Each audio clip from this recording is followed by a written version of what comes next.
Chapter 1. A pretend divorce, but you took it seriously? At Jiangyun Law Firm, in the reception room, Lin Yun elegantly crossed her long legs, clad in black stockings, resting her chin on her left hand. Her beautiful eyes widened with astonishment as she listened to the man across from her. His description unfolded like a bizarre tale she had only encountered in the news. Mr. Yang, are you saying that you initially agreed to a pretend divorce, and now your wife, ex-wife, has turned the charade into reality? Lin Yun succinctly summarized the man's plight. Yes, Yang Hao replied, his head nodding slightly. His pallor betrayed sleepless nights, and the bloodshot veins in his eyes hinted at an exhausting schedule. Your request is to renegotiate the division of assets, correct? Lin Yun inquired further. Indeed, Yang Hao replied weakly. Regrettably, Mr. Yang, I must inform you that under these circumstances, a reallocation of assets is virtually impossible. The divorce agreement you signed is protected by law. Your ex-wife evidently consulted a professional lawyer before drafting this agreement, or it was indeed crafted by a legal expert. Consequently, there are no loopholes in this agreement. The house, the car, and all savings belong solely to your ex-wife, and you are left with nothing. As she finished speaking, Lin Yun took a gentle sip from her coffee cup, casting a sympathetic glance at the man before her. Married for 3 years, then divorced. From a three-possessions young man with a house, a car, and a wife, he had plummeted to an old man with nothing. How pitiable. Thank you, Lawyer Lin. How should I pay the consultation fee? Shall I scan you? This outcome was as expected for Yang Hao, as Lin Yun was the third lawyer he had consulted, and the first two had delivered similar news. No need, I haven't been of much help. Lin Yun gently waved her hand. She decided to waive the 200 yuan consultation fee, considering it had only been a brief conversation. Thank you. Since the fee was waived, Yang Hao, already in a tight financial spot, did not insist. He rose, nodded slightly to the kind-hearted Lin Yun, and exited the reception room. Barely had Yang Hao left when a woman with a sharp bob haircut, dressed in a sky-blue professional suit, strode into the reception room, her 7-centimeter heels clicking on the floor. She approached Lin Yun, effortlessly perching on the conference table with her long legs crossed. Wow, not even charging a consultation fee? Have you taken a liking to him? The short-haired woman was Lin Yun's partner and the director of Jiangyun Law Firm. Named Jiang Man, she lounged on the conference table, her stunning legs crossed, playfully teasing her friend. Such compassion is not a sign of infatuation. Lin Yun rolled her eyes. For him, 200 yuan is a significant amount right now. Quite considerate of you. Jiang Man folded her arms, squinting at her friend before mysteriously revealing. Actually, I was the one who drafted that divorce agreement. Lin Yun's mouth fell open, her delicate face etched with shock. So you were complicit in this injustice. She scolded, playfully pinching Jiang Man's thigh. Ouch, you're really pinching hard. Jiang Man rubbed her thigh. Pouting as she explained, the client asked me to draft a divorce agreement. How was I to know she intended to use it to deceive? I see Lin Yun sighed softly, acknowledging the truth in her friend's statement that a client pays for legal assistance in drafting a divorce agreement as lawyers. They have no reason to decline such work, especially since it was akin to easy money. However, the coincidence was striking. Mr. Yang's ex-wife sought Jiang Man's help to draft the divorce agreement, and now Mr. Yang himself had approached their firm for consultation. This case is unsolvable, isn't it? Lin Yun looked at her friend, who was 3 years her senior and had more experience in the field. There have been numerous cases where a pretend divorce turned into a genuine separation in recent years, but even if taken to court, the outcomes are often unfavorable for the deceived party. To my knowledge, only a few cases have successfully declared the divorce invalid, typically requiring 2 critical pieces of evidence: indoor surveillance footage of their conversations and testimony from the woman's extramarital partner. Jiang Man gazed out the window, contemplating relevant cases while speaking. Indoor surveillance? Testimony from the affair partner? Lin Yun stroked her smooth jawline, excitement sparking in her eyes. I should ask Mr. Yang if he has indoor surveillance, and whether his ex-wife has an affair partner. With that thought, Lin Yun hurriedly stood and rushed out. Wait, are you really interested in him? Why the sudden urgency? Jiang Man couldn't help but tease as she watched her friend dash away. In the lobby of Guangming Building, Yang Hao walked aimlessly towards the exit. He had just celebrated his 30th birthday last month. On that day, his wife, son Jiejia, had shared the joyous news that he was to become a father, a double blessing. Naturally, Yang Hao was elated.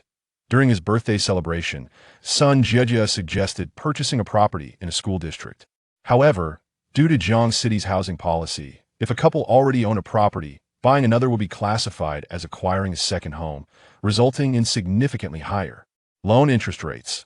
Thus, son Jiejia proposed a pretend divorce, allowing them to purchase the property under Yang Hao's name and circumvent the elevated interest rates. This approach was commonly employed by many couples, and Yang Hao saw no issue with it after all. It was merely a pretense. Consequently, a few days later, they went to the Civil Affairs Bureau to finalize their divorce, and Yang Hao signed the divorce agreement that son Jiejia had downloaded from the internet. Legally, they became two separate individuals. For the following month, everything continued as normal. The couple maintained their routine, commuting to work, and even viewing several potential school district properties together. However, son Jiejia was never satisfied, insisting that buying a school district home was a significant decision that required thorough consideration. Yang Hao found this reasonable and didn't dwell on it. Yet once the month-long cooling-off period concluded and their divorce was finalized, everything changed. While Yang Hao was away on a business trip, son Jiejia sold their house. Upon returning from his trip, Yang Hao discovered the house was empty. When he attempted to contact son Jiejia, he was informed that they were officially divorced and that he should no longer pursue her. This sudden turn of events struck Yang Hao like a bolt from the blue initially. He could not fathom that son Jiejia would act in such a manner, suspecting she was either coerced or manipulated by someone that it wasn't until he learned of son Jiejia's affair that he finally grasped the reality. Everything had been premeditated. He had been played for a full and knave and gullible one at that. Chapter 2, here it comes. Mr. Yang, wait a moment. As Yang Hao had just stepped out of the building, the kind-hearted and beautiful lawyer Lin hurried after him, her breath coming in quick gasps. The vigorous rise and fall of her chest, a result of her brisk run, traced breathtaking arcs that made it difficult for one to avert their gaze. For the despondent Yang Hao, such a magnificent sight provided a modicum of solace. Indeed, there are still many good people in this world. Take this affluent lawyer Lin, for instance. Unlike those generous female streamers online, who gain millions of followers with mere flirtations, she was different. Lawyer Lin, is there something else you need? Yang Hao reined in his wandering thoughts and focused on the beautiful attorney who had pursued him. Was there a third party present when you and your ex-wife negotiated the sham divorce, or do you have any surveillance equipment at home that recorded your conversation? Lin Yun inquired. No, Yang Hao replied decisively, shaking his head. He had contemplated this question before. There were no surveillance devices in their home, and he had trusted his ex-wife, son Jiejia, completely during their discussion, without any secret recordings. However, there might be a recording of their conversation from when they were driving back from the Civil Affairs Bureau. The car's dashcam likely captured their dialogue regarding the sham divorce. The problem, however, was that the car had already been sold by son Jiejia, and he had no idea where it had gone.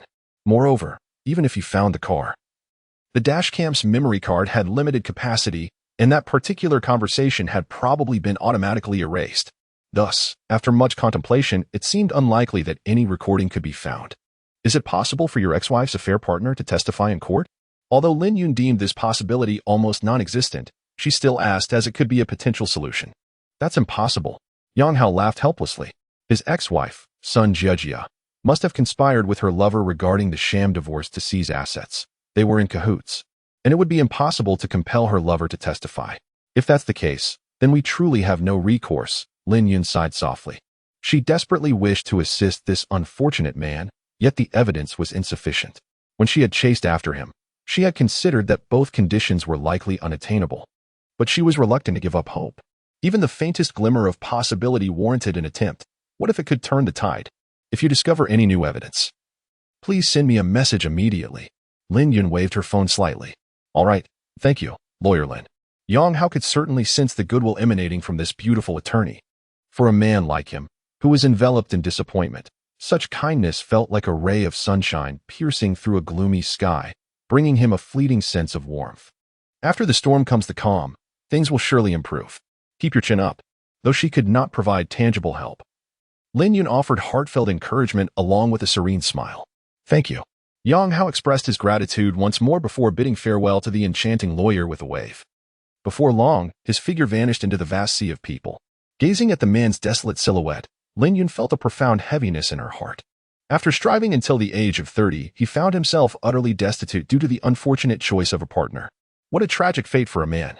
The Guangming building was merely 300 meters from the Guangming Road subway station, and Yang Hao, like a mere shell of his former self, mechanically entered the elevator towards the station. Could fortunes truly change for the better? The encouraging words of Lin Yun involuntarily surfaced in his mind. Alas, how absurd. He had actually taken such platitudes to heart. Yang Hao shook his head with a bitter smile. Nevertheless, he indeed found himself at a low point, embodying the essence of misfortune. Well, at least he had completed 50% of his KPI. Damn it. How could he still be thinking about work jargon at a time like this? Yang Hao cursed inwardly. Ding. Assist women for joy system activating. Target detected as meeting binding criteria. Ding. Congratulations on becoming the esteemed host of the Assist Women for Joy system. Just as Yang Hao silently cursed, a mechanical notification suddenly resonated in his mind. What? Just as he reached the bottom of the elevator, Yang Hao stumbled and nearly fell. Sir, are you all right?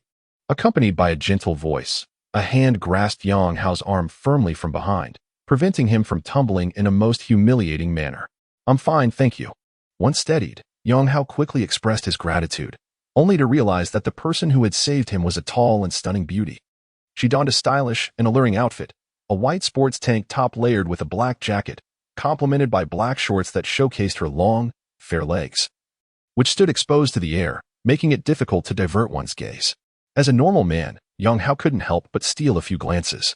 But the beauty seemed to notice his stare, rolling her eyes disdainfully before striding towards the platform with her strikingly luminous legs. Ding. Assistance for the target detected. Name, Qin Yurua age, 25 height, 175 centimeters weight, 50 kilograms occupation, flight attendant current request. Requires a fake boyfriend to fend off her mother's marriage pressures. Rewards for assisting. Stage 1. Red envelope, small, 1. Note. Red envelope, small, can randomly yield cash from 10,000 to 1,000,000. Stage 2. Red envelope, small, 2. Information capsule 1. Note. Information capsule provides critical information needed by the host. Stage 3. To be unlocked. Another series of mechanical notifications followed. It took Yang Hao a moment to recover from his shock. Initially puzzled by the concept of the Assist Women for Joy system, he quickly grasped the essence of the task that had just appeared within a minute of the system's activation. The information is quite literal. It suggests that by assisting the designated individual, one may receive rewards. It seems that this individual is predominantly female, for it would be incongruous to refer to it as a system for assisting women otherwise. However, one cannot help but wonder, is this system genuinely reliable? Yang Hao had previously encountered such concepts solely within the pages of novels, never anticipating that during his most disheartening moments, he would activate a system capable of altering his destiny, much like certain protagonists in those tales. Could it truly be that fortune follows adversity? The words of that beautiful lawyer echoed in his mind, striking a chord of truth. If this system could indeed facilitate his life's turnaround, he would owe a debt of gratitude to that kind-hearted and lovely attorney. As Yang Hao contemplated this, a subway train rushed in, accompanied by the sound of beeping. The doors opened slowly. It was neither peak morning nor evening hours, resulting in a modest number of passengers and a few vacant seats. Scanning the carriage, Yang Hao swiftly spotted Qin Yuru sitting in the adjacent compartment, with an empty seat conveniently beside her. After a brief moment of hesitation, he strode purposefully towards her. Eager to embark on the task of assisting women, after all, one must take that first step. Chapter 3. Andy. I am Xiaoro's boyfriend, the captivating beauty that is Qin Yuru invariably draws attention wherever she appears, and this occasion is no exception. As Yang Hao notices the empty seat beside her, two men who have just boarded the vehicle fixate on that very spot with eager eyes. However, their timidity holds them back. They hesitate to approach the enchanting woman. Just as they linger in indecision, Yang Hao boldly occupies the coveted seat beside the mesmerizing beauty. Alas, one of the men silently curses under his breath, while the other lets out a soft sigh, regretting his hesitation to sit beside her. Even if nothing were to unfold, the mere experience of sitting alongside such an exquisite woman would be a delight in itself. Her beauty and figure are simply breathtaking. It is almost beyond imagination how delightful it must be to be next to her. Indeed, once Yang Hao settled beside Qin Yuru, he was greeted with a subtle scent of perfume that wafted through the air. The fragrance was delicate and not overpowering, yet it was undeniably pleasant. Though Yang Hao was not well versed in perfumes, he could discern that the fragrance she wore was likely from a prestigious brand, markedly different from the inferior scents worn by the actors in the venue. Qin Yuru, catching a glimpse of Yang Hao from the corner of her eye, recalled the man she had just helped. However, she sensed a hint of ingratitude in his actions. Not only had he been observing her intently, but now he had taken the liberty to sit beside her. This made her think of the obsessive characters often depicted in romantic films, leading her to instinctively shift slightly away from him in an effort to create some space before busily engaging with her phone. I am immensely grateful for your timely assistance. Had you not intervened, I would likely be in a hospital bed right now. Although Qin Yuru had made her disinterest clear through her body language, Yang Hao felt compelled to initiate a conversation to fulfill his objective. He forced a broad smile upon his face, striving to appear more open and affable. It was merely an instinctive reaction. There's no need to take it to heart, he replied. Without lifting her gaze, Qin Yuru responded matter-of-factly, acknowledging the truth of his statement. Most people would instinctively reach out to assist someone in a precarious situation, especially someone in her profession as a flight attendant, who often encounters clumsy passengers at risk of falling. Her act of pulling Yang Hao had been merely a reflex. However, she now regretted her overzealousness, as she had not anticipated that this man would cling to her as a result. Nevertheless, I ought to express my gratitude. How about I treat you to a meal? Yang Hao proposed, despite the meager balance of merely a couple of thousand in his bank account and WeChat wallet. He felt compelled to extend the invitation to fulfill his mission. Upon hearing his words, Qin Yuru furrowed her brow slightly, unable to suppress her inner thoughts. Indeed, this is the consequence of kindness. I should have refrained from intervening. As Qin Yuru was about to open her mouth to decline, her phone suddenly rang, signaling an incoming voice call via WeChat. The caller's avatar was a blooming lotus flower, with a note reading, Teacher Li. Upon realizing it was a voice message from Teacher Li, Qin Yuru's brows knitted together tightly, and instead of answering, she pressed the mute button, allowing the screen to continue illuminating with Teacher Li's glow. After a considerable amount of time, Teacher Li's avatar finally vanished from the screen. Just as Qin Yuru sighed in relief, another voice call request from Teacher Li came through. With a resigned sigh, she pressed the answer button. But instead of bringing the phone to her ear, she placed it on her tightly clasped thighs, as if anticipating what the other party would say. Xiaoyu, you've gone too far this time. The young man your aunt introduced to you is quite exceptional. Yet you fled after just 5 minutes of meeting. Although Qin Yuru had minimized the phone's volume, Yang Hao could still discern the sounds emanating from it. And from Teacher Li's rapid-fire commentary, it was evident that she was indeed Qin Yuru's mother. Judging by Qin Yuru's reaction, she had already predicted her mother's state of agitation. After approximately 2 minutes of relentless dialogue, Teacher Li's fervor diminished. At that point, Qin Yuru lifted the phone from her fair thigh to her ear. Teacher Li, please inform my well-meaning relatives that I already have a boyfriend, and kindly refrain from introducing any more candidates. For now, let's leave it at that. I'm on the subway, and the signal is poor. With that, she abruptly ended the voice call, not allowing her mother a chance to respond. However, she clearly underestimated the impact of her declaration, I already have a boyfriend. In the following minutes, Teacher Li initiated a relentless barrage of calls. First, she sent a voice message, and upon receiving no response, she promptly called again. Qin Yuru, caught off guard by the gravity of the situation that her seemingly straightforward solution had wrought, ultimately succumbed to her mother's persistent attempts and answered the phone.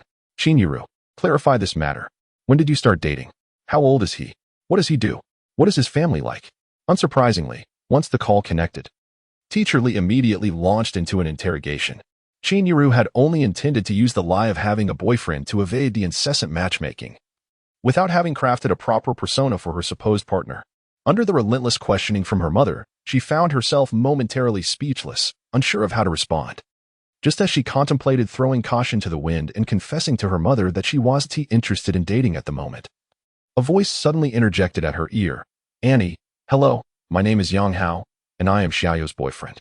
Please feel free to ask me anything.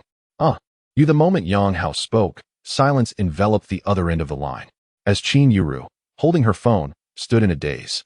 She turned her head to gaze at Yang Hao, her beautiful eyes wide with disbelief. Her lips, painted with lipstick, opened and closed several times. Yet no words escaped her mouth. This man, is he out of his mind? How dare he engage in such banter? Does he think this is a romantic drama?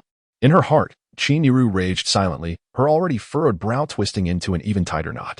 She shot Yang Hao a fierce glare, ready to admonish him for his foolishness, when her mother's voice once again emanated from the phone, sounding as if it belonged to an entirely different person.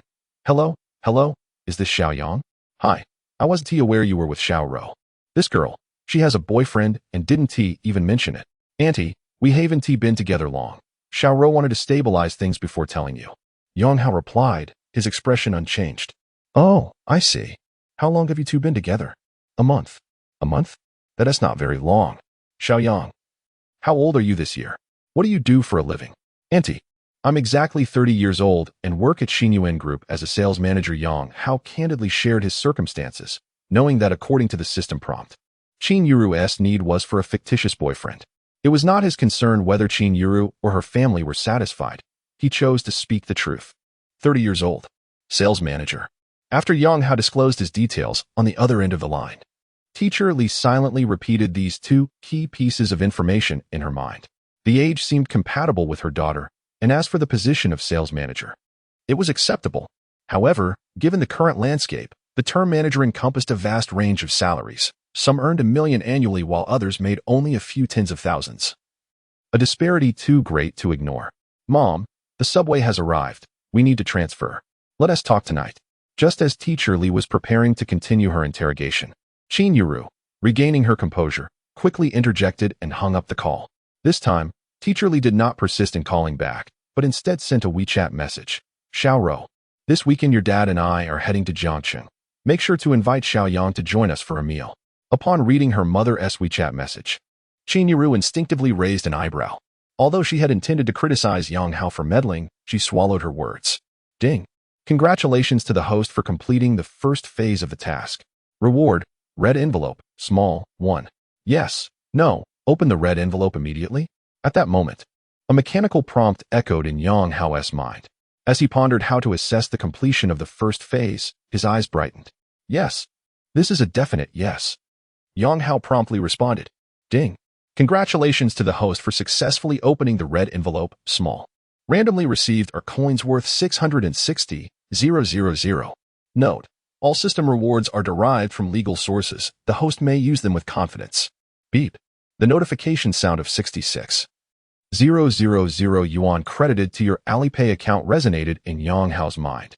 Suddenly, a familiar sound emanated from his phone, capturing the attention of those around him. The volume of the notification, coupled with the sum of 660,000 yuan, drew the astonishment of the onlookers. While 660,000 might seem trivial in the vast expanse of the internet, in the realm of reality, it constitutes a significant fortune for the majority.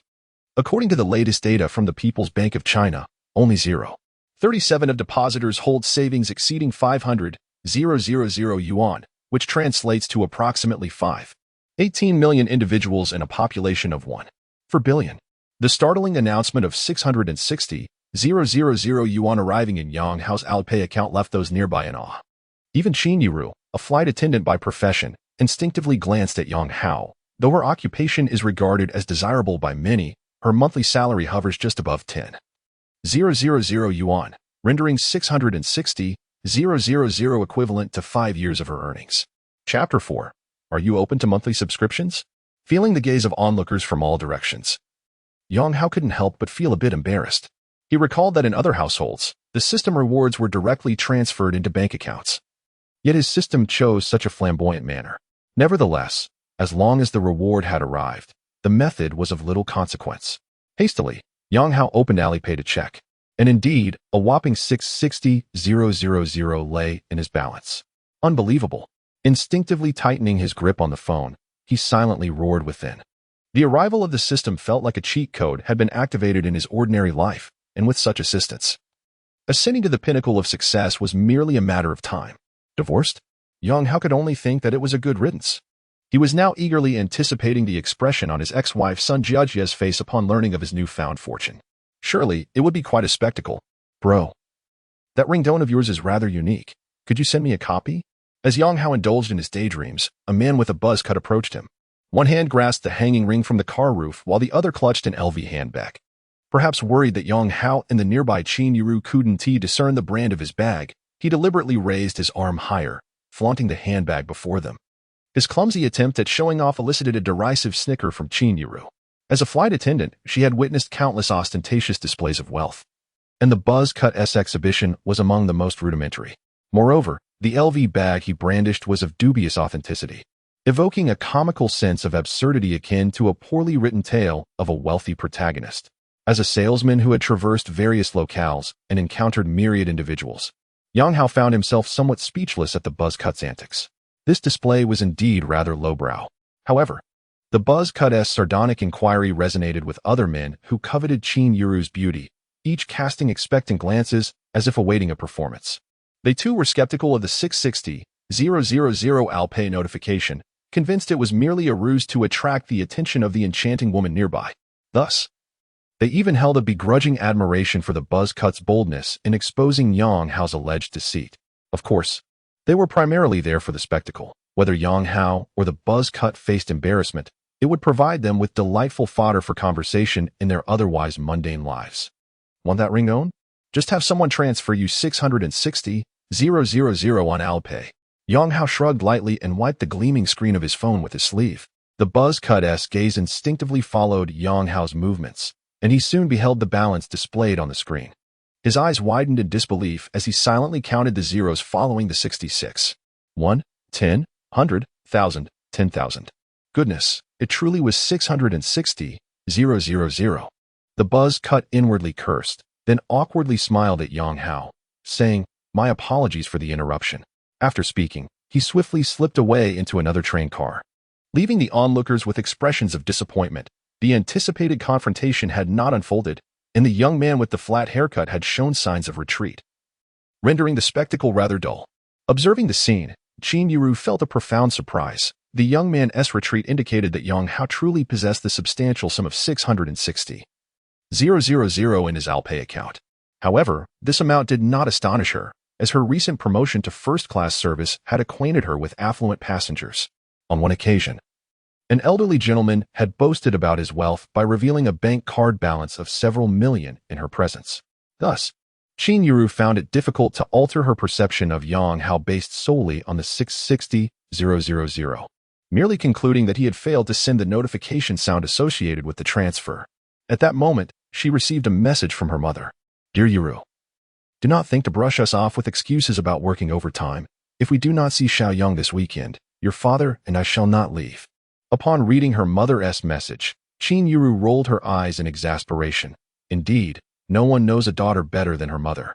Just as she contemplated fabricating an excuse for overtime, her mother had anticipated her thoughts and blocked her path.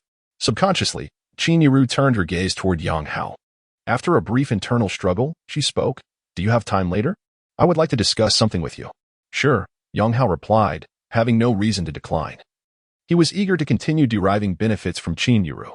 20 minutes later, in a corner of the Starbucks located on the first floor of Longxing Square, Qin Yiru chose a secluded spot, ordering a matcha frappuccino, while Yang Hao opted for an iced Americano, his usual lifeline. Qin Yiru graciously paid for the coffee, expressing her gratitude for Yang Hao's timely assistance on the subway. "I am Qin Yiru, and I work as a flight attendant for Eastern Airlines," she said, cradling her frappuccino, sharing her story in a voice only they could hear. Yang Hao was already aware of these details from her father, yet he feigned ignorance. Offering a simple introduction after she concluded, "I realized my actions on the subway were somewhat abrupt. However, I aim to assist Miss Qin in alleviating the awkwardness of being urged into marriage." Yang Hao offered a brief explanation for his earlier behavior. "But now, my parents wish to meet you," Qin Yiru said with a hint of resignation. Yang Hao paused, feigning surprise, though internally he was elated. The first phase of his plan had been successfully executed. He had been pondering how to navigate the second phase, and now it seemed her parents were providing unexpected assistance. "My proposal is this. You will pretend to be my boyfriend, but rest assured, your efforts will not go unrewarded. For each meeting with my parents or relatives, I will compensate you with 500, and for every phone call or video chat, 100. What do you think?" Indeed, Qin Yiru had long contemplated the notion of enlisting a faux boyfriend to placate her parents.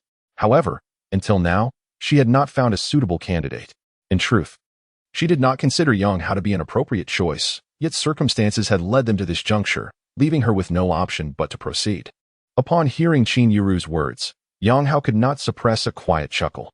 This young woman was undoubtedly his lucky star. If the narrative that Qin Yuru had envisioned were to unfold as planned, the completion of the second phase of their endeavor would be well within reach. Despite his inner elation, the seasoned salesperson wore a facade of reluctance. After a moment of contemplation, he spoke. I believe a pay-per-visit arrangement may not suit you. How about a monthly fee instead? Qin Yuru's lips parted slightly, her delicate visage betraying her astonishment. A monthly fee? Are you suggesting I support you? Given her striking appearance, she had been approached with offers of financial support since her university days, all of which she had categorically declined. Yet now, an older man was proposing that she take on the role of provider. This was truly a reversal of fortunes. Chapter 5. Men must also protect themselves. Qin Yuru blinked her beautiful eyes, scrutinizing Yang Hao from head to toe.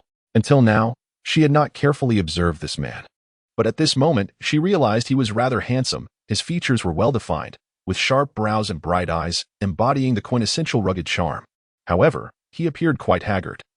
His complexion was sallow, his beard unkempt, and his hair was disheveled as if he had just endured a tempest. Yet, it was evident that he had a solid foundation. With his chiseled features and height exceeding 180 centimeters, if he were to tidy himself up, he could certainly be considered a striking man. If he were a few years younger, he might even possess the allure of a kept man. Yet the absurdity lay in the fact that this kept man situation had somehow fallen upon Qin Yuru herself. In comparison, it was apparent that Qin Yuru possessed far more potential to be the one in a dependent role. Oh, perhaps she was overthinking it. This monthly fee was merely for the pretense of having a boyfriend. However, could he not articulate his thoughts more clearly? Must he resort to such ambiguous expressions? With a hint of resentment, Qin Yuru shot Yang Hao a glare before inquiring, for a monthly fee, how much do you desire? What do you think is appropriate?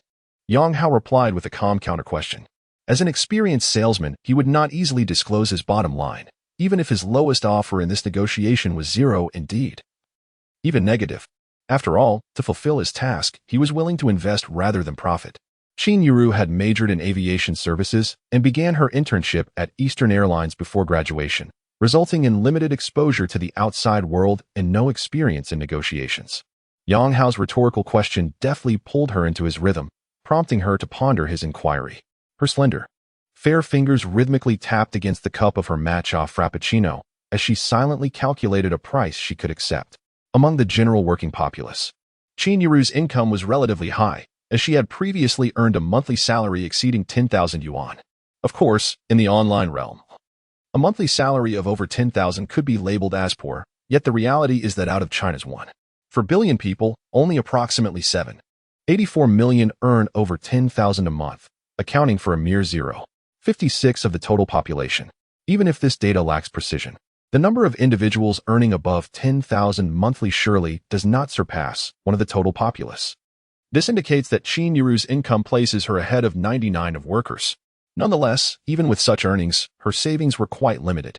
As a woman, she certainly had an affinity for beauty, especially in an environment rife with comparison. Even with her self-restraint, she occasionally indulged in luxury items within her means. Thus, after 3 years of work, her savings amounted to a modest 50,000 yuan. Do not underestimate this sum. In fact, most workers live paycheck to paycheck, and it is commendable if they do not owe tens of thousands on their credit cards. What about 3,000? After a moment of deliberation, Qin Yuru cautiously proposed a figure that she could bear. She was uncertain how long their arrangement would last. With a monthly salary of 3,000, her savings would suffice to sustain her for a year. By then, if she lacked the funds to maintain their relationship, she could simply inform her parents that they had parted ways, a narrative that would not seem implausible after a year of dating. After all, it is not uncommon to end a relationship when it proves unsuitable. Deal. Yang Hao ceased his pretense and immediately acquiesced. Alongside continuing his tasks, he would receive an additional 3,000 each month, an undeniably lucrative arrangement. However, Qin Yuru felt a twinge of discontent at his eagerness. Her initial thought was that she had offered too much. It was akin to shopping in a wholesale clothing market. Upon spotting a dress priced at 499, you negotiate it down to 200, believing it an unfeasible price. Yet, the vendor begrudgingly accepts your offer. Did you truly think the vendor was lamenting your low bid? Certainly not. He was merely providing you with a psychological equilibrium, allowing you to feel as though you had secured a bargain. Qin Yuru furrowed her delicate brows, regretting her initial offer. Nonetheless, They had reached a verbal agreement, and she felt it inappropriate to retract her words now. 3,000 a month on call. Available 24 hours a day. Rest assured, it is absolutely a steal. Yang Hao's declaration served a similar purpose as the vendor's grumbling. It sought to provide the payer with a sense of psychological balance. After hearing his words, Qin Yuru's spirits indeed lifted somewhat. A salary of 3,000 in Jiangcheng was, in truth, rather meager, especially for a man in the prime of his life. Let's formalize it with a contract. Should you breach it, the penalty will be tenfold. After a brief pause, Qin Yuru continued. Not an issue. Yang Hao shrugged nonchalantly. You draft the contract and send it to me. Give me a moment. Lacking experience in such matters, Qin Yuru searched online but found no boyfriend rental contracts. Instead, she discovered several girlfriend rental agreements. After reviewing the contents, she modified them according to her circumstances. In truth, Qin Yuru had two primary concerns: safety and confidentiality. Since she and Yang Hao had only just met, they were essentially strangers. Who could ascertain his character? What if he were merely after her for ulterior motives, taking advantage of her under the guise of a boyfriend? Thus, safety was her foremost priority. Confidentiality was another matter. Although her intention was to placate her parents, she could not afford to broadcast the fact that their relationship was FAOD. If word reached family and friends, her ruse would be in jeopardy. After several revisions, Qin Yuru finally completed the initial draft of the boyfriend rental agreement. She read through it meticulously twice, feeling confident that it contained no significant errors. Before looking up at Yang Hao once more, the agreement is ready. I will send it to you. All right. Shall I transmit it telepathically? Yang Hao jested, shaking the phone he held. I'll scan it to you, Qin Yuru replied, pouting slightly while inwardly chiding him for his cryptic manner. The two promptly added each other as friends on WeChat. Then Qin Yuru sent over the drafted boyfriend rental agreement. Yang Hao received it and began to review.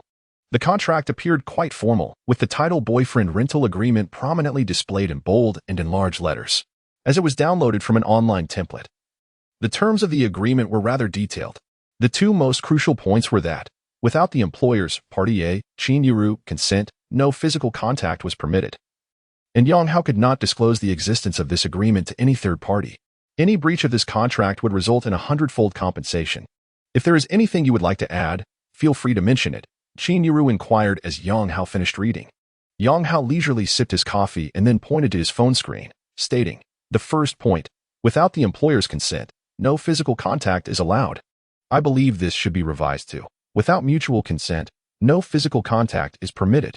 When out in the world, it is not only women who need to protect themselves, but men do as well. Wouldn't you agree? Chapter 6. A man's wealth is for a woman's gaze. Qin Yuru raised her finely arched eyebrows, instinctively casting Yang Hao a disdainful glance. Really, is this even a sensible remark?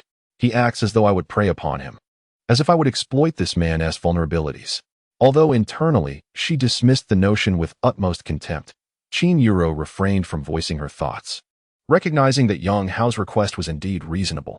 In the spirit of fairness and justice, this agreement should not solely impose constraints on Yang Hao as the second party. It must also hold her as the first party accountable. Very well, I shall amend it as you suggest, Qin Yuru conceded with a hint of displeasure, subsequently adjusting the agreement according to Yang Hao's specifications. After reviewing the revised draft, Yang Hao raised no further objections. Qin Yuru promptly proceeded to a nearby copy shop to print 2 copies of the agreement, after which both parties affixed their signatures. Boss Qin, may our collaboration be fruitful. Yang Hao exclaimed cheerfully, extending his right hand after the contract was finalized. Qin Yuru, momentarily taken aback while stowing the contract into her bag, clearly found the title of boss disconcerting.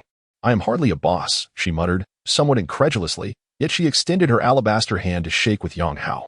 Of course. The one who pays my salary is indeed the boss, Yang Hao replied, grasping Qin Yuru's delicate hand with a radiant smile. For him, the act of shaking hands was merely a reflex rooted in his extensive experience in sales. Upon completing the contract, it was customary to shake hands as a gesture of goodwill. Thus, he held no ulterior motives before their handshake, but upon enveloping Qin Yuru's soft and smooth hand, he felt an unexpected thrill. As a seasoned sales professional, social engagements were essential, and whether traveling or hosting clients at the company headquarters, he frequented various entertainment venues.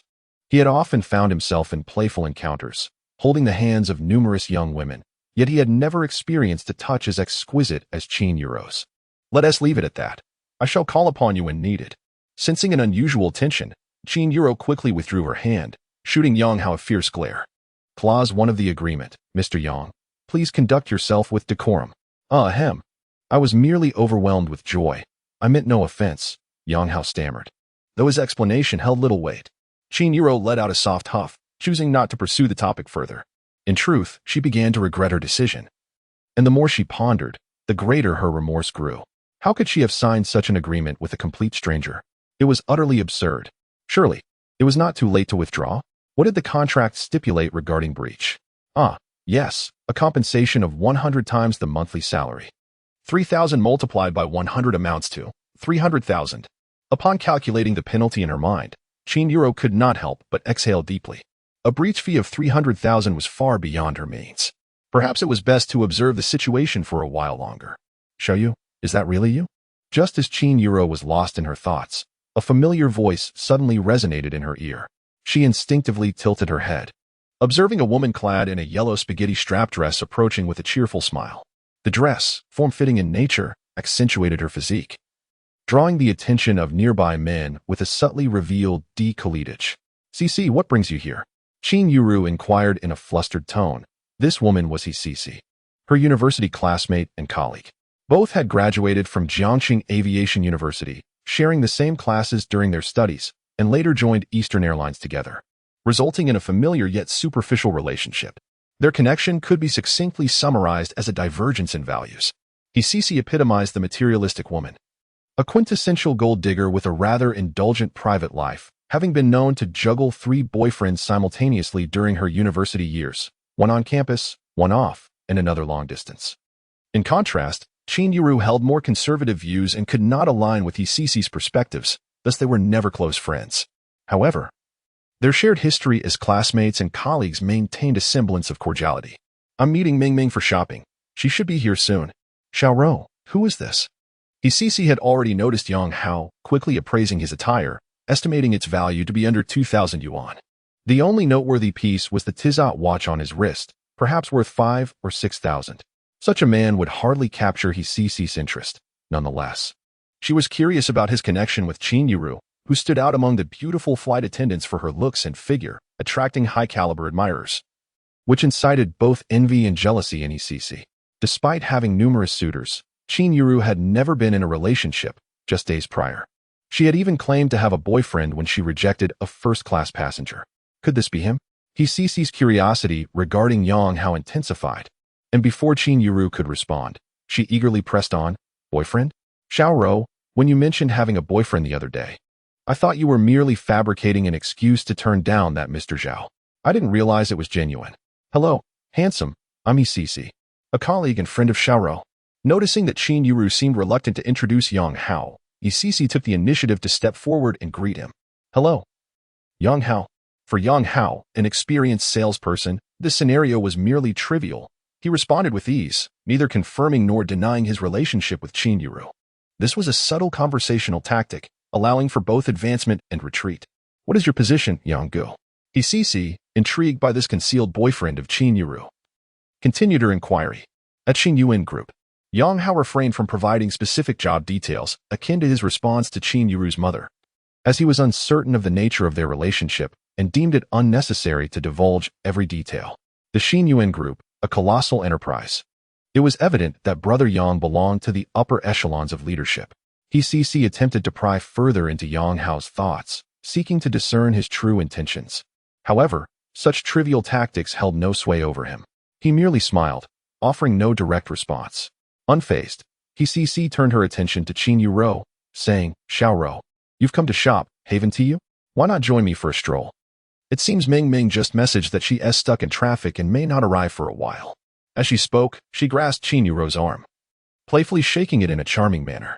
Qin Yuro frowned, clearly uninterested in shopping, and was about to decline when Cici glanced back at Yang Hao, inquiring, "Brother Yang, would you mind if I played the third wheel for a while?" Ding! A voice echoed in his mind, revealing a potential opportunity. Name, Cici. Age, 25. Height, 170 centimeters. Weight, 48 kilograms. Occupation, flight attendant. Current request, desires the host to accompany her on a shopping excursion. Reward, Double cashback on shopping expenses. Note 1. Spending limit not exceeding 660,000. Note 2. Spending can only be on the host or the assisted party. Just as Yang Hao was preparing to decline, the voice of his father resonated once more in his mind. He paused momentarily, then a radiant smile spread across his face. Of course, I wouldn't mind at all. The more, the merrier. Xiao Ro and I were just considering a shopping trip ourselves. Great, then I'll join you, exclaimed He, delighting in the moment as she linked her arm with Qin Yu Rose, secretly pondering the worth of Yang Hao as a boyfriend. Meanwhile, Yang Hao was contemplating how to spend the 660,000. According to the rules, this sum could only be spent on himself or on He. It appeared to be a binary choice, yet in reality, there was no choice to be made. Since he had only just met He, why should he spend money on her? Was it merely because of her revealing attire and deep neckline? What a preposterous notion. Hadn't it been said online that a man's money is meant to be admired by women, not spent on them? Chapter 7. A Misjudgment. She is the true goddess, why did you agree? I am not particularly well acquainted with He. Within the confines of the LV boutique on the first floor of the shopping mall, He was captivated by a tote bag, while the enthusiastic saleswoman was extolling its virtues. Seizing the moment, Qin Yu gently pulled Yang Hao aside, her expression serious as she began to question him. I was merely thinking of practicing my skills. If I falter in front of her, then there is no need for me to meet your parents this weekend. Yang Hao shrugged lightly, having already prepared his justification. Oh. Initially, Qin Yu was irked by Yang Hao's unilateral decision, but upon hearing his reasoning, she found it somewhat valid. After all, none of them were professional actors. Pretending to be a couple indeed required some acclimatization. Xiaoyu, what do you think of this bag? I believe it complements your aura beautifully. At that moment, He approached, sporting the tote bag she had set her sights on, while the cheerful saleswoman chimed in. This bag is quite versatile, perfectly matching both of your temperaments. Xiaoyu, do give it a try. He promptly handed the bag over to Qin Yu. Stealing a glance at Yang Hao from the corner of her eye, eager to gauge his reaction. As the saying goes, money is a man's courage. The tote, priced at 32,000 yuan, was not suggested for Yang Hao to purchase outright, but his reaction would nonetheless reveal much about his spending capacity. To He's disappointment, Yang Hao remained unfazed. There was no discernible shift in his demeanor. Was he merely feigning calmness? Or did he regard a bag costing over 30,000 yuan as inconsequential? Determined to further probe, she draped the bag over Qin Yu's arm and turned to Yang Hao, asking, What do you think, Yang Ge? It looks quite lovely. Yang Hao replied with a smile, nodding, but primarily, it's the person that makes any bag look good. Indeed, this gentleman speaks the truth. With such striking appearances, both of you would look splendid with any bag, the saleswoman eagerly agreed, her face beaming with delight. Initially, she had underestimated Yang Hao. While luxury brand salespeople do not typically exhibit the blatant disdain depicted in certain melodramatic novels, they still tend to make internal assessments of their customers. Her evaluation of Yang Hao concluded that he was not a potential buyer. Thus, she directed her attention predominantly towards He, who clearly presented as a more promising client. However, Yang Hao's compliments aligned with her interests, immediately earning him a bit more favor in her eyes. Though he likely could not afford the items in the store, he was capable of offering emotional value. Unlike some men whose faces lengthen at the mere thought of footing the bill when their girlfriends wish to try something on. It is indeed beautiful, albeit a touch pricey. Yet it truly suits Xiaoyu. At that moment, He chimed in, caressing the tote bag, her expression tinged with disappointment. Yet once again her gaze drifted toward Yang Hao, awaiting his response. A woman of He's stature, driven by materialism, would not mindlessly engage in mockery or incite animosity. Moreover, she had only recently acquainted herself with Yang Hao.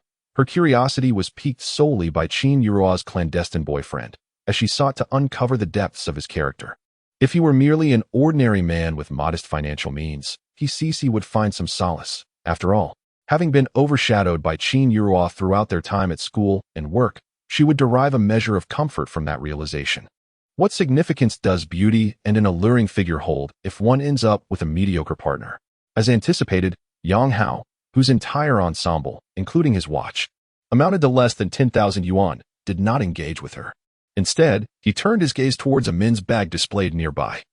Feigning fascination with a handbag in the window, it was evident he was merely putting on an act of nonchalance. He subtly curled her lip in disdain. yet secretly reveled in the thought that Qin Yurua's choice in men paled in comparison to her own aspirations. Throughout her life, Cici's ambition had always been to secure a wealthy partner and rise above her current circumstances. Though she had yet to realize this goal, she had certainly encountered men who generously gifted her with LV bags, a feat that already surpassed Yang Hao's achievements. "Sir, this handbag is a seasonal new arrival and complements your aura splendidly," a female sales associate from the men's bag section approached. Noticing Yang Hao's apparent interest in the handbag on display, although she presumed Yang Hao could not afford such an extravagant item, she sought to engage him, hoping that a positive experience might eventually convert him into a customer once he acquired the means. On the other hand, another female sales associate, observing her colleague's attentiveness towards a seemingly unqualified customer, shook her head in disdain and whispered to a taller sales associate beside her, "Yan Jie is truly dedicated. At her age, she must be seeking someone to converse with." The taller associate nodded in agreement, and together they adopted an amused demeanor. Meanwhile, Yang Hao picked up the handbag from the display and examined it in front of a mirror before turning to the enthusiastic sales associate and stating, "Please prepare the invoice." Su Yin gasped in astonishment, her face reflecting disbelief as she scrutinized Yang Hao, unsure if she had misheard. Did he not understand the pricing? Was he still considering additional purchases? Yang Hao had pleasure in her reaction, relishing the thrill of subverting her expectations. "You think I cannot afford this?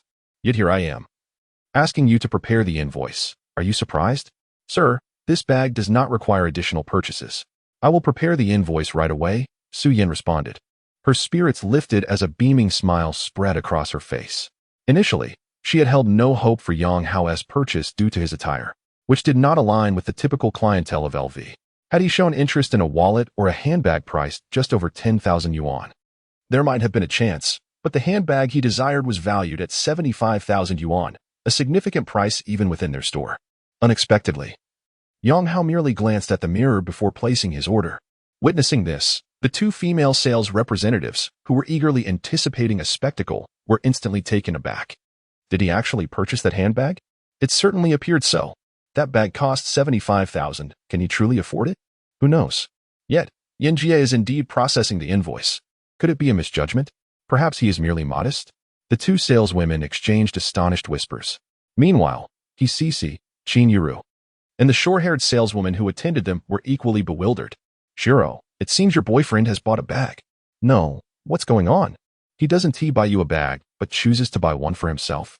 As Cici spoke, her gaze remained fixed on the counter, eager to confirm whether Yang Hao had genuinely made the purchase.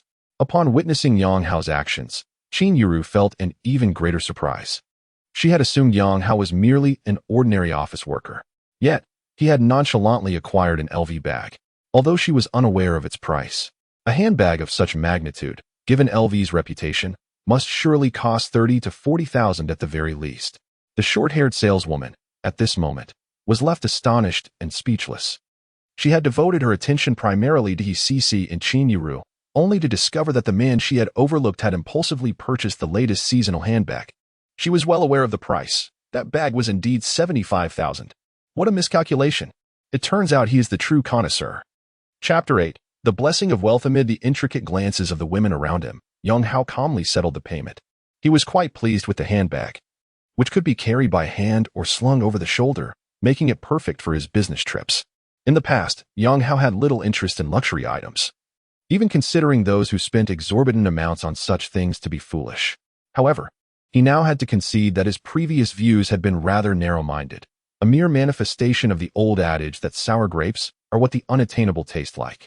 At this very moment, the female sales associates in the store regarded him with unabashed flattery, and the glances from Cici and Qin Yeo had also shifted subtly. Every human being harbors a sense of vanity, and Yang Hao is no exception. This feeling was something he had never experienced in his 30 years of life. He couldn't help but reflect, how delightful it is to be wealthy. "Sir, would you like to consider a briefcase as well? Our briefcases are of exceptional quality," the sales associate suggested. As Yang Hao contemplated this in silence, his gaze happened to drift towards the section where the briefcases were displayed. Su Yin, misinterpreting his interest as a desire to purchase, seized the opportunity to promote. Yang Hao glanced in the direction she indicated and spotted several briefcases neatly arranged on the shelves. With a decisive wave of his hand, he commanded, "The third one on the left, please wrap it up." for someone who frequently traveled for work. A decent briefcase was indeed indispensable, and he indulged himself further. Excellent, excellent. Su Yan's smile widened as she found it delightful to deal with such a straightforward customer. Working at LV, she encountered numerous affluent individuals, yet few were as forthright as Yang Hao. The briefcase was priced at 25,000 and coupled with the previous 75,000. His total expenditure reached a neat 100,000. In just a matter of minutes, Yang Hao had spent an astonishing sum, leaving the sales associate who had previously scoffed at him filled with regret. The tall sales associate remarked with a hint of schadenfreude, lingering, "If you had been more proactive, such a prime client could have been yours." To which the sales associate called Lingling replied with a mournful expression, "Dressed in less than 10,000. And he spends 100,000 in a heartbeat. Who could have imagined?" On the other side, Cece, recovering from her shock, linked arms with Qin Yuyo and half-jokingly, half-seriously remarked, "Xiao, I was wondering why you kept your boyfriend hidden. Turns out he's an invisible tycoon. Were you afraid we might steal him away?" Her tone carried a tinge of jealousy, as her emotions were rather complicated. She had thought herself superior in the realm of selecting partners, only to discover that her friend had quietly secured a discreetly affluent boyfriend. Qin Yuyo was at a loss for words. She had certainly not anticipated Yang Hao's wealth. The memory of the notification she had heard on the subway, an Alipay alert for 660,000, flashed across her mind. Previously, she had assumed it was merely an isolated incident, perhaps the result of a business transaction or a large sum from selling property, but certainly not a regular occurrence. Now, she was compelled to reconsider. Perhaps that was merely a glimpse into his everyday spending money. From the perspective of Yang Hao's attire, he truly does not resemble a wealthy individual, especially considering that he has just signed a boyfriend rental agreement with a monthly salary of 3,000. So, I am renting a boyfriend for 3,000 a month, and he turns out to be an invisible millionaire? How fantastical. Even online novels would hesitate to write such a plot. Yang, do you need storage or delivery services? After Yang Hao completed his payment, Su Yan kindly inquired, noting that the 2 bags were quite large and cumbersome to carry while shopping. Let us store them for now, Yang Hao thought. As he still had over 500,000 to spend, he decided to leave the 2 bags at the store and retrieve them later. However, before he could finish speaking, Cece approached with a cheerful smile. No need to store them. Yang, I can carry them for you. They aren't too heavy. Huh? Yang Hao was momentarily taken aback, glancing at Cece in surprise, unsure of her intentions. However, with someone willingly offering to assist, he had no reason to refuse. He nodded appreciatively. Then I shall trouble Miss He. You're too polite. It's no trouble at all. Cece replied with a bright smile, effortlessly lifting the 2 enormous LV shopping bags. Miss Qin, should we wrap this bag? Seeing that Yang Hao had easily spent 100,000, the saleswoman quickly attempted to promote the tote bag still hanging on Qin Yuru's arm, thinking to herself that if her boyfriend were so affluent, a simple nod from her would make purchasing a bag hardly an issue. Yet, the saleswoman had miscalculated. Upon hearing the inquiry, Qin Yuru quickly returned the bag. No need. She could not afford the 30,000 plus bag and would never dream of asking Yang Hao to foot the bill. That was simply beyond her. Cece, let us go. Let us check out the next store. Shopping at an LV boutique that was not aligned with her spending capability filled Qin Yuru with pressure. After returning the bag, she eagerly called out to Cece to leave. Once outside the LV store, she exhaled deeply, feeling a wave of relaxation wash over her. Xiaoyu, what is going on? That tote was clearly perfect for you. Just let Yang buy it for you, Cece said, casting a sidelong glance at Yang Hao inside the store, where he was being asked for his WeChat by the saleswoman. It's too expensive. Qin Yuru shook her head. Only a little over 30,000. To Yang, that's merely a trifle. Cece waved the 2 shopping bags in her hands. These 2 cost 100,000, and Yang didn't even blink. Xiu, don't feel burdened. He asked your boyfriend. It's entirely normal for him to buy you a bag. Qin Yuru remained silent, instinctively glancing at Yang Hao. Even if he were her genuine boyfriend, she could never bring herself to ask him to buy her a bag. However, at this moment, she found herself somewhat perplexed by the boyfriend she had casually rented for 3,000 yuan. Her emotions were indeed quite complicated. What was initially intended as a mere fade had unexpectedly transformed into something of immense value, like a shield crafted from pure gold, potentially adorned with precious gems. Worth a fortune. Xiao, I must tell you, a boyfriend like Yang Gu is someone you should keep a close watch on, lest he be whisked away by another woman in the blink of an eye. At this juncture, Cece offered a rather well-meaning reminder. albeit tinged with a hint of hypocrisy, for it was she who harbored such thoughts. Even inwardly cursing the two saleswomen who had dared to ask Yang Hao for his WeChat information. Qin Yirua, however, was well aware of Cici's character and couldn't help but silently scoff within. Isn't it you who harbors such thoughts? Chapter 9. An unexpected encounter with my former sister-in-law. While Yang Hao was entangled with a saleswoman, Cici arrived. One hand carrying 2 LV shopping bags and the other holding her phone, capturing several selfies. After skillfully selecting her favorite shot and enhancing it with some editing, she posted it on her social media, accompanied by the caption, "So tired, B." Though her post appeared to lament the exhaustion of shopping, it was, in essence, a subtle display of her recent acquisitions. Of course, she ensured that Qin Yiru would be blocked from viewing it to avoid any awkwardness. This method of boastful display may not be particularly sophisticated, yet within Cici's social circle, it proved to be quite effective. Almost immediately after posting, several superficial friends left comments expressing their envy, while Meng Meng, who was stuck in traffic, bombarded her with messages. Meng Meng, Cici, what's going on? Have you begun your shopping spree already? Meng Meng, did you perhaps catch a wealthy gentleman while waiting for me? Meng Meng, TSK, can this gentleman be shared? Oh, the responses from her plastic friends pleased Cici, though Meng Meng's final message elicited a slight grimace from her. Meng Meng, whose full name is Zhao Meng, also works as a flight attendant for Eastern Airlines, sharing the same workplace as Cici and Qin Yiru. However, she and Cici belong to the same social stratum, quickly becoming close friends, frequently dining and shopping together. Yet, among such superficial friendships, there is always an undercurrent of caution. Any quality men must be kept under wraps, never to be shared openly. Shiro, how long have you and Yang been together? Your discretion is commendable. After responding to Zhao Meng, Cici began to subtly inquire about Yang Hao's situation. If he and Qin Yiru had not been together for long, her chances of successfully intruding would be significantly higher. For someone like Cici, regardless of the duration of Qin Yiru and Yang Hao's relationship, she would certainly attempt to make her move. However, strategies differ based on the length of the relationship. She considered herself somewhat of a seasoned participant in this competitive arena. This particular inquiry caught Qin Yiru off guard. She had just signed a lease agreement with Yang Hao, and many details remained unresolved. Nevertheless, she quickly recalled Yang Hao's conversation with her mother on the subway and replied, "Not long, just a month." I knew it. Not a hint of it at all. Upon hearing that the two had only been together for a month, Cici felt a surge of delight. A brief relationship indicated an unstable emotional foundation, making it easier for her to exploit any vulnerabilities. However, this time frame also posed a challenge. Typically, 1 month into a relationship falls within a honeymoon phase, making it difficult to genuinely sever their bond. Well, I must find a chance to test Yang Gu. Cici mused internally, her gaze drifting back to Yang Hao, who had just extricated himself from the saleswoman's clutches and was striding purposefully toward her. To be precise, he was heading toward his girlfriend, Qin Yiru. But Cici chose to interpret his approach as directed at her. With a beaming smile, she greeted him. Yang Gu, what else do you wish to purchase? I am quite familiar with Longxing Plaza. Let's meander around casually, primarily to accompany Shiro. Yang Hao cheerfully replied and gestured towards Qin Yiru with a nod. Shiro is indeed fortunate. Most men tend to resist shopping, yet Brother Yang displays remarkable patience.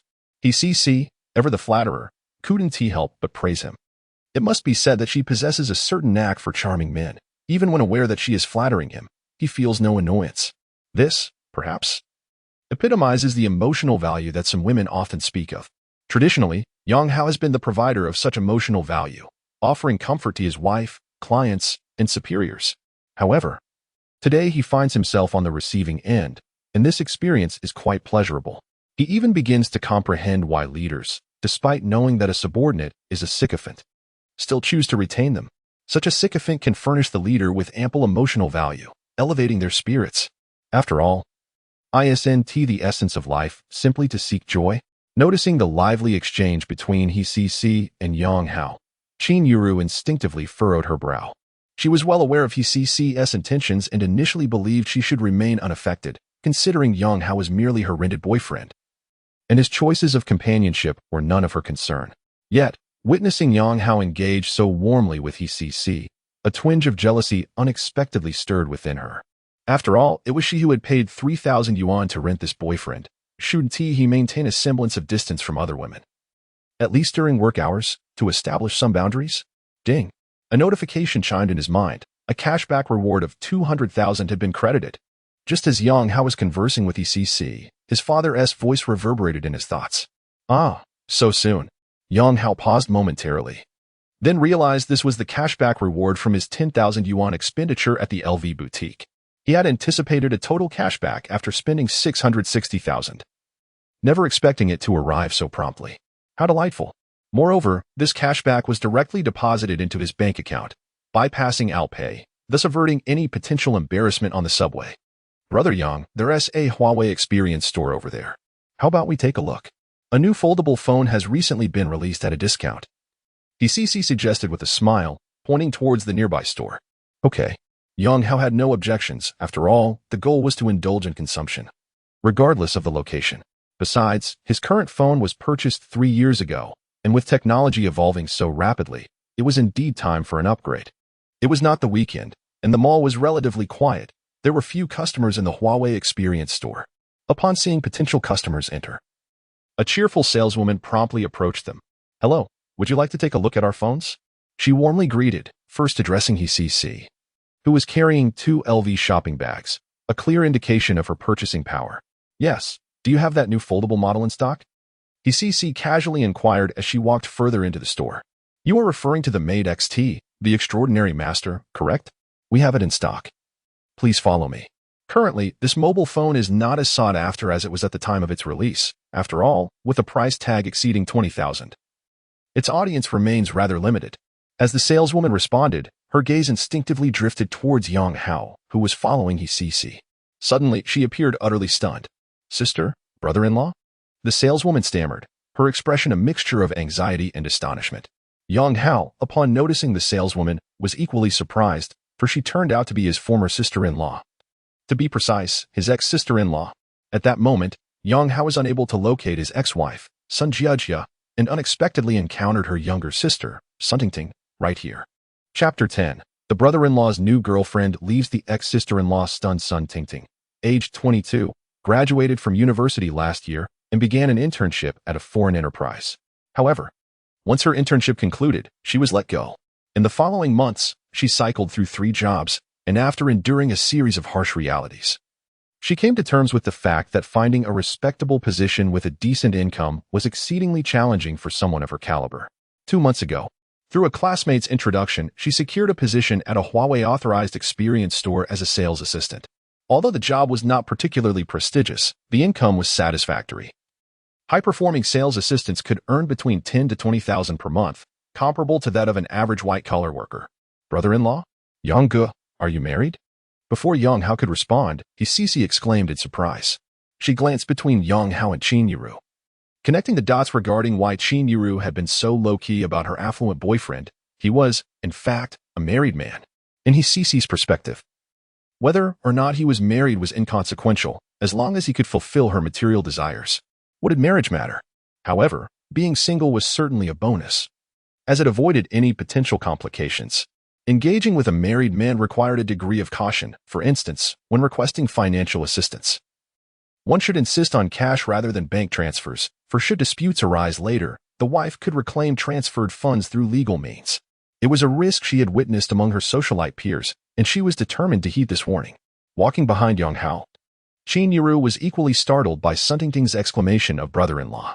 Her beautiful eyes widened in disbelief, casting an inquiring glance at Yang Hao, while her mind silently criticized, indeed. Cheap goods are never of good quality. No wonder she could accept a meager salary of 3,000. He is a married man. Ugh, what a scoundrel. Having a wife and still engaging in such affairs. Qin Yiru mentally cursed, resolving to terminate their previous agreement. If he were single, pretending to be her boyfriend could have been acceptable. However, with a wife, that was absolutely out of the question.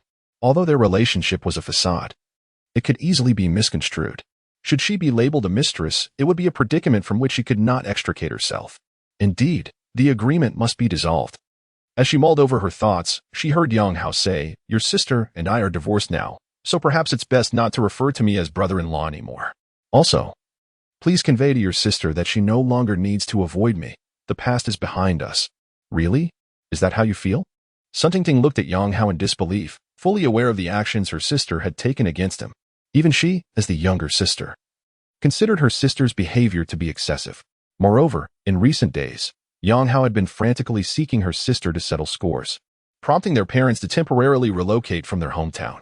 Thus, Sun Tingting harbored serious doubts about whether this was merely a stalling tactic by Yang Hao, claiming to have moved on while intending to lure her sister out. Of course it's true, Yang Hao shrugged nonchalantly, then reached out to gently tug at Qin Yuru's arm. Look, I've already found a girlfriend. What do you think of her compared to your sister? Girlfriend? Sun Tingting's gaze instinctively shifted towards Qin Yuru. In truth, the moment the three entered the store, she had already noticed that Qin Yuru's physique and beauty surpassed Hisisi's. However, Hisisi was carrying 2 oversized LV shopping bags, suggesting a greater spending capability, which caused Sun Tingting to focus her attention more on Hisisi. Upon hearing Yang Hao mention that this stunning beauty, comparable to a film star, was indeed the current girlfriend of her former brother-in-law, she was immediately taken aback, her expression filled with disbelief. After listening to their conversation, Hisisi and Qin Yuru also clarified their relationship. It turned out that Yang Hao was merely the former brother-in-law of the saleswoman. This indicated that Yang Hao was indeed single at present, albeit with a previous marriage. For someone like Hisisi, who could accept a married man, a past marriage was hardly an issue. This was far preferable to being married, as any financial contributions could be categorized as voluntary gifts, thereby avoiding the complications of asset transfer during marriage. Initially contemplating the termination of the agreement with Yang Hao, Qin Yuru altered her perspective. She only required a faux boyfriend, rendering Yang Hao's marital history inconsequential as long as he was currently single. Thus, when Yang Hao introduced himself to Sun Tingting, she readily nodded in agreement. Hello, Qin Yuru. Hello. I am Sun Tingting. After a brief hesitation, Sun Tingting stated her name while carefully scrutinizing Qin Yuru. The latter was tall and breathtakingly beautiful, resembling a rare six-sided beauty with virtually no shortcomings. Even television actresses might pale in comparison in real life. Yet, how could such a stunning beauty be with her brother-in-law? It seemed illogical.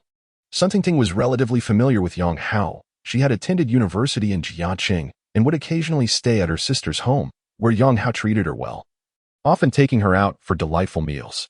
However, both Sun Tingting and her sister, Sun Jejia, were somewhat materialistic. Although her brother-in-law was kind to her, Sun Tingting inherently looked down upon Yang Hao, whose earning capacity was mediocre at best. Thus, while she felt her sister's actions were excessive and lacked boundaries, she also believed that Yang Hao was not without fault. If he earned more, perhaps her sister would not have felt the need to betray him. Ultimately, it boiled down to his lack of ability. Since they were acquaintances, she thought it prudent to request a generous discount later. At that moment, Hisisi chimed in to assert her presence, playfully tugging at Sun Tingting's arm as she half-jokingly, half-seriously remarked, "Beauty, your sister has quite the discerning taste." Even rejecting such an excellent man as Yang Gu, she might not realize that men like Yang Gu still hold considerable appeal in the market. Their affairs are rather unclear to me. Sun Tingting replied somewhat dismissively, then turned her gaze towards the cashier's desk, waving at a female clerk engrossed in her phone. "Zhu, could you please assist the customers? I need to use the restroom." "Oh, certainly," Zhuing responded, unaware of the situation unfolding, and approached with a cheerful smile. "How can I help you three? What would you like to purchase? I can provide some recommendations." "Sister." Brother Yang, I'll just step out for a moment." Sun Tingting nearly called out brother-in-law again, having done so for several years. She found it quite difficult to adapt to the change.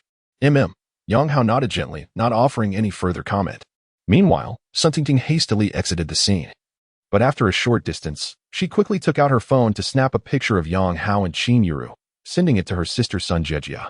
Chapter 11. Has my ex-husband found new love? Sister, I encountered brother-in-law at the store. He has a new girlfriend, and she's incredibly beautiful. He also mentioned that your past is behind you, so you no longer need to avoid him. Sun Tingting sent several messages to her sister, followed by different angles of a photo featuring Yang Hao and Qin Yuru, which she promptly forwarded. Meanwhile, at the Hilton Garden Hotel, Sun Jejia, wrapped in a bathrobe, was engaged in a heated argument with a man wearing gold-rimmed glasses. "You promised to marry me, yet you haven't even finalized your divorce. Lu Songlin, what do you mean? If you dare to play with my feelings, I will confront your wife." Sun Jiejia's expression twisted with rage for this man. She had resorted to despicable means to divorce her husband. They had agreed to separate together, yet this man had still not finalized his own divorce. Lu Songlin removed his glasses and rubbed his temples, attempting to soothe her. "Jiejia, my circumstances differ from yours. I have children, and the division of assets is a significant issue. If we want this resolved quickly, I would have to leave without anything. Is that the outcome you desire? Lu Songlin was aware of Sun Jiajia's vulnerabilities. She had pursued him primarily for his wealth, which explained her swift decision to divorce. As soon as she heard him mention leaving empty-handed, her emotional turmoil significantly subsided. She could not accept the notion of Lu Songlin starting anew without any resources at the age of 40. Surely, she did not wish to accompany him on a journey to reclaim his fortune. Indeed, her interest in him was merely a means to secure a life of luxury as a wealthy wife. Therefore, patience was essential. I have already begun discreetly transferring my assets, but this requires time. Noticing her mood had lightened considerably, he embraced her, continuing to spin sweet words. Jiajia, you have sacrificed so much for me, and I see it all. Rest assured, once I have moved my assets, I will expedite the divorce process. My feelings for that woman at home have long since faded. And how long will this take? I cannot endure this deceitful existence any longer. Sun Jiajia fixed her gaze on Lu Songlin, demanding answers. At least 6 months. Possibly 3 if all goes well. Lu Songlin replied dismissively, confident in his ability to manage Sun Jiajia. His promise of divorce had merely been a performance. He had never genuinely intended to follow through. Currently, he was in the process of immigration paperwork, and within 6 months, everything would be settled. His family would relocate to Australia, leaving Sun Jiajia unable to find him should she choose to cause a scene. During this period, he could continue to exploit this naive woman, whose intellect might be questionable, yet her appearance and skills made her a most satisfactory companion. Beep, beep, beep. As Sun Jiajia was about to urge Lu Songlin to hasten his pace, her phone, resting on the coffee table, suddenly displayed several WeChat notifications. Having resorted to underhanded tactics to divorce Yang Hao, she had changed her phone card in WeChat. Thus, the number of individuals aware of her new contact information was quite limited. Receiving such a flurry of messages was unexpected. She quickly grabbed her phone to check. Upon reading the messages from her sister, she was left utterly bewildered. Impossible. This cannot be true. How could he find such an attractive girlfriend? Sun Jiajia mumbled to herself. Clicking on one of the photos for a closer look, the woman pictured alongside her ex-husband, Yang Hao, was tall and stylishly dressed, her fair, long legs impossible to ignore. What is going on? Lu Songlin, curious, leaned closer, his gaze immediately drawn to Qin Yuru's stunning legs. He instinctively swallowed hard and inquired, who is she? Yang Hao and his new girlfriend, Sun Jiajia replied, still grappling with the shock of her ex-husband's new relationship and oblivious to Lu Songlin's reaction. She continued her lament. How is this possible?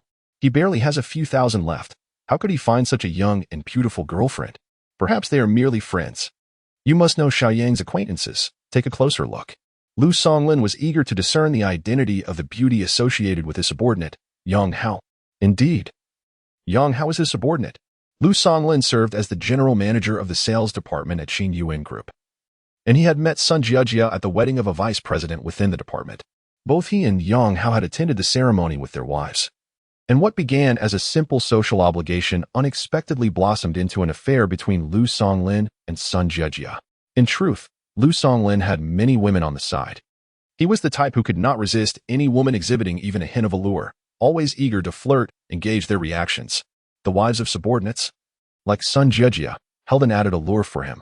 After their initial encounter at the wedding, they began to interact more, and to his surprise, she was quite receptive. Thus, their relationship swiftly evolved into one of card-playing companions. Sun Jiajia was managing the property she had shared with Yang Hao, and Lu Songlin had lent a hand. Had it not been for him arranging a month-long business trip for Yang Hao, Sun Jiajia would have struggled to address the property issues in time. I don't know her. I've never seen this woman. Sun Jiajia gritted her teeth in frustration. Despite having gained some financial advantage through dubious means, her ex-husband's new romance deeply unsettled her, especially given that this new partner's attributes far surpassed her own. This led Sun Jiajia to suspect that Yang Hao might have been unfaithful during their marriage. How else could he have found a new love so swiftly? Yes, it must be so. Damn it, what a scoundrel. Engaging in affairs while married. Brother Lu, do you think Yang Hao has been with this vixen for a long time? He travels often, so he certainly has the opportunity for such indiscretions. Sun Jiajia, filled with indignation, sought clarification from Lu Songlin. It's difficult to say. In our line of work, business trips and social engagements are commonplace, which does afford opportunities to meet young women. However, with a girl of such caliber, How could she possibly be interested in Xiaoyang? At this moment, Lu Songling's heart was brimming with jealousy. How could someone like Yang Hao be worthy of a beauty of this level? He even mentioned that I need not avoid him any longer. That the past was behind us. Lu Gu, do you think Yang Hao is trying to deceive me into going out? Sun Jiajia glanced once more at the WeChat message from her sister before seeking Lu Songling's opinion. It's hard to say. Lu Songlin stroked his chin and pondered. This might also be a scheme set by Xiaoyang, hiring someone to impersonate a girlfriend, putting on an air of indifference. All in an effort to lower your guard. Yes, it must be just that. Sun Jiajia nodded repeatedly, despite being the one to initiate the infidelity. She found it unbearable to accept that her ex-husband could quickly find a new partner. Though this is indeed hypocritical, such individuals are not uncommon in reality. Chapter 12. The Gold Digger Strikes Within the Huawei Experience Store. Zhu Ying remained oblivious to the connection between Yang Hao and his friend, Sunnington. As usual, she enthusiastically presented the highly popular Mate XT, a remarkable foldable phone that boasts a unique three-fold design. Given the phone's immense appeal, numerous customers flocked to the store for inquiries. However, most merely indulged in curiosity, with only a handful willing to place an order. Considering its steep price exceeding 20,000 yuan, a sum beyond the reach of the average consumer. To Zhu Ying's surprise, Yang Hao purchased a top-tier version with 16 gigabytes of RAM and 1 terabyte of storage before she could finish her introduction. Naturally, she was delighted to encounter such a generous customer. After Yang Hao completed the payment, she willingly assisted in activating the phone and transferring data from his old device. Brother Yang, your phone has quite a bit of data. It may take around 10 minutes, she said. Please wait in the lounge while I fetch you a glass of water. Once the data transfer commenced, Zhu Ying continued with her warm demeanor. There's no need for that. I'll take a look at the cars, Yang Hao replied, gesturing towards the 2 Wenjie brand vehicles parked inside the experience store, one Wenjie M7 and the other Wenjie M9. Both models were equipped with the Harmony OS and Huawei's ADS intelligent driving system, representing a deep collaboration with Huawei. Consequently, several large authorized Huawei experience stores also offered Wenjie vehicles for sale. It is a universal truth that most men harbor an affinity for cars, and Yang Hao is no exception. Previously, he and his ex-wife, Sun Jiajia, had purchased a second-hand Audi A4L. Initially, their budget could not accommodate the luxury brand's BBA. But for the sake of appearances, Sun Jiajia opted for the used Audi, which, despite being pre-owned, bore the prestigious 4-ring emblem, thereby somewhat satisfying her vanity. In recent years, however, the rapid development of electric vehicles has led to a significant decline in sales of traditional fuel-powered cars, causing the BBA brands to lose their luster, particularly in the price range below 500,000 yuan, where they now hold no advantage. The Wenjie M9, priced between 4 to 500,000 yuan, emerged as a formidable challenger to BBA, as this price bracket had long been dominated by them. Sir, please take a seat and experience the vehicle. I will provide you with a detailed explanation. The bored saleswoman had already taken notice of Yang Hao and his companions. With few customers in the store, the trio's presence was undeniably captivating. More specifically, it was Qin Yuru and Cici, 2 strikingly beautiful women, whose figures and beauty would attract attention wherever they went. Furthermore, Yang Hao's unblinking decision to purchase a Huawei foldable phone certainly amplified his presence in the store, leading the saleswoman to believe he was at least a potential customer. Upon hearing the saleswoman's invitation, Yang Hao remained silent, opting instead to settle into the driver's seat, just as he had observed in the short videos online. The interior of the Wenjie M9 exuded elegance, and the seats provided ample comfort. The gentleman examined the display vehicle, an ultra-extended range model, boasting an electric range of 233 kilometers and a comprehensive range of approximately 1,400 kilometers. The female sales representative settled into the passenger seat, clad in a light gray professional skirt suit, with her legs elegantly enveloped in sheer black stockings. While she could not rival the allure and beauty of Qin Yuru or Cici, she nonetheless possessed a charm of her own.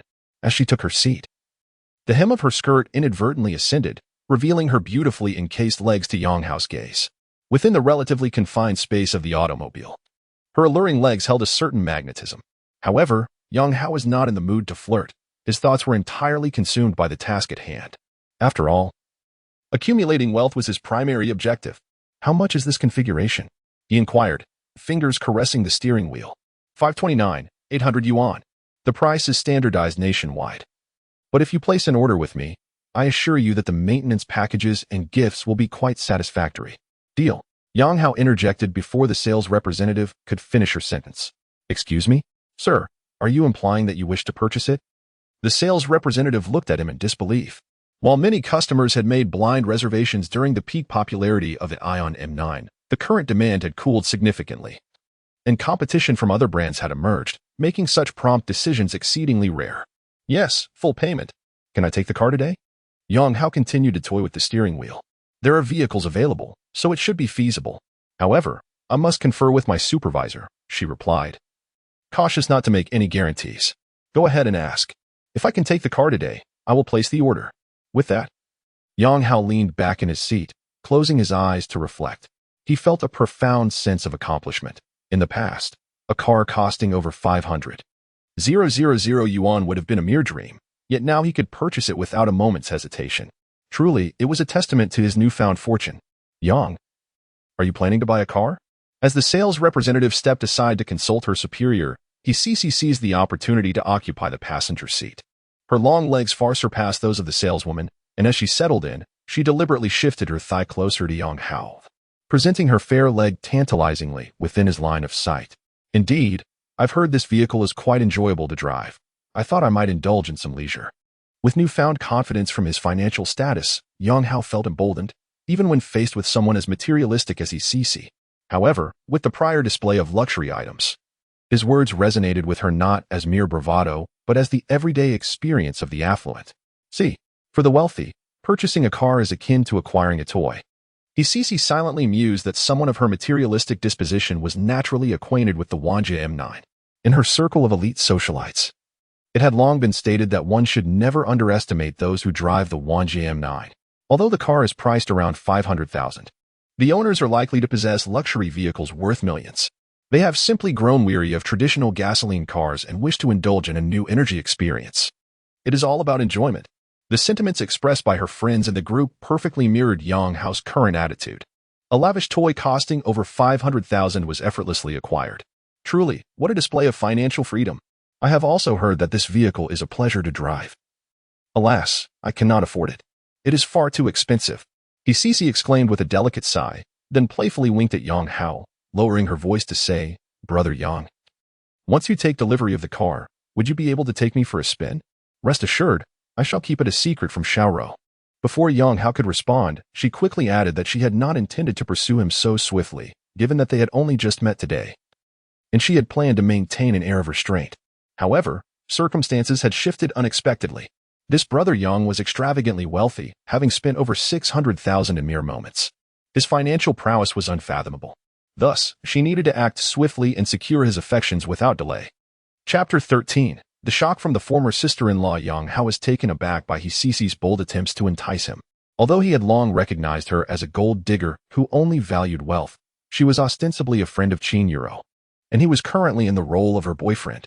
This demonstrated that a woman like her had little moral compass, as long as one's pockets were deep enough. She would disregard all ethical considerations. Cici's audacity reminded Yang Hao once again of the intoxicating allure of money. Previously, he had only heard of such women, but today he was experiencing it firsthand. In the past, he could only admire beauties of Cici's caliber from afar, yet now she was actively fawning over him. If he wished, he could easily take her to a hotel for a game of cards. Brother Yang, the manager said you can pick up the car today. Just as Yang Hao was lost in contemplation, the female sales representative returned. Noticing Cici seated in the front passenger seat, she wisely took a seat in the back. Well then, let's place the order, Yang Hao declared with extravagant flair. All right, Brother Yang, please follow me to the VIP room to finalize the contract. The saleswoman beamed with delight. Selling a Wanja M9 so effortlessly brought her immense joy. Meanwhile, Cici, seated in the front, sparkled with excitement. For women of her ilk relished in the sight of men spending lavishly. Yang Hao followed the saleswoman to the VIP room, and naturally, Qin Euro, as his companion, was also invited.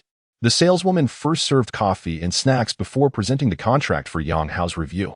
The purchase agreement was a standard template. Yang Hao merely requested that the promised complimentary gifts be included before promptly signing it and accompanying the saleswoman to the finance department for payment. Xiu, Brother Yang must be at least at the vice president level, right? He casually spent over 600,000. That's incredibly extravagant. After Yang Hao's departure, Cici began to extract information about him from Qin Euro. I suppose so, Qin Yuro replied absent-mindedly, though she was quite curious about Yang Hao's true identity. She found it hard to believe his earlier claim of being merely a sales manager, as someone in that position could not possibly possess such astonishing purchasing power. Thus, she suspected that Yang Hao had fabricated his title. However, this theory seemed flawed. What purpose would there be in concocting a false identity? If he had intentions towards her, wouldn't it be more straightforward to reveal his true status? Titles like group vice president, director, or even president would surely be more alluring to women. Yet, Yang Hao chose to conceal his identity and even signed a lease agreement with a monthly salary of 3,000. Was this a rich man's peculiar sense of humor? At that moment, Qin Yuro was thoroughly perplexed, her mind a whirlpool of confusion, leaving her little inclination to respond to Cici's inquiries. Xiu, do you intend to keep Brother Yang hidden away?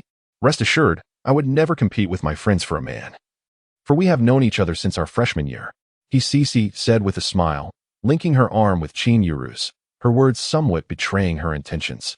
The internet has proclaimed that if a boyfriend can be taken away, it is best to let him go. Qin Yuru replied with a hint of indifference, a phrase she had encountered while scrolling through Douyin. Indeed, that is the essence of the matter. Cici nodded in agreement. Yet inwardly she added, the internet also states that there are no walls that cannot be breached, only unambitious mistresses. Inside the service hall, Sun Tingting, having evaded detection, returned upon realizing that Yang Hao and his companions were no longer present. Zhu, did the previous guest leave? Sun Tingting approached Zhuing, feigning casualness. No. They have gone to the VIP room, Zhuing cheerfully replied. Thank you for handing such esteemed clients over to me. I'll treat you to spicy hot pot after work. Huh? They went to the VIP room? Sun Tingting instinctively glanced towards the direction of the VIP room, a space designated for high-profile clients. Where those invited inside were at least prospective clients. That Yonggu is truly extravagant, purchasing a Mate XT Master without a second thought. Yet, the data transfer is not even complete. Zhuing pointed at the two mobile phones before her. What? Are you saying my brother-in-law bought a Mate XT Master? Sun Tingting exclaimed, her eyes widening in disbelief. Brother-in-law? Zhuing was momentarily taken aback. Yonggu is your brother-in-law? He was my former brother-in-law. He divorced my sister. Sun Tingting replied, although she had never mentioned the divorce to Zhuing, as her sister's actions had been rather disgraceful. They divorced? Zhuing was astonished. I recall you saying your brother-in-law was a wonderful person, treating your sister well. How could they part ways? Oh, I understand now. It must be that your brother-in-law has become successful and found another woman. She exclaimed, how despicable.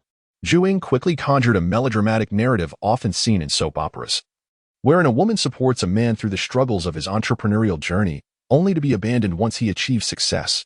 Indeed, that must be the case. Those two women are certainly brazen. Did he really purchase a Mate XT Master? Sun Tingting chose not to continue Zhu Ying's line of thought, for she had no desire to discuss her sister's divorce. Instead, she was more concerned with whether Yang Hao had genuinely bought a phone worth over 20,000. Her sister had previously mentioned that after the divorce, her brother-in-law had barely a few thousand to his name. How could he possibly afford such an expensive phone? Could it be that he had secretly accumulated a substantial savings? There is no doubt about it. Zhuing nodded. The payment has been completed. The phone was activated with my assistance, and as you can see, the data has been fully transferred. However, had I known he was the type to abandon his faithful wife, I would not have bestowed him with any kindness. Zhuing added indignantly. Sun Tingting remained silent. Instead tapping on Yang Hao's new phone and sending a message to her sister, Sun Jiajia, while dispatching a few more texts. Sister. He purchased a foldable phone from our store. This phone costs over 20,000. He must have secretly saved quite a bit of pocket money. Since he has managed to save, I believe there is no need for you to hide anymore. After all, you both have your own plans. Meanwhile, Sun Jiajia was still perusing the photos sent by her sister, meticulously enlarging and scrutinizing the images of Qin Yuru. Although she found it hard to believe her ex-husband Yang Hao could attract such a high-caliber beauty as a girlfriend, an uncomfortable feeling lingered in her heart. Just then, another message from her sister popped up. She opened the message, and her already unappealing complexion darkened further. Chapter 14. Who is Yang's girlfriend, and what happened? Noticing the sudden pallor on Sun Jiajia's face, Lu Songlin leaned in and inquired. Tingting mentioned that he had purchased a highly sought-after foldable smartphone. Sun Jiajia, while magnifying a newly sent photo from her sister, remarked, it's just over 20,000. If you like it, I can gift you one. Lu Songlin, unfazed, patted Sun Jiejie on the shoulder. As the general manager of the sales department, his annual income exceeded $1 million, often reaching several million during prosperous times. Thus, a 20,000 yuan phone was trivial for him. He should have been financially strained. How could he afford such an expensive phone? Perhaps it was a credit card purchase. 20,000 isn't exorbitant. A phone costing over 20,000 didn't significantly affect Lu Songlin's demeanor. He instinctively slipped his hand into Sun Jiejie's collar. However, Sun Jiejie seemed preoccupied. Twisting her body away, struggling as she exclaimed, when he was married, he wouldn't even splurge on a 10,000 yuan phone, and now that he's just divorced, he's bought himself a phone worth over 20,000. Perhaps he was stashing away secret funds before the divorce. How much could he possibly earn in a month? You are his superior. You should know. Seeing Sun Jiejie's resistance, Lu Songlin withdrew his hand, contemplating aloud. Xiao Yang holds the position of sales supervisor, earning around 1 to 200,000 annually. I would need to check the performance report for specifics. He shouldn't have had the means to hide any secret funds. It's likely he really did use a credit card. Sun Jiejie's mood slightly improved. Credit card debt, while momentarily gratifying, would necessitate repayment. And the interest rates are notably steep. If one cannot repay in full, the debt only accumulates. Inside the Huawei authorized store, Zhu Ying whispered to Sun Tingting. By the way, Tingting, your scoundrel ex-brother-in-law not only bought a foldable smartphone but also a Wuling M9. That's over 500,000. What? He actually bought a Wuling M9? Sun Tingting, already in a state of shock, widened her already large eyes even further. A foldable smartphone priced over 20,000 might be within reach for an average person with a credit card, but the Wuling M9 was a different matter entirely. A vehicle costing over 500,000 cannot be easily managed with mere credit cards. Firstly, an average person's credit card limit is unlikely to be that high, and secondly, even if one cobbled together a loan to purchase the vehicle, repaying that loan would be another challenge. Despite the perception on social media that a car costing over 500,000 is commonplace, in reality, those who can afford such a vehicle are indeed a rare breed. Having been acquainted with the harsh realities of society, Sun Tingting understood the true value of the Wuling M9, especially after working in the Huawei authorized store, where she had encountered several customers purchasing the Wuling M9, all of whom exuded a certain social status through their demeanor and attire. She even overheard the sales team mention a well-known local entrepreneur. Isn't it time to sign the contract? I overheard Sister Qian speaking to the leader. And it seems the other party is paying in full. Tingting, what does your ex-brother-in-law do? Although his character is lacking, he is indeed quite wealthy. Zhu Ying found herself somewhat intrigued by her friend's ex-brother-in-law. He works in sales for a large company. Yes, I believe he is a sales manager. Sun Tingting wasn't very familiar with Yang Hao's profession, having only heard about it once from her sister. It is said that his income is decent, with an annual salary of around 1 to 200,000. However, this salary does not seem to align with the purchase of a Wanji M9. If he were to take out a loan, he might barely manage, but to pay in full is utterly impossible. After all, Yang Hao had just divorced her sister. And according to her, this ex-brother-in-law barely has a few thousand in his pocket. Where would he find over 500,000 to buy a car? A sales manager? He must have closed some massive deal, the kind that makes one suddenly wealthy. Zhu Ying speculated quietly, then added with disdain. He must have known he would receive a hefty commission before he filed for divorce, ensuring that the commission would not be considered marital property. What a scoundrel! Zhu Ying's imagination ran wild, concocting a tale of a scheming rogue who callously abandoned his wife. I am not privy to their affairs. Sun Tingting shook her head. While she found her sister's actions despicable, she had no inclination to defend Yang Hao. Torn between her sister and Yang Hao, she knew where her loyalties lie. It seems quite plausible. Perhaps he even won the lottery. Zhu Ying remarked, casually picking up her threefold phone after transferring the data. One phone, one car. And in less than half an hour, 55,000 was spent. It's as if that money fell from the sky, who knows? He might have indeed struck it rich with a lottery ticket. Is it true that he purchased the Wanji M9 outright? Sun Tingting still found it hard to believe, feeling that the situation was too absurd. Anyway, that's what I heard Sister Qian say on the phone. Oh, look, Sister Qian is coming out. Why not ask her? Just then, the sales representative Ma Qianqian, who was assisting Yang Hao, emerged from the VIP room. She had been on the phone, but it seemed to be an inconsequential call, as she quickly said a few words before hanging up. As she prepared to return to the VIP room, Sun Tingting hurried over. Sister Qian, Zhu just mentioned that the gentleman bought the Wanji M9 outright. Is that true? Yes, the payment has been completed. Ma Qianqian nodded and playfully teased. Zhu Zhu has quite the keen ear. It's understandable, as Yang Gu is also her client. By the way, has Yang Ji's phone data finished transferring? He really did pay in full. Sun Tingting was taken aback by the confirmation, her mouth agape, momentarily forgetting to respond to Ma Qianqian. What is so surprising? I tell you, the proportion of clients purchasing the Wanjia M9 outright is quite high. Those who take out loans are actually in the minority. Ma Qianqian spoke the truth. Most customers purchasing the Wanjia M9 are not financially constrained.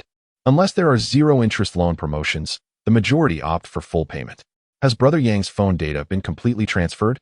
Seeing Sun Tingting standing dumbfounded and silent, Ma Qianqian pressed on. Yes, it's done. Coming to her senses, Sun Tingting nodded with a vacant expression. The ex-brother-in-law, who was outsmarted by his sister-in-law, actually bought a Wanjia M9 outright. Could it be that he won the lottery? Well, I'll take these to Brother Yang.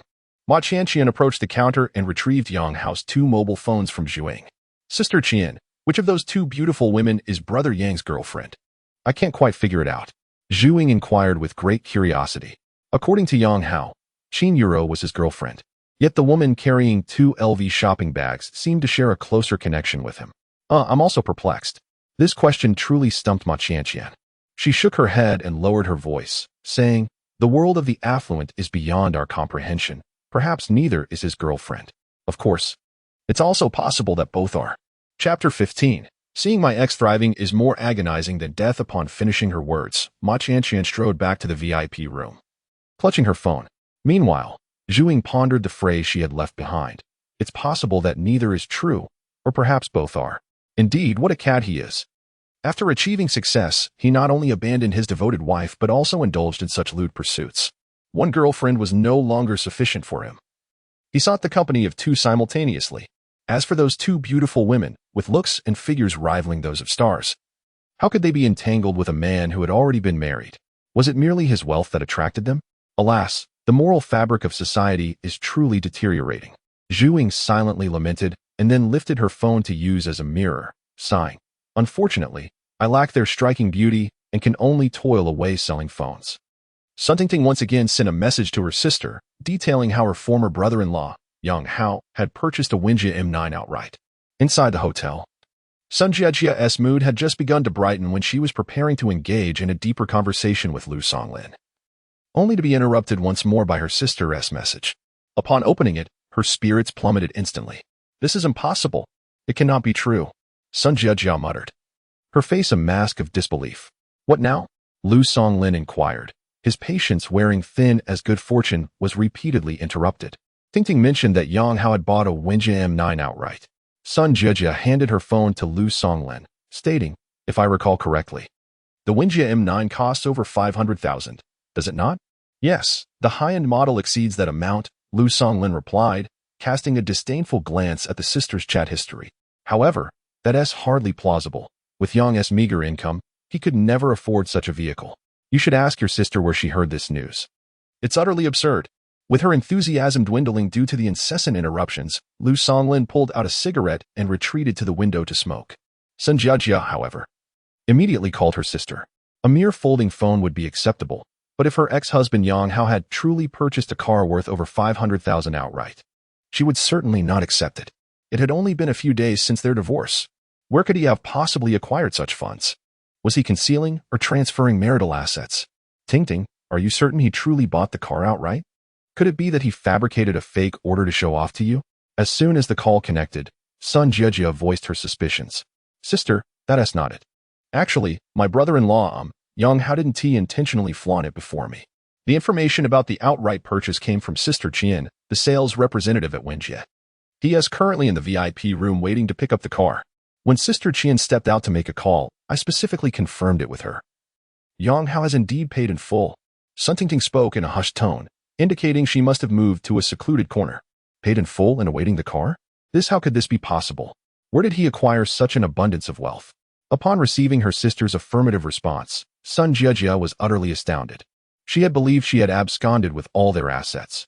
Yet Yang Hao had the audacity to purchase a Wanjia M9 outright, worth over 500,000. This revelation implied that she had failed to seize all of their shared wealth, and it was conceivable that Yang Hao had concealed even greater sums. How dare he hide his money and play tricks on her? Sun Jiajia ground her teeth in frustration. It is often jested online that discovering an ex is thriving can be more painful than death itself. Yang Hao was not merely an ex. He was her ex-husband. One can only imagine the turmoil swirling within her heart.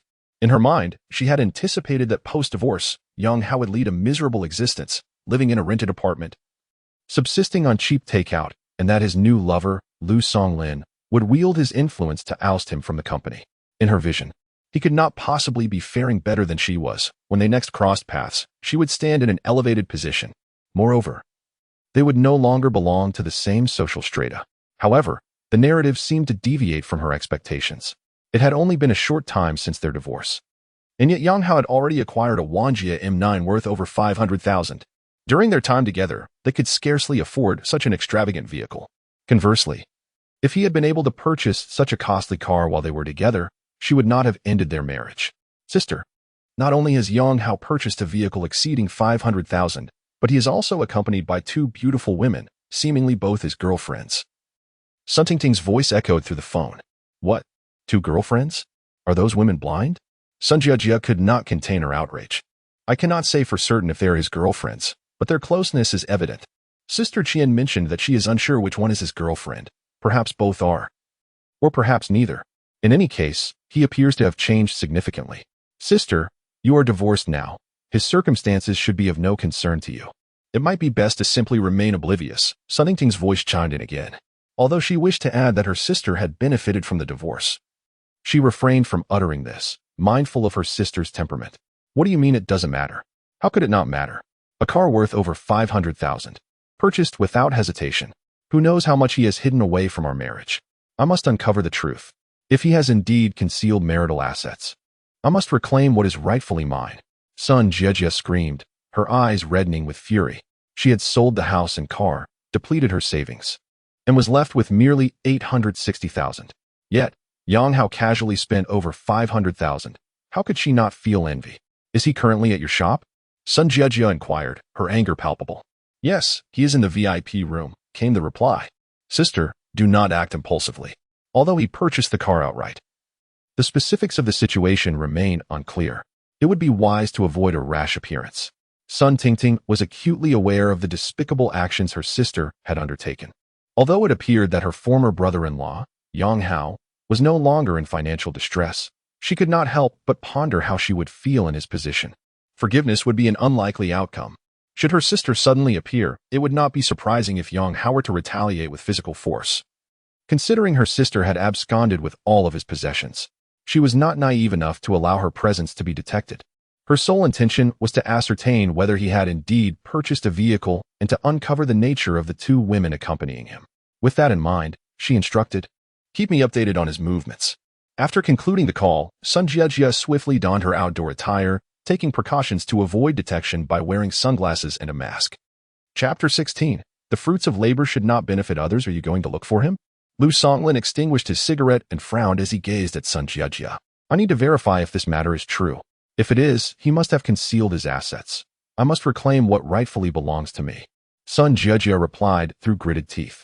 Indeed, it is essential to ascertain the source of his wealth. Lu Songlin nodded slightly, although he regarded the 2,000 yuan foldable phone with disdain. The over 500,000 yuan Wenjia M9 was an entirely different matter. After all, that sum was substantial even for him. By the way, my dear, how is the matter regarding Yang Hao's dismissal progressing? Lu Songlin had long promised to expel Yang Hao from the company, thus clearing the path for their relationship, as his presence would hinder their long-term prospects. I have already made the necessary arrangements. HR will soon approach him for a discussion, Sun Jiajia replied. Lu Songlin, too, found Yang Hao a nuisance. As a leader, he was quite familiar with Yang Hao. If the subordinate were to discover that Lu had taken his wife, he would undoubtedly seek retribution. The consequences could range from a mere physical altercation to something far more severe should the other party lose his temper. Furthermore, Yang Hao was not one of his confidants, and once he was ousted from the sales team, Lu could appoint someone of his choosing to take his place, achieving a double victory. With a reassuring response, Sun Jiajia felt a slight lift in her spirits. Fully geared, she departed from the hotel and made her way to her sister Sun Tingting's workplace at the Huawei authorized store in Longxing Plaza. En route, contemplating her solitude, Sun Jiajia called her close friend Wang Ying to briefly discuss her situation, and they arranged to meet at Starbucks. Half an hour later, Sun Jiajia and her friend Wang Ying settled into a corner table at Starbucks. Coincidentally, this very spot had recently been occupied by Yang Hao and Qin Yuru. Jiajia, please elaborate. How did Yang Hao become prosperous? How could he possibly afford such an expensive car? Could it be a scheme to lure you out? Wang Ying, a university roommate of Sun Jiajia, had maintained a close relationship with her since their school days. Their bond endured largely due to their shared values. Both were willing to go to great lengths for wealth. Wang Ying's mindset was particularly extreme. Whereas Sun Jiajia had chosen to marry Yang Hao, whom she deemed a decent man, Wang Ying firmly believed in marrying only a wealthy individual, having dreamt of ensnaring a rich husband since their university years. Unfortunately, with limited personal attributes, despite being of above-average appearance and physique, she found herself at a disadvantage in the pursuit of affluent partners who viewed beauty as a common asset. Lacking a wealthy background or exceptional personal qualities, her aspirations remained unfulfilled. Now, at the age of 28, Wang Ying remained single, still dreaming of a powerful CO falling in love with her. Even the divorce of Sun Jiajia can be attributed to her own actions, were it not for her incessant sharing of motivational articles and her occasional disparagement of Yang Hao. Sun Jiajia would not have so swiftly become entangled with Lu Songlin. The specifics of the situation are unclear to me. But Tingting mentioned that Yang Hao first purchased a foldable phone, followed by a luxury car worth over 500,000. Currently, he finds himself in the VIP lounge of a Huawei-authorized store.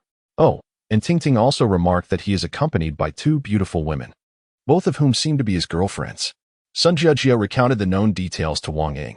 Spending 55,000 in a matter of minutes? He must have won the lottery. A look of disbelief crossed Wang Ying's face. She was aware of her friend's ex-husband's financial situation. If he indeed possessed the means to spend 55,000 at a whim, she would have already seized the opportunity. In Wang Ying's eyes, her own circumstances were no less favorable than Sun Jiajia's, and snatching a man from her should not be particularly challenging. However, a worker earning a mere 100,000 or 200,000 annually like Yang Hao is hardly within her sights. Fresh out of university, Wang Ying had set her sights on a future husband with an annual income of at least 20 million. Yet, after years of unmet expectations coupled with her advancing age, she had lowered her aspirations to around 10 million, and for a handsome figure, an income of 5 million or more would suffice. I now suspect he may be concealing assets, so I need to ascertain whether he truly bought a car worth over 500,000. If he did, it would be prudent to trace the source of that money. Sun Jiajia articulated her intentions. I understand. Let me take the lead and make some inquiries. I'll connect with Tingting. Wang Ying was quite enthusiastic about the matter. She was eager to discover whether Yang Hao had indeed prospered. If he had truly achieved success, then why should the bounty be shared with outsiders? It wouldn't be shameful to take advantage of her friend's opportunities. After all, such occurrences are not uncommon in reality. Otherwise, why would there be a saying about guarding against fire, theft, and friends? All right, I will wait for you here. Sun Jiajia nodded and then pulled out a pair of Bluetooth earphones from her bag, handing them to Wang Ying. Here, wear these. We can communicate in real time. Okay. Wang Ying donned the earphones and departed from Starbucks to rendezvous with Sun Tingting. As she stepped into the Huawei authorized store, she spotted Yang Hao emerging from the VIP lounge, flanked by three women. The leading woman, clad in a sleek black suit, was clearly a salesperson for the luxury car brand, prompting Wang Ying's gaze to drift past her. However, upon recognizing the two women trailing behind, Qin Yuro and He Sisi, she was momentarily taken aback. To be surrounded by such stunning beauties was a clear indication that her friend's ex-husband had likely found considerable success. After a brief moment of contemplation, Wang Ying adjusted her hair and approached with a broad smile. Brother Hao, what a coincidence. Are you here to buy a phone as well? Wang Ying and Yang Hao were familiar with one another, as she was a close friend of Sun Jiajia, and the three often dined together. Yang Hao was taken aback to encounter Wang Ying in this location, after a moment's surprise. He quickly came to the realization that her presence here was no mere coincidence. It was likely that his former sister-in-law, Sun Tingting, had tipped her off. After all, in such a vast city like Jiangcheng, such a serendipitous meeting was hardly plausible. Moreover, Wang Ying's residence was quite far from Longxing Plaza. Oh, just wandering around, Yang Hao casually replied. Though his attention was captured by the newly acquired foldable phone he was toying with, a sense of novelty enveloped him as it was his first experience with such a device. Wang Ying glanced at the foldable phone in Yang Hao's hands, clearly recognizing it as his recent purchase. Could it be that he had truly come into some fortune? Splurging over 20,000 on a phone without a second thought? Wang Ying mused inwardly, then turned her gaze towards Qin Yuru and He Sisi, smilingly inquiring, Brother Hao. Who are these two? It hasn't been long since we last met. You haven't started dating, have you? Chapter 17, A Lawsuit. I must sue him. Wang Ying's phone, nestled in her pocket, maintained an open line with Sun Jiejia, allowing the latter to eavesdrop on the conversation between Wang Ying and Yang Hao within the confines of Starbucks. Upon hearing Wang Ying inquire about his girlfriend, Sun Jiejia instinctively straightened her posture. Her curiosity piqued regarding whether this ex-husband of hers had indeed found a new romantic partner. Meanwhile, in response to Wang Ying's question, Yang Hao smiled and gestured towards Qin Yuru. This is my girlfriend, Qin Yuru. He directly identified Wang Ying as his ex-wife's close friend, ensuring that Qin Yuru was prepared for the encounter. Hello. Qin Yuru nodded slightly in greeting, though she felt a twinge of exasperation. It was ironic that she had paid for a boyfriend, yet found herself exerting more effort. First managing Yang Hao's former sister-in-law and now contending with his ex-wife's confidant. Who was truly employing whom? Hello. Wang Ying replied politely, then teasingly remarked to Yang Hao. Brother Hao, your new girlfriend is truly stunning. She deliberately emphasized the word new, covertly gauging Qin Yuru's reaction. To her surprise, the beauty remained unfazed, her expression betraying no sign of disturbance, as if she hadn't heard a word. Xiaoro was the belle of the school and even in our department. She is the most beautiful, He Sisi interjected cheerfully. A woman as astute as her could not fail to discern Wang Ying's intentions, especially since Yang Hao had just highlighted her identity. As Yang Hao's ex-wife's friend, she felt compelled to elevate Yang Hao's stature in Wang Ying's eyes. Therefore, while speaking, she naturally linked her arm with Yang Hao's. With a man as outstanding as Brother Yang, I simply cannot fathom why your friend divorced. It's a pity I do not know your friend. Otherwise, I would certainly queue up for a chance to meet her. He Sisi's voice reached Sun Jiejia's ears through the earphones as she sipped her coffee, causing her to splutter it out in surprise and subsequent coughing fit. Miss, are you all right? A balding man at the next table had been observing Sun Jiejia for some time and promptly offered her a tissue, eager to assist.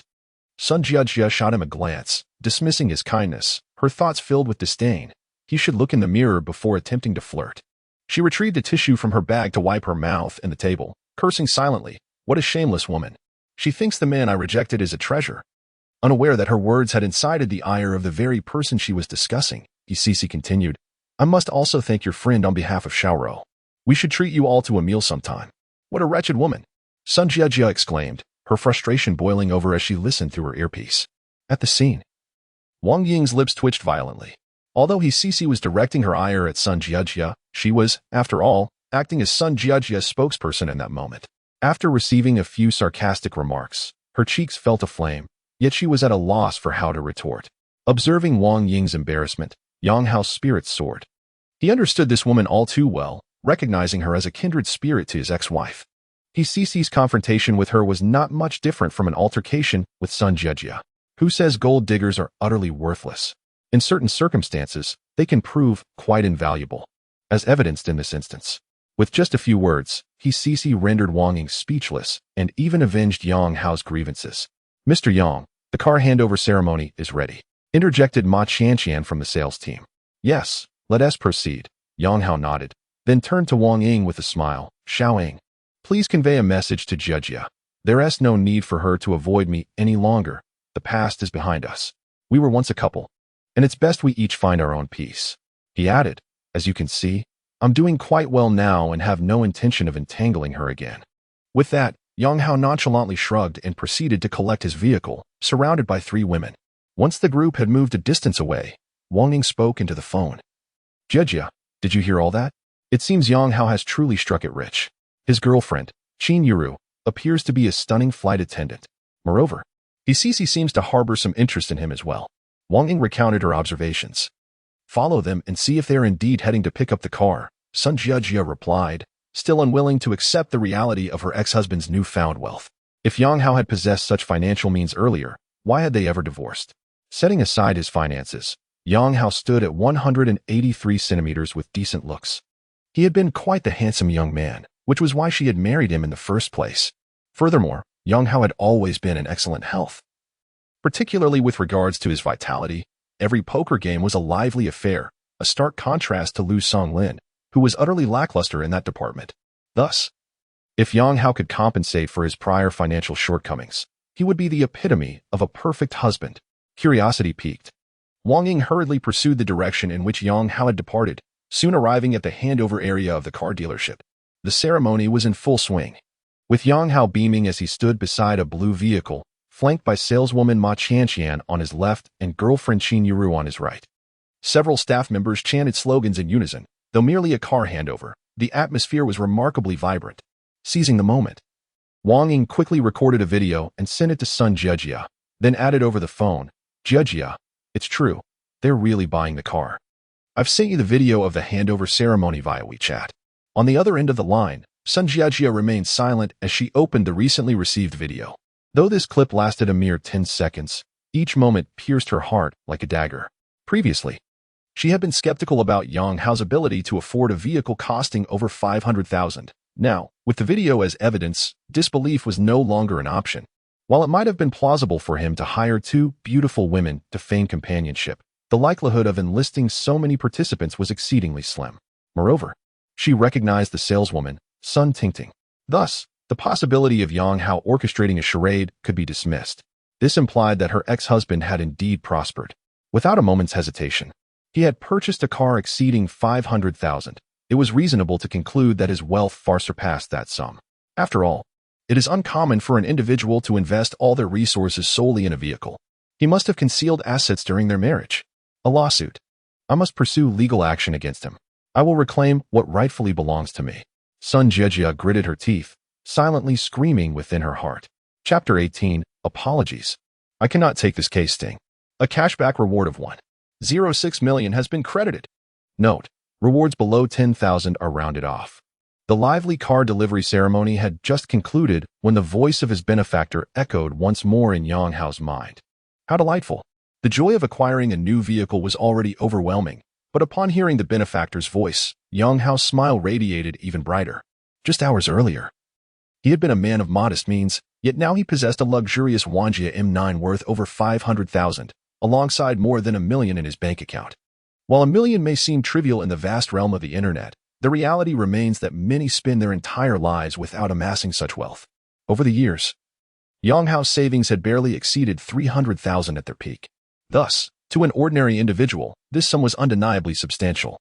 Observing her seemingly triumphant faux boyfriend, Qin Yuru's emotions were rather complex. Initially, she had merely intended to hire someone to placate her parents' incessant push for marriage. Little did she know that the man she hired for 3,000 was, in fact, a millionaire. In such a short span, he had already spent over 600,000. Leaving her utterly bewildered, she pondered whether this was merely a wealthy man's whimsical indulgence or if he genuinely harbored feelings for her and sought to entwine their lives in such a manner before pursuing her more earnestly. Having encountered numerous suitors, Qin Yuru had witnessed a variety of courting styles, yet she had never encountered one quite like Yang Hao's. Nonetheless, she remained uncertain if he truly held such intentions. Thank you, and when the time comes for me to step in, I shall certainly give it my all. Yang Hao whispered as he leaned closer to her.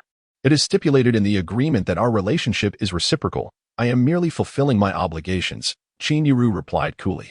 While Yang Hao's displayed wealth astonished her, her experience as a flight attendant in business class had acquainted her with many affluent individuals, several of whom had expressed interest. In comparison, Yang Hao did not possess any substantial advantages. He was merely taller and had a more appealing exterior, being rather tall herself. Qin Yuru had strict criteria regarding her partner's height, with 180 centimeters as the absolute minimum. Among her business class suitors, very few reached that height, and those under 30 were even rarer, with older men in their 40s and 50s more common. At this moment, Qin Yuru did not feel any particular affection towards Yang Hao. She could only say that she did not dislike him.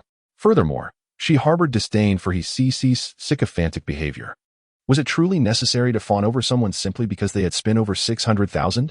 Reflecting on Cici's consistent demeanor since their university days, her current behavior did not come as a surprise. It was particularly disheartening that she would approach Yang Hao, fully aware of his status as Qin Yuru's boyfriend. Revealing a character that left much to be desired, this was a key reason their friendship could never flourish. The vehicle administration office was conveniently located near Longxing Square. making the registration process rather easy. Yang Hao opted to pay a little extra, and within an hour, all formalities were completed. In truth, institutions akin to vehicle management offices and housing authorities expedite services for those willing to spend a little extra, for all systems are ultimately operated by humans. When human discretion is involved, there exists a degree of maneuverability. After all, it merely involves cutting in line, which is not illegal. Within the reception area of Jiangyun law firm, Lin Yun welcomed the visitors, Sun Jiajia and Wang Ying. As the closing time approached, Lin Yun had initially planned to go shopping with a friend, having recently concluded 2 cases, and was relishing a rare moment of leisure. Yet, here was new work to attend to. Are you suggesting that you discovered your ex-husband might have concealed assets only after the divorce? Lin Yun inquired earnestly after listening to Sun Jiajia's account.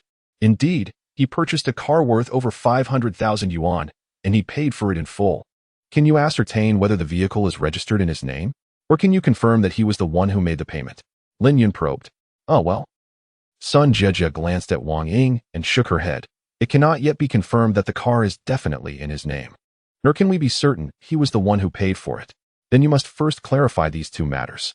Subsequently, gather as much evidence as possible to substantiate the claim of asset concealment, including bank statements, records of asset transfers, transaction receipts, and witness testimonies. Lin Yun advised methodically. Having dealt with numerous divorce cases, including those involving concealed assets, she understood that the crux of such cases lies in the collection of evidence. Once sufficient evidence is amassed, the court is likely to support a reallocation of property. Lawyer Lin, although I currently lack sufficient evidence, the fact remains that he has concealed assets. I have heard you are quite adept at handling divorce lawsuits. Could you represent me? While uncertain whether the vehicle in question, a Wenjie M9, is registered under Yang Hao's name, Sun Jiajia was resolute that the funds were undoubtedly his, and thus he must have concealed assets. This lawsuit was imperative to ensure she would not suffer a loss. I can represent you, but I need to thoroughly understand your situation. Did you bring the divorce agreement? Lin Yun had gained a modicum of renown in the industry and was not in dire need of work. Thus she approached new cases with caution, ensuring she comprehended the details of her client's circumstances to avoid becoming an accomplice to wrongdoing. I did not bring the original divorce agreement, but I have a photograph. Lawyer Lin, let us connect on WeChat, and I will send it to you. The 2 exchanged WeChat contacts, and Sun Jiajia promptly sent the image of the divorce agreement. Lin Yun's phone lay on the table. She casually opened the image while holding a coffee cup, ready to take a sip.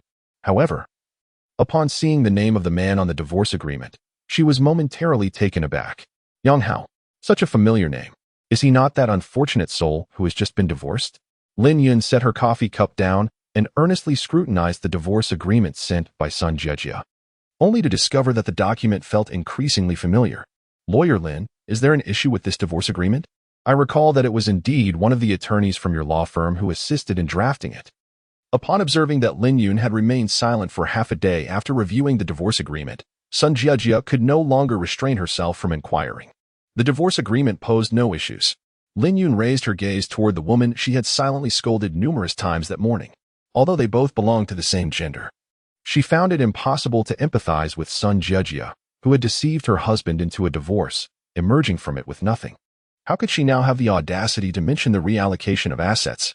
In the past, when confronted with such cases, Lin Yun had consistently stood firmly on the side of women, dedicating herself wholeheartedly to seeking justice for her clients. Yet this time, a part of her secretly hoped that Mr. Yang had indeed concealed his assets, as that would prevent him from suffering an excessively harsh defeat. Since the divorce agreement was satisfactory, then, Lawyer Lin, I entrust my case to you. As long as you can reclaim the money that rightfully belongs to me, I am amenable to a higher commission. Sun Jiajia was unaware that Yang Hao had sought Lin Yun's assistance. She presumed that the other party was merely contemplating the fee structure and promptly volunteered to increase the commission. In response, Lin Yun shook her head and said, I'm sorry, I cannot take on this case. Chapter 19. The lean monkey operates the tank, why not? Sun Jiajia gazed at the beautiful lawyer opposite her with a look of bewilderment. She had even promised an increased commission, leaving no reason for the other party to decline. With an abundance of cases at hand, she was stretched too thin. Lin Yun gently shook her head, not revealing the true reason, deeming it unnecessary. Lawyer Lin, we can negotiate the commission. Sun Jiajia had previously inquired and learned that Jiangyun law firm excelled in divorce cases. Director Jiang Man had even represented a celebrity in a divorce lawsuit, and Lin Yun's reputation was commendable. Thus, she was keen on entrusting her case to Jiang Yun Law Firm. This isn't merely a matter of commission, Lin Yun said, waving her hand lightly. Your case is rather complex, and gathering evidence poses significant challenges. I truly lack the energy to take it on. Therefore, I kindly suggest you seek someone more capable. With that, Lin Yun stood and gestured for her to leave, clearly indicating the end of the meeting. Lawyer Lin. Sun Jiajia frowned, wanting to say more, but her friend Wang Ying gently tugged at her, whispering, Jiajia. Let us go. Sensing her friend had something to convey, Sun Jiajia refrained from further comments, simply stating, Please reconsider, Lawyer Lin, before departing the meeting room with Wang Ying. Jiajia, that lawyer clearly does not wish to take your case. Look at her. She hardly appears busy, her makeup is immaculate. And she seems more prepared for a date or shopping, Wang Ying assessed in the elevator. If this is a lucrative opportunity, why would she decline? Is my case that difficult to win? Sun Jiajia asked, perplexed. Who knows what she is thinking? Wang Ying scoffed. There are plenty of lawyers in Jiangqing. You need not hang your hopes on just her. If she is unwilling to earn that money, there are others who would gladly do so. True. Sun Jiajia nodded in resignation. I just feel it's a pity. This law firm is quite formidable in divorce cases. If Lawyer Lin were willing to take it on, the odds of success would be greater. Lawyers could be found at leisure, but the immediate priority was to gather evidence. Didn't Lawyer Lin mention that winning your case hinges on collecting evidence of Yang Hao's concealed assets? I believe we can start with his car. Isn't Ding working at a Huawei authorized store?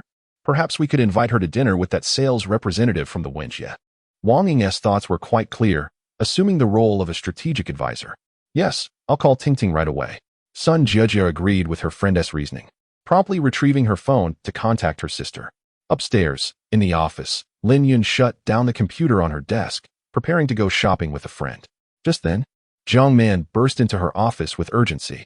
I heard you turned down a divorce case. What is going on? Have you decided to forego business altogether? Jiang Man deliberately disregarded the sofa in the reception area, effortlessly placing her ample form upon the office desk. Lin Yun had long since grown accustomed to her partner and friend's style. She had leaned similarly against the conference table earlier that morning. Can you guess who the client is? Lin Yun had intended to share this tidbit with Jiang Man, but the latter had been meeting with a client and had just returned. Do I know them? Jiang Man inquired, her brow furrowing with skepticism. Well, sort of. Lin Yun replied while rummaging through her vintage LV bag to ensure she hadn't forgotten anything. Jiang Man pondered for a moment, then shook her head. Just tell me, I'm not in the mood for riddles. The client is Mr. Yang's wife from this morning, Lin Yun revealed without hesitation. The very woman for whom you assisted in drafting the divorce agreement. What a coincidence. Jiang Man exclaimed, visibly surprised. She tossed her sleek short hair and questioned. But wait, didn't they finalize their divorce? Why would she seek you out again?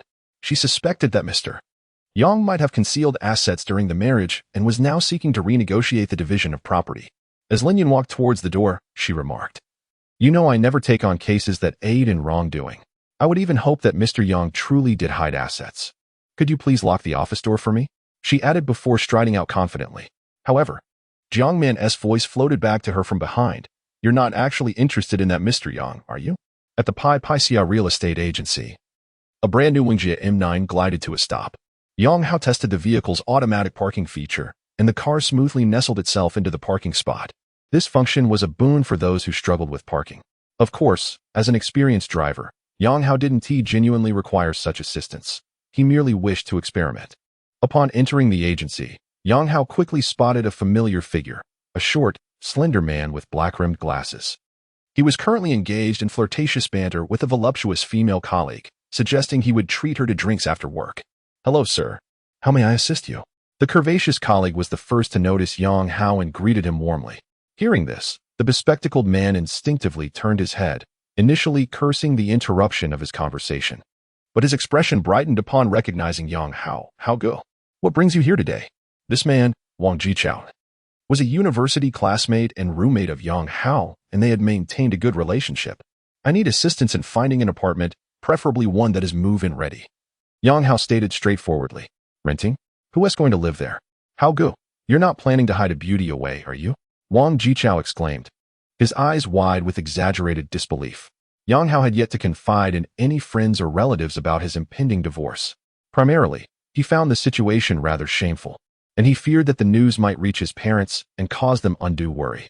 Thus, when Wang Jichao learned that Yang Hao intended to rent an apartment, he was taken aback. I'll handle it. First, let us focus on the task at hand. I'll explain later. With that, Yang Hao settled himself in front of the display screen where he could select a residence. Very well. Brother Hao, you ought to specify your requirements. Will you be living alone or with your sister-in-law?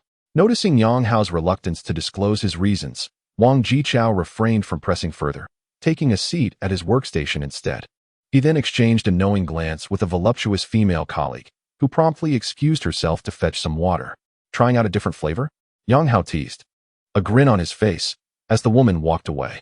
Well, it's all about the experience, Wang Jichao replied with a mischievous smile, lowering his voice. The girl just recently divorced, she is quite accessible. Best of luck to you. Yang Hao chuckled, giving a thumbs up. Although Wang Jichao had never married, he was never short of female company. However, given his own criteria, the women he attracted were often rather average. Much like the colleague who had just gone to get water. Describing her as voluptuous was a diplomatic way of saying she was rather overweight, standing at 160 centimeters. She likely weighed over 140 g. In contrast, Wang Jichao stood at 170 centimeters and weighed 120 g, making the pairing inevitably evoke the image of a slender monkey attempting to operate a tank. Chapter 20. Next, be more compliant. Effortlessly mastering the art. If you don't come, it would have already been arranged by now. Wang Jichao smiled confidently. Although he possessed an ordinary appearance, over the years he had accumulated considerable experience in charming women, adept at understanding their emotional needs and elevating their emotional value. By the way, how go? What kind of apartment are you looking to rent? As he noticed a female colleague approaching with a cup of water, Wang Jichao swiftly diverted the topic. A place with a view of the river would be ideal, preferably in Jiangzhou Garden. Yang Hao directly articulated his requirements. However, upon hearing the name Jiangzhou Garden, both Wang Jichao and the female colleague delivering water were momentarily taken aback. Jiangzhou Garden is one of the most renowned upscale residences in Jiacheng, with the smallest units measuring at least 180 square meters. A few years ago, during the peak of the housing market, no properties in this complex were priced below 10 million. Thus, it can be said that this community is a gathering place for the affluent of Jiangcheng. On the way here, Yang Hao had already contemplated this decision. After years of hard work, and now with his father's assistance, it was time to indulge in some comforts. He had checked the rental prices of Jiangzhou Garden on an app, finding that they ranged from around 30,000 to 40 or 50,000. Although the rent was substantial, Yang Hao could still afford it at the moment. After laboring tirelessly for so many years, why not enjoy a little?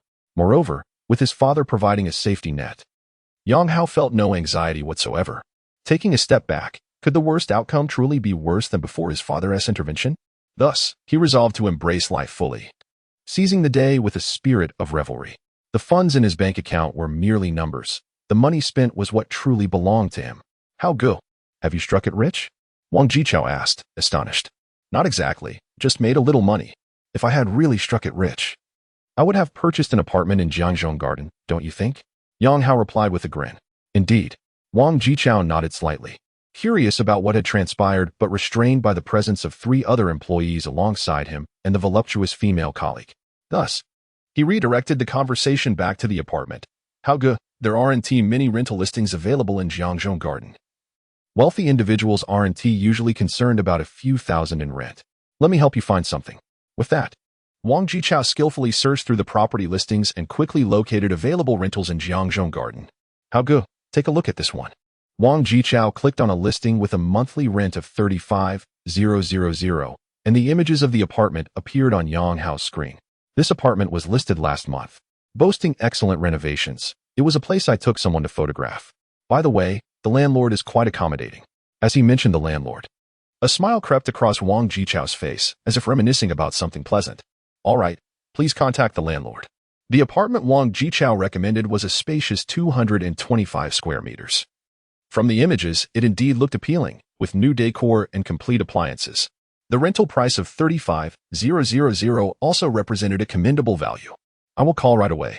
Wang Jichao promptly picked up the phone to dial the number for the property registration.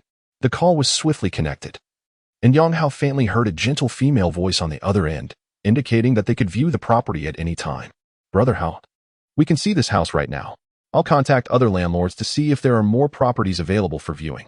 Wang Jichao proceeded to make 3 additional calls, but only one landlord confirmed that a viewing could take place after 8 o'clock in the evening.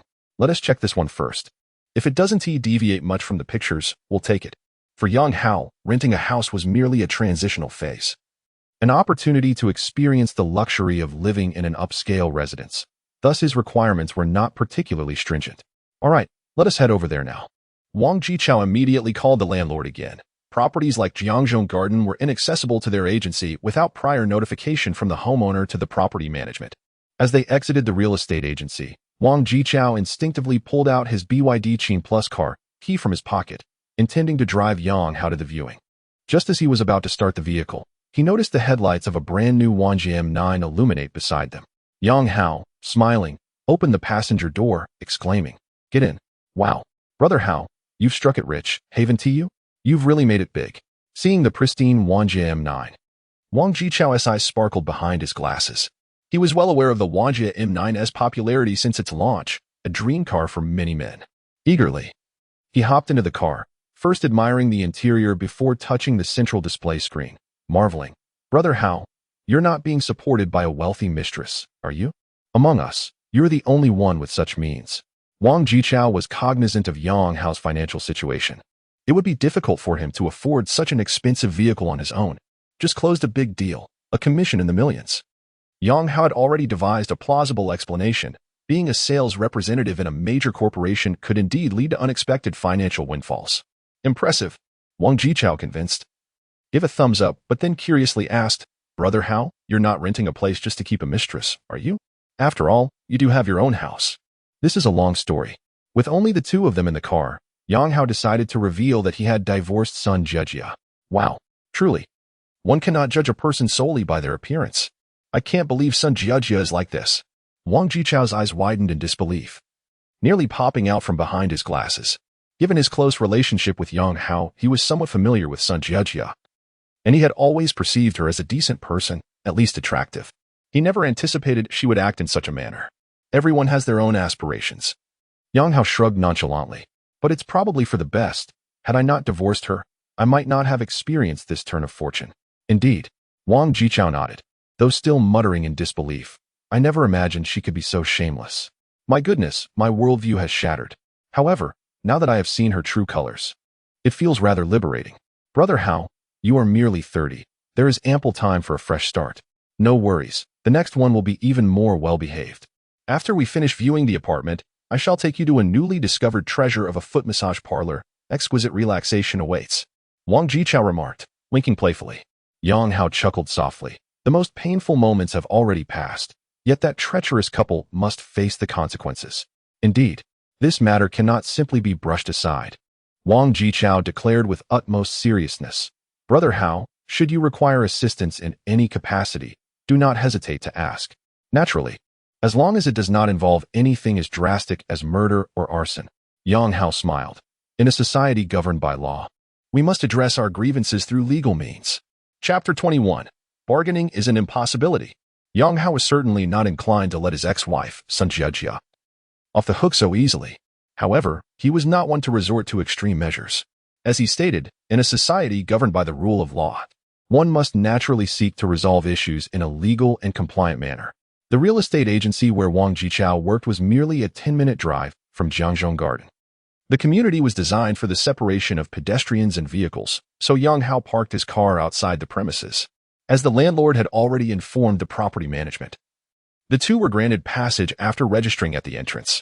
Wang Jichao, being an experienced real estate agent, was quite familiar with the layout of Jiangzhou Garden and quickly navigated to Building 12, where the property of interest was located. Just as they arrived at the entrance, the previously closed door swung open from within, revealing a charming woman clad in a black long dress, who greeted Wang Jichao with a warm smile. "Xiao Wang, thank you for your hard work." "Not at all. It's no trouble whatsoever. It's part of my duty," Wang Jichao replied, his face adorned with an unpretentious smile. Feeling a hint of shyness in the presence of this enchanting woman, it was no wonder Wang Jichao appeared enthralled on the way there. Yang Hao could now understand his fascination. A phrase that had recently gained popularity online came to mind. An old A8 is still an A8. Yang Hao had always found this statement somewhat absurd, believing it to be a paradox. An old car is merely an old car, no matter how well it is maintained. Its condition could not possibly be exceptional. Yet, at this moment, he began to reconsider his perspective. The condition of a vehicle indeed depends on how well it is cared for. With proper maintenance, an old car can undoubtedly retain its charm. Ms. Guan, this is Mr. Yang, who is interested in your property, Wang Jiqiao introduced, gesturing towards Yang Hao. Hello, Yang Hao, she said, her voice smooth and inviting. Hello, Guan Sui. Please, come in. She replied as she gestured for them to enter, taking a moment to appraise Yang Hao, the potential tenant. Mr. Yang, will you be living alone? No. Yang Hao shook his head. For now, I will be living alone, but if I start dating, it may become a residence for two. Well, let us first take a look at the property. Guan Sui was somewhat surprised to learn that Yang Hao intended to reside alone in a space of over 200 square meters. It seemed rather wasteful. However, she noted a key piece of information in his words. This tenant was currently single, which was a positive aspect. It was not that Guan Sui had any particular thoughts about Yang Hao, but rather that single male tenants typically caused fewer complications. As a high-end product, the residences in Jiangzhou Garden featured a 2-elevator to 1-unit configuration, virtually eliminating any concerns about waiting for the elevator. Guan Sui led Yang Hao and Wang Jiqiao to the 21st floor of the rental building, as there was only 1 unit on the entire floor. Stepping out of the elevator felt like entering a private domain, approximately 30 square meters in size. The space featured a concealed shoe cabinet, and there was potential for a sofa arrangement. As Guan Sui walked, she provided an overview of the property. Upon reaching the entrance, the facial recognition-equipped password lock swiftly identified her features, and with a click, the door opened. Yang Hao followed the elegant lady into the luxurious residence, which boasted an area of 225 square meters on the deed. According to Guan Sui, there was an additional 40 square meters of complementary space, bringing the total to around 270 square meters. The interior decor matched the online images, showcasing a fresh Chinese style, with nearly all the furniture in pristine condition, bearing no signs of prior occupancy. Ding. Target assistance available. Name, Guan Sui, age, 40, height, 168 centimeters, weight, 49 kilograms, occupation, none, current objective, renting out idle property. Reward for assisting, double rental cashback. Just as Yang Hao was surveying the apartment, a familiar voice echoed in his mind once more. Incredible! Truly, the system is remarkable. Yang Hao couldn't help but marvel. He never anticipated that renting a property could yield such benefits. Mr. Yang, that summarizes the property details. It's an annual lease with a deposit of 1 month and payment for 3 months in advance, Guan Sui explained after the tour. Guan Sui, to be honest, this gentleman, Mr. Yang, is my friend. His character is absolutely trustworthy. Could you possibly consider lowering the rent? Before Yang Hao could respond, Wang Jiqiao interjected, eager to help his good friend save some money by revealing their relationship. In the past, this approach would have sufficed, and Yang Hao would have appreciated it. However, circumstances had changed. The system's reward was double the rent, meaning the higher the rent, the greater the reward. Negotiating? That was out of the question. Fortunately, at that moment, Wang Jiqiao's phone rang, presumably a call from a client. He excused himself and hurried to the balcony to take the call. Mr. Yang, what amount are you considering for the rent? Guan Sui inquired, slightly anxious to finalize the rental. As an experienced salesperson, her question indicated significant room for negotiation. In the past, Yang Hao would have taken a bold approach to haggle. However, today was different. Bargaining was simply not feasible. Guan Sui, you can call me Xiao Yang. I hope to rely on your guidance in the future. Yang Hao replied with a smile, then inquired, by the way, what is the maximum rental duration for this property? Huh? Guan Sui was momentarily taken aback by the question. The maximum duration? Well, perhaps 3 or 5 years. Yang Hao tentatively suggested. Guan Sui pondered for a moment before responding, let's say 3 years. All right, let's rent it for 3 years, and I will pay the rent in one lump sum. Yang Hao waved his hand with an air of extravagance. 3 years, all at once. Guan Sui exclaimed in surprise, her mouth slightly agape. Having spoken extensively while introducing the property, she found her mouth moistening, and as she suddenly opened her lips, a delicate strand of saliva formed between her crimson lips, which caught Yang Hao's attention and made him swallow discreetly. He could scarcely imagine the sensation of being bitten by such an enticing mouth. Is there a problem? Yang Hao, attempting to calm his racing heart, countered. No problem. Seeing that Yang Hao was not jesting, Guan Sui quickly nodded. She then pulled out her phone, opened the calculator, and pressed a few buttons before adding, if you pay the 3 years rent in one go, the total will be 2 million.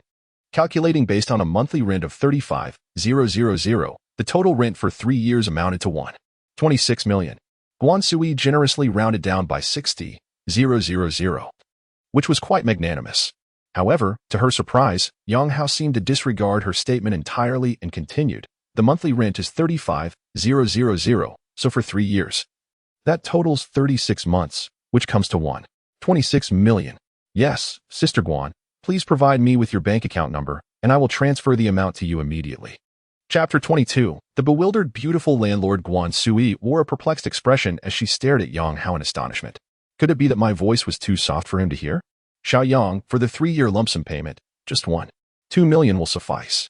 She repeated her earlier statement, raising her voice slightly. However, Yang Hao seemed oblivious, presenting his phone to her instead. Sister Guan, let us add each other on WeChat. And then you can send me your bank account number. Guan Sui felt somewhat speechless. She looked at Yang Hao. But he appeared to deliberately avoid her gaze, muttering to himself, such exquisite decor, and only 35,000 a month. What a bargain. Well then, if you find it a bargain, that's good enough. Since there was an opportunity to earn more, Guan Sui decided not to mention the rounding off matter again. She added Yang Hao as a friend on WeChat and sent him her bank account number. Yang Hao promptly initiated the transfer. Earlier, after returning Qin Yiru and Hicisi home, he had acquired a platinum card and activated online banking services, making the transaction quite convenient. A beep sounded, and Guan Sui discovered that 26 million had been credited to her account. She was once again taken aback, staring at Yang Hao. Xiao Yang. We haven't even signed the contract yet. Sister Guan, you're not going to run away. Even if you did, the house remains. After all, you can run from the monk, but not the temple. Yang Hao shrugged nonchalantly. His urgency in transferring the rent stemmed from a desire to prevent Guan Sui from continuing to discuss rounding off the payment and to thwart Wang Jichao from returning to negotiate further. He aimed to solidify the agreement while Wang Jichao was on the phone. With the rent paid, the arrangement was likely secure.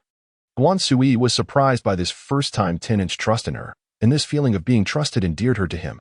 Xiao Yang, I live right downstairs, so feel free to reach out to me whenever. Indeed, I look forward to your guidance, Sister Guan. Yang Hao was pleasantly surprised to learn that the beautiful landlord resided directly below him, even if nothing significant were to transpire between them. What man could resist having such a lovely neighbor? A chance encounter in the elevator would certainly be delightful. Moreover, with them living so close, who could predict what stories might unfold in the future? As they conversed, Wang Jichao returned to the living room after finishing his call, resuming their previous topic. Sister Guan, you know that renting in Jiangzhou Garden is quite challenging. It's not that the property is undesirable, rather, the price is prohibitive. The annual rent could cover a down payment on a house. Wang Jichao laid the groundwork, clearly intending to negotiate.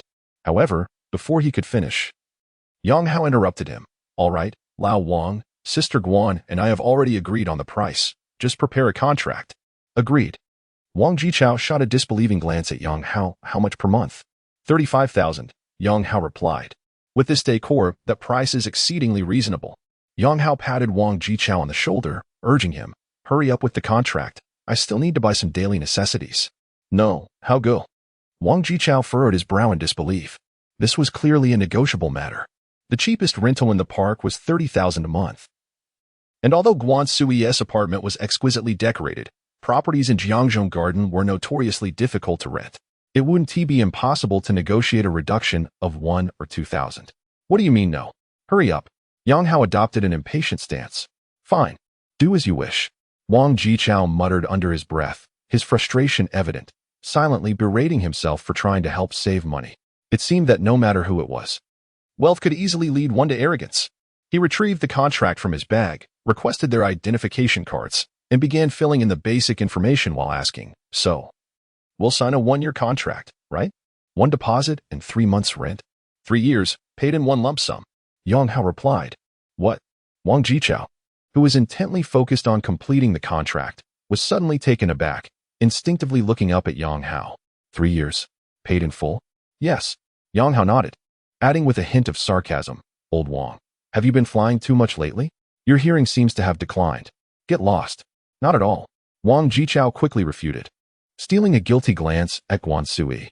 The first time he came to view this apartment, he had met Guan Sui, and that very night, she became the object of his fantasies.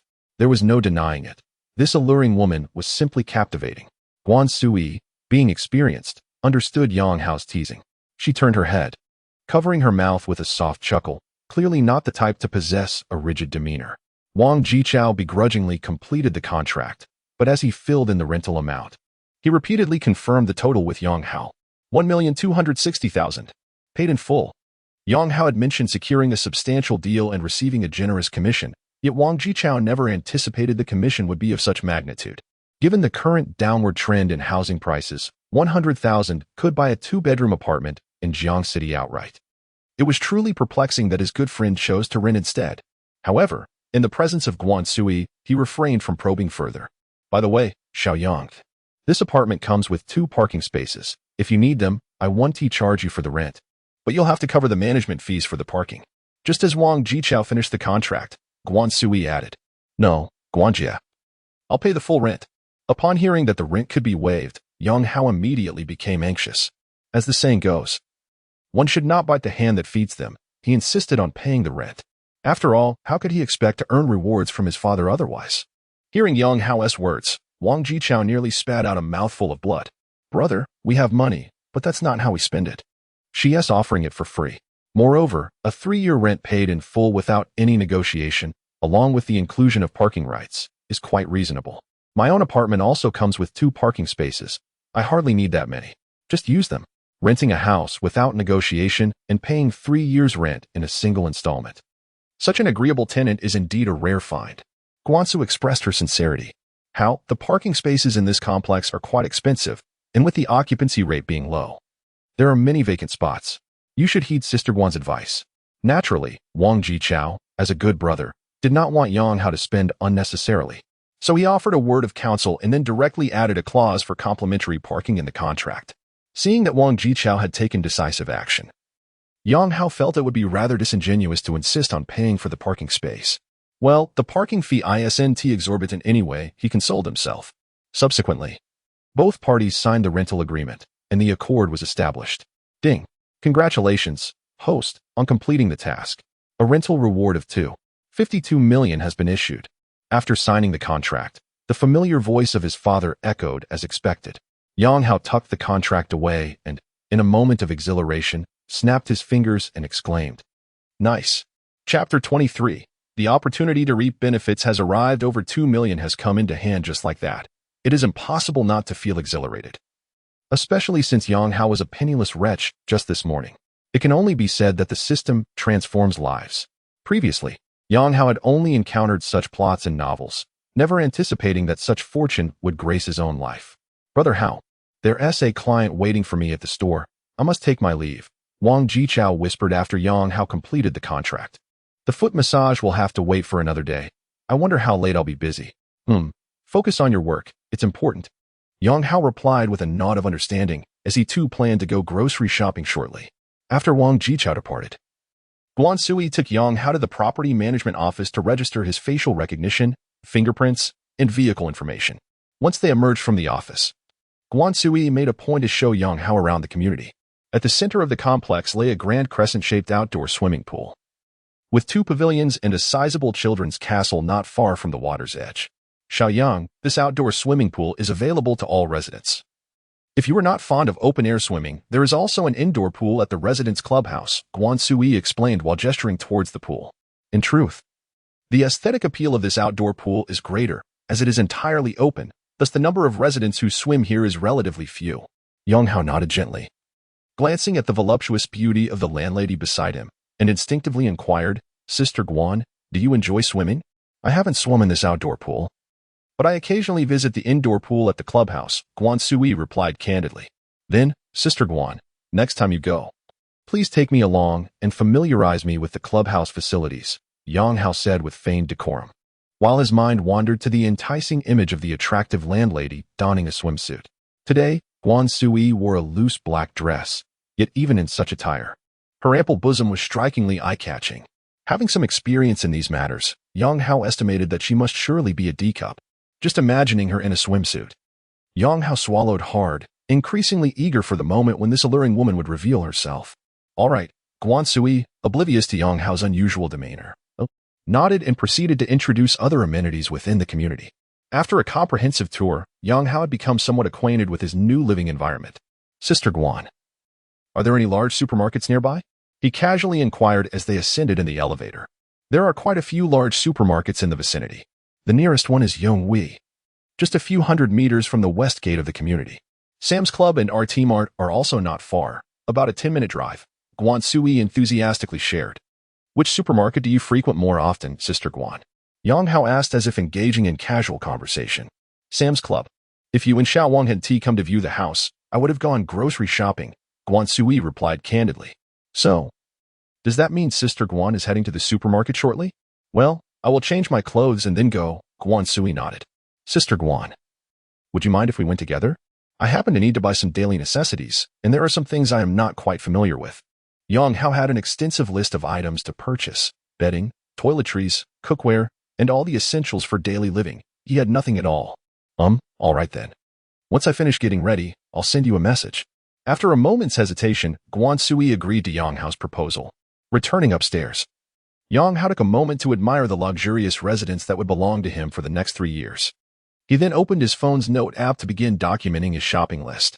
Just as he completed the list, he received a message from Guan Sui, stating that she was waiting for him in the underground parking lot on the -1 floor. Yang Hao promptly took the elevator down. As the elevator doors opened, he was immediately captivated. The Jiangzhou Garden truly lived up to its reputation as a luxury residence. Even the lobby leading to the underground parking was resplendent, spacious, and adorned with 2 sofas for residents to relax on, alongside several meticulously trimmed green plants that infused the space with vitality. At that moment, Guan Sui was seated on one of the sofas, dressed in a khaki leisure outfit that emphasized comfort and modesty, gracefully concealing her enviable figure. Clearly, Guan Sui belonged to a more conservative style, standing in stark contrast to women who felt compelled to reveal more.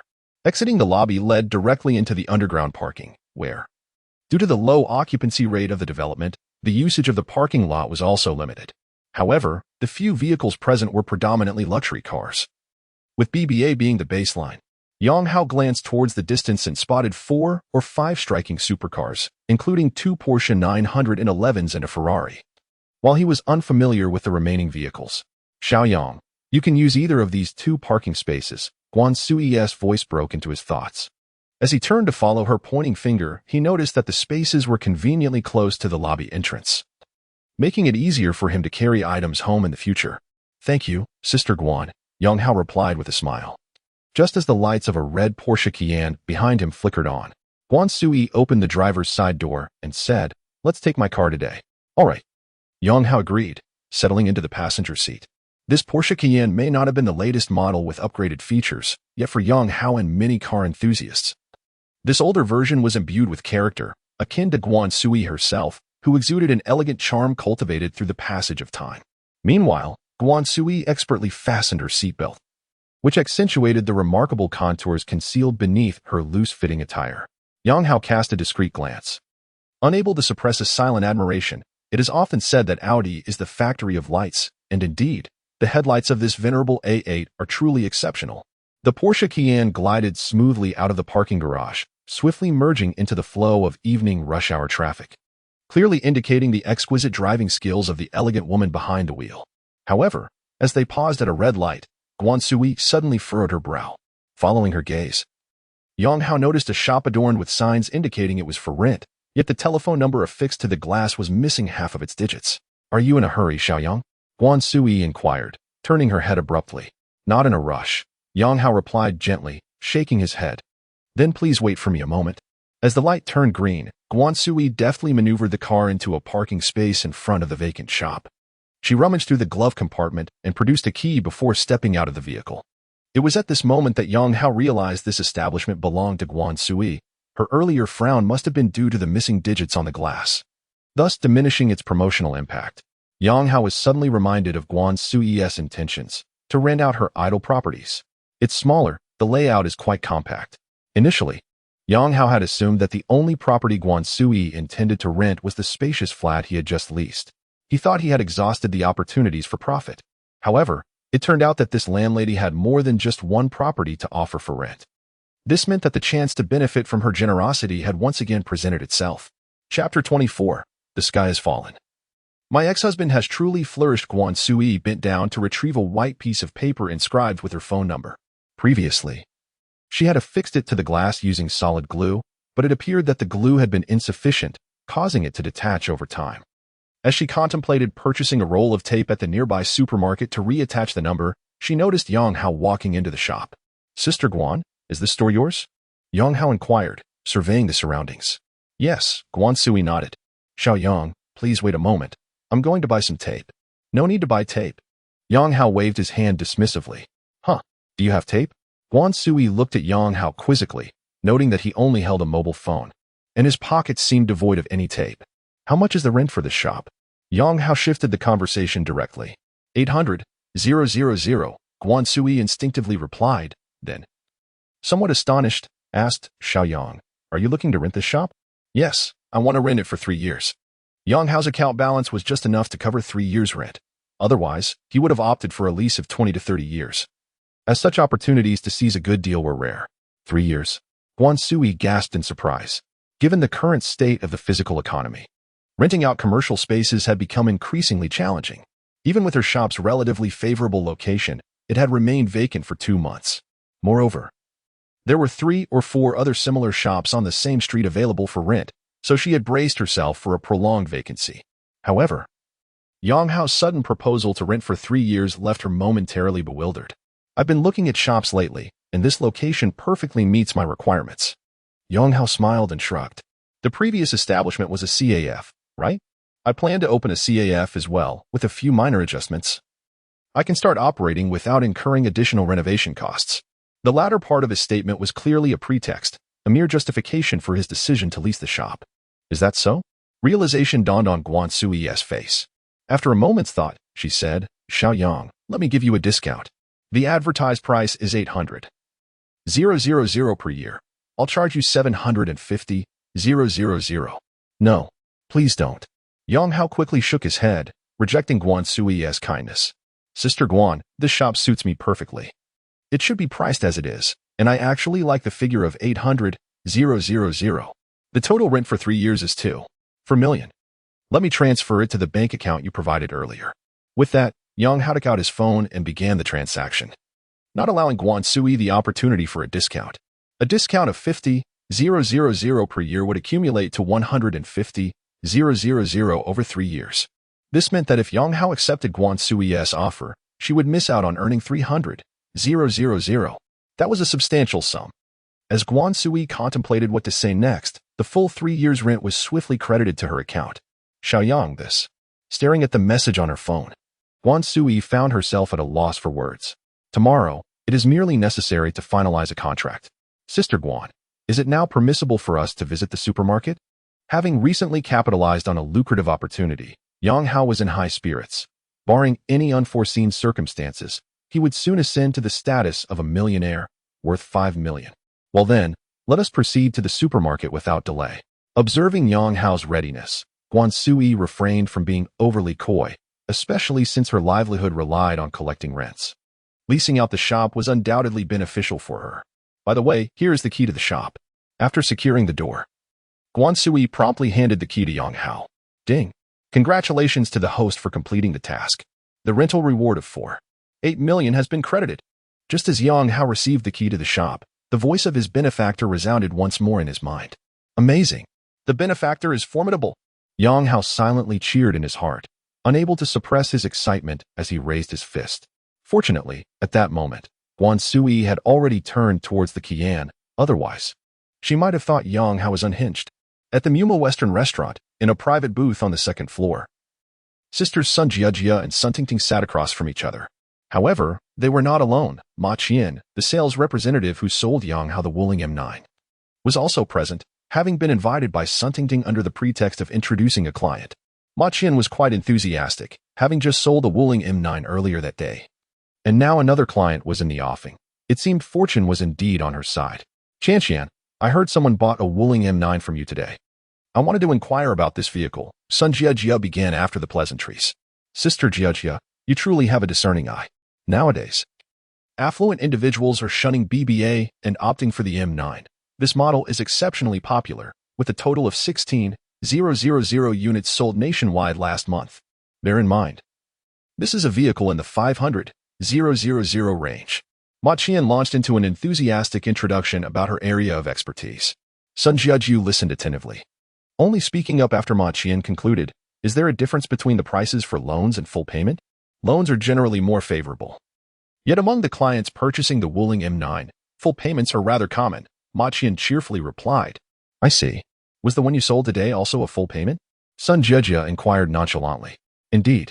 Brother Yang is particularly generous. He first purchased the hottest three-fold phone from Tingting and then promptly bought a Wuling M9, spending over 500,000 in just half an hour. I must tell you, that's not the most astonishing part. He seems to be dating two girlfriends simultaneously, each more alluring than the last. Wealthy men truly know how to indulge." Ma Qian excitedly recounted her experiences concerning the extravagant Yang Hao. However, upon hearing this, Sun Jiajia's brows furrowed deeper. "Is the car registered in his name?" "Of course. A vehicle worth over 500,000 cannot be so easily gifted," Ma Qian replied. In a reflexive response, Ma Qian instinctively replied, only to swiftly realize that Sun Jiajia's inquiry encroached upon the privacy of the vehicle owner. Such inquiries would not arise in the course of casual gossip. Being a seasoned salesperson, she promptly heightened her vigilance, taking a sip of the coffee before her, while discreetly observing the subtle shifts in Sun Jiajia's expression. Upon noting the other party's demeanor, she immediately sensed that something was amiss. Though she was not well acquainted with Suntingting, the sudden introduction of a client took her by surprise. It now appeared evident that the two sisters had ulterior motives. "Chan, may I see the vehicle purchase contract you signed?" At this moment, Sun Jiajia sought to gather evidence of Yang Hao's substantial wealth. Merely knowing that the car was registered in his name was insufficient. Concrete proof was imperative. The purchase contract served as one such piece of evidence. "Jiajia, that is not permissible. It is the client's private information." Ma Qian resolutely shook her head in refusal. "Chan, I will be frank with you. Yang Hao is my ex-husband. We divorced less than a month ago, and now he has suddenly become prosperous. I suspect he has concealed marital assets and am in the process of collecting evidence." As Sun Jiajia spoke, she produced a large red envelope, placing it onto the table and sliding it towards Ma Qian. "Chan, you are a woman too. Please help me out." Ma Qian glanced at the thickness of the envelope on the table, estimating it to contain 5,000 yuan, a substantial sum for someone in her position. After a moment of silence, she pressed her phone down atop the envelope and whispered, "Jiajia, since you are interested in the M9, why not come to the showroom tomorrow at noon to take a look at the car? The contract signed today should still be with the manager. She will likely be out for lunch around that time." Chapter 25. Good girls shouldn't disappoint. Bad girls shouldn't waste time. Upon completing his shopping, Yang Hao returned to the luxurious residence he had recently rented. His alluring landlady, Guan Sui, took great care of him, not only assisting him in bringing the purchased items upstairs but also tidying up the place. However, it was evident that she was not accustomed to household chores, her movements somewhat clumsy. Yet, Yang Hao could sense her genuine desire to help, likely influenced by the fact that he had rented two of her vacant properties in one go. After Guan Sui departed, Yang Hao tidied up his bed and settled into a wrought-tan chair on the balcony with a bottle of beer, savoring the picturesque riverside night view before him. Just that morning, he had hit the lowest point in his life, yet by evening, he had experienced a remarkable turnaround, residing in such a splendid riverside flat. It was indeed a resurgence from rock bottom. The image of the beautiful lawyer involuntarily surfaced in Yang Hao's mind. Although she had merely offered him words of comfort at the time, her insights had struck a chord. He truly needed to express his gratitude to Lawyer Lin someday. Lost in these thoughts, Yang Hao's phone suddenly rang. Upon seeing the caller ID, he instinctively frowned. It was a call from the Human Resources Department of his company. It was already 8 o'clock, and they were still working overtime. How utterly ridiculous. As he silently criticized, he answered the call. "Hello. This is the Human Resources Department of Xinyuan Group. Is this Supervisor Yang Hao from the sales department?" A relatively courteous female voice inquired. "Yes, it is. Supervisor Yang, please come to the office tomorrow." "What is the matter?" "I'm on annual leave."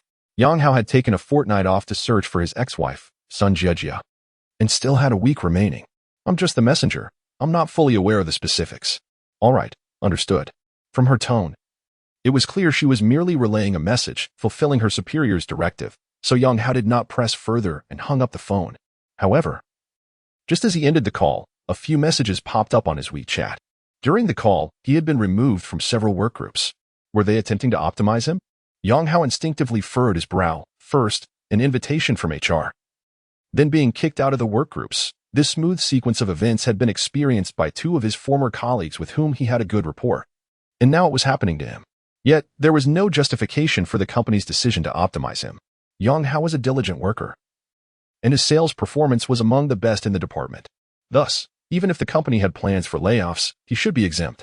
Have you ever seen a company dismiss its top salesperson? Damn it. What foolish leadership. It was utterly perplexing. Yang Hao cursed under his breath as he set down his phone, unaware that all of this was orchestrated by Lu Songlin, the general manager of the sales department. Nevertheless, as a man already benefiting from influential connections, he did not place much weight on the prospect of being optimized. At present, Yang Hao finds himself with 5 million in his bank account and has rented a spacious commercial property exceeding 200 square meters in total area. Thus, he had been contemplating whether to resign from his job. In a sense, the company has now made that decision for him. However, the distinction between voluntary resignation and involuntary termination is significant, especially considering that Yang Hao is one of the top-performing sales employees, always diligent in his work. Being abruptly dismissed by the company left him feeling quite indignant. As Yang Hao simmered in his frustration, a message from a contact named Ace pinged on his phone. Brother Yang, would you like to join me for a theater performance? My best friend bought 2 tickets for us, but she had to cancel at the last minute. Yang Hao scrolled through his chat history with this Ace, noting that they had only added each other as friends that very afternoon. After accepting the friend request, the other party had sent a cute cat emoji, after which there had been no further communication. Given his profession in sales, Yang Hao had a multitude of contacts, so he initially failed to recognize who Ace was. Upon realizing they had just connected that afternoon, he quickly deduced that this Ace was Hisisi, a friend of Qin Yuru. Indeed, she seemed to be a rather unscrupulous gold digger.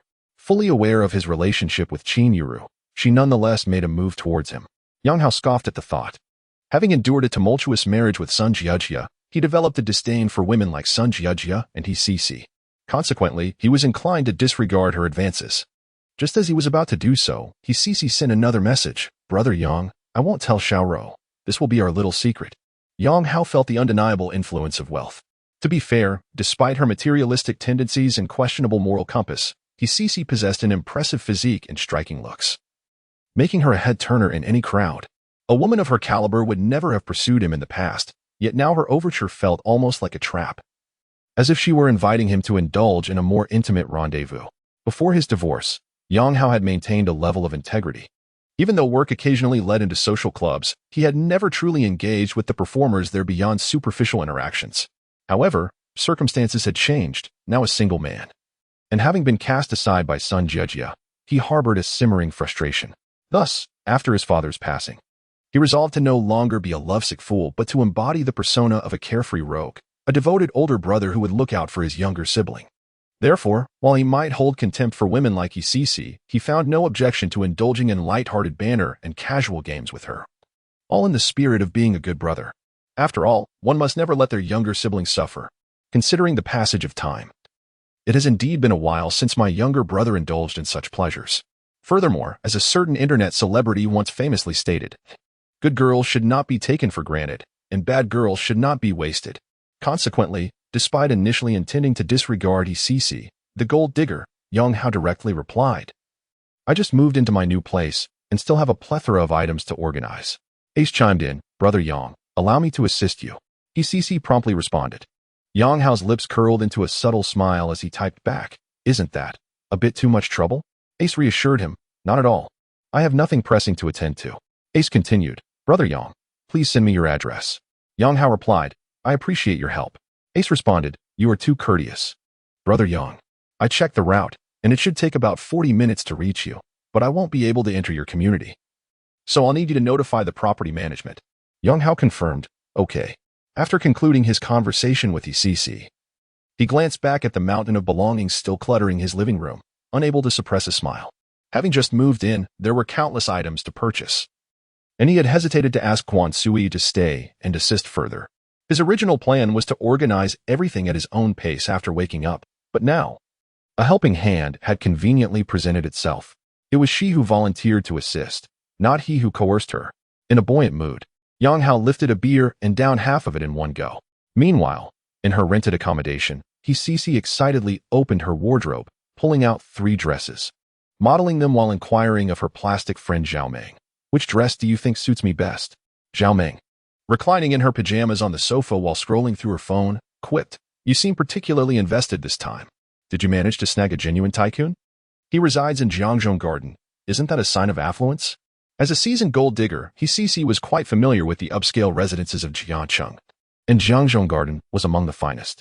She had previously met a man living there on a flight, but alas, he was far too old, over 50 and rather short, making him unappealing.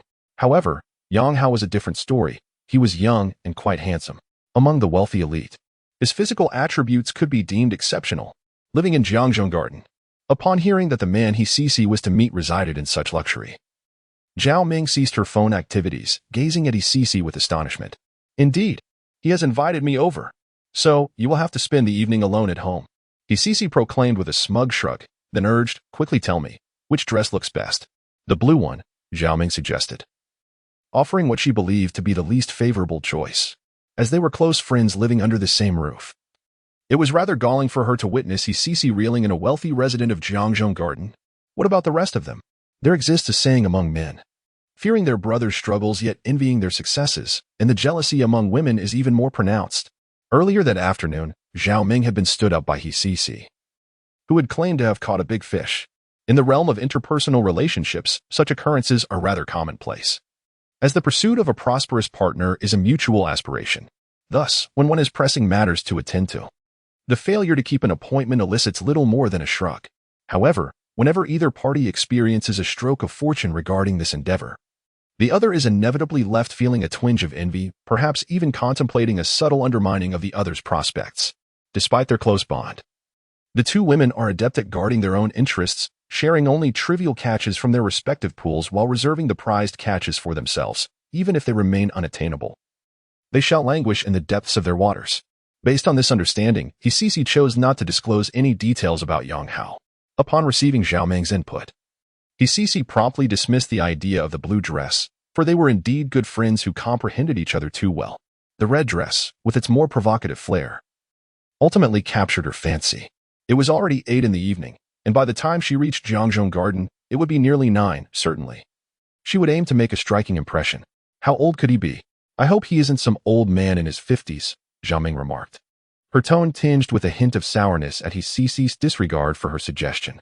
If Cici were to meet a man of such advanced years, Zhao Ming might find solace in knowing that such men usually sought companionship out of sheer necessity. He should be in his 30s, perhaps even younger, Cici mused, aware that Yang Hao appeared somewhat haggard today, likely in his early 30s. Yet, understanding her friend's psyche, she deliberately downplayed Yang Hao's age. "Less than 30 and residing in Jiangzhou Garden," Zhao Ming exclaimed, her astonishment revealing an inability to suppress her jealousy. "Young and affluent. This is precisely the type of man I have always sought. After all, who would prefer an older gentleman when youth brings vitality and vigor? Even the most well-preserved older man cannot rival the physical condition of a young man. The age of 30 marks a golden period for men. Their minds are no longer as naive as in their 20s, while their physicality remains far superior to that of men in their 40s. How tall is he? Is he as tall as you?" Zhao Ming inquired, seeking a sliver of comfort regarding height. Standing at 172 centimeters. Cici found that many men fell short of her stature, and even those who matched her height would find her elevated further by her heels. The various suitors who had pursued her, small business owners or corporate executives, often lacked the height to match her. A fact Zhao Ming had not hesitated to critique while devising strategies together. Above 180 centimeters. He must be around 182 or 183 centimeters, Cici confidently assessed, her own height allowing her to accurately gauge the measurements of others. Upon receiving this revelation, Zhao Ming couldn't help but twitch the corners of her mouth. Age 30. Standing over 180 centimeters tall, residing in Jiangzhou Garden, wasn't this precisely her ideal type? No wonder her close friend Cici was in such high spirits today. It turned out she had truly caught a big fish. What was his appearance like? In truth, Zhao Ming had little desire to continue this discourse. A man who simultaneously fulfilled the trifecta of being young, wealthy, and tall, what more could one desire? It was a straightforward pursuit. Yet, she couldn't shake the unsettling thought that her friend might have stumbled upon a significant misstep, so she inquired with a hint of trepidation. What if he had sores in his mouth, unruly nasal hair, or some grave disability? Generally handsome, quite manly. He responded, beaming with delight. In that moment, Zhao Ming's apprehension dissipated entirely. Goodness! Who could comprehend the irony? Her dear friend, living under the same roof, had managed to ensnare a tall, rich, and handsome man. Cici, it seems you are truly destined to ascend to new heights. To bring your boyfriend out for a meal sometime? Zhao Ming forced a smile, ostensibly celebrating her friend's fortune, while secretly plotting how to seize the opportunity for herself. She considered her own attributes to be no less than those of Cici.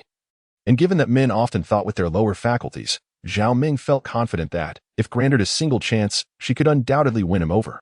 Surely, there would be an opportunity. I must take my leave now. See you tomorrow. Cici, well aware of Zhao Ming's ulterior motives, waved her hand dismissively, inwardly mocking. We are both cunning foxes. What are you playing at with me? Chapter 26. She aims to undermine me dressed to the nines. Cici hailed a cab and made her way to Jiangzhong Garden. Thanks to Yang Hao's prior arrangements with the gatekeeper, she entered the estate without any hindrance.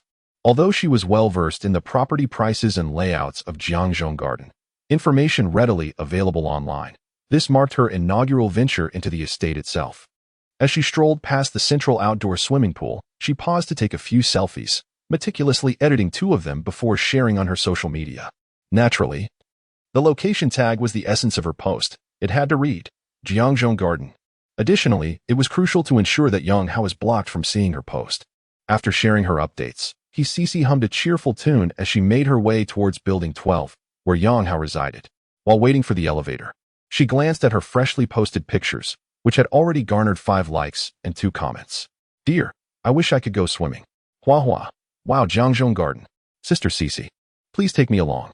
The 2 commenters were acquaintances from the socialite group Cici had joined, all sharing the common aspiration of aligning themselves with wealthy partners to secure a more affluent lifestyle.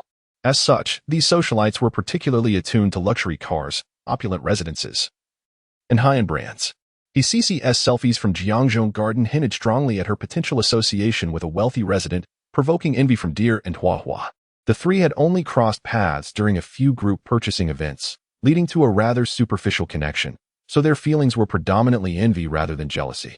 Conversely, Zhao Ming, who was closer to Cici, felt a pang of jealousy. This is a manifestation of human nature. If an unrelated individual wins a lottery, one might only express mild admiration for their good fortune. However, if that winner is a friend or acquaintance, feelings of imbalance, envy, and resentment often arise. Thus, when Zhao Ming, this superficial friend, saw Cici's post, she felt an intense discomfort, not even wanting to give it a like. In the Hongshan community, Qin Yuru was practicing yoga in the living room of her shared apartment. Her roommate, CSCU, lounged on the sofa, munching on potato chips while engrossed in a television series. Your form is off. Lower your left arm a bit and keep your back straight. As a fitness instructor, CSCU casually glanced at her friend, offering professional guidance. Qin Yuru silently complied. CSCU was not just her roommate. They had been childhood friends, true confidants. They had attended the same school from primary through high school, and both pursued their studies in Jiangxing. Qin Yuru at Jiangxing Aviation University, while CSCU graduated from Jiangxing Sports Academy. Hey, that classmate of yours, Cici, seems to have landed a wealthy partner? She even made it to Jiangzhong Garden. After finishing her guidance, CSCU casually checked her social media and stumbled upon Cici's selfies. That's nothing new, Qin Yuru replied dismissively. She had known Cici long enough to be unfazed.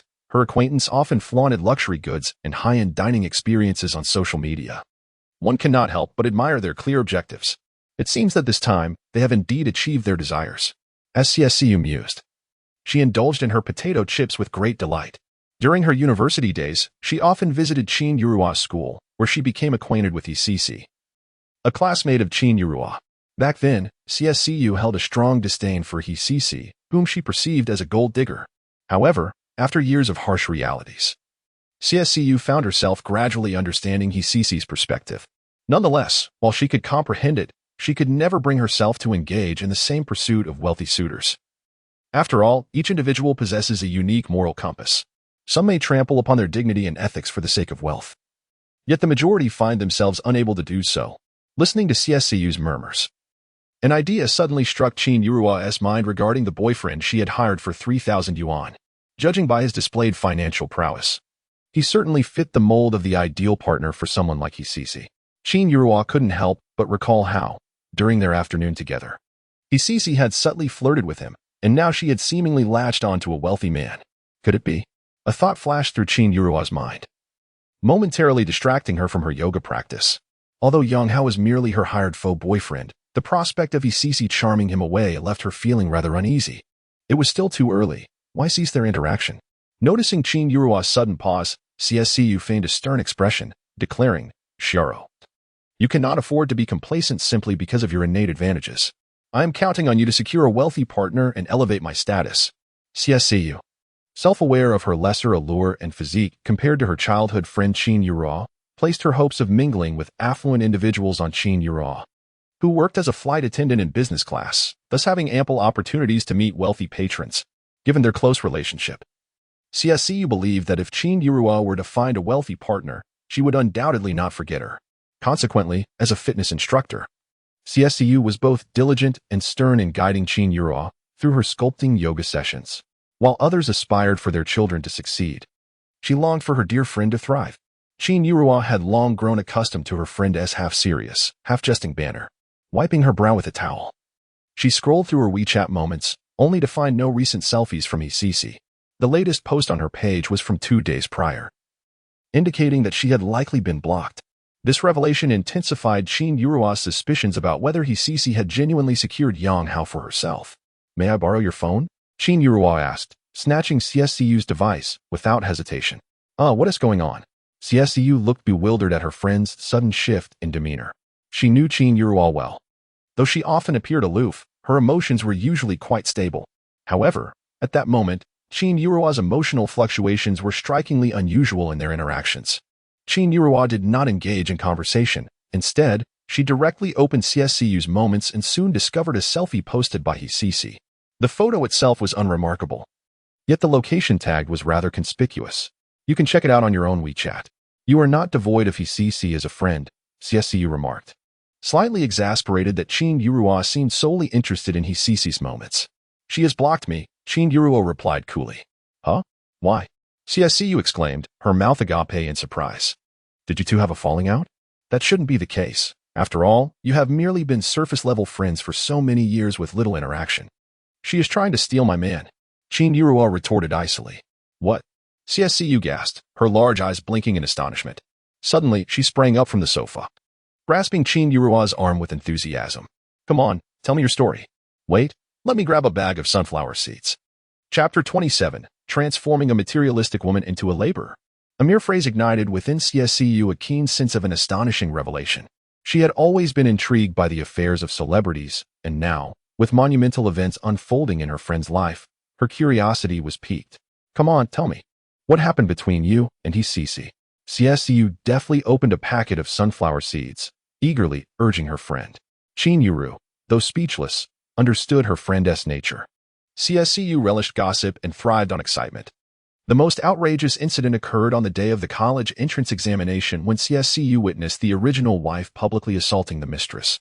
She stood by, captivated by the spectacle, and consequently arrived 5 minutes late, nearly missing her exam.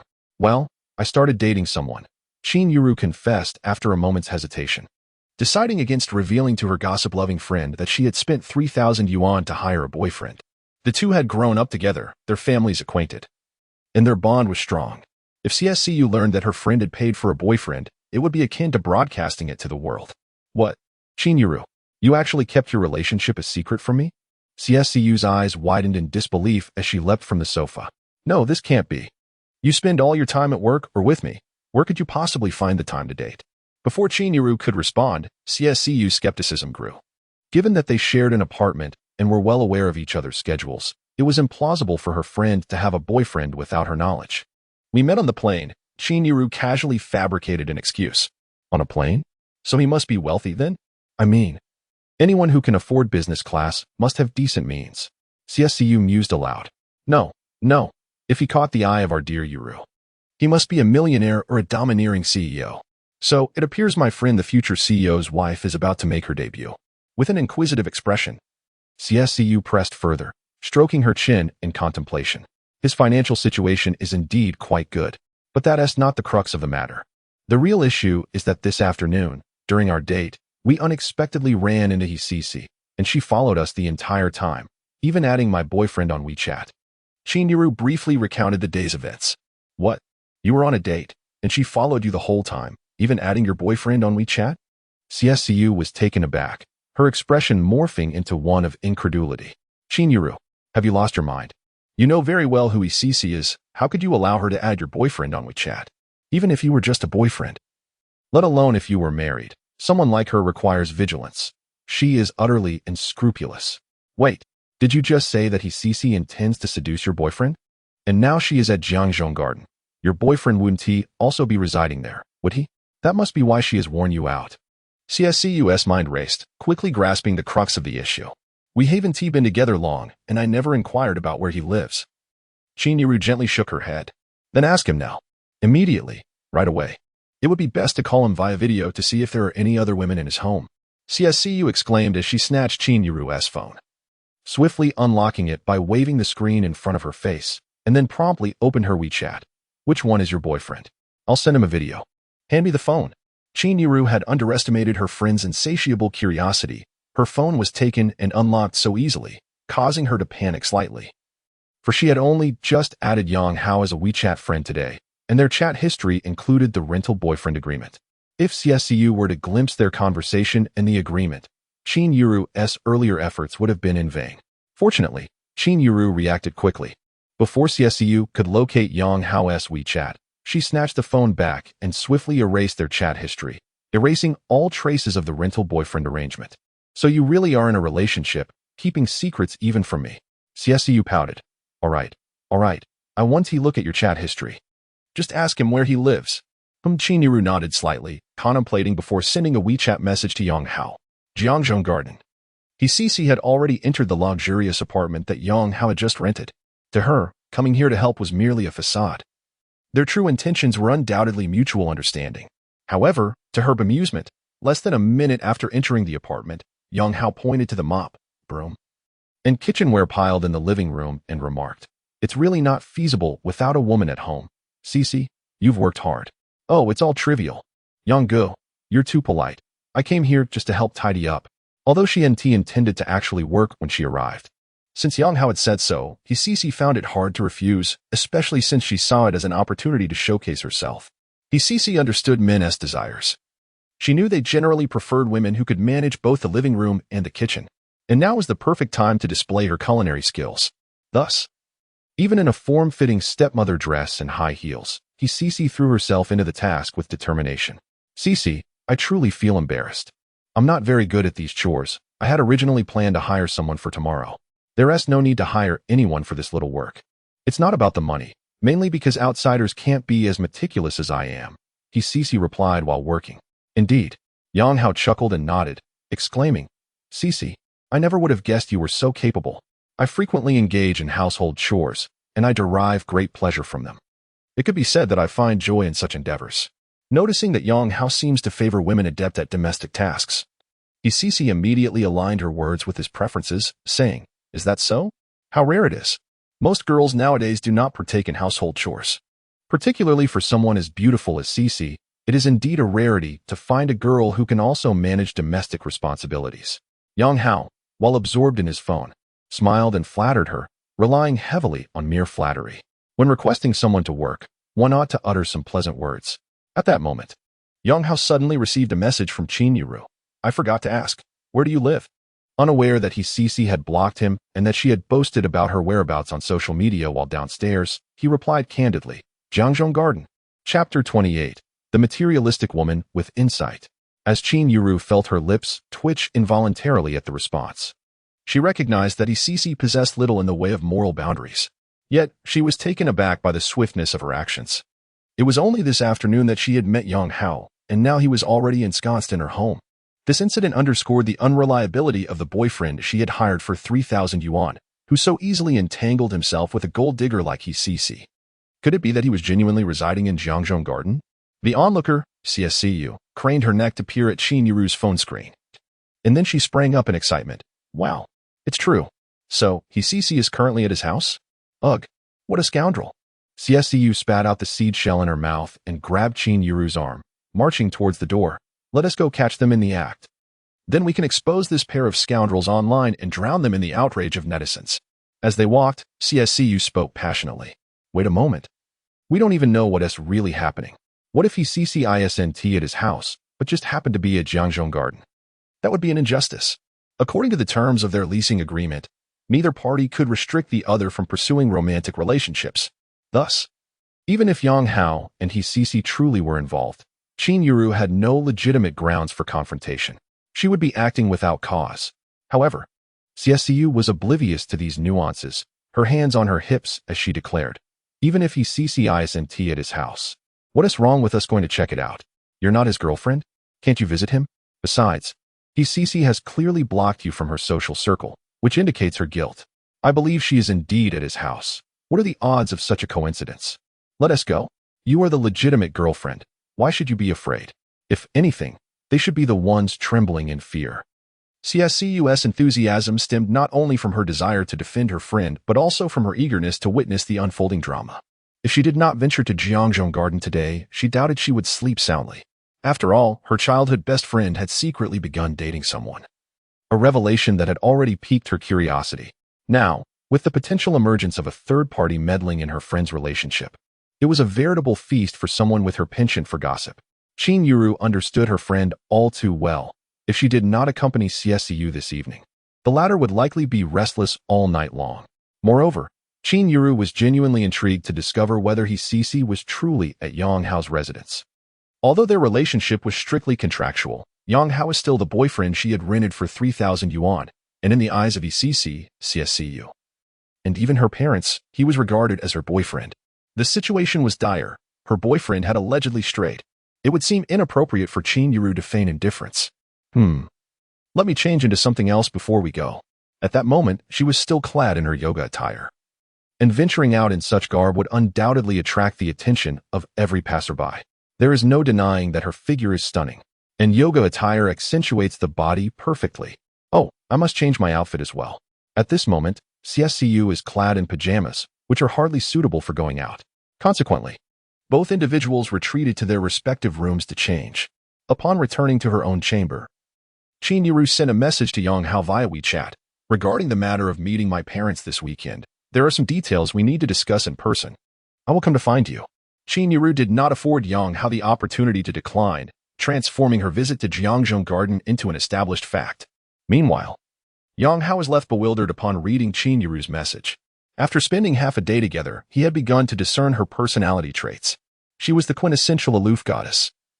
Despite Yang Hao's display of considerable wealth, her demeanor remained unchanged. Yet, at this moment, Qin Yuru had suddenly taken the initiative, her attitude starkly contrasting that of earlier in the day. Could it be because I mentioned residing in Jiangzhou Garden? Is the allure of this luxury residence truly that compelling? Brother Yang, I've placed the toiletries in the master bathroom and even filled the bathtub for you. You can take a relaxing soak shortly. Just as Yang Hao was lost in thought, CC's voice suddenly chimed in beside him. Thank you. Coming back to his senses, Yang Hao nodded lightly.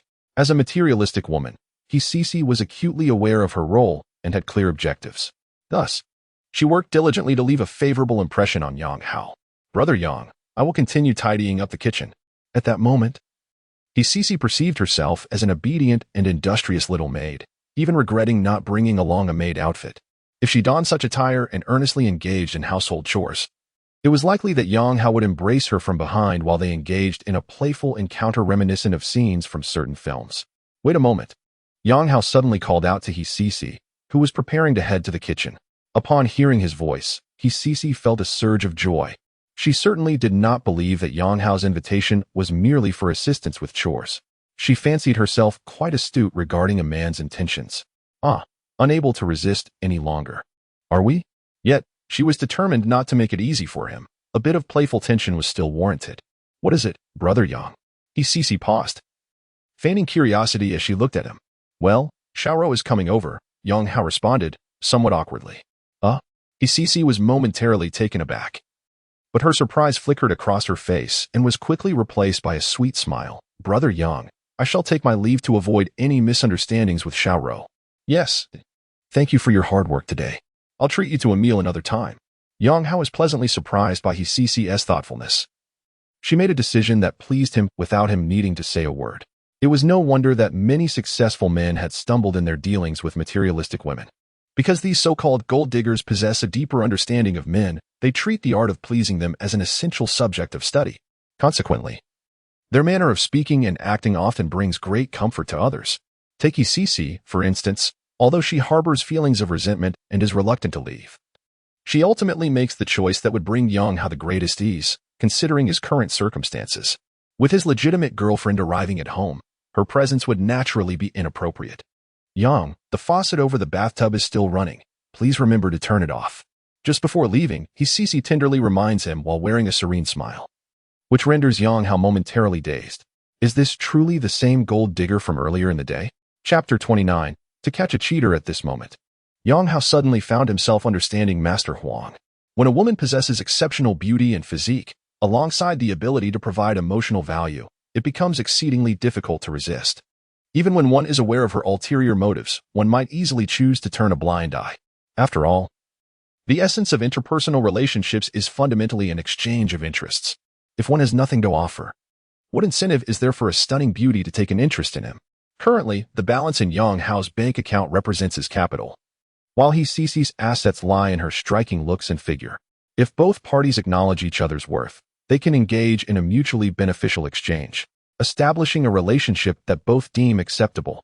This relationship could manifest as a transactional arrangement, a romantic liaison, or a committed partnership.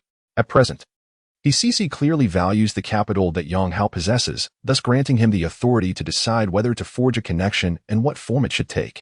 It seems he must cultivate the mindset of the wealthy. Cici's departing silhouette appeared somewhat forlorn, stirring a faint sense of guilt within Yang Hao. However, he recognized that he should not feel guilty. After all, he was merely confronting a materialistic woman who was drawn solely by his wealth. Her every action was predicated on his financial status. Damn it. It seems I have been poor for too long.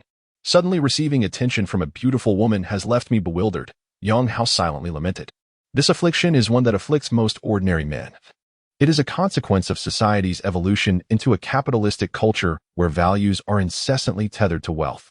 The possession of money has become the paramount standard for measuring an individual's success.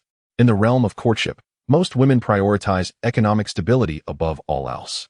Consequently, ordinary men with moderate financial means are often swiftly dismissed by women with abundant options. Thus, for ordinary men, beauty is an object of admiration. And when a lovely woman shows interest in him, he is likely to find it irresistible. Before his transformation, Yang Hao was just one of countless ordinary men. He couldn't even retain a woman like his ex-wife, Sun Jiajia, let alone someone of Cici's caliber. Now, however, things have changed. Yang Hao has become a wealthy man. Yet, his mindset has yet to adapt. For ordinary men, beauty is a scarce resource. For affluent men, it is anything but scarce. In fact, there is an oversupply, as over 95% of women aspire to marry a wealthy partner. However, the number of wealthy individuals is limited, particularly young, eligible men. Thus, for someone like Yang Hao, a young and affluent man, the supply of beautiful women actually exceeds the demand. Ultimately, the shift in mindset is crucial. He is likely to encounter many women like Cici in the future.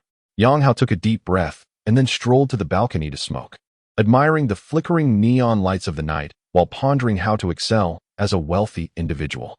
Indeed, the absence of wealth brings its own troubles, just as wealth introduces its own set of concerns. At the main entrance of the residential complex, a taxi slowly came to a halt. Two tall and elegant women emerged from the back seat. The previously listless security guard's eyes brightened instantly.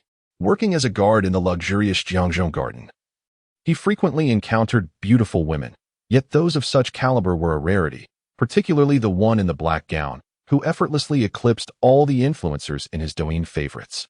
Now, that was a true beauty. Even without filters, she was captivating. The young guard instinctively straightened his posture, aware that such stunning women were likely beyond his reach. Yet he still yearned to present his best self to them. Hello, we're visiting a friend, CSCU said as she approached the guard. We need to register. And then your friend should give us a call, the guard replied, snapping back to reality as he fetched the visitor registration book. Xiaoro, please call your boyfriend.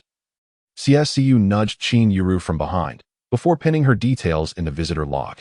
Convinced of her cleverness, CSCU glanced at previous entries, hoping to spot Cc's name, but was met with disappointment. After Qin Yuru contacted Yang Hao, the guards swiftly granted them access. Once inside the complex, an older guard, who had been seated in the booth, approached the younger one and exclaimed animatedly, "The new resident named Yang is truly impressive.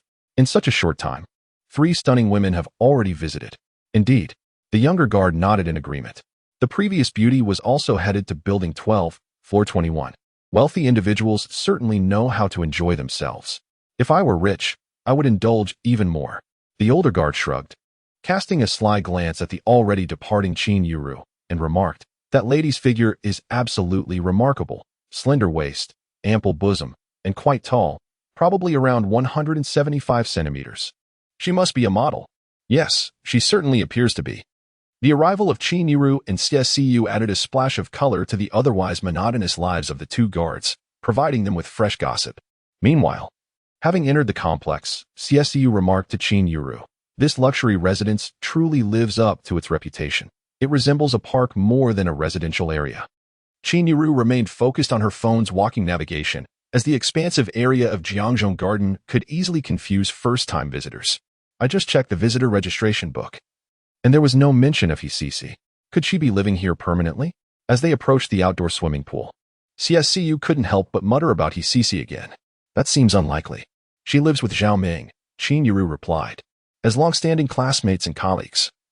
Qin Yuru knew precisely where Hisisi currently resided. However, it was rather puzzling that her name was absent from the visitor registration log. CSCU stroked her smooth chin, her expression one of suspicion. "You wouldn't have provided your real information when filling out such visitor details, would you?" Qin Yuru turned her head to glance at her friend. "Oh, one can actually provide false information." CSCU scratched her head, a look of realization dawning upon her face. "No wonder I didn't see Hisisi's name. She must have submitted false details." Qin Yuru nodded gently, confident that Hisisi would never disclose her true information in the visitor's log. "Let us hurry. I must see if Hisisi is at your boyfriend's place. If she is, I'll help you film a video to confront that scoundrel." The flames of gossip ignited within CSCU, compelling her to pull Qin Yuru along at a brisk pace. Chapter 30. All in the family. The 2 soon arrived at Building 12. CSCU impatiently pressed the doorbell at the entrance, softly muttering, "Xiaoro, your boyfriend is quite the big shot, isn't he?" Not only did he not come to the gate, but he didn't even bother to come downstairs. She continued her complaints. "It's just a bit of money. What is so impressive about that? There are plenty of wealthy suitors chasing after you." While CSCU rambled on, a man's voice suddenly interrupted from behind. "Excuse me, miss, but it's not very nice to speak ill of someone behind their back." To her surprise, Yang Hao had indeed come downstairs. After all, Qin Yuru was ostensibly his girlfriend, so he had to make an appearance, though he and CSCU had just crossed paths as she came from the direction of the swimming pool. The unexpected voice startled CSCU, causing her to instinctively turn around, her gaze locking with Yang Hao's. You are Xiaoro's boyfriend?" "Indeed. I am the man with a bit of money," Yang Hao replied with a smile and a shrug. He never imagined he would one day be subjected to such remarks. In his perspective, this was hardly an insult. Rather, it was the highest form of praise for a man. It was akin to saying about a woman, "Aside from her beauty, she is utterly lacking."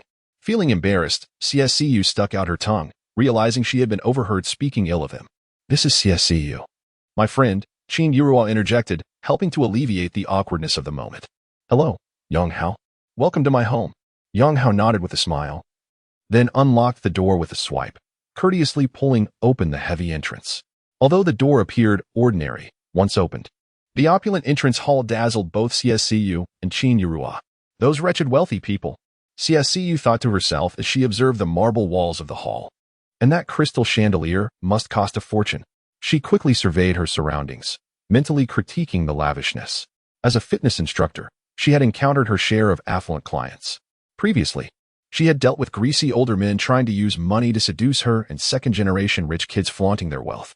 Thus, her impression of the wealthy was less than favorable, bordering on a sense of resentment. Qin Yuru, due to her profession, had interacted with many wealthy individuals.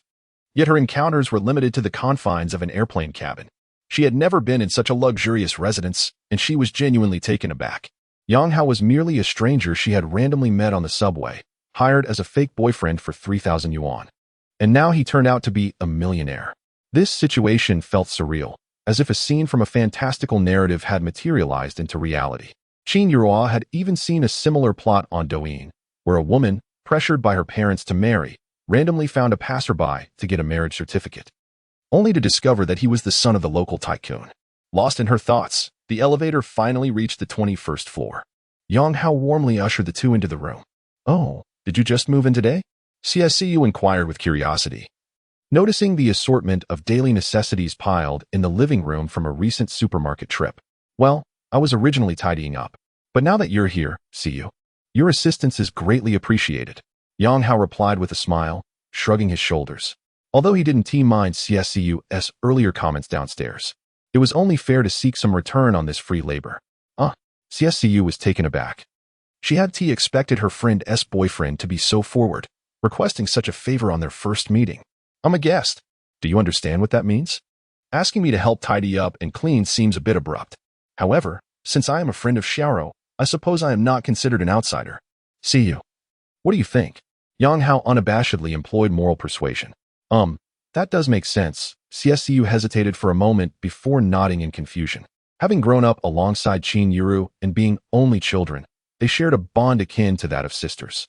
Thus, it seemed reasonable for her to lend a hand while her dear friend's boyfriend moved in. "I see a lot of these items belong in the kitchen, so I'll start there." CSCU was quite proactive and naturally inclined to tackle tasks. Spotting kitchen items strewn on the floor, she called out and proceeded into the kitchen. "The cabinets are a bit high. Don't worry about wiping those if you can't reach," Yang Hao kindly advised. "If you really want to, there are chairs in the dining room." "Got it," CSCU replied, turning toward the kitchen, her mouth twitching as she internally complained. "What kind of person treats me like a cleaning lady? Shiro, let us chat on the balcony. The night view is quite lovely." Yang Hao, oblivious to Qin Yuru's intention of confronting Hisisi, assumed she genuinely wished to discuss something with him. Upon hearing this, Qin Yuru felt a bit flustered. She had come, spurred on by CSCU, to catch a glimpse of Hisisi, yet the latter was clearly absent, leaving her uncertain about what to converse with Yang Hao about. "Perhaps I should assist CU." She quickly devised a means of escape. However, Yang Hao waved his hand dismissively. "She has nearly finished cleaning. She can manage on her own. Besides, if she were here, we wouldn't be able to discuss the agreement." With no counter to Yang Hao's reasoning, Qin Yuru had no choice but to follow him onto the balcony. Although referred to as a balcony, the space resembled more of a tea room or lounge, spanning over 40 square meters, complete with a tea table and all necessary utensils, along with two comfortable wrought-tin chairs. Standing by the floor-to-ceiling window, one could gaze upward at a round moon and a sky adorned with countless stars, while looking down revealed the twinkling lights of countless homes and the shimmering river view. The initially tense Qin Yuru felt an immediate sense of tranquility wash over her as she beheld such a breathtaking nightscape, leading her to relax. "Today, I have just purchased some Iron Goddess of Mercy tea for you to sample." Before Qin Yuru and CSCU arrived, Yang Hao was already seated beside the tea table, savoring his tea. Now, he has returned to his previous position and poured a cup for Qin Yuru. "Thank you," she said, retracting her gaze from the enchanting night view outside and settling into the seat opposite Yang Hao. Perhaps it was the aura of the luxurious residence that enhanced his charm. But Qin Yuru felt that Yang Hao appeared even more handsome than during the day, exuding the qualities of a successful man. When signing the agreement, Qin Yuru had glanced at Yang Hao's identification. He had just turned 30 this year, and to possess such an opulent home at this age signifies that he has outpaced 99 of his peers. Chapter 31. Wealth is the ultimate truth. Is there something on my face? Yang Hao inquired, noticing that Qin Yuru had been staring at him in silence. "Oh, no." Qin Yuru stammered, flustered as she raised her teacup and took a strategic sip. Observing her discomfort, Yang Hao thoughtfully redirected the conversation. "Did you urgently seek me out for a particular reason?" Initially poised to set down her teacup, Qin Yuru instead brought it back to her lips, finding it far easier to sip tea than to respond to such a probing question. Just as she contemplated how to navigate this situation with Yang Hao, her phone, resting on the tea table, suddenly chimed with a video call from her mother, Li Yafang. A video call at this hour. Qin Yuru instinctively furrowed her brow, stealing a glance at Yang Hao out of the corner of her eye. "You should answer it. It perfectly substantiates our relationship." Yang Hao chuckled, gesturing toward her phone. His curiosity was not born from an intention to invade her privacy. Rather, it was a reflexive response to the phone's ring. The screen displayed a contact named Teacher Lee, adorned with a blossom of a lotus flower, a clear indication that it was her mother's message. Try to say as little as possible, Qin Yuru advised, then picked up her phone to connect the video call. Hey Xiaoru, where are you? This isn't the apartment you rented with CU, is it? Why haven't you returned home yet? Upon the connection, the perceptive Li Yafeng immediately detected something amiss in her daughter's surroundings, her brows knitting together in concern. This is Yang Hao's house, Qin Yuru replied nonchalantly. What? You're at Xiaoyang's place? On the other end of the call, Li Yafeng's eyes widened in shock, her face momentarily smoothing out as astonishment washed over her. Her intention for the video call had been to inquire about her daughter's romantic endeavors. As the saying goes, no one knows a daughter better than her mother. After their conversation earlier that afternoon, Li Yafeng had sensed something was awry. If her daughter were truly in a relationship, there would have been no reason to attend the blind date from a few days prior, nor to conceal such matters from the family. Thus, Li Yafeng had concluded that her daughter might be deceiving her. Additionally, there was a peculiar circumstance at play. Li Yafeng's elder sister, who had previously introduced Qin Yuru to a potential partner, was seated beside her. Given that Qin Yuru had only spent a few minutes with the blind date, Aunt Li Yakin felt somewhat slighted, believing her niece had shown her no consideration. Xiaoru, you really do have a boyfriend. At that moment, Aunt Li Yakin leaned in, her head appearing in the video frame.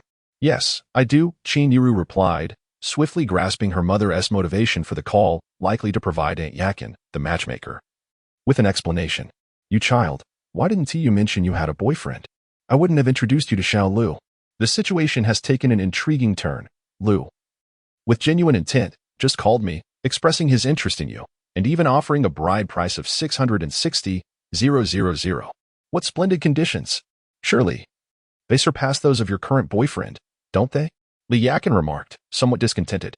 Sister, let us not dwell on Lu for now. Li Yafeng interjected hastily, then cautiously inquired, Xiaoru, is Xiaoyang with you? Upon hearing this, Qin Yuru instinctively glanced at Yang Hao.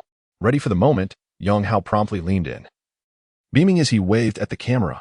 Auntie, I'm here. Xiaoyang, this is Xiaoru's aunt, Li Yafeng introduced, simultaneously attempting to mitigate any awkwardness from her earlier remarks. After all, Li Yakin's previous comments were rather unflattering toward Yang Hao. I understand. It's all for Xiaoru's sake, Yang Hao replied with a gracious smile, displaying an admirable demeanor. However, Li Yakin seemed unconvinced. She scrutinized Yang Hao through the phone screen and asked, How old are you? You appear considerably older than our Shiro. Auntie, I am exactly 30 years old, 5 years her senior, Yang Hao responded politely, unperturbed by her probing inquiries, as he was merely playing the role of her boyfriend. 30. That makes you 3 years older than Lu. Li Yakin muttered to her sister Li Yafeng, implying that her introduction was to a younger suitor. And your height? Li Yakin continued, noting that during the video call, Yang Hao's stature was indiscernible. 183 centimeters, Yang Hao replied, stepping back slightly to ensure his full figure was visible on screen. Upon hearing this, Li Yakin instinctively frowned. The Lu she had introduced was a mere 170 centimeters tall, which, while not particularly short by average standards, paled in comparison to Qin Yuru's 175 centimeters model-like height. Clearly, they were mismatched. Yang Hao had only briefly shown his face on the video, positioned behind Qin Yuru, which may have contributed to her aunt's misjudgment of his height. Li Yakin had intended to use Yang Hao's height as a critique of her niece. You dismiss Annie's introductions for being too short. Yet you've ended up with someone who is both older and shorter. However, with Yang Hao standing at 183 centimeters, such remarks were no longer tenable. His height is acceptable, though he appears a bit overweight. Look at that beer belly, Li Yakin noted, glancing at Yang Hao on the screen before lowering her voice to confide in her sister, Li Yafeng. She was merely nitpicking. For while Yang Hao had indeed gained a bit of weight, he was far from being overweight. Standing at 183 centimeters tall, he weighed only around 155 g. Though he did possess a noticeable beer belly, a consequence of his sales profession and the frequent social engagements it entailed. How could one even consider him fat with such stature? Li Yafeng, well aware of her sister's underlying motives, promptly retorted, Yang, what is your occupation? What is your annual income? Does it surpass what our Shiro earns? Li Yakin also found the attack on Yang Hao's physique somewhat unconvincing. So she altered her approach and began inquiring about his financial circumstances. In today's society, External appearances for men are secondary. What truly matters is their economic prowess. Take that young Lu, for instance. His father owns a factory, and he hails from a privileged background, essentially a young heir to wealth. Thus, Li Yakin was convinced that Lu's financial standing would undoubtedly eclipse that of Yang Hao, allowing her to criticize her niece, Qin Yuruo, for being impractical. In this era, wealth is the ultimate truth. What use is height if one lacks financial mates? The affluent are deemed tall, rich, and handsome, while the financially challenged are merely perceived as clumsy giants. Chapter 32. A son-in-law with an annual salary of millions? In Li Yakin's eyes, her niece Qin Yuruo's income was already quite substantial, considering her monthly salary exceeded 10,000. The majority of men, particularly those in her age group, did not earn more than Qin Yuruo. Yang Hao appeared rather unremarkable, not fitting the mold of a high-income individual. Thus, Li Yakin believed her inquiry was rather compelling. As for his annual salary? Perhaps several million. Yang Hao hesitated before uttering a relatively modest figure. In truth, he himself was uncertain of his current annual earnings. Within less than a day, 5 million had appeared in his bank account, alongside the purchase of a Wanja M9. And he had acquired a luxurious residence along with a 3-year lease on a commercial property, excluding the vehicle and the house. If one were to focus solely on liquid assets, his daily income amounted to 5 million, translating to 150 million monthly and an astonishing 8 billion annually. This was merely based on today's earning pace, yet the tasks assigned by his benefactor were rather unpredictable, leaving Yang Hao uncertain whether such lucrative opportunities would present themselves daily. Nevertheless, even in the most unfavorable circumstances, achieving several modest goals annually should remain within reach. Should the benefactor enter a frenzied state? It was entirely possible that by year's end, Yang Hao could ascend to the status of a billionaire. However, regarding his benefactor's affairs, Yang Hao certainly could not disclose such matters to outsiders. After careful consideration, he settled on a figure that would astonish the average person yet remain within the realm of believability. Xiaoyang, you can earn several million a year? Li Yakin gasped, her mouth agape, her expression contorting into one of disbelief. She had previously introduced a young man named Xiao Lu to Qin Yuruo. His family owned a factory, reportedly earning a few million annually. Yet, the profits of that factory would not entirely flow into Xiao Lu's pockets, for his father, Old Lu, was the actual proprietor. It was rumored that Old Lu had a mistress, thus the money reaching Xiao Lu was likely minimal in comparison. In contrast, Yang Hao's several million annual salary carried far more weight. However, once the initial shock wore off, Li Yakin regained her composure, scrutinizing Yang Hao on the other end of the video call. No matter how she assessed him, he did not resemble someone with an annual income in the millions. It may not be true. Perhaps he has fabricated a false persona to deceive Xiao Rou's affections. Li Yakin had often encountered similar cases online where swindlers transformed themselves into high-flying, handsome figures to exploit others financially and romantically. At that moment, Li Yafeng, who had been listening, was equally taken aback by Yang Hao's response. Previously, their conversation had been rather casual when she inquired about his profession. Yang Hao had identified himself as a sales manager. Li Yafeng was not particularly fond of this profession. She envisioned a future son-in-law as a stable civil servant or a wealthy entrepreneur. Sales roles often conveyed a sense of instability. She had intended to delve deeper into Yang Hao's work and income during their upcoming weekend meeting, but now, her elder sister had broached the sensitive subject of income and uncovered an astonishing revelation: an annual salary in the millions. This could not possibly belong to an ordinary salesperson. Aunt, I am engaged in sales, and my income is rather unstable. Thus, the figures I mentioned can only be regarded as a rough estimate. Yang Hao explained with a smile. Unstable? How does that instability manifest? Surely, there must be a range. Upon hearing Yang Hao's response, Li Yakin became even more convinced that this young man was merely boasting. Earning several million is not that simple. Many individuals spend their entire lives without achieving such a figure. A range? Yang Hao stroked his chin, curious about this range himself, but regrettably, he could not decipher the intentions behind his father's words. A range from 5 million to 5 billion, or even 500 billion seemed plausible. However, if Yang Hao were to disclose this conclusion to Li Yakin, she would undoubtedly dismiss it and likely perceive him as a fraud. And it is commonly understood that in sales, one cannot accurately predict income. Just as Yang Hao hesitated on how to respond, Qin Yuruo stepped in to assist him. Indeed, sister. The income from sales is inherently unstable. Li Yafeng chimed in, though she too was uncertain of the veracity of Yang Hao's claims.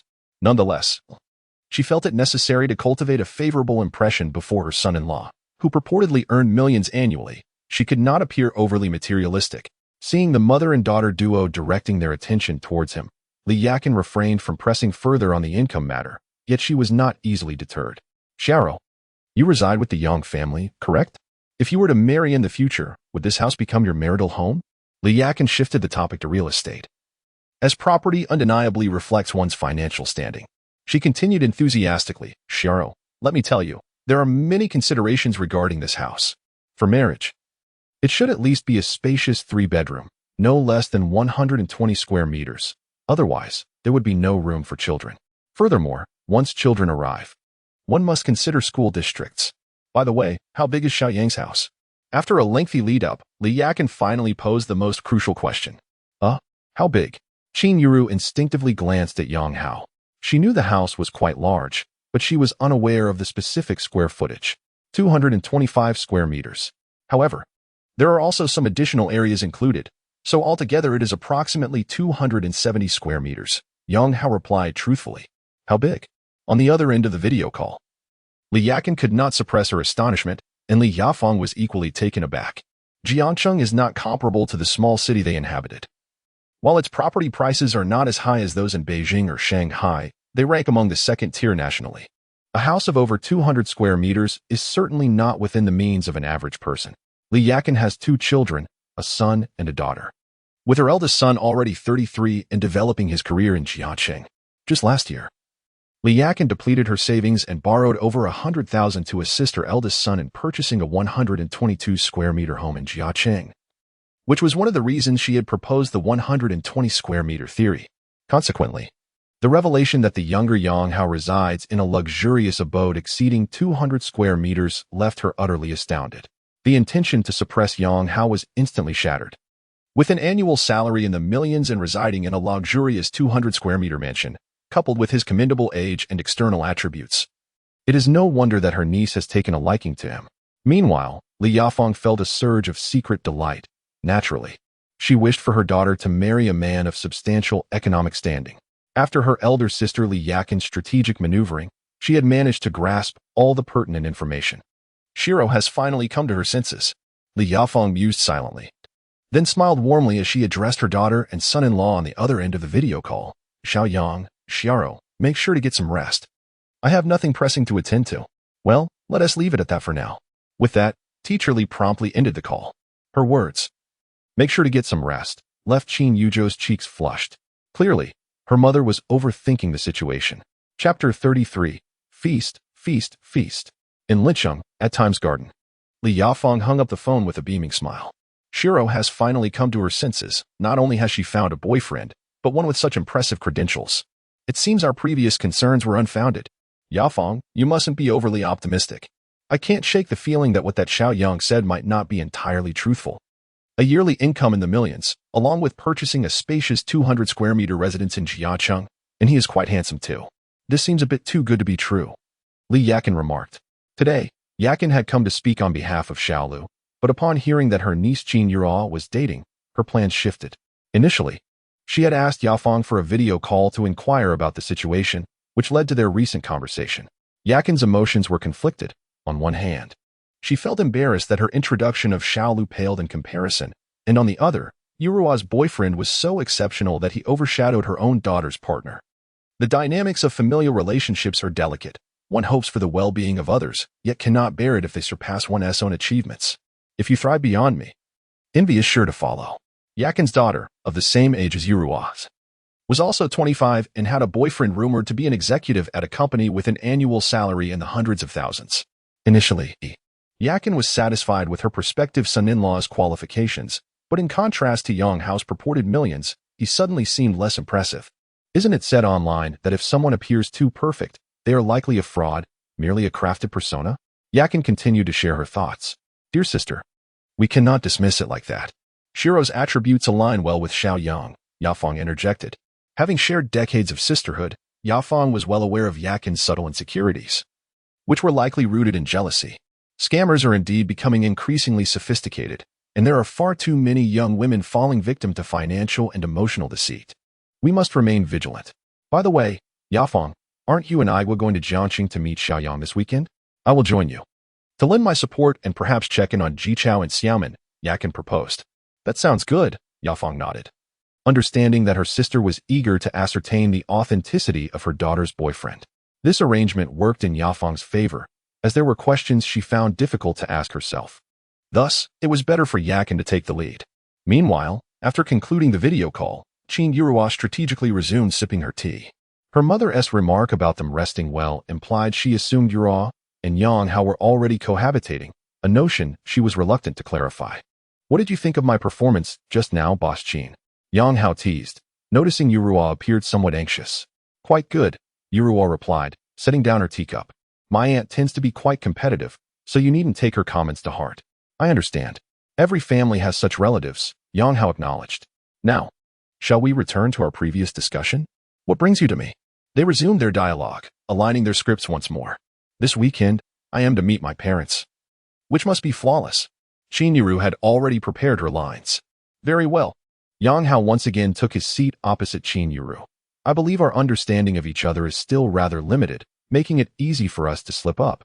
Thus, it would be prudent to delve deeper into our backgrounds. Upon hearing this, Qin glanced at Yang Hao, sensing he might be speeding towards something, yet lacking evidence. Particularly now, Yang Hao maintained a serious demeanor, cradling the teacup in his hands, his gaze fixated and profound, observing the undulating tea within. However, unbeknownst to Qin, the teacup in Yang Hao's hands was tilted, and the rippling tea reflected the area between Qin neck and abdomen, full, elevated, and naturally rounded. It was evidently not a product of advanced technology.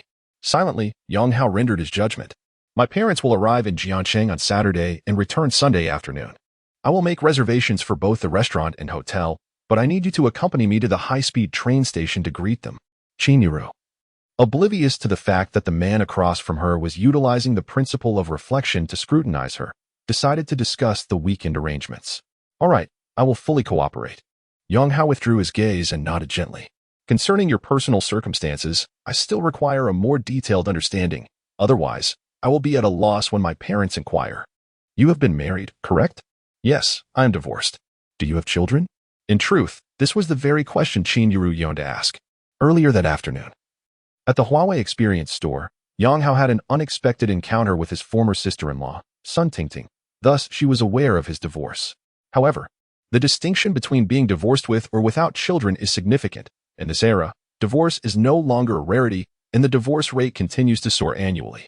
Consequently, many individuals do not particularly mind a partner's marital history, but having children introduces a different set of considerations. After all, children bring attachments, and unavoidable connections with ex-spouses arise, alongside potential issues regarding property division and inheritance. No, I do not have children. Yang Hao shook his head, which he deemed to be a fortunate circumstance. Thank goodness there are no children. Otherwise, it would be exceedingly difficult to sever ties with Sun Jejir entirely. Oh, that is good to hear. Upon receiving the answer, Qin inexplicably exhaled in relief, responding instinctively. Yang Hao, in turn, smiled and shrugged. Is that really good? What is good about it? Faced with Yang Hao's inquiry, Qin face flushed crimson. She could not fathom why she reacted this way. After all, he was merely a pretend boyfriend. She shouldn't be secretly relieved. Damn that sense of immersion. Qin silently scolded herself, realizing that despite having never acted, she had unwittingly allowed herself to embody the role of Yang Hao's girlfriend. From a girlfriend's perspective, if her boyfriend were divorced, it would indeed be preferable for him not to have children. What I mean is, in such a scenario, my parents might find it easier to accept. Qin mind was remarkably agile, and she quickly devised a plausible explanation. In truth, my persona is malleable. Whatever image you wish me to embody, I can assume. For it is merely a performance. If it is to appease your parents, I can certainly conceal my divorce. Yang Hao offered his suggestion. However, Qin shook her head, stating, it is better not to fabricate a false persona, as it is prone to unravel. Very well. I shall heed your directives, Boss Qin. Yang Hao shrugged. To him, the concept of a persona was inconsequential. He merely sought to expedite the completion of the second phase task concerning Qin. Suddenly, the balcony door was flung open. CSCU entered, pouting and visibly irked. Oh, come on. You two are sipping tea and enjoying the moon while I toil outside like a laborer. Is there no sense of justice left? I'm utterly exhausted. I want tea as well. With that, CSEU plopped down beside Qin Yuru and gestured toward Yang Hao across from her. Boss, do I not deserve a cup of tea? Of course. Yang Hao replied in English, pouring a cup and handing it to CSEU. No need to call me boss. Just call me Hao Gu. No. I must maintain my proper standing. It was evident from her tone that CSEU was displeased, as a guest. She felt slighted to be treated as a servant while Yang Hao and Qin Yuru enjoyed their leisurely tea and moon-gazing. Ding. A potential helper has been identified. Name: CSEU age, 24 height, 170 centimeters weight, 49 kilograms occupation, fitness trainer current desire, to eat, a grand feast. Reward for assisting the girl, beginner, red envelope, small, 1. Note: the small red envelope may randomly yield cash from 10,000 to 1,000,000. Intermediate, red envelope, small, 1. Skill card 1. Note: the skill card may randomly grant a master level skill, advanced, to be unlocked. Chapter 34. Could it be that she wants to indulge in both sisters? The voice of the father figure echoed once more. Yang Hao, upon hearing the task concerning CSCU, took a considerable time to regain his composure. Eat, eat, eat, a grand feast. What a gluttonous disposition. Yang Hao's gaze instinctively swept over CSCU. As a fitness instructor, her physique was undoubtedly commendable. Her long-term dedication to fitness had bestowed upon her the enviable abdominal muscles that countless women aspire to have, along with a slender waist and long, straight legs. Boasting an astonishing waist-to-hip ratio, such a remarkable figure made it quite challenging to associate her with gluttony. Yet, the father figure would not deceive. This fitness coach, renowned for her devilish curves, turned out to be a genuine foodie. See you, you've worked hard. How about I treat you to a late-night snack? Yang Hao said with a smile, glancing at CSCU, who was still feigning anger. Who would crave your late-night snack? Besides, eating at this hour, are you trying to make someone gain weight? CSCU retorted with a roll of her eyes, subsequently directing her gaze outside the window. Though she appeared to reject Yang Hao's proposition, her eyes noticeably brightened upon hearing the term late-night snack. Micro-expressions do not lie, evidently. CSCU was merely putting on an act of modesty. I understand. Late-night snacking can indeed lead to weight gain. Yang Hao nodded with a chuckle, then lamented. They say the snow crabs at Crab God Palace are exquisite. I've been wanting to try them. It seems I must postpone this to another day with friends. Wait a moment. As soon as Yang Hao finished speaking, CSCU, who had been gazing out the window, immediately turned her attention back to him. Her expression serious as she said, why didn't you mention crab earlier? Did one tea make you fat? Shiro, didn't you just say you were hungry? CSCU winked at her companion, Qin Yuru. In response, Qin Yuru could only nod helplessly. She understood her friend well. If they missed out on the snow crab today, the following days would be quite intolerable for CSCU. How go? Can we set off now? CSCU lifted her teacup and gulped down most of the tea. Her large eyes filled with anticipation. Crab God Palace is a renowned high-end restaurant in Jiacheng, famous for its crab dishes. However, the average cost of nearly 2,000 per person would deter 99 of the ordinary populace. As a foodie, CSCU had longed for this restaurant. But its exorbitant prices had made her reluctant to visit. Now that the opportunity had arisen, she felt compelled to fulfill her dream, even calling him Hao Gu quite naturally. The stark contrast in CSCU's demeanor amused Yang Hao. Just a moment ago, she was concerned about gaining weight from a late-night snack. And now she was eager to indulge. Her gluttonous nature was unmistakable. Moreover, Yang Hao appreciated her straightforward and genuine personality. He always believed that foodies could make great friends. How bad could a foodie truly be? Leaving Jiangzhou Garden, the trio headed straight for Crab God Palace. Yang Hao took the wheel, with Qin Yuru and CSCU seated in the back. I believe that Cici's presence in Jiangzhou Garden is likely unrelated to your boyfriend. She has probably ensnared an affluent elderly gentleman residing there. It is merely a coincidence. CSCU leaned closer to Qin Yuru's ear, quietly exonerating Yang Hao from any suspicions of infidelity. As the saying goes, one cannot bite the hand that feeds them. Naturally, it is also true that CSCU had not discerned any significant traces of Cici, and Yang Hao appeared remarkably composed, certainly not resembling someone who had just returned from a rendezvous with another woman. You brought this upon yourself, Qin Yuru replied nonchalantly. However, her thoughts diverged from those of CSCU. She did not believe that Cici's appearance in Jiangzhou Garden lacked any connection to Yang Hao. She knew ECC all too well. Her extreme materialism and relentless determination to achieve her goals were evident, even while she was present during the day. ECC had been persistently showing interest in Yang Hao, making it implausible for her to relinquish such a lucrative opportunity. Yet, she remained uncertain about the extent of ECC's relationship with Yang Hao.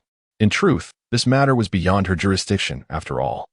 Her relationship with Yang Hao was merely contractual, clearly stated in their lease agreement that neither party could interfere in the other's romantic pursuits.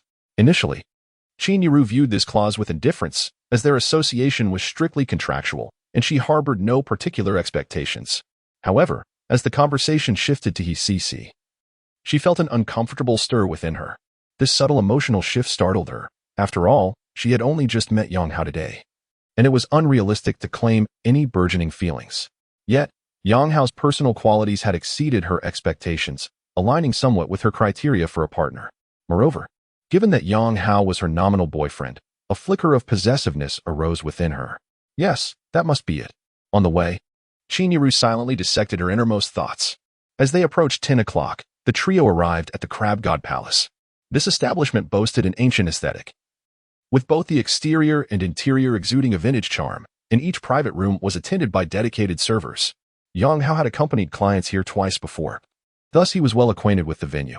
Once seated in the private room, a server presented an iPad menu, featuring not only images of each dish, but also videos, providing a more intuitive understanding of the culinary offerings. Please, feel free to order whatever you desire, Yang Hao gestured grandly. In the past, while entertaining clients, he had to scrutinize the menu, mindful of the reimbursement process, which could become cumbersome if the expenses were exorbitant. Today, however, was different. Yang Hao's bank account boasted 5 million. Moreover, with CSCU covering the dining expenses, he felt particularly confident. However, upon viewing the prices on the menu, both Qin Yiru and CSCU could not help but gasp in astonishment. They had heard that the Crab God Palace was quite expensive, but experiencing it firsthand was a different matter entirely. Even a simple salad started at 198, a price unattainable for the average person. Brother Hao, I shall not hold back then. CSCU winked at Yang Hao, essentially offering a word of caution. Please, make yourself at home. Consider it a buffet. Yang Hao chuckled and waved his hand dismissively, fearing that CSCU might not enjoy her meal, which would prevent him from receiving a reward from his father for the settlement. Upon hearing Yang Hao's words, the waitress clad in a traditional long dress experienced a barely perceptible twitch at the corner of her mouth. After all, this was the Crab Palace, where the average expenditure per person was 2,000 yuan. How could this man treat it like a buffet? While it was true that most patrons here possessed a certain level of financial means, few dared to order freely. The average consumption figure of 2,000 yuan was largely due to the restaurant's signature dish, the snow crab, priced at 1,998 yuan. Moreover, the establishment also offered other extravagant seafood delicacies, such as the blue dragon emperor crab. If one truly ordered without restraint, a single meal could easily exceed tens of thousands. And with a few bottles of wine, the total could soar into the hundreds of thousands. Spending such an amount on a meal, even the average affluent individual would likely hesitate. Such expenditures were the realm of the wealthy elite. The waitress, having worked at the Crab Palace for a year, had encountered many wealthy patrons and prided herself on her discerning eye. To her, Yang Hao seemed more akin to a mid-level executive with modest means. In truth, her assessment was quite accurate. However, Yang Hao was a bit of a show-off. He might not be a tycoon just yet, but for him, this meal was merely a trifle, especially considering his concern that CSCU might not dine well, which could jeopardize his potential reward from his father. He ordered a Boston blue lobster after they had completed their selections. It was said that only 1 in 2 million lobsters was a blue lobster, making it a rare and costly item. The lobster Yang Hao chose weighed 3 pounds and 2 ounces. Before sending it to the kitchen, 2 staff members brought the live lobster for display and kindly took a photo of Yang Hao and the 2 ladies with the blue lobster. Naturally, such service did not come cheap. This particular lobster alone cost 18,888 yuan. Once the staff departed with the lobster, which equated to approximately 3 months' salary for the waitress, her perception of Yang Hao shifted dramatically. Initially, she had assumed he was merely a corporate executive trying to impress 2 women at a high-end restaurant. But she soon realized that he was genuinely affluent. The 18,888 yuan blue lobster was just a casual purchase for him. He also ordered a bottle of champagne priced at 5,888 yuan, and with the dishes selected by the two ladies, along with service charges and seating fees. This meal was likely to exceed 30,000 yuan. This was certainly not a sum that an ordinary corporate executive could afford. Her judgment had been flawed. It appeared that some wealthy individuals preferred to remain discreet. The waitress silently reflected on this revelation. Meanwhile, Qin Yuru and CSCU were equally astonished during their own ordering. They had merely selected the essential live snow crab, accompanied by a few side dishes, demonstrating considerable restraint. In stark contrast, Yang Hao had opted for an 888 yuan Boston blue lobster. The exorbitant price left both individuals feeling quite unsettled, particularly Qin Yuru. Upon arrival, she had contemplated allowing Yang Hao to treat them this time, with the intention of reciprocating on another occasion.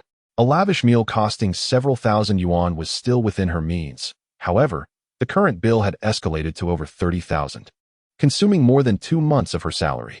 This was an insurmountable deficit. It was hardly appropriate to respond to a 30,000 yuan meal with a mere few hundred yuan in return. CSCU also felt a twinge of anxiety. Although she relished good food, she possessed a discerning sense of financial propriety, understanding well which meals were within her reach and which were not. Initially, she had approached the outing with a calm demeanor, having contributed her efforts to assist Yang Hao in recognizing his status as the boyfriend of her dear friend. Thus, enjoying a sumptuous meal together seemed acceptable. A few thousand yuan was manageable, she thought, but the sudden leap to 30,000 rendered the experience uncomfortable. It was simply too extravagant, exceeding her psychological expectations. Could it be that he intended to take advantage of both sisters? A troubling thought abruptly surfaced in her mind. Instinctively, CSCU straightened her posture, casting a wary glance at Yang Hao, the man she now perceived as dangerously delusional. Chapter 35, Brother-in-Law? Again? CSCU is acutely aware of the adage that one should not bite the hand that feeds. Thus, despite being a seasoned foodie, she is discerning about who she dines with. For instance, she pays no mind to the men at her gym who covet her beauty, as she understands their invitations to dine are driven by ulterior motives. She refuses to indulge their desires, opting instead to forego their meals entirely. This principle should be a fundamental guideline, yet some women shamelessly exploit such situations, accepting dinners, gifts, and money, only to claim they are hesitant when romance or hotel stays are suggested. Such behavior is utterly disgraceful. CSCU has never subscribed to such conduct. Consequently, when Yang Hao's invitation to dinner exceeded her expectations, she felt a twinge of unease, suspecting he had an agenda. As she glanced at him, she found him returning her gaze with a smile. Oh dear, could this man truly be contemplating a more intimate connection? Some men, believing their wealth grants them privilege, often entertain such sordid thoughts. CSCU instinctively furrowed her brow, mentally strategizing how to navigate this predicament. The meal was exorbitantly priced. Perhaps they could forego the Boston blue lobster. At that moment, Qin Yuru chimed in. It's fine. It's not like we dine like this every day. Yang Hao waved his hand with a smile. Let us consider this dinner a housewarming celebration. Moving into a new home deserves a proper festivity. Moreover, CU has helped with so many tasks. She rightly deserves a grand meal.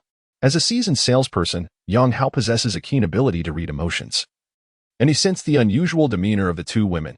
Had Cece been present, she would undoubtedly be exuberantly documenting the occasion, reveling in the splendor of a meal costing over 30,000. Yet, Qin Yuru and CSCU were somewhat flustered and even anxious. It merely highlights the differences among individuals. Yang Hao, a man of commendable values, naturally favors women like Qin Yuru and CSCU, who share a similar moral compass. Indeed, this meal serves as a housewarming celebration. Residing in Jiangzhou Garden warrants such a feast, so I shall not be polite.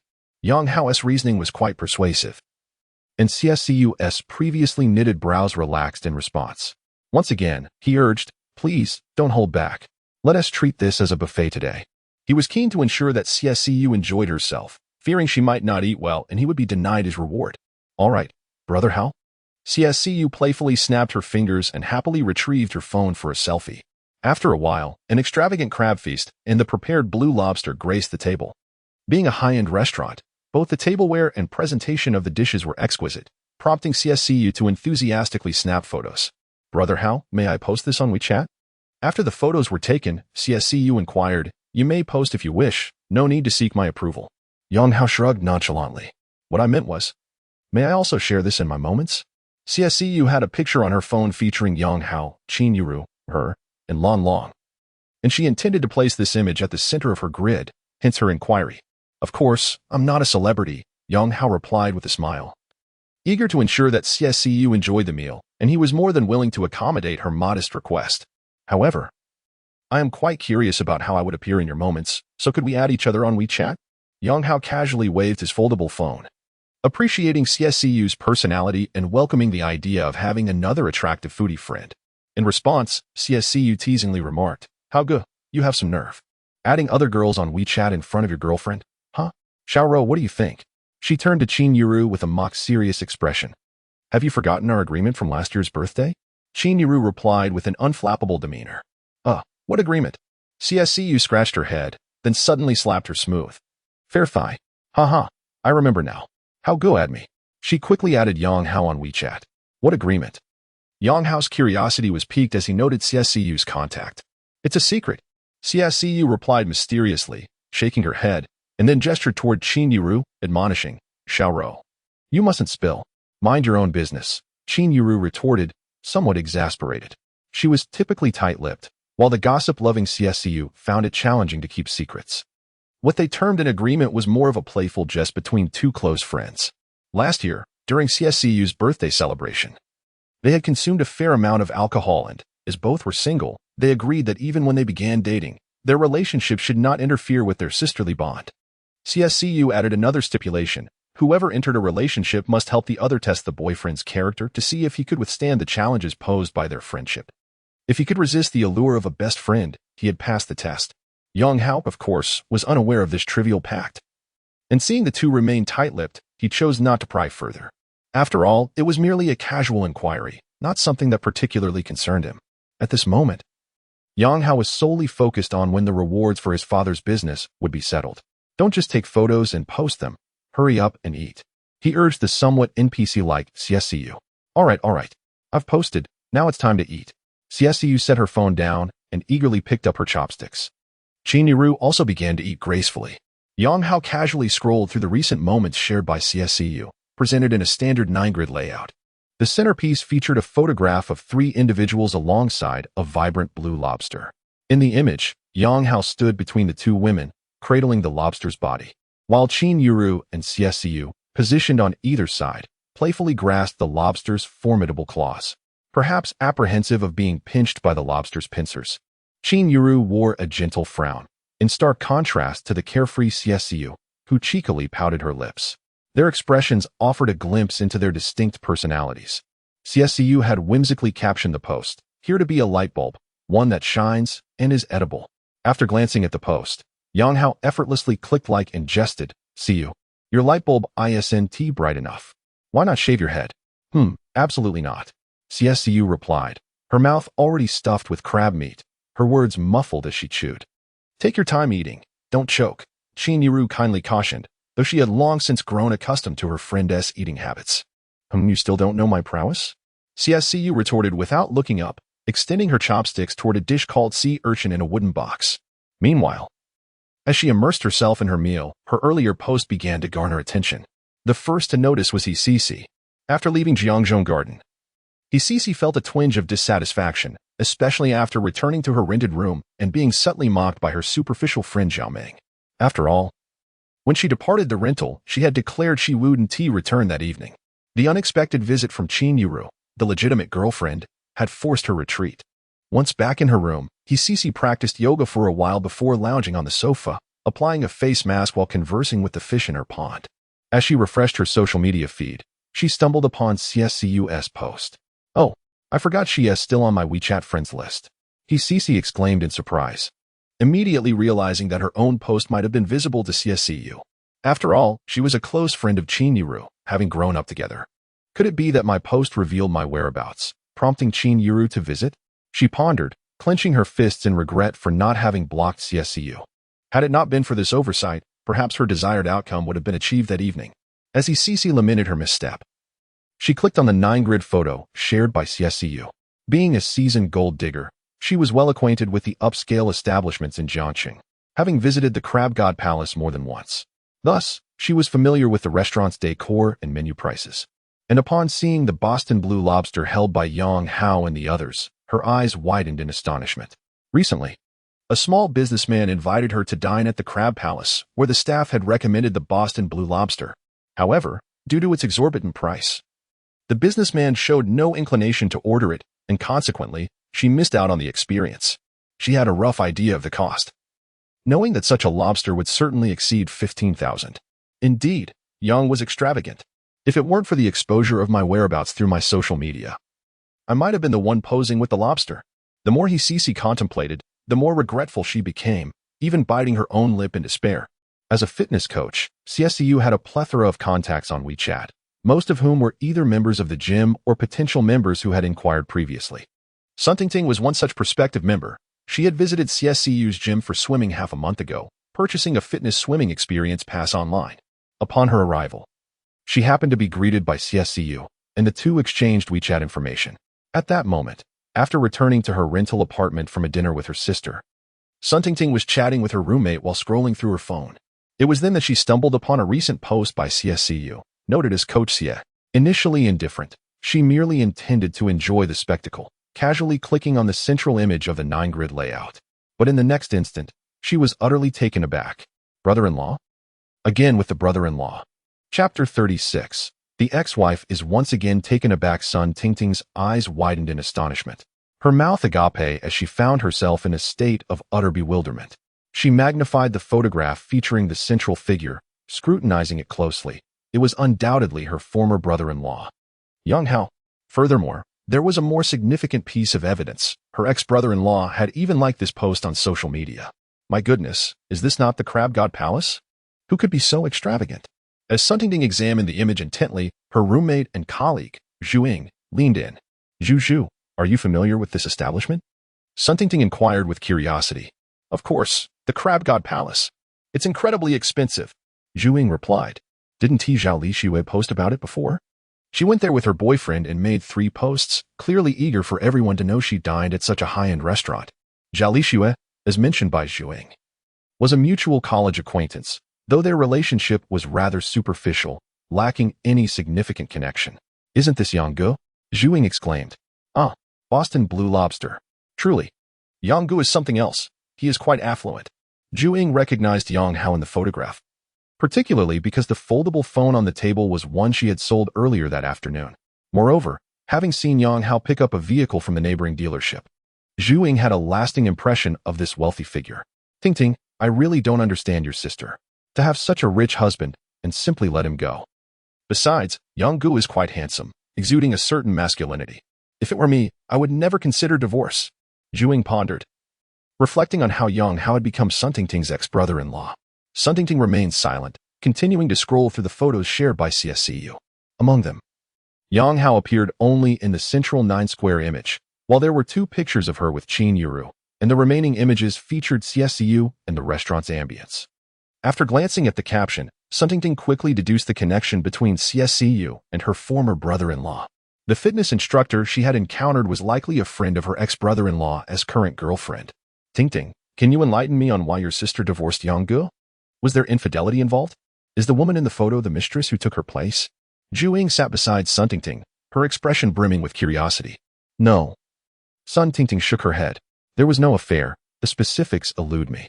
She felt uncomfortable discussing her sister's actions, unable to malign her ex-brother-in-law with accusations of infidelity, as she still held a moral compass in contrast to her sister, Sun Jejia.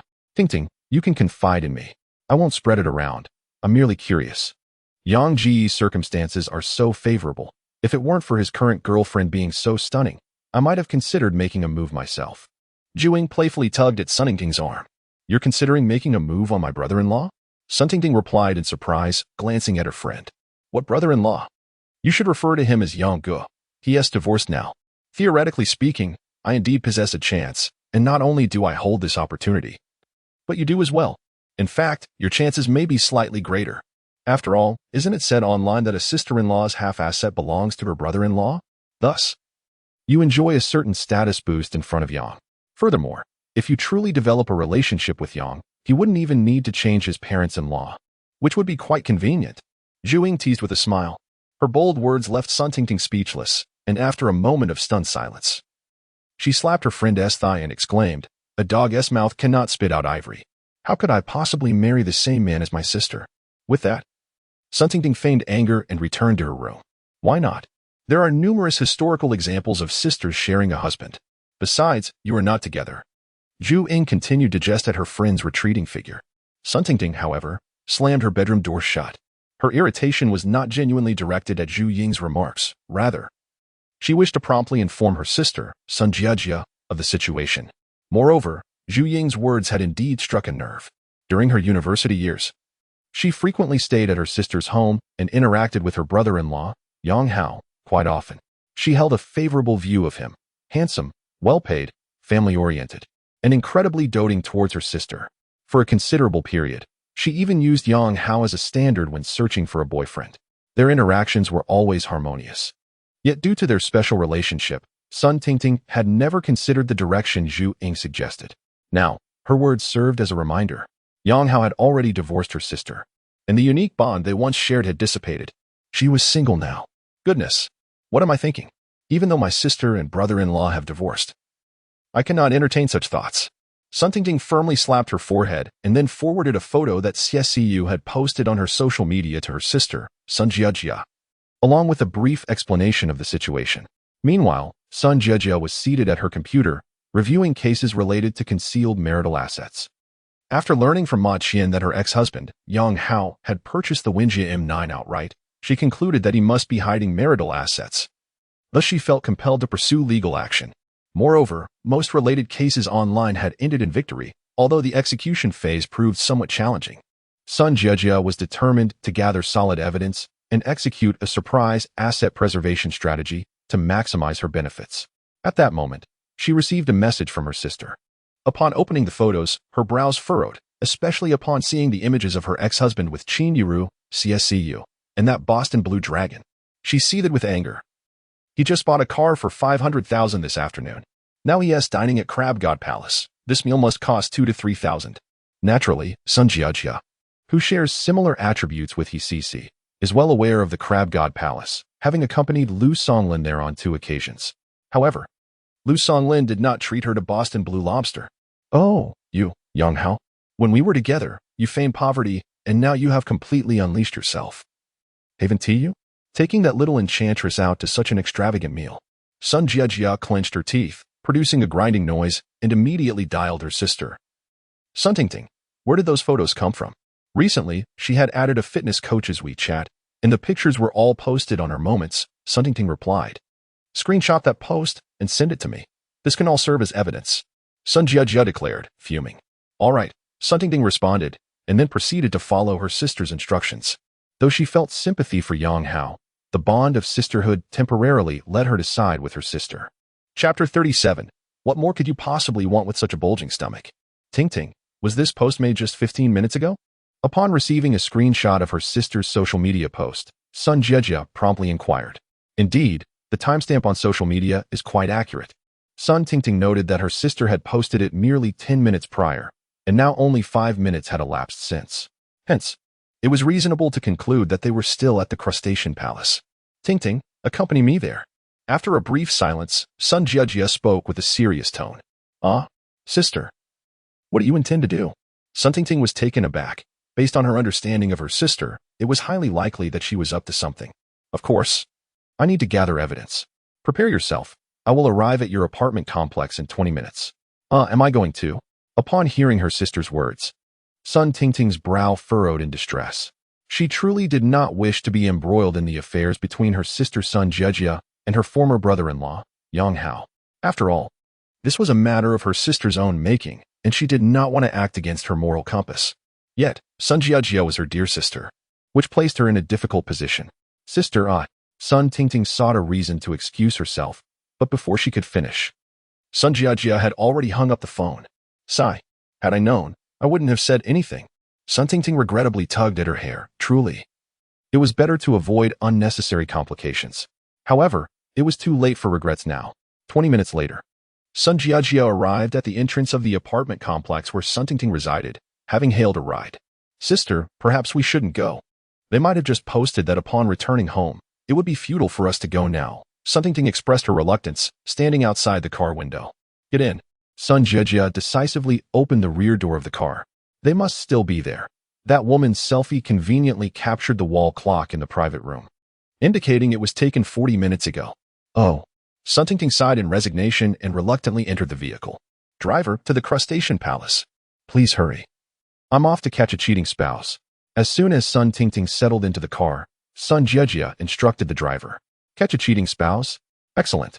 The middle-aged driver, slightly plump, suddenly perked up upon hearing Sun Jiejia's intent. Despite having driven all day, he felt invigorated, as if he had received a shot of adrenaline, and swiftly accelerated the Toyota Camry, which had initially started off slowly. Buckle up, ladies. We'll arrive within 15 minutes. The driver assured them with a sense of mission. Thank you for your hard work, driver. I'll be recording a video for evidence, so I would appreciate your assistance. Consider this payment a token of gratitude. Sun Jiejia said, handing over 2 red bills. Ah, there's really no need for that. The driver, pleasantly surprised by the prospect of earning money beyond merely witnessing the drama, accepted the bills with one hand while expressing polite refusal. Just let me know what to do when we get there, but I must insist. We cannot engage in any illegal activities. Rest assured, master, I merely wish to capture a video to gather evidence of his infidelity. Once we arrive, please park the car at the entrance of the crab shrine, so I can conveniently film from inside the vehicle, and then follow him. Sun Jiejia articulated her request.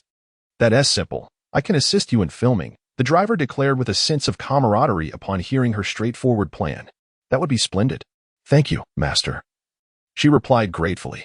Naturally, the more video evidence, the better. Initially, Sun Jiejia intended to conceal herself in the car while filming. But now she felt emboldened to confront Yang Hao directly, primarily concerned about alarming him. The driver, being a stranger, could lie in wait at the crab shrine entrance, feigning a passerby while capturing footage up close. It's just a matter of taking a video. It's a trivial task. I harbor a deep disdain for those mistresses. Why must they choose such a path, forsaking their dignity? If it were up to me, those women should face ancient punishments like being submerged in a pig cage or burned alive. The driver vented his frustrations as he drove. His vehement tone suggested he had been wronged, uniting him with Sun Jiejia in shared indignation. However, upon hearing his words, Sun Jiejia couldn't suppress a shiver at the mere thought of those 2 torturous fates. Ahem, master, let us discuss how to film this. If you can assist in capturing clear footage, I shall reward you with an additional 200. She quickly diverted the conversation. Upon hearing of potential payment, the driver became even more enthusiastic, boasting, "Beautiful lady, I must confess, I am quite adept at filming videos. Driving is but one of my professions. I also moonlight as a short video creator. You can search for Driver Lao Zhang on Douyin." Intrigued, Sun Jiejia promptly opened Douyin and indeed found Driver Lao Zhang, who, however, had merely over 1,000 followers, hardly indicative of a professional side gig, more akin to a casual hobby. Nonetheless, his experience in short video production assured her that he could manage the task at hand. Thus, Sun Jiejia and the driver, Lao Zhang, began to discuss their filming strategy. Meanwhile, Sun Tingting silently lamented, "Alas, I have truly become an accomplice in this misdeed. Had I known, I would have remained silent."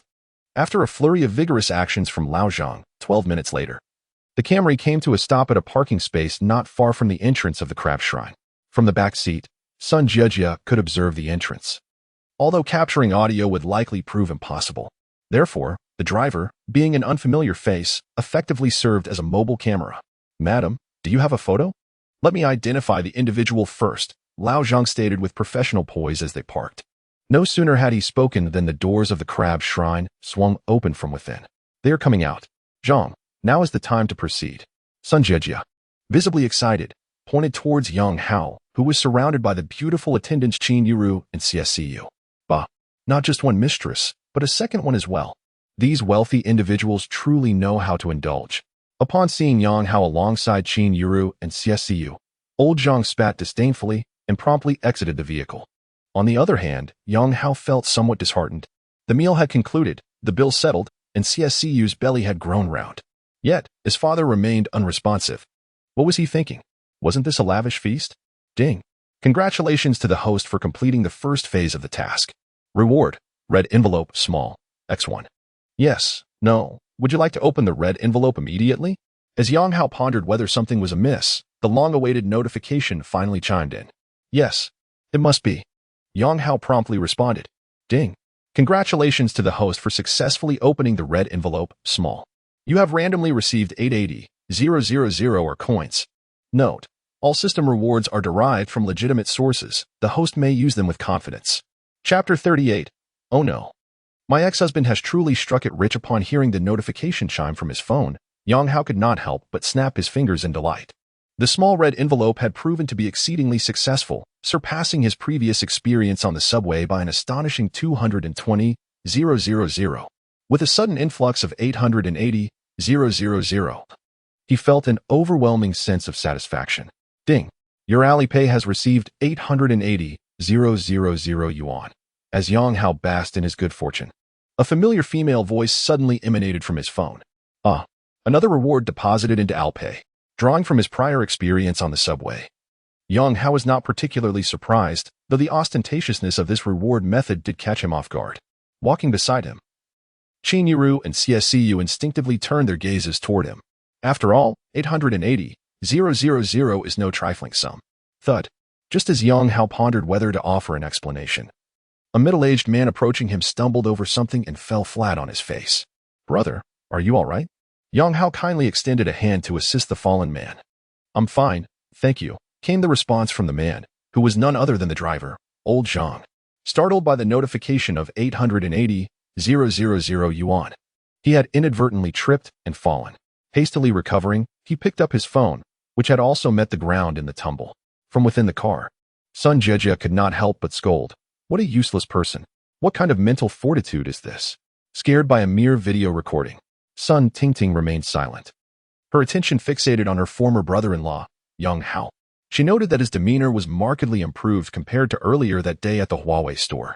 Sister, to be honest, brother-in-law is quite good. He possesses commendable qualities and treats you well. I truly cannot fathom why you chose to associate with that older man. Is it merely because of his wealth? Sun Tingting posed a profound question. You have experienced too little. You know nothing. Sun Jejia deflected, quickly turning her ire toward Yang Hao.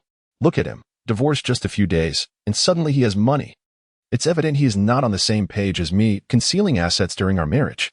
Moreover, he may have been involved with that vixen for quite some time, while I remain blissfully unaware. That Yang is quite the actor, an absolute thespian.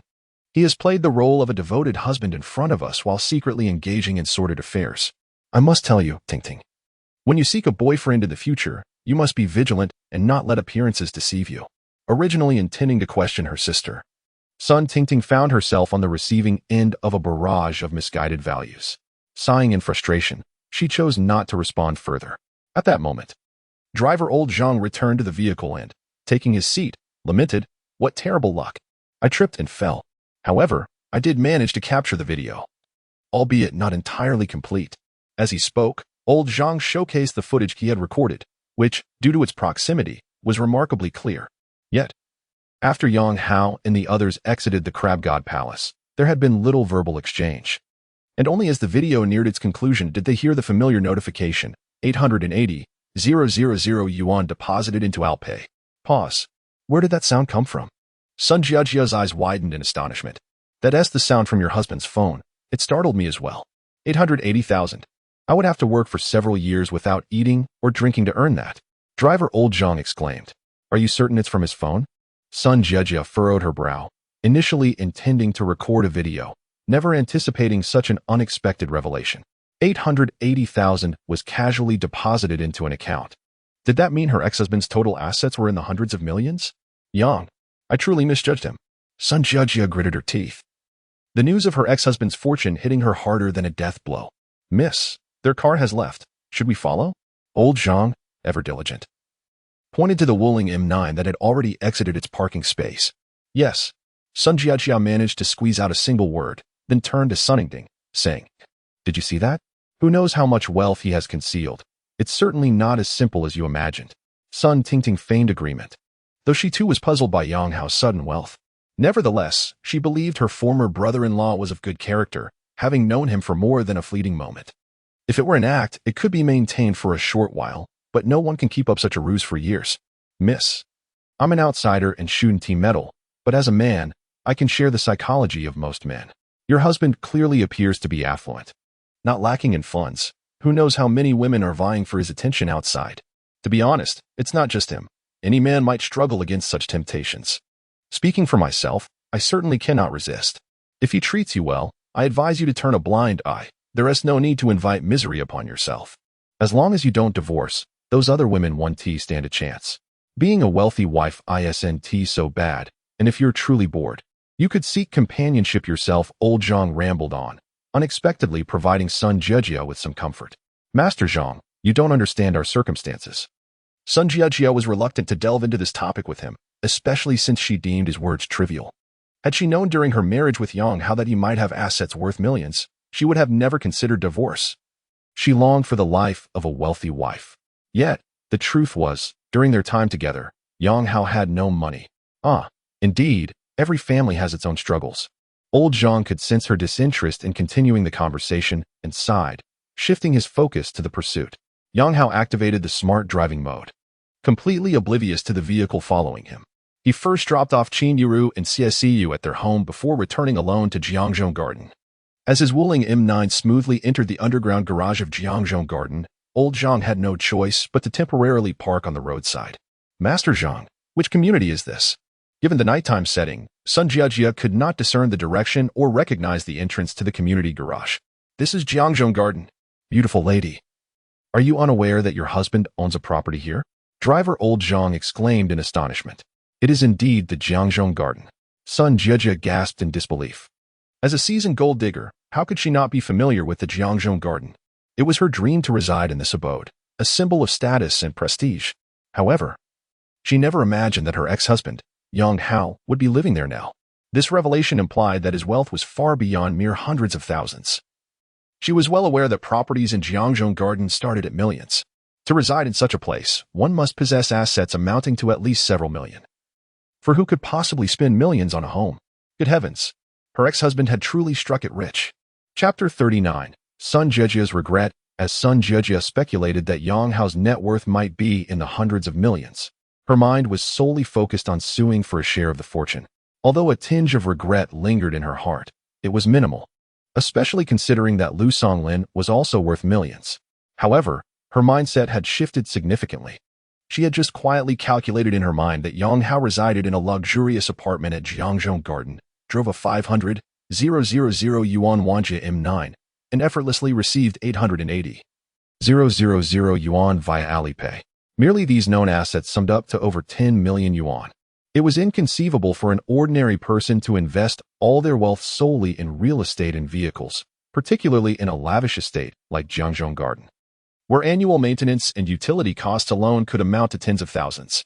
Thus, it was conservatively estimated that Yang Hao's net worth exceeded 20 million yuan. When this figure dawned upon her, it struck Sun Jiejia like a thunderbolt. Had she known that Yang Hao possessed assets exceeding 20 million yuan, she would never have considered divorce. Just as Sun Tingting remarked earlier, Yang Hao's overall attributes were commendable, and he had treated her exceptionally well. His only shortcoming was his relatively modest income, which no longer seemed to be the case. Wasn't he that perfection? Moreover, even if he wasn't flawless. As the driver Lao Zhang had said, turning a blind eye and enjoying the life of a wealthy wife wasn't a bad option. At that moment, Sun Jiejia was engulfed in genuine regret. A husband worth 20 million had cast her aside, and if she were living the life she desired, it would be bearable. Yet, Lu Songlin, that older man, was still married, and she sensed a hint of his growing indifference. Men were fickle. Once they grew tired, they would kick you to the curb. Now, Sun Jiejia was uncertain if she could successfully elevate her status. Moreover, even if she succeeded, she would merely be marrying a divorced man with children. In comparison, when placing Lu Songlin alongside Yang Hao, the disparities in age, appearance, height, vitality, and financial strength were overwhelmingly in favor of the latter. How foolish I am. How could I have made such a silly decision? At this moment, Sun Jiejia wished she could slap herself hard.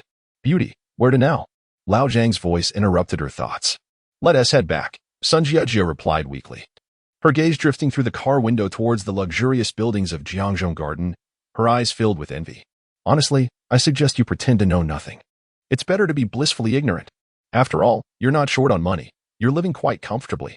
Lao Zhang observed her emotional shift and attempted to console her while driving. Master Zhang, please add me on with chat.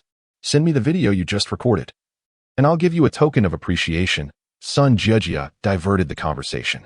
Although she felt immense regret, there was no turning back. She could only proceed with her previous plans. In her view, it was a foregone conclusion that Yang Hao had concealed and transferred marital assets. Given Yang Hao's current financial standing, there was a possibility that she could reclaim a substantial sum, potentially exceeding 10 million. This thought lightened Sun Jejia's spirits somewhat. While waiting at a red light, Old Zhang cheerfully added Sun Jejia as a friend on WeChat and sent her the video he had recorded. In return, Sun Jejia promptly transferred 500 yuan to him. Thank you, beautiful.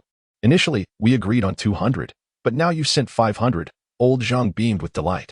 With the previous 200 in cash, he had earned a total of 700, and after completing the delivery to Sun Jejia, he would be able to collect his vehicle. Having driven for several years, he had never made such comfortable earnings before. In the Haoshan community, upon returning to her rented apartment, CSCU collapsed onto the sofa in the living room. As she caressed her burgeoning belly, she mused, "This extravagant feast, costing over 30,000, is truly something else, visually appealing and delicious beyond compare. I suddenly feel like I've experienced a proper meal for the first time. The food I had before must have been fit for pigs, so lackluster. No wonder so many women are eager to marry into wealthy families. Being affluent is indeed splendid." CSCU expressed her contentment. "Well, why not find a way to marry into a wealthy family yourself?" Qin Yuru teased, nudging her playfully. "Forget it. I fear I have little chance." CSCU shook her head, then grasped Qin Yuru's hand, grinning as she said, "Xiaoro, you're just a step away. Once you marry Haoge, you'll be a wealthy lady. Then I can legitimately come over to your house for meals. Feel free to toss any unwanted Hermes, Chanel, or LV my way. I wouldn't mind at all." Qin Yuru rolled her eyes in response. "We haven't even made it that far yet. I'm going to sleep." With that, she strode determinedly back to her room. CSCU called after her retreating figure. "What do you mean you haven't made it that far? Haven't you two already begun dating? Don't tell me you're not interested in someone like Haoge." The following day, at the Xinyuan building, the headquarters of the Xinyuan group. In the underground parking lot on the basement level, a black Mercedes S450 came to a stop. Lu Songlin stepped out, carrying a briefcase. "Good morning, President Lu." A middle-aged man wearing black-rimmed glasses also finished parking his car. "Quite the coincidence, President Wei." Lu Songlin greeted him with a smile. The man, Wei Peng, was the human resources director of the Xinyuan group, and they had maintained a good relationship. "Haha, it seems we are fated," Wei Peng replied with a broad smile. Then lowered his voice, saying, "President Lu, regarding the matter you mentioned earlier, it can be finalized today. My team has already informed Yang Hao." "Excellent. Thank you for your hard work, President Wei. I'll treat you after work at the Hong Montois Club," Lu Songlin said, giving Wei Peng's shoulder a gentle pat, which elicited an understanding smile from Wei Peng. Just then, a brand-new Wenjia M9 parked a few meters away from them. Could it be that the Wenjia M9 was suggested by President Feng? Wei Peng mused aloud, recalling how the vice president of the group had been incessantly expressing his desire to purchase the vehicle. Lu Songlin instinctively furrowed his brow, as the owner of the car immediately sprang to his mind. Yang Hao, is this indeed his car? At that moment, when Wei Peng spotted Yang Hao alighting from the Wenjia M9, he could not suppress a gasp. Someone of his sales rank should not be able to afford such a luxury. Has he struck it rich in the lottery? Wei Peng murmured again. Lu Songlin, however, scoffed dismissively. Every rooster has its own way of crowing. Perhaps he's simply found himself a wealthy benefactor. Chapter 40. Put the green hat back on. Indeed, there exists a possibility. Wei Peng nodded in agreement as he perceived that Yang Hao possessed the attributes befitting a kept man. After all, his external conditions were quite commendable. Having spent several years in sales, he must possess a silver tongue, likely adept at amusing wealthy women. Regardless of the source of his wealth, he now drove a Wenjia M9. When the time came to discuss his resignation, it would likely be a more amicable conversation. Lu Songlin murmured, "If money is truly no object, the discussion would be more pleasant." Wei Peng stroked his chin, casting another glance in Yang Hao's direction, just as Yang Hao turned to look back at him. "Good morning, General Manager Wei." Yang Hao acknowledged, knowing that he was to face Wei Peng today. In the past, he would have been thoroughly disheartened and indignant about the impending optimization of his position. After all, he had been performing well within the company, ranking among the top in sales. Yet now, his mindset had undergone a transformation. He was under the protection of a benefactor and could hardly be concerned about trifles. Even if the company did not initiate his departure, he would willingly submit his resignation. However, the distinction between resigning voluntarily and being terminated was significant. It was akin to the difference between a couple breaking up and one partner choosing to end the relationship. The emotions involved were entirely different. At present, Yang Hao was indifferent to his job, yet he felt compelled to assert himself. After working tirelessly for so many years, how dare they dismiss me at will? Are workers so easily bullied? Little Yang, have you gotten a new car? You must be doing quite well. Lu Songlin greeted Yang Hao with a smile, feeling emboldened since the affair had not yet been exposed. Just then, Yang Hao's phone rang, displaying an unfamiliar number. Excuse me, I need to take this call. Yang Hao produced his brand new Huawei foldable phone. We shall proceed upstairs first, Lu Songlin suggested, glancing at Yang Hao's device. Puzzled by how a subordinate had suddenly acquired such wealth, Wei Ping also noticed the foldable phone in Yang Hao's hand. After walking a short distance, he whispered to Lu Songlin, a new car and a new phone. Could it be that this fellow has truly attached himself to a wealthy woman? Perhaps, Lu Songlin shrugged, unconvinced. Meanwhile, Yang Hao answered the call. Is this manager Yang Hao? A melodious female voice inquired. Yes, who is this? Yang Hao responded courteously. I would like to discuss matters pertaining to your ex-wife. Do you have a moment? The caller did not reveal her identity but mentioned Sun Jiajia. Yang Hao instinctively raised an eyebrow. Who are you? Your ex-wife is having an improper relationship with my husband. The woman on the line dropped this bombshell. Yang Hao was taken aback by this revelation. He had already suspected that Sun Jiajia's drastic actions were due to the influence of another man, but he had yet to discover the identity of that man. Now, the wife had come to confront him. Where shall we meet? Are you at the office? Yes. I await you at the Fuyuan tea house near your company, in room 202. Very well. Yang Hao readily agreed, then turned to his own Wanjiam 9. And as for the personnel department? Let them wait. What positivity can arise from being dismissed? Consequently, Yang Hao drove directly to the Fuyuan tea house. This establishment was less than a kilometer from the Xinyuan building, and within mere minutes, he parked his car at the entrance. At this hour, the tea house had just opened, with hardly any patrons present. Upon entering, a woman clad in a delicate pink qipao approached him with a cheerful smile. Are you Mr. Yang? Yes, that's me. Yang Hao nodded. Please follow me upstairs. The woman, swaying her slender waist, led the way, her high heels clicking rhythmically against the wooden stairs. The qipao accentuated her figure beautifully. Although her beauty was merely average, the attire enhanced her allure significantly. Mr. Yang, we have arrived at room 202. Just as Yang Hao was quietly admiring her graceful movements, she halted at the end of the second floor. Thank you. He expressed his gratitude and politely knocked on the door of the room. Come in, a melodious female voice echoed from within, enriched with the depth of time compared to the voice he had heard over the phone. Curiosity piqued, Yang Hao opened the door. A stunning woman, seemingly in her mid-30s, stood quietly by the window. She wore a form-fitting black dress, the strapless design revealing her fair collarbone and smooth shoulders, her silhouette elegantly outlined. The fabric appearing soft and luxurious, gently swaying with the breeze from the open door. Sister Su? Yang Hao recognized this beautiful woman. Her name was Su Yushiwei, the wife of Lu Songlin. They had met briefly at a wedding of one of Yang Hao's superiors, exchanging mere pleasantries, yet she had left a lasting impression. As such exquisite women are captivating wherever they are. In an instant, Yang Hao understood the identity of Sun Jiajia's illicit partner. How infuriating.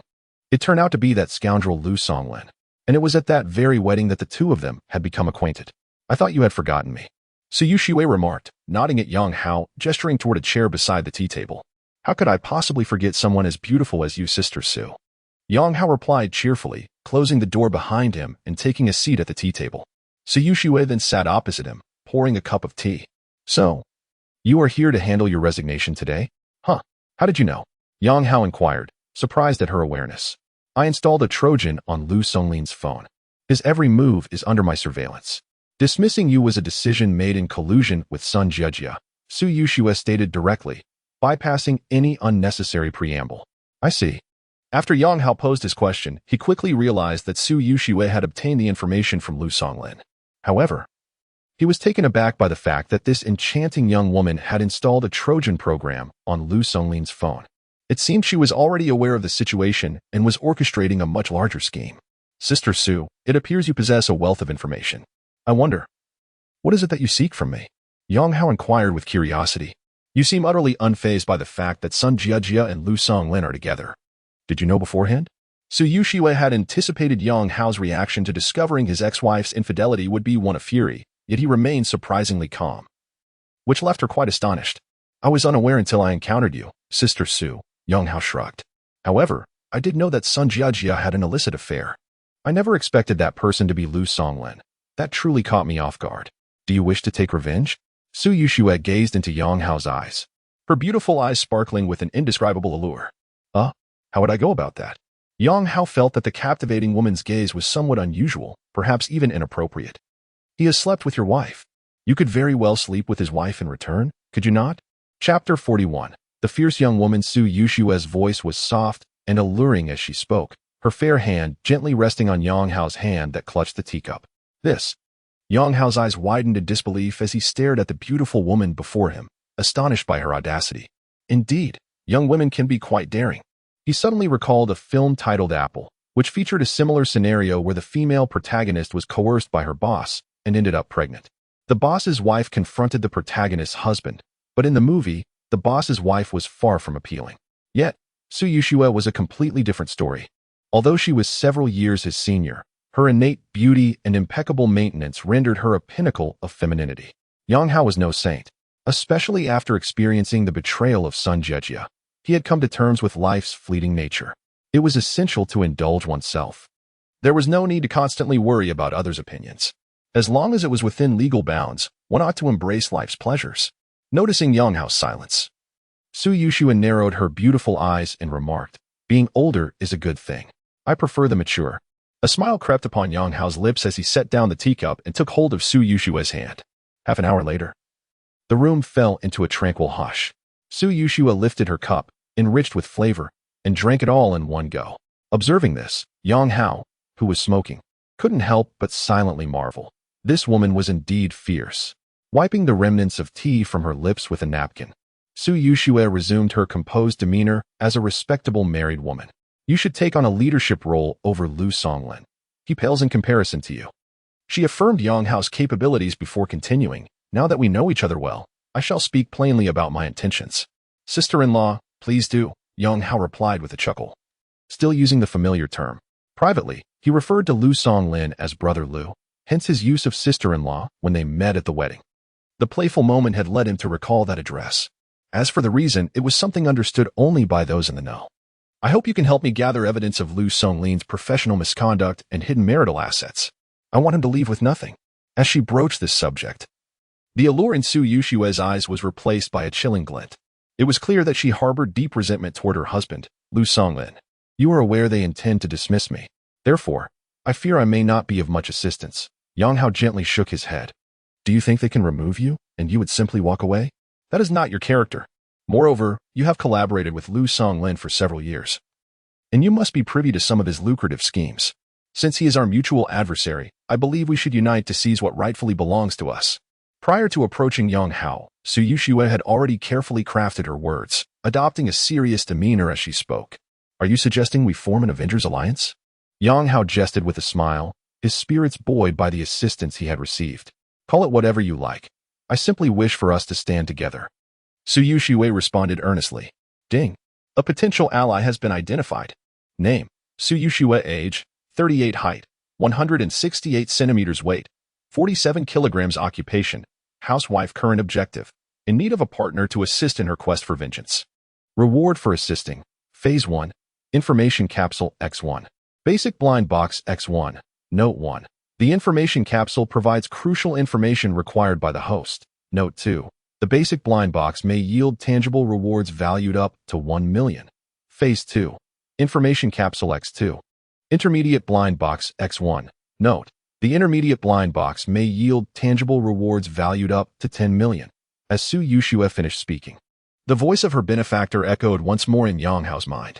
This time, the rewards differed from previous iterations, in addition to the familiar information capsule. A new blind box reward was introduced. This is quite unexpected. It seems this sister-in-law has her own mission. Another opportunity to reap rewards. Yang Hao exclaimed joyfully, his expression brightening. No problem, sister-in-law. From this moment onward, we shall be allies. Rest assured, I will steadfastly support you. Seeing Yang Hao's enthusiastic response, a smile graced Su Yushue's face. Excellent, it's settled then. We shall share information and stay in touch. Let's add each other on WeChat. Alright. Yang Hao took out his phone and added Su Yushue as a friend. Lu Songlin is currently processing his immigration paperwork, claiming that the educational environment abroad is superior. However, I am aware that he has embezzled funds and is attempting to flee. Shortly, I will send you the work-related documents I extracted from his phone. There are many details I do not comprehend, but perhaps you can uncover some vital information. Clearly, Su Yushua's approach to Yang Hao was a well-considered decision, and she had already contemplated their division of labor following their collaboration. Su Yushua was largely ignorant of Lu Songlin's professional affairs, whereas Yang Hao, being a senior sales manager and a long-standing employee of the sales department, was well acquainted with them. Very well.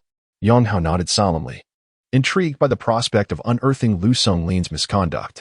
In fact, many of Lu Songlin's transgressions did not require extensive digging, as Yang Hao, being an experienced sales manager, was already aware of numerous relevant indiscretions. With the information on his phone, they would certainly delve even deeper. Xingyuan Building, 15th floor, Sales Department. Lu Songlin was perusing the contracts submitted by his subordinates in his office when the telephone on his desk suddenly rang. President Lu, this is Wei Peng. Director Wei. You mentioned, has Yang Hao returned to your department? He still hasn't arrived at our HR department. What? He hasn't gone to HR yet? Lu Songlin instinctively furrowed his brow. He hasn't come. Did he not accompany us to the underground parking lot? I assumed he would promptly arrive at HR. Yet, even now, there is no sign of him. I thought perhaps he was summoned to the sales department. Wei Peng exclaimed, visibly irritated. Let me make an inquiry and ascertain the situation. After hanging up the phone, Lu Songlin reached for another landline on his desk. Xiaozhong, could you check if Yang Hao is in the sales department's office area? Certainly. President Lu, please hold on. There was a silence on the line for approximately 30 seconds before Assistant Xiao Zhang's voice emerged once more. President Lu. Manager Yang is not here. Not here. He was clearly in the underground parking lot earlier. Where on earth has that rascal gone? Lu Songlin muttered angrily before disconnecting the call. Chapter 42. A piece in the play. Mr. Wei, Yang Hao is not in the sales department. Lu Songlin returned a call to Wei Peng. That's strange. The lad is clearly at the company. He decided to call him directly, setting down the office landline. Lu Songlin picked up his mobile phone and found Yang Hao's number in his contacts to dial. In a private booth at Fuyuan Tea House. Yang Hao was taken aback when he saw the caller ID on his phone. What on earth is happening? I merely spent some time with your wife, and now the phone is ringing?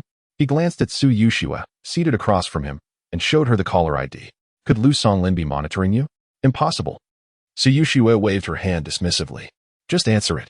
Yang Hao, too, believed Lu Songlin could not have discovered so quickly that he had been betrayed. So he answered the call. Xiaoyang, what are you up to? Lu Songlin's voice came through, revealing a hint of anger. In the past, if Yang Hao had heard such a tone from his superior, he would have been cautious and instinctively lowered his voice in response. This was simply one of the survival rules in the workplace. Always give face to your superiors, even over the phone. Some might think that since the other person cannot see you, it doesn't matter how you answer, but in reality, one's demeanor can be discerned through tone and voice. Especially in hierarchical systems, the higher the rank, the more emphasis is placed on these subtleties, a fact vividly portrayed in the series In the Name of the People. However, at this moment, Yang Hao was evidently different from his usual self. He stood up from his seat and walked straight to Su Yushua's side, one hand holding the phone while the other began to explore the delicate curve of her neck. Mr. Lu, I'm stepping out to meet a client. A client? What client?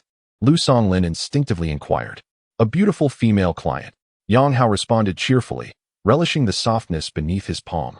I don't care about your client. The HR department is looking for you. They call me about it. Get back to the company as soon as possible. Although he sensed Yang Hao's demeanor was somewhat unusual, Lu Songlin thought little of it and urged him coldly. Understood, Mr. Lu. I'll return once I'm finished. Yang Hao did not hang up the call, but instead placed the phone on the tea table, freeing his other hand to continue its exploration down Su Yushua's porcelain-like neck. Su Yushua let out an involuntary, playful sound, fully aware of Yang Hao's intentions. Just then, Lu Songlin abruptly hung up. The phone on the tea table emitted the sound of a busy signal. Meanwhile, in the sales department's office, Lu Songlin cursed into his phone. Damn it.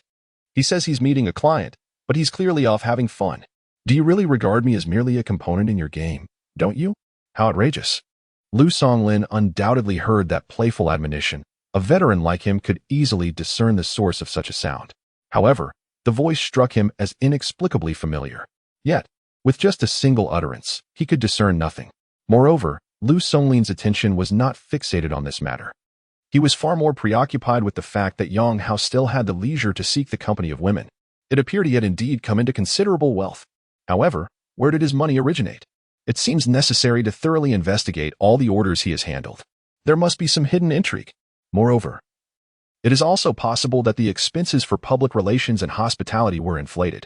Lu Songlin, after all, is the head of the sales department, and he is well aware of the various methods his subordinates employ to generate revenue. What Lu Songlin remains oblivious to is that one of his phone calls had an effect akin to that of a certain little blue pill. In the private room of the tea house, the atmosphere was rekindled. Yang Hao tightened his belt and rubbed his slightly trembling thigh. After all, he is a man of 30, and his physical condition cannot be compared to that of his 20s. However, this assessment is relative. If the comparison were to be made with Lu Songlin, he would seem significantly more robust. At the very least, Su Yuxue has bestowed a 5-star review. Mr. Yang, take care. The proprietress of the tea house, adorned in a qipao, warmly escorted Yang Hao to the entrance, even requesting his WeChat contact. It was evident that Yang Hao had not only garnered Su Yuxue's commendation. The proprietress also regarded him with keen interest. The tea house was modest in size, and the earlier commotion had not gone unnoticed, despite both individuals exercising restraint. There were moments when emotions were difficult to suppress, likely having been overheard by the proprietress. Yang Hao, however, remained unfazed. After all, they were all adults, and such matters were as natural as eating and drinking, fundamental human desires. Ding. Congratulations, host, on completing the first phase of your task. Reward. Information pouch 1. Beginner S blind box 1. Would you like to open the information pouch? Yes, no. As Yang Hao stepped out of the door of Fuyuan tea house, his father's voice echoed in his mind. Huh? Is this considered a successful team formation? Yang Hao appeared utterly bewildered. He had anticipated that the task concerning Su Yuxue would present a greater challenge, especially considering it involved assembling the Avengers. To his surprise, after establishing a close connection twice, the first phase of the task was completed. The ease with which this task was accomplished left Yang Hao feeling somewhat embarrassed to claim his reward. Indeed, it cannot be deemed entirely effortless. It necessitates considerable exertion. It can be classified as strenuous manual labor. Yang Hao, feeling both shrewd and self-satisfied, murmured to himself, promptly providing his response. Yes. Ding. The host has successfully activated an information capsule. The information has been dispatched to the host's email. Yes. No. Would you like to open a beginner's blind box? Yes. Ding. The host successfully unlocked a basic blind box and received a Rolex watch. Note, the reward will be delivered via express mail. Just as the voice of his father faded from Yang Hao's mind, his phone began to ring, displaying a caller ID from SF Express. Hello, Mr. Yang. A package has arrived at Jiangzhong Garden. Is it convenient for you to sign for it in person? The delivery person politely inquires once the call is connected. Yang Hao, who just moved into Jiangzhong Garden yesterday, has not made any online purchases. So it is evident that this is the Rolex watch awarded for his father's achievements. One can only remark on the astonishing efficiency. It can simply be placed in the parcel locker. Very well, please retrieve it at your earliest convenience. The delivery person reminds him before ending the call. Yang Hao then drives back to Xinyuan building. At this moment, his mindset has shifted significantly. Initially, he had intended to resign immediately if the compensation offered by the company was reasonable, as he had no plans to continue working there. However, things have changed. He is now a member of the Avengers, and as the man behind Su Yuxue, he must adopt a more assertive stance. Chapter 43. The sister-in-law's tattoo is quite beautiful in the underground parking lot of the Xinyuan building. After parking his car, Yang Hao did not immediately ascend to the upper floors. Instead, he opened his email on his phone. In this modern era, correspondence via email has become increasingly rare, leaving Yang Hao's inbox cluttered with spam and credit card bills. Thus, an email titled Information Capsule stood out conspicuously. Upon opening the email, he found a mere line of text. The source of this email can be verified, and its contents may serve as evidence. Below this statement were 2 compressed files sent as attachments. Yang Hao first opened the first attachment. Inside were 12 photographs, all featuring Lu Songlin as the male protagonist, while 4 different female protagonists were captured, each accompanied by 3 revealing and intimate images. To Yang Hao's astonishment, 3 of these women were acquaintances of his. The first was Zhang Lin, a colleague from the sales department. The second was a female supervisor from a partner company. And the third, most shocking of all, was the wife of Human Resources Director Wei Peng. Upon discovering the photographs in the first attachment, Yang Hao had braced himself for the worst, expecting to see his ex-wife, Sun Jiajia, but she was notably absent. These images were damning enough to ruin Lu Songlin's reputation, as everyone in the group was aware of his marital status, particularly given that one of his extramarital partners was the wife of the HR director. This revelation made the situation all the more intriguing. Furthermore, the fourth woman, whom Yang Hao did not recognize, appeared to be considerably older, likely in her 50s, with pronounced signs of aging and a heavier physique. Based on Yang Hao's understanding of Lu Songlin, he could hardly believe that this woman would attract him, unless there was some ulterior motive or mutual benefit at play, suggesting that Lu Songlin was indeed seeking something from her. Well, old Lu, who would have thought that at your age, you still possessed the vigor to delight a wealthy woman? Yang Hao scrutinized the intimate photographs, noting the look of despair etched across Lu Songlin's face. It was evident that he was in a passive position. After perusing these rather scandalous images, Yang Hao proceeded to open the second attachment. This contained a 28-minute audio recording detailing Lu Songlin's involvement in insider trading with an official from Yicheng, explicitly stating that the profits he garnered were to be transferred to his mother's bank account. Should this audio be presented in court, it could lead to charges of embezzlement and bribery against Lu Songlin. Of course, corroborating the audio's claims regarding the financial transactions would require evidence from Lu Songlin's mother's bank account statements. But this would prove to be a straightforward task. Once a case is opened, verification is virtually guaranteed. After absorbing all the information contained within the email, Yang Hao could not help but silently exclaim in his mind. Without this information, he would have had little leverage against Lu Songlin, who, after all, was his superior and deeply entrenched within the internal network of Xin Yuan Group. However, the landscape had shifted dramatically. The information Yang Hao now possessed was akin to a royal flush. Any random remark could obliterate Lu Songlin. So you wish to dismiss me? Very well. The show is about to commence. Yang Hao hummed a tune as he exited the vehicle, promptly taking the elevator to the 16th floor, where the Human Resources Department resided. Manager Yang, you're finally here. President Wei has been waiting for you. Upon Yang Hao's arrival at the HR department, a personnel officer named Hao Lily rose from her desk. Is President Wei in the office? Yes, he is. Could you please inform him? President Wei mentioned that you could go directly to him upon your arrival. Hao Lily gestured towards the direction of Wei Peng's office. Understood. Yang Hao nodded and strode purposefully towards Wei Peng's office. I heard he is about to be dismissed. Rumor has it he embezzled a considerable sum from the company. Is that considered embezzlement? Does that mean he could face imprisonment? Who knows? President Wei is taking this matter seriously, so it must be quite severe. As a long-standing employee of Xin Yuan Group and one of the sales managers, Yang Hao was well known in the HR department. As he passed through the communal workspace, hushed whispers arose among the staff. Although the conversations were muted, Yang Hao could still discern their words. He merely smiled in response, recognizing these discussions as a form of stress relief for his fellow workers. Knocking on Wei Peng's office door, Yang Hao entered with a smile. President Wei, you summoned me. Yes, please take a seat. Wei Peng set down a document and gestured towards the chair opposite his desk. Thank you, President Wei. Yang Hao expressed his gratitude before settling into the seat. Manager Yang, you are on annual leave, correct? Wei Peng interlocked his fingers, gazing intently at Yang Hao. Indeed. Yang Hao nodded, perplexed. Thus, I fail to comprehend why the company has suddenly requested my presence. You have been with the company for a long time, so I'll be direct. Please take a look at these reimbursement receipts, Wei Peng said, handing a stack of documents to Yang Hao. President Wei, let us cut to the chase. Yang Hao did not even glance at the receipts, recognizing them as a mere pretext for his dismissal.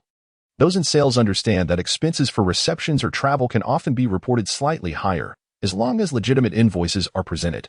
This has become an unwritten rule in the industry, and as long as it remains within reasonable limits, the company typically turns a blind eye. The fact that Wei Peng produced these receipts was merely an attempt to find grounds for Yang Hao's termination, especially given that one cannot dismiss the company's most outstanding sales performer without justification. Yang Hao's demeanor, however, took Wei Peng by surprise. After a moment of hesitation, he spoke gravely. These reception expenses are significantly inflated compared to the actual costs. The finance department has calculated that you may have overreported by more than 50,000. Manager Yang, you are well aware of the company's regulations. A sum exceeding 50,000 is not insignificant. Should the company decide to report this, it could amount to embezzlement. and in severe cases, even fraud. Mr. Wei, spare me the circumlocution. Just state the conclusion. Yang Hao interjected, halting Wei Peng, who was attempting to continue his intimidation. I suggest you voluntarily resign. Past transgressions will be overlooked. With Yang Hao making such a decisive statement, Wei Peng ceased his futile chatter and articulated his final demand. Ha ha, ha ha ha. To Wei Peng's astonishment, upon hearing his words, Yang Hao erupted into laughter, the sound escalating to an almost maniacal pitch. What are you laughing at? Wei Peng stared at Yang Hao, utterly perplexed. I am laughing at you, Mr. Wei. Yang Hao shrugged, his face still adorned with a smile. Laughing at me? Wei Peng was even more bewildered, his expression stiffening as he reprimanded. Yang Hao, clarify your words. Is it Lu Songlin who instructed you to dismiss me? Yang Hao inquired. This matter has nothing to do with Mr. Liu. It is an issue identified by the auditing department, and we are merely acting according to the company's bylaws. Wei Peng certainly could not betray Lu Songlin directly. Yet Yang Hao's ability to pose such a question caught him off guard, as he should not have been privy to this information. Yang Hao disregarded Wei Peng's response and continued, Do you know why Lu Songlin wishes to dismiss me? Wei Peng remained silent, yet his eyes brimmed with confusion. Because I have uncovered his secret, and he fears I may expose it. What secret? Wei Peng instinctively engaged. This secret could indeed be made public. But out of consideration for your dignity, Mr. Wei, I have refrained from doing so. Yet, instead of expressing gratitude, you conspire to have me dismissed. How disheartening. The winter in Urban is not as cold as this. At this point, Yang Hao feigned grievance, dramatically sniffing. Wei Peng was now thoroughly flabbergasted. Regaining his composure, he admonished, Yang Hao, I see you are merely putting on a show. Enough of the nonsense. You face two options. The company will report you to the authorities. Or you can voluntarily resign. I shall grant you 5 minutes to contemplate. Wei Peng, having ascended to the position of Human Resources Director, was not easily swayed. He pondered for a moment, dismissing Yang Hao's words as absurd. There was scarcely any connection between him and Lu Songlin, thus even if Lu Songlin's secret were revealed, it would not implicate him. Consequently, Wei Peng concluded that Yang Hao was merely grasping at straws, attempting to divert the conversation. Noticing Wei Peng's attitude, Yang Hao chuckled once more. Mr. Wei, if you maintain that stance, I shall indeed make Lu Songlin's secret public. That is a matter between you and him. It does not concern me, Wei Peng retorted, his face impassive. Okay, since Mr. Wei states it is inconsequential, then it shall be so. Yang Hao chuckled heartily. Then while scrolling through the images on his phone, he remarked, the tattoo on my sister-in-law's waist is quite beautiful. Chapter 44. First, enjoy the melon. It's well cooked. Wait a moment. What did you just say? Wei Peng's pupils dilated in shock as he stared incredulously at Yang Hao, convinced he must have misheard. The fact that his wife bore a tattoo on her waist was known only to those closest to him, and Yang Hao was certainly not among that inner circle. I must say, the tattoo on your wife's waist is quite exquisite, Yang Hao remarked, a mischievous glint in his eyes. If President Wei doesn't mind me revealing Lu Songlin's secret, it seems the entire company would soon have the pleasure of admiring it. What?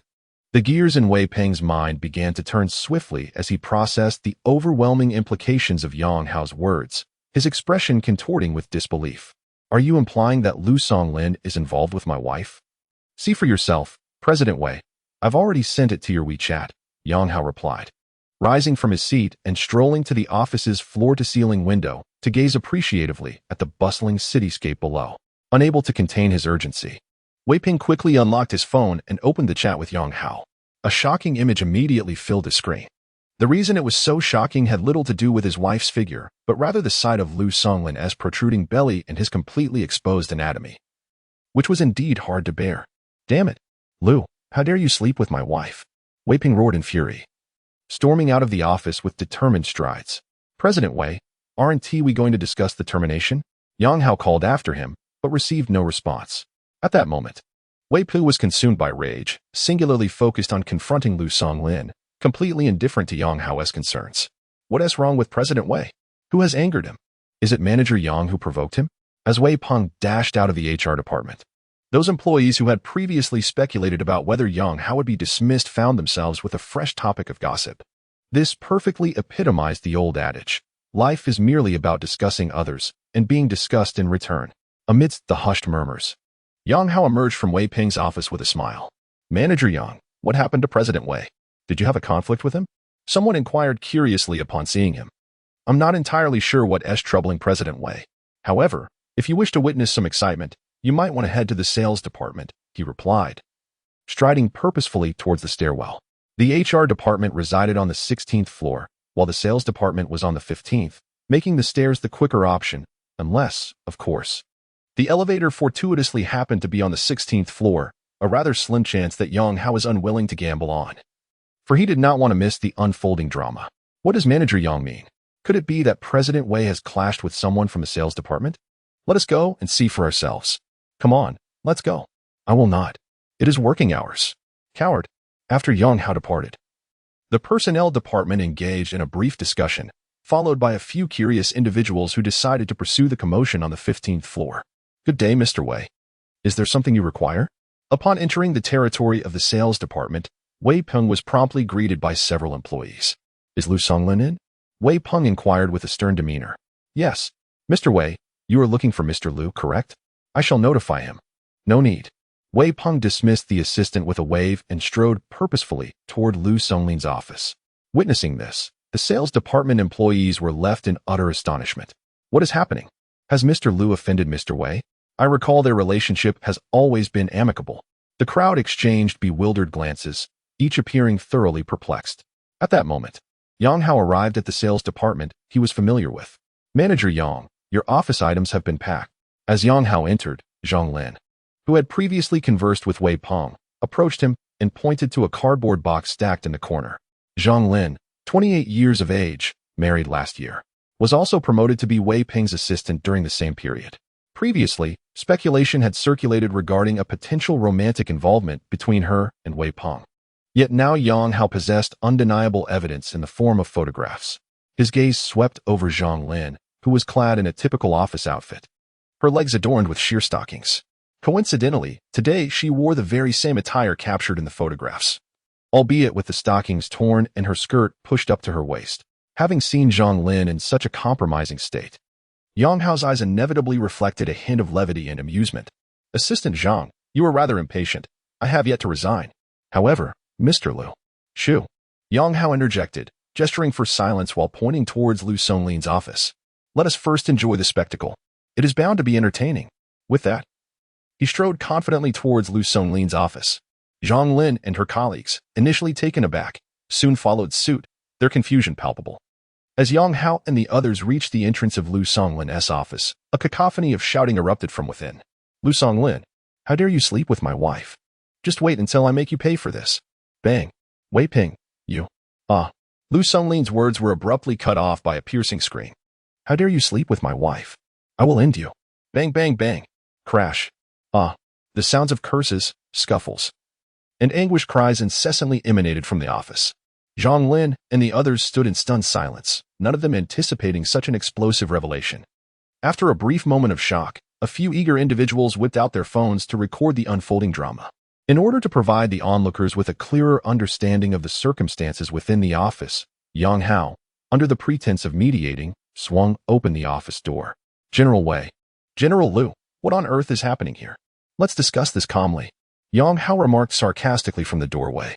To him, neither of these individuals were virtuous. There was no need to elaborate on Lu Songlin's character, and as for Wei Peng, had Yang Hao not disclosed his wife's infidelity, this man would have stooped to the depths of villainy by attempting to have him dismissed. Thus, the current situation was akin to a dog-eat-dog scenario, the fiercer and more chaotic, the better. At that moment, both men were too preoccupied to pay Yang Hao any heed. Wei Peng, blinded by rage, seized the ashtray from the table and hurled it at Lu Songlin's head. In response to the assault, Lu Songlin, having endured a flurry of blows, retaliated fiercely, grabbing a golf club from the corner and swinging it forcefully at Wei Peng. Instantly, the office transformed into a veritable arena of combat. Chapter 45, The Scandal. The Promotion. At this moment, the gossip brigade from the Human Resources Department had also arrived at the scene. Upon witnessing the chaotic state of the office, everyone was utterly astounded. Goodness, this scandal is simply explosive. President Lu has actually been involved with President Wei's wife. No wonder President Wei was acting like a madman just moments ago. These executives certainly know how to indulge in drama. Amidst the murmurs of speculation, 2 security guards, alerted by the commotion, hurried to the scene. Everyone, what has happened? Please make way, let us through. The office of Lu Songlin was now surrounded by a throng of onlookers, rendering it impossible for the two security guards stationed at the back of the crowd to enter. The individuals at the front, seeing only two junior guards arriving, showed little inclination to cooperate, continuing to stretch their necks for a better view. Some even casually remarked, "Just join us in watching, why push forward?" Faced with such indifference, the guards were at a loss.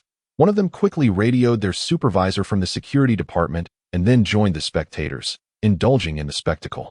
Inside the office, the situation had turned to one of fierce confrontation. Lu Songlin, armed with a golf club, was relentlessly forcing Wei Peng back. "Damn it. So what if I slept with your wife? Who told her to be so flirtatious and come to me?" Lu shouted, swinging the club with fervor. Although he seemed to have the upper hand at that moment, Wei Peng had struck first. After the initial onslaught, Lu was left with a swollen left eye and blood streaming from his nose, appearing considerably worse for wear. Wei Peng, already at a disadvantage, was provoked further by Lu's taunts and, in a fit of rage, seized a chair and hurled it at Lu. Yang Hao leaned against the doorframe, recording the chaos on his phone, thoroughly entertained by the escalating altercation. The office was now in disarray, yet neither combatant was truly attempting to inflict serious harm. As both were no longer in their reckless youth, despite their fierce words, they maintained a level of restraint. "Make way. President Chao is here." Just as Lu Songlin and Wei Peng continued their brawl, someone from the back of the crowd shouted loudly. Everyone instinctively turned to see a middle-aged man in a light gray Zhongshan suit approaching, his face grim, flanked by 7 or 8 others, most of whom were members of the security team. Upon sighting this middle-aged man, the previously assertive onlookers immediately shrank back, creating a clear path. Yang Hao, recognizing the man, put away his phone. It was Chao Hongfeng, the general manager of Xin Yuan Group. The Xin Yuan Group was, in fact, owned by the Chao family, with the current chairman being Chao Hongfeng's father, making it highly probable that Hongfeng would eventually succeed to the chairmanship. "Enough. What do you two think this company is?" Chao Hongfeng bellowed, surveying the wrecked office and the grappling Lu Songlin and Wei Peng. Upon the arrival of Chao Hongfeng, both Lu Songlin and Wei Peng, who were already somewhat fatigued, immediately halted their activities, breathing heavily in silence. They returned to their respective posts. Chao Hongfeng then addressed the onlookers, who promptly dispersed at the sound of his voice. Soon enough, only Chao Hongfeng's associates and Yang Hao remained on the scene. "Manager Yang, why are you still here?" Chao Hongfeng inquired, glancing at Yang Hao, who was leaning against the doorframe. As the general manager of the entire Xin Yuan Group, Chao Hongfeng was not acquainted with all mid- and lower-level employees. Yet he recognized Yang Hao as a key member of the sales department who had received the Outstanding Employee Award last year, which he had personally presented at the annual meeting. "Mr. Chao, I am also involved in this matter," Yang Hao replied. "You were involved?" Chao Hongfeng raised his eyebrows in surprise, casting a puzzled glance at Yang Hao. He was naturally confused, as Yang Hao held a different rank than Lu Songlin and Wei Peng, and he had not sustained any injuries. However, Chao Hongfeng refrained from inquiring further and instead waved his hand at the head of security, instructing, "Take everyone to the conference room upstairs." Having said that, he turned and departed. Yang Hao took a glance at the injured Lu Songlin and Wei Peng before following suit.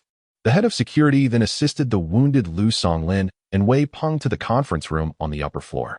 Once everyone was seated, Chao Hongfeng immediately scolded. "You two are quite something. As senior executives of Xin Yuan Group, you actually resorted to fighting in front of so many employees. If you enjoy brawling so much, take it outside. Your life or death has nothing to do with the company." Lu Songlin and Wei Peng, chastised, remained silent, their heads bowed. By this point, both had regained their composure and were quietly contemplating how to minimize the fallout from the incident. "Mr. Chao, it was Wei Peng who initiated the altercation. I was working in my office when he barged in and started hitting me without a word. All the employees in the sales department can attest to this," Lu Songlin asserted after a moment of thought, opting to take the initiative. "Director Wei, is that the case?" Chao Hongfeng immediately turned his attention to Wei Peng. "Yes," Wei Peng replied sulkily, then pointed an accusatory finger at Lu Songlin, exclaiming, "Mr. Chao, this Lu deserves a beating. He slept with my wife." Is that true?" Chao Hongfeng was taken aback, surprised by the revelation regarding the cause of their brawl. "I have photographs as proof. This is no lie," Wei Peng retorted angrily. "Photographs?" Chao Hongfeng's eyebrows raised, revealing his keen interest, though he hesitated to voice such curiosity aloud. He then turned to Lu Songlin, asking, "What do you have to say?" "It was his wife who seduced me," Lu Songlin replied with a slight smirk. You're talking nonsense. My wife is not that kind of person. Wei Ping erupted in fury. Huh? How about you go screw your mother? Lu Songlin shot back, escalating the tension further. The two individuals instantly entered a mode of mutual verbal sparring. Observing this, Chao Hongfeng forcefully slapped the conference table. Enough. Silence. As soon as he spoke, the meeting room fell silent once more. Chao Hongfeng then turned his gaze towards Yang Hao. Manager Yang, what does this matter have to do with you? Have you also been involved with someone else's wife? Yang Hao, who had been watching the scene unfold, was momentarily taken aback by this unexpected question. He instinctively glanced at Lu Songlin. Thinking to himself, President Chao is quite perceptive. He is aware of this. Though such thoughts crossed his mind, Yang Hao hastily clarified, President Chao, you are mistaken. My involvement in this matter stems from the fact that General Manager Wei intends to dismiss me. In this instance, Yang Hao played a clever trick. He did not mention that it was Lu Songlin who sought his dismissal, but rather emphasized Wei Peng. As anticipated, upon hearing his account, Wei Peng immediately interjected, President Chao. It was not my decision to dismiss Yang Hao. It was Lu Songlin who implored me to take this action, claiming that Yang Hao often undermines him at work and is a thorn in the side of the sales department, making him difficult to manage. However, I believe the real issue is that Yang Hao's performance has been improving significantly over the past 2 years, inciting jealousy. With the facade shattered, Wei Peng seized the opportunity to shift blame onto Lu Songlin. I never suggested dismissing Yang Hao. It was clearly the audit department that raised this issue. Lu Songlin countered. What followed was yet another round of mutual accusations. Chao Hongfeng, as the Group S general manager, quickly discerned the intricacies of the situation from their exchanges. It was evident that the root of this conflict lay in Lu Songlin's desire to dismiss the high-performing Yang Hao, likely motivated by either the jealousy Wei Peng suggested or other undisclosed reasons. However, the specifics were of little consequence. They merely served as a prelude to the unfolding drama. During this process, Wei Peng had discovered Lu Songlin's infidelity with his wife, leading to this chaotic spectacle. After untangling the threads of this situation, Chao Hongfeng pondered for a moment before making his decision. Manager Lu, you are in a precarious position. I suggest you take a 2-week leave to recuperate. Manager Yang, your sales achievements are evident. Therefore, I appoint you to fill the vacant position of Deputy General Manager in the sales department. As the general manager of the group, Chao Hongfeng's words bore the weight of a decree. Upon hearing this judgment, Lu Songlin was rendered speechless. President Chao, that is enough. Return home and take a proper rest. Chao Hongfeng interrupted Lu Songlin, clearly uninterested in hearing further protestations. Meanwhile, the newly promoted Yang Hao expressed his gratitude with a smile. Thank you, President Chao. I shall continue to strive for excellence. In truth, for Yang Hao, the promotion held little significance. He was, after all, the chosen one favored by fortune. However, the current task assigned by Su Yushua was to assemble a team to confront Lu Songlin. And attaining this promotion would facilitate the gathering of evidence, particularly since Lu Songlin would be absent from the company for the next fortnight, presenting an opportune moment for action. Chapter 46. An invitation from a female subordinate for Yang Hao. The current advantage of his promotion is that he can now launder the money awarded due to his connections. As the Deputy General Manager of the Sales Department in a publicly listed company like Xin Yuan Group, purchasing a Wuling M9 seems entirely reasonable. Although the notes accompanying the rewards have clarified that these funds have legitimate sources, those acquainted with Yang Hao find his sudden wealth somewhat suspicious. However, with the title of Deputy General Manager to shield him, his circumstances appear more justifiable. Director Wei, please accompany Manager Yang to the sales department to announce the new personnel appointment, instructed Chao Hongfeng to Wei Peng, who stood nearby. Understood, President Chao. Wei Peng nodded. In the eyes of President Chao, he was a victim and thus faced no repercussions. Following the conclusion of the judgment meeting, Lu Songlin was escorted to the hospital by 2 security guards, while Yang Hao returned to the sales department alongside Wei Peng. At this moment, the scandal involving Lu Songlin and Wei Peng had spread throughout Xin Yuan Group, with nearly everyone aware of Lu Songlin's indiscretions with Wei Peng's wife.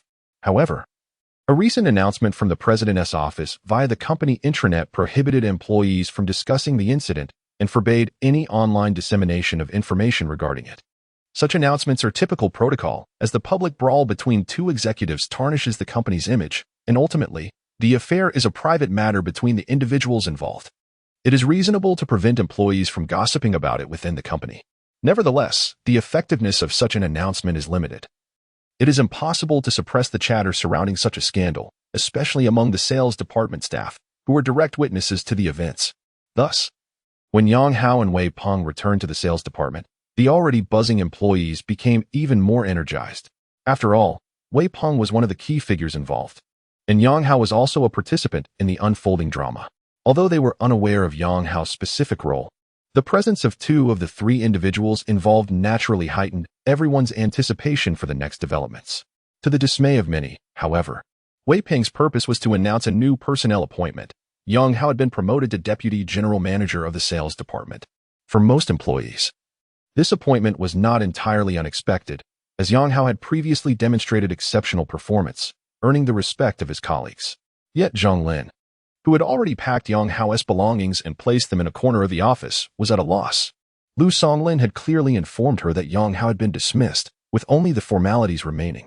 Now, not only had Yang Hao not been fired, but he had also received a promotion to Deputy General Manager. Previously, there was another Deputy General Manager in the sales department, but that individual had fallen out of favor with Lu Songlin and was subsequently ousted. Lu Songlin, reluctant to share power, had refrained from promoting anyone else, leaving the position vacant. Now that Yang Hao had stepped into this role, and with General Manager Lu Songlin on sick leave, it seemed that the sales department was effectively under his control. At the very least, this period has unfolded in such a manner in Lu Songlin's absence. Whether Lu Songlin will return to his position remains shrouded in uncertainty. While his predicament stems from personal conduct, the implications can vary greatly when matters are kept under wraps. They can be easily justified, but once thrust into the limelight, the resolution lies in the hands of the board of directors. This situation also serves as a test of Lu Songlin's connections. Should he have supporters within the upper echelons, his return is plausible. Otherwise, the chances diminish significantly. Contemplating this, Zhang Lin's expression shifted dramatically. She never anticipated that the influential ally she had secured through her own means would soon face the threat of collapse. Mr. Yang, allow me to assist you by returning your belongings, Zhang Lin asserted, demonstrating her worthiness to be associated with Lu Songlin. She promptly approached Yang Hao, feigning humility as she hurriedly lifted the cardboard box containing his items. "Oh, it's to the Vice President's office, right?" Yang Hao's previous office was modest, merely around 10 square meters, but the Vice President's office was a different realm, boasting over 20 square meters with a superior location. As she spoke, Zhang Lin strode purposefully toward the Vice President's office, the box firmly in her grasp. Yang Hao trailed behind, unable to suppress a smile as he observed her exaggerated swaying movements. Typically, her gait was far less ostentatious. The awareness of Yang Hao's presence seemingly compelled her to flaunt her figure, likely in hopes of securing a stronger connection with the newly appointed vice president. Women like her, possessing a modicum of allure and a willingness to be audacious, are not uncommon in the workplace, and many thrive therein.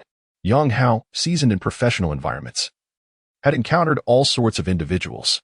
Thus, he comprehended Zhang Lin's motives, yet understanding did not equate to approval.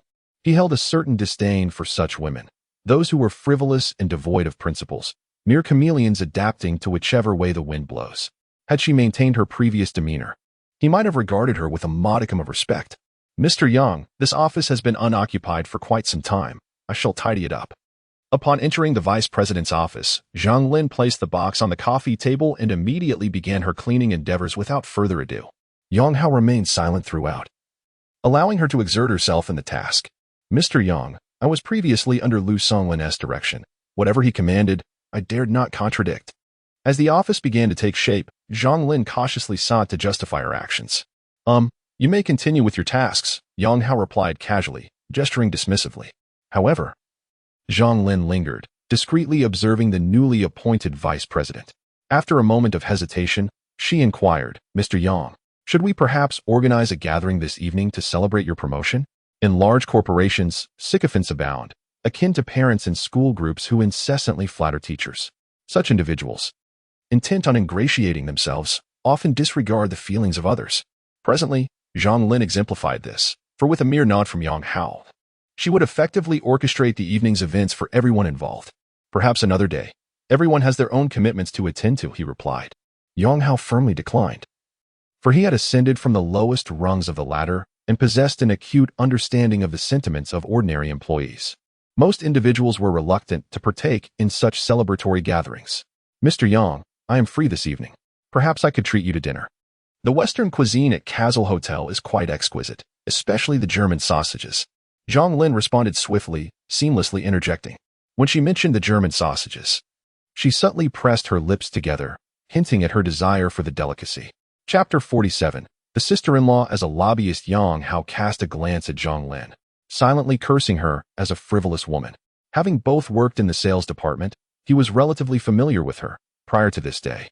His impression of her had been rather favorable. However, Zhang Lin epitomized the notion of knowing someone superficially without grasping their true character. First, there was that glaring photograph of her with Lu Songlin, followed by her underhanded actions against Yang Hao when he first joined the sales department. Now that Yang Hao had been promoted, she swiftly changed her demeanor, seeking to ingratiate herself with him. Such a fickle character was hardly worth his attention. I have plans for the evening. Perhaps you should go check on General Manager Lu instead. He's in quite a bad way. Yang Hao waved his hand, dismissing her outright. Zhang Lin bit her lip in frustration. She had assumed her hints were explicit enough for Yang Hao to accept her invitation, yet he rejected her. She contemplated pressing further. But Yang Hao had already lowered his head, engrossed in his phone, showing no intention of engaging with her. With a heavy heart, she exited his office. Once Zhang Lin left, Yang Hao reclined in his comfortable executive chair and stretched lazily. He then sent a video of Wei Peng and Lu Songlin fighting to Su Yuxue, along with 3 photographs of Lu Songlin and Wei Peng's wives. Su Yuxue's task was to assist him in dealing with Lu Songlin, and this video, along with the photographs, would serve as part of the evidence needed for any potential legal proceedings. In the afternoon, Yang Hao attended to the sales department's affairs. Having been part of the sales team for a considerable time, these tasks were second nature to him, and he quickly acclimated to his new role. As the workday drew to a close, he unexpectedly received a call from his former sister-in-law, Sun Tingting. Brother-in-law, Yang Guo, are you at the office? Upon answering, Sun Tingting instinctively called him brother-in-law, only to correct herself immediately. Yang Hao held a favorable impression of Sun Tingting. She was a principled young woman. Feel free to call me brother-in-law. Although your sister and I are divorced, our familial bond remains intact. He was somewhat uncomfortable with her addressing him as Yang Guo, given that she had referred to him as brother-in-law for several years. The distinction between the two titles evoked a protective instinct within him, likely a result of the shift in their relationship. All right, brother-in-law, I really find it hard to adjust to this new way of addressing you. Do you have time later? I would like to treat you to a meal. Upon hearing Yang Hao's words, Sun Tingting visibly relaxed. You want to treat me to a meal? Sure. Although surprised, Yang Hao agreed. How about we meet at Starry City near your company at 5 o'clock? Sun Tingting promptly inquired. Sounds good. I'll see you then. Yang Hao responded readily. As he had no other engagements after work, and Starry City was less than 2 kilometers from Xin Yuan building. Meanwhile, Sun Tingting was already at Starry City, having taken the day off to shop and watch a movie with Xuing. Just moments ago, Sun Tingting received a call from her sister, Sun Jiajia, who expressed profound regret over her divorce from Yang Hao. She implored Sun Tingting to act as an intermediary, to subtly gauge Yang Hao's thoughts and explore the possibility of reconciliation. Under normal circumstances, Sun Tingting would have refrained from involving herself, but as a devoted sister, she harbored a desire for Jiajia and Yang Hao to reunite, thus she acquiesced. After concluding her conversation with Yang Hao, Sun Tingting promptly relayed the news to her sister. Tingting, please do your utmost to speak favorably of me. You are likely aware of his situation. If we truly manage to reconcile, you would also benefit, wouldn't you? I shall do my best, Sun Tingting replied, though internally she grappled with conflicting emotions, feeling that even if reconciliation were achieved, it would ultimately be Yang Hao who bore the brunt of the compromise. Furthermore, she understood her sister well. Even if they were to reunite, Jiajia might not find peace thereafter. Deep down, she believed that her sister was unworthy of Yang Hao. At that moment, Xuing, who had just returned from the restroom, chimed in. Tingting, how about we go for some barbecue? Sorry, I can't join you for dinner, Sun Tingting replied apologetically. I'm meeting with my brother-in-law to discuss matters concerning my sister. Brother-in-law? You mean Yang Guo? Xuing inquired, curiosity evident in her voice. Yes, Sun Tingting nodded. You know I hope for him and my sister to reconcile. But doesn't Yang Guo have a girlfriend? Xuing's mind immediately conjured images of Qin Yuru and He Sisi, and she silently scoffed, thinking, it seems he has more than one girlfriend. Regardless, my sister has asked me to chat with him, Sun Tingting said with a hint of exasperation, recognizing the daunting nature of the task ahead. I suppose it's not convenient for me to join, is it? Zhu Ying rubbed her hands together, her face alight with intrigue. She was genuinely curious about how the affluent Yang Hao would choose, and secretly wished to know him better. After all, having wealthy friends could only be beneficial. Especially since this particular affluent individual was single. Who knows, he might fancy someone like her. Such scenarios are not uncommon in tales of a domineering CEO falling for a Cinderella. I'll treat you to hot pot tomorrow after work, Sun Tingting offered, knowing she could not take Zhu Ying along. All right, but I want to go to Hadaleo. Zhu Ying seized the opportunity to negotiate, well aware that for them, the cost of Hadaleo was already quite steep. Not a problem. Aware of her own predicament for canceling on Zhu Ying, Sun Tingting had no choice but to agree. Zhu Ying grinned. What time are you meeting? Should we shop a bit longer? 5 o'clock. That gives us half an hour more. Zhu Ying pointed towards the Chanel boutique on the first floor of the mall after checking the time on her phone. Let us not. Sun Tingting shook her head. Her expression conflicted. I can't afford anything there. Just browsing is fine. We don't have to buy anything. Moreover, just because one cannot afford it now does not imply that one will always be unable to do so. Come, let us go and admire my dream handbag. As Zhu Ying spoke, she tugged at Sun Tingting, leading her toward the Chanel boutique. Unable to resist her friend's enthusiasm, Sun Tingting followed along. The Chanel brand holds a prestigious place in the hearts of most women. Many are known to scrimp and save for months just to acquire a single Chanel bag. A testament to their fervor, Zhu Ying's dream handbag is the latest model of the two. 55 medium bag, priced at 36,800 yuan. For Zhu Ying, whose monthly salary barely covers her expenses, this sum is indeed out of reach. Saving for such a luxury is an unattainable dream. Nevertheless, her admiration for the bag is genuine. On exhausting days, she finds solace in visiting the boutique, as if gazing upon it could rejuvenate her spirit. Due to her frequent visits, the Chanel sales staff have grown familiar with her.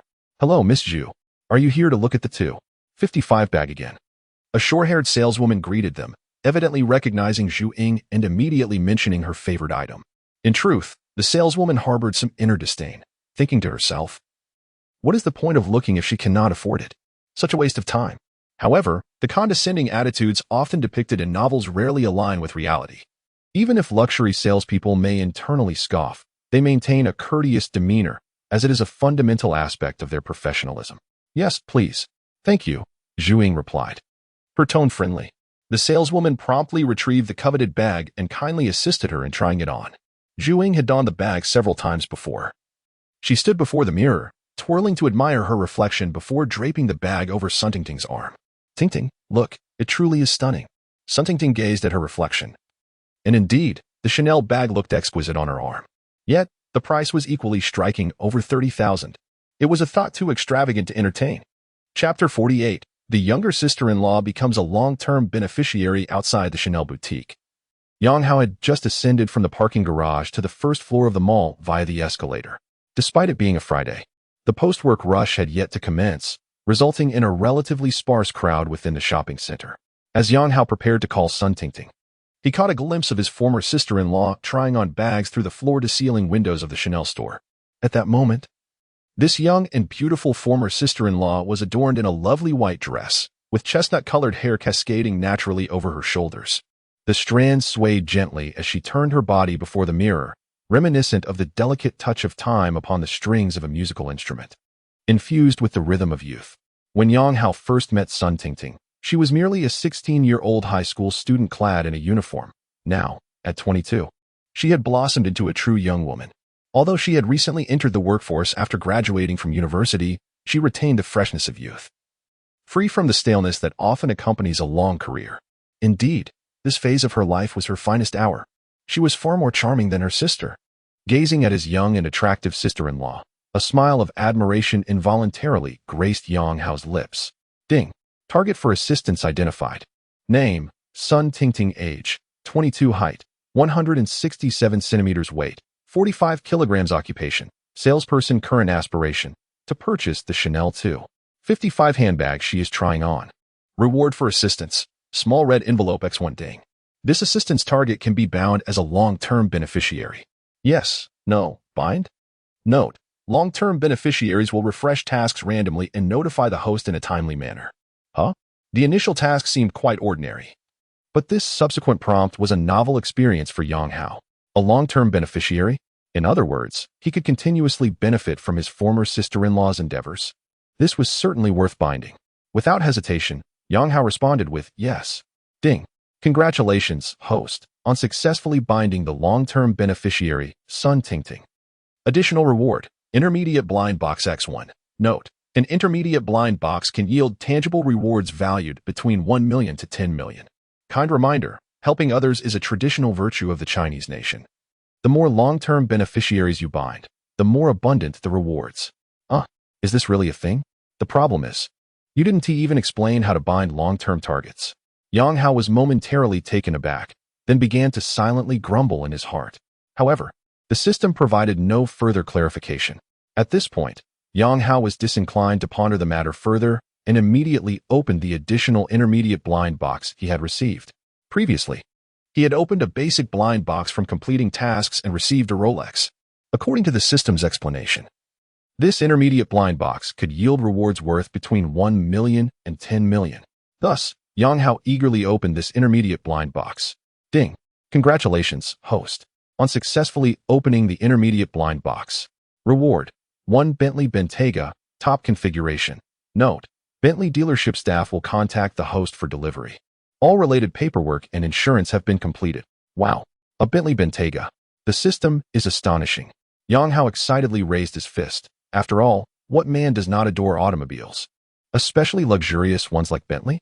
Once you drive it out, words become unnecessary, as the emblem speaks volumes for you.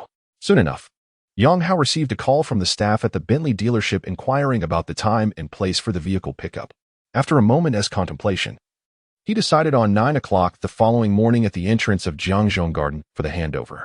Upon hanging up, Yang Hao hurried into the Chanel boutique.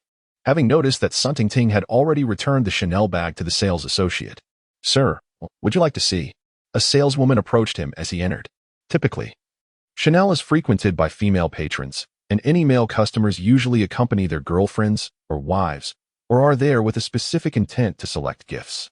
Yang Hao's solitary presence clearly indicated the latter, and such clientele often enjoys a high conversion rate, prompting the saleswoman to be particularly enthusiastic.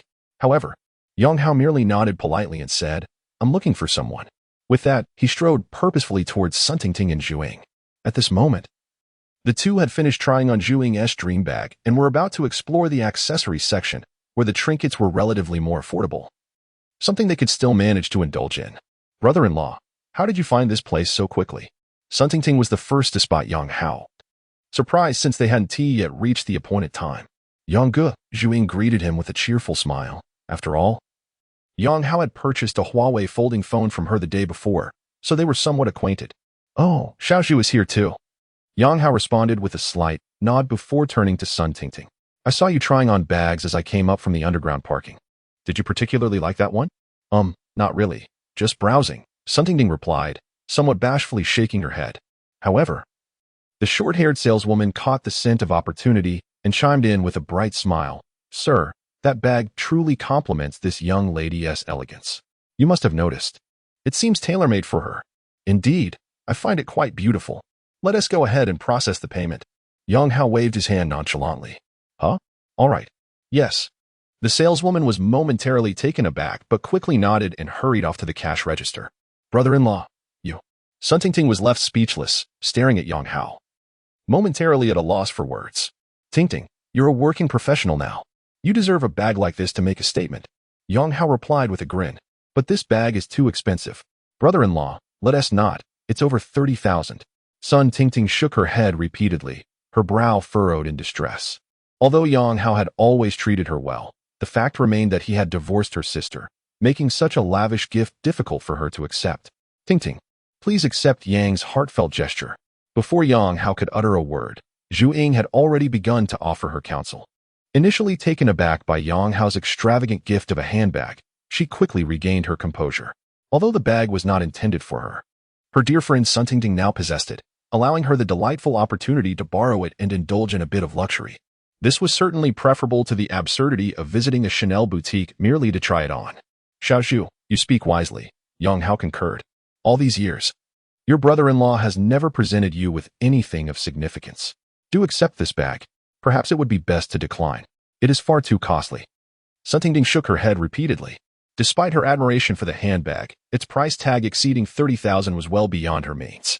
Moreover, given that this extravagant gift was from her former brother-in-law, she felt an even greater sense of guilt, having already felt remorse for assisting her sister in conveying messages. She was now overwhelmed by the weight of such a lavish present. Chapter 49. Perhaps he does not wish to change his in-laws. Sir, how would you like to proceed with the payment? Just as Sun Tingting was about to decline, a short-haired saleswoman approached with a POS machine. In this era of advanced mobile payments, this device could effortlessly accommodate card swipes, WeChat, and Alipay transactions.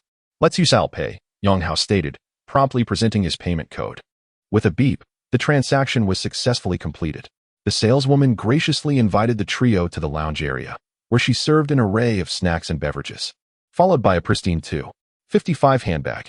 Miss, please inspect the bag. If everything is in order, I shall assist you with packaging it. Alternatively, you may take it as is, and I can wrap your current item. As she handed the bag to Sun Tingting, the saleswoman spoke courteously. Tingting, go ahead and carry it. That is precisely what bags are for. Zhu encouraged immediately, taking it upon herself to inspect the bag, an endeavor she was quite adept at. Having an intimate understanding of the various specifications and authenticity checks. Regrettably, her bank balance was insufficient. Purchasing from a boutique typically only required checking for minor imperfections, as authenticity was rarely a concern. Thus, Zhu meticulously examined the hardware and stitching details of the bag. At that moment, Yang Hao's phone rang unexpectedly. Glancing at the screen, he saw it was Qin Yuru calling. I'll step outside to take this call, he said, exiting the boutique after confirming the payment. Inside the store, upon seeing Yang Hao leave, Zhu leaned in close to Sun Tingting and teasingly whispered, Tingting, I believe Yang Ge has a romantic interest in you. Interest? What do you mean? Sun Tingting replied, her expression one of skepticism as she regarded Zhu. Don't play coy. You know exactly what I mean, Zhu remarked, caressing the brand new dream handbag in her hands, a hint of envy in her tone. A man gifts you a Chanel bag worth over 30,000. What do you think his intentions are? Oh, how I envy you. If only someone would gift me such a bag. Until now, Sun Tingting had not considered this perspective. Upon hearing Zhu Ying's words, her cheeks flushed, and her gaze instinctively drifted to Yang Hao, who was outside taking the call. Surely not, she murmured softly. Why not? Tingting, you must have confidence in yourself. You are young, beautiful, and possess an admirable figure. Surely, during your school days, many pursued you, right? Besides, didn't a customer just a few days ago ask for your WeChat? Zhu continued her barrage of encouragement, fully aware of her own circumstances. While she too aspired to align herself with a wealthy individual like Yang Hao, she recognized her limitations. Zhu was a girl of rather ordinary means. And although her standards for a partner were relatively high, she understood that someone like Yang Hao was beyond her reach. If she ever encountered such a man, she would be sure to guard her wallet closely, suspecting he might be a fraudster, knowing that she had no chance herself. Zhu placed her hopes on her dear friend Sun Tingting. If Sun Tingting were to marry a wealthy man like Yang Hao, Zhu believed she would undoubtedly benefit from it. Even securing a respectable job through her would be preferable to her current tiresome position at the mobile phone counter. However, he is my brother-in-law. Sun Tingting furrowed her brow in dismay. Let me clarify, he is your former brother-in-law. He has divorced your sister. Zhu reminded her with a serious expression, then added, perhaps he simply does not wish to change his in-laws. What? That can't be. The startling words from her friend left Sun Tingting momentarily speechless, and upon glancing at Yang Hao standing outside the boutique, she felt a wave of anxiety wash over her. Today, it was her sister, Sun Jiejia, who had asked her to mediate, and if she were to truly pursue a relationship with this former brother-in-law, what would that mean? Zhu, please don't say such things. My brother-in-law absolutely does not mean that, and refrain from uttering similar comments in the future. Sun Tingting said with a stern expression, clearly unwilling to confront the matter. In the realm of romance, there are no sisters. Do not act foolishly, Zhu advised with a pointed gesture. After checking their bags, the two friends exited the Chanel boutique. At that moment, Yang Hao had just finished a phone call, having discussed the matter of meeting parents with Qin Yuru for the following day. This was significant for both of them. Qin Yuru had to navigate her parents' pressure for marriage, while Yang Hao aimed to complete the second phase of his task, hoping to possibly initiate an unknown third phase as well. Yang Ge, I have to head out for another matter. See you later. Zhu sensibly bid farewell to Yang Hao, allowing for some private space between him and Sun Tingting. Of course, this was also prearranged with Sun Tingting beforehand. All right, see you later. Yang Hao nodded gently, not insisting on her stay. As he understood that Sun Tingting had initiated the meeting for a specific discussion, they chose a Western restaurant on the 4th floor of the mall. Compared to hot pot or barbecue establishments, Western restaurants offered a quieter atmosphere more conducive to conversation. After placing their orders, the waiter swiftly brought their coffee. Yang Hao requested an iced Americano, while Sun Tingting opted for a caramel macchiato, favored by many young women. The steak would take a while longer. So they decided to address the main topic. You were sent by Sun Jiajia to speak with me, weren't you? Yang Hao stated directly. Yes, no. Sun Tingting initially nodded, then quickly shook her head, remembering her sister's instructions to discreetly gauge Yang Hao's sentiments, using her own identity as a sister-in-law. However, Sun Tingting was not adept at deceit. As soon as Yang Hao casually inquired, she inadvertently revealed the truth. Her flustered demeanor resembled that of a frightened little rabbit. Evoking sympathy, Yang Hao chuckled and said, Tingting, I have been wanting to tell you, she is herself, and you are you. Although I have divorced Sun Jiajia, it does not affect our relationship. You can always approach me directly with any matters. Upon hearing Yang Hao's words, Sun Tingting involuntarily recalled what Zhu Ying had just said. Her cheeks flushing as she discreetly observed her former brother-in-law seated across from her. In terms of external attributes, Yang Hao indeed meets her standards for a partner. Yet the awkwardness of their current relationship is undeniable. Goodness, what am I thinking? This is all Zhu's fault. Sun Tingting quickly resorted to sipping her coffee tactically. Speak. What do you wish to inquire? At that moment, Yang Hao spoke again. I actually want to ask you something, Sun Tingting insisted. All right, go ahead and ask. Yang Hao replied with a resigned shrug. Is there truly no possibility of reconciliation between you and my sister? Sun Tingting inhaled deeply before biting her lip and posing the question.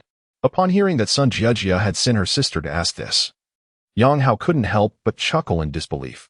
Does she genuinely still desire reconciliation? Perhaps one day when I have a fever, I shall inform her. Huh, why is that? Sun Tingting looked utterly perplexed. When I have a fever, my urine turns yellow. It will awaken her from her daydreams. Yang Hao shrugged in exasperation, genuinely surprised that Sun Jiajia still had the audacity to seek reconciliation. It appears that for someone like her, pride is indeed a trivial matter. Chapter 50. The wave has ended. Sun Tingting opened her mouth in astonishment, gazing at Yang Hao with surprise, momentarily at a loss for words. Previously, her impression of her former brother-in-law was that of a composed and exceedingly good-tempered individual. Do not be alarmed. I am not directing my concerns towards you, Yang Hao said with a smile, waving his hand dismissively. You have grown up under my watchful eye, and I recognize that you are distinct from your sister. You are you, and she is she. I hope you will refrain from involving yourself in matters between us in the future. Now, let us dine. At that moment, the waiter arrived with the sirloin steak Sun Tingting had ordered. Oh, understood, she responded, nodding obediently.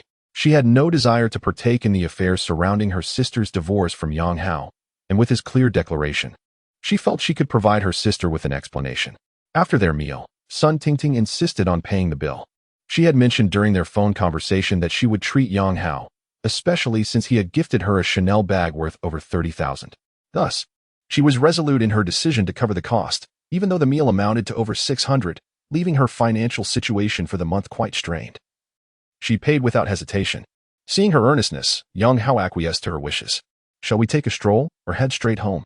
He inquired as they exited the restaurant. Let us go home, Sun Tingting replied, feeling apprehensive about shopping with Yang Hao. She was uncertain how to respond should he decide to buy her something else. Very well. I shall drive you, he said, and they proceeded to the elevator that led to the underground parking lot. As it was Friday, the mall was becoming increasingly crowded. With the first-floor parking area nearly full, many cars slowly meandering in search of a space.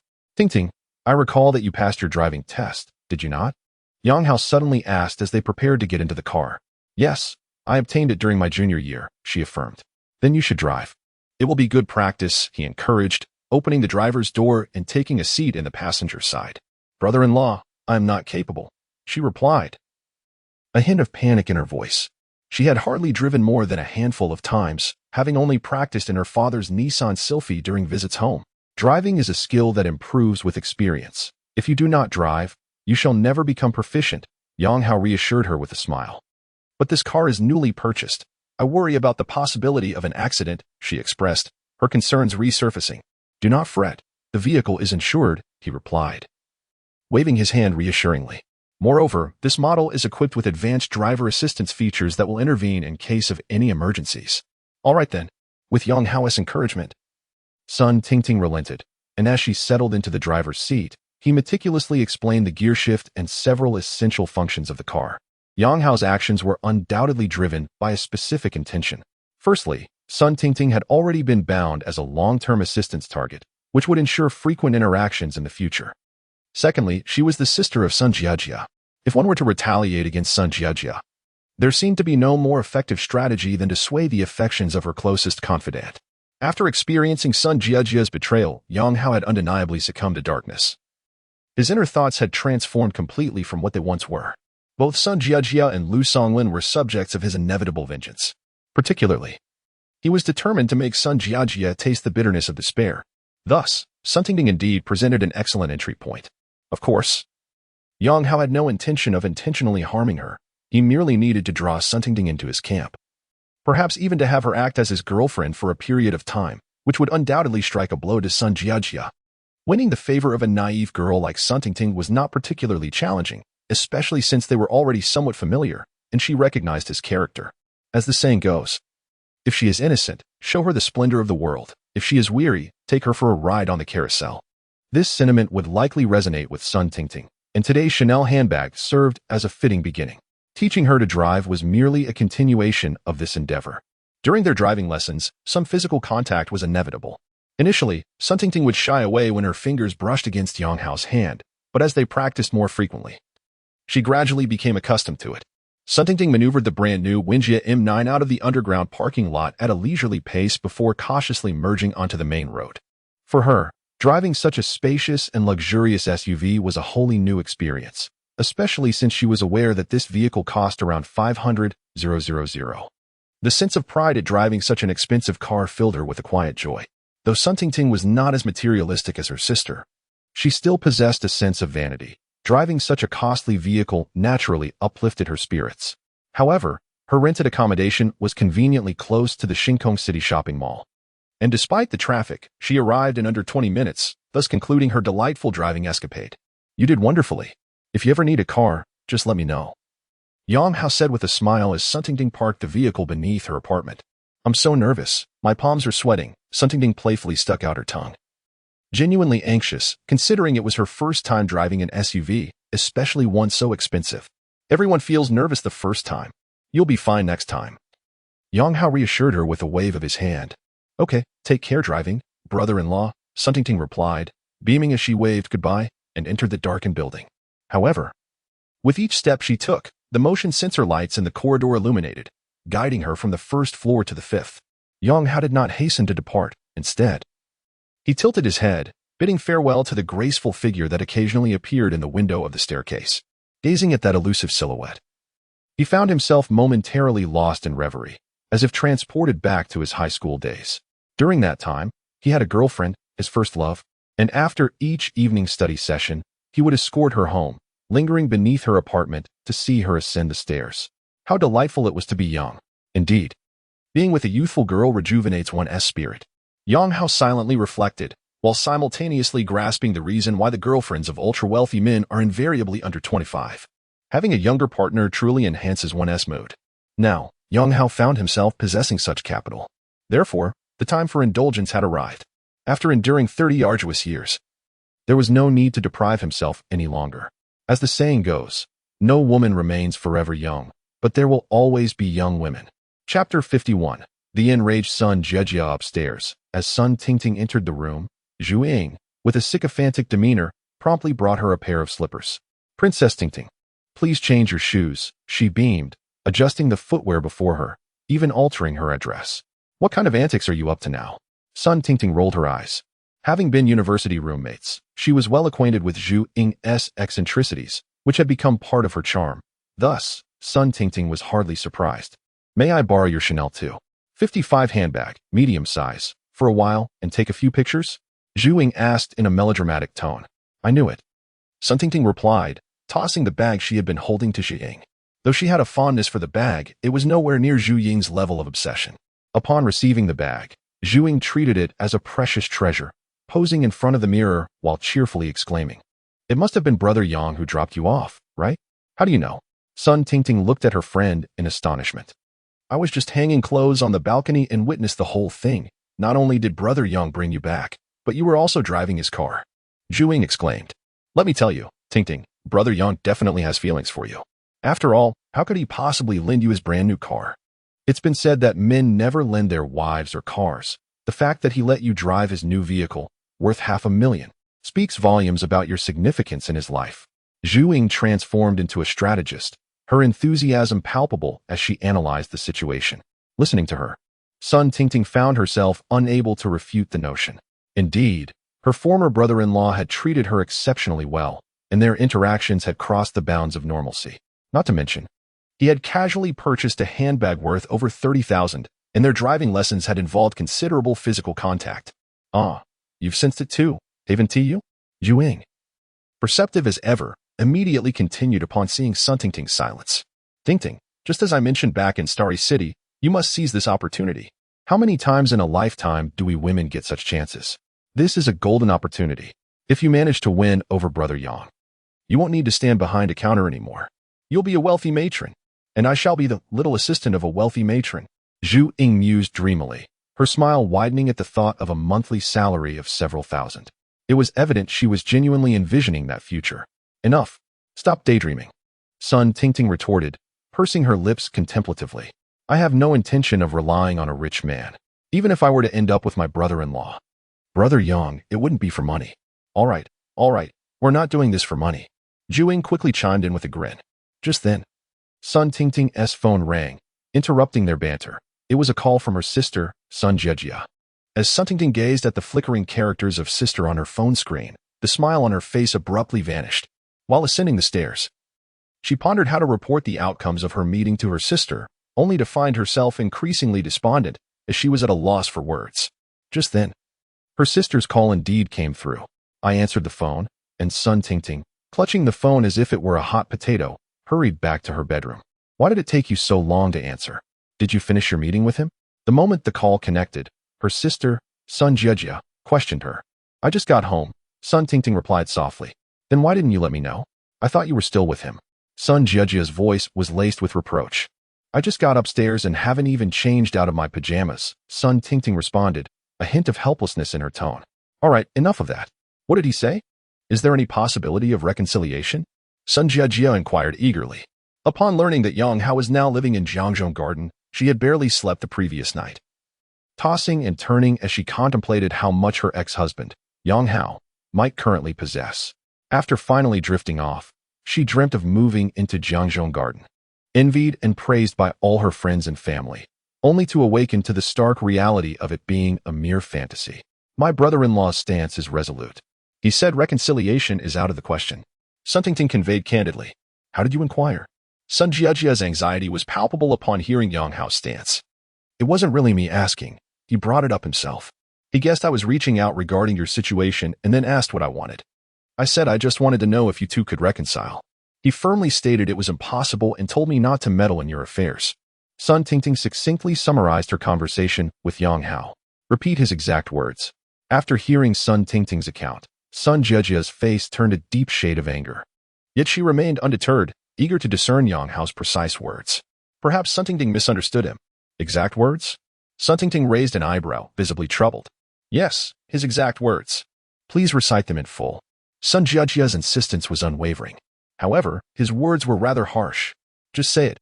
I'm curious to know how harsh they were. Sun Jiejia dismissed her concerns, convinced she understood her ex-husband Yang Hao well enough to know he would not speak unkindly. Well, reflecting on Yang Hao's comments made Sun Tingting somewhat hesitant to voice them. Hurry up. Quit dragging it out. Sun Jiejia's impatience grew as she urged her on. My brother-in-law said he would only discuss the matter of not reconciling when he has a fever. Sun Tingting could not lie and had to relay Yang Hao's words. He'll discuss it when he has a fever? What does that mean? Sun Jiejia remained bewildered, her face a mask of skepticism as she pressed for clarification.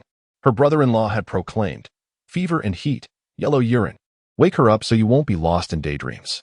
After Sun Tingting recounted Yang Hao's words, she exhaled deeply, as if she had accomplished a formidable task. For she seldom uttered foul language. However, upon hearing her words, Sun Jiejia on the other end of the line erupted in fury. After a brief silence, She unleashed a torrent of curses. Yang, you wretched fool. Do you think anyone values your meager money? If we don't reconcile, just wait for the lawsuit. Crash. Following her explosive tirade, the sound of a teacup or porcelain bowl shattering against the floor echoed through the phone. Anticipating this reaction, Sun Tingting had already placed her phone on the bedside table, silently grumbling to herself. I warned you it would be harsh, yet you insisted I say it. Chapter 52. Could it be that he is pursuing Tingting? The voice on the other end of the phone scolded for quite some time before gradually calming down. Then, Sun Jiajia's voice rang out once more. Is that all he said? Why did you come back so late? We had dinner together. Sun Tingting, being an honest soul, hesitated slightly before adding, my brother-in-law even bought me a bag. A bag? What kind of bag? Sun Jiajia's voice suddenly raised in pitch. A Chanel bag. Sun Tingting replied truthfully. What? A Chanel bag? The reaction from Sun Jiajia on the other end of the line was explosive, akin to stepping on a cat's tail, as she retorted, I've been with him for so long, and he never offered to buy me a Chanel bag. Yang certainly has ulterior motives. After a brief outburst, Sun Jiajia continued, wait a minute, how can you accept his gifts? We are already divorced. You have no connection with him anymore. By the way, how much was that bag? 36,800. How much? Sun Jiajia erupted once more. You dare to accept a 36,800 bag? Return it, or give it to me, and I'll help you return it. Sun Tingting was somewhat speechless, for she understood her sister well. If the bag were to reach her hands, there would be no chance of it being returned. I'll handle the return myself. Sun Tingting responded calmly. Fine, but you must return it. Who knows what he intends by gifting such an expensive item? Tingting, listen to me. Do not let him deceive you. Sun Jiajia admonished angrily. Understood. Sister, I'm tired. I'm going to sleep now. Sun Tingting, wishing to avoid further nagging from her sister, hastily found an excuse and hung up the call. At the Hilton Garden Hotel, Sun Jiajia, wrapped in a bathrobe, reclined on the sofa, while her confidant and strategist, Wang Ying, sat beside her. Jiajia, what is going on? Why the agitation? As soon as Sun Jiajia ended the call, Wang Ying quickly inquired, having only caught snippets of the conversation due to Sun Tingting's low voice. As a strategist, she needed to grasp the full scenario. Of course, Wang Ying was also there with a curious mindset. The fact that Sun Jiajia resolutely decided to divorce was significantly influenced by Wang Ying, who often filled her with motivational words, insisting that with her qualities, she could find someone far better, rather than spending her life with an ordinary man like Yang Hao. Eventually, Sun Jiajia did go through with the divorce, which secretly delighted Wang Ying. After all, best friends should remain single together, right? Otherwise, if I'm still single while you find a husband who treats you so well, how unbalanced would I feel? Thus, one must be cautious in friendships. In this world, aside from our parents, there are very few who genuinely wish for your happiness, especially those labeled as best friends. Otherwise, the saying beware of fire, theft, and best friends wouldn't exist. The self-proclaimed astute Sun Jiajia evidently fails to grasp this principle. I instructed Tingting to probe Yang Hao's sentiments, and to my astonishment, he gifted her a Chanel bag. That bag cost 36,800. What could he possibly be scheming?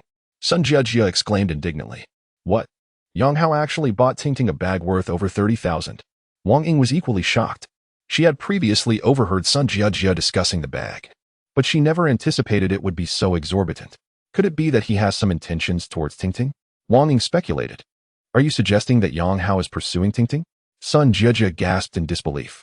The thought had briefly crossed her mind when her sister, Sun Tingting, mentioned the expensive gift. However, she dismissed the notion as utterly absurd. After all, Tingting was her own sister, and Yang Hao was her ex-husband. The prospect of these two becoming involved was simply ludicrous. I find it quite plausible. Wang Ying nodded emphatically, analyzing his attitude towards you reveals a lingering resentment. Men rarely reflect on their shortcomings, nor do they acknowledge their role in leading to such a situation. Instead, they invariably place all the blame upon you. Wang Ying, a master at concocting toxic platitudes, continued, thus, Yang Hao will seek vengeance. What do you believe would cause you the most distress? Are you implying that he is courting Tingting as a form of retribution against me? Sun Jiajia clenched her teeth. How shameless can he be? I never noticed this while we were together. 3 years of dating, 3 years of marriage. I devoted 6 years to him. Shouldn't he be compensating me with assets like the house and car? How could he even consider retaliating against me? It's utterly blind. Sun Jiajia erupted in expletives once more. Therefore, Your decision to divorce was indeed sagacious. Wang Ying comforted her, then shifted the conversation back to Sun Tingting. However, Tingting's involvement is truly repugnant. I never imagined Yang Hao to be capable of such malevolence. To devise such a cruel method of revenge, Tingting is young and beautiful. Your own sister. If he succeeds, it would be far too lenient on him. For Yang Hao, it would be a double victory. Not only would it repulse you, but it would also serve his interests. Wang Ying fanned the flames of discontent, yet as she spoke, a new idea sparked within her. If my sister can, then surely I, as her close friend, can too. After all, I have the advantage. Don't men often find their partners' friends appealing? Yang Hao is now residing in the affluent Jiangzhou garden, precisely the type of man I have long sought. Even if I cannot ascend to the position of a lover, being a mistress would still be preferable to courting a man with a meager salary, burdened by mortgage payments. Wang Ying's mind was remarkably agile, swiftly unlocking a new line of thought. Deplorable and unscrupulous. I never anticipated that he could be so despicable. It is quite possible that while we were still together, he had already begun to take notice of Tingting. Thus, every time she visited, he would insist on dining out, merely to curry favor with her. What a morally repugnant man! Sun Jiajia remained entirely oblivious to her friend's peculiar behavior. She vented her frustrations about Yang Hao, reflecting on his past misdeeds.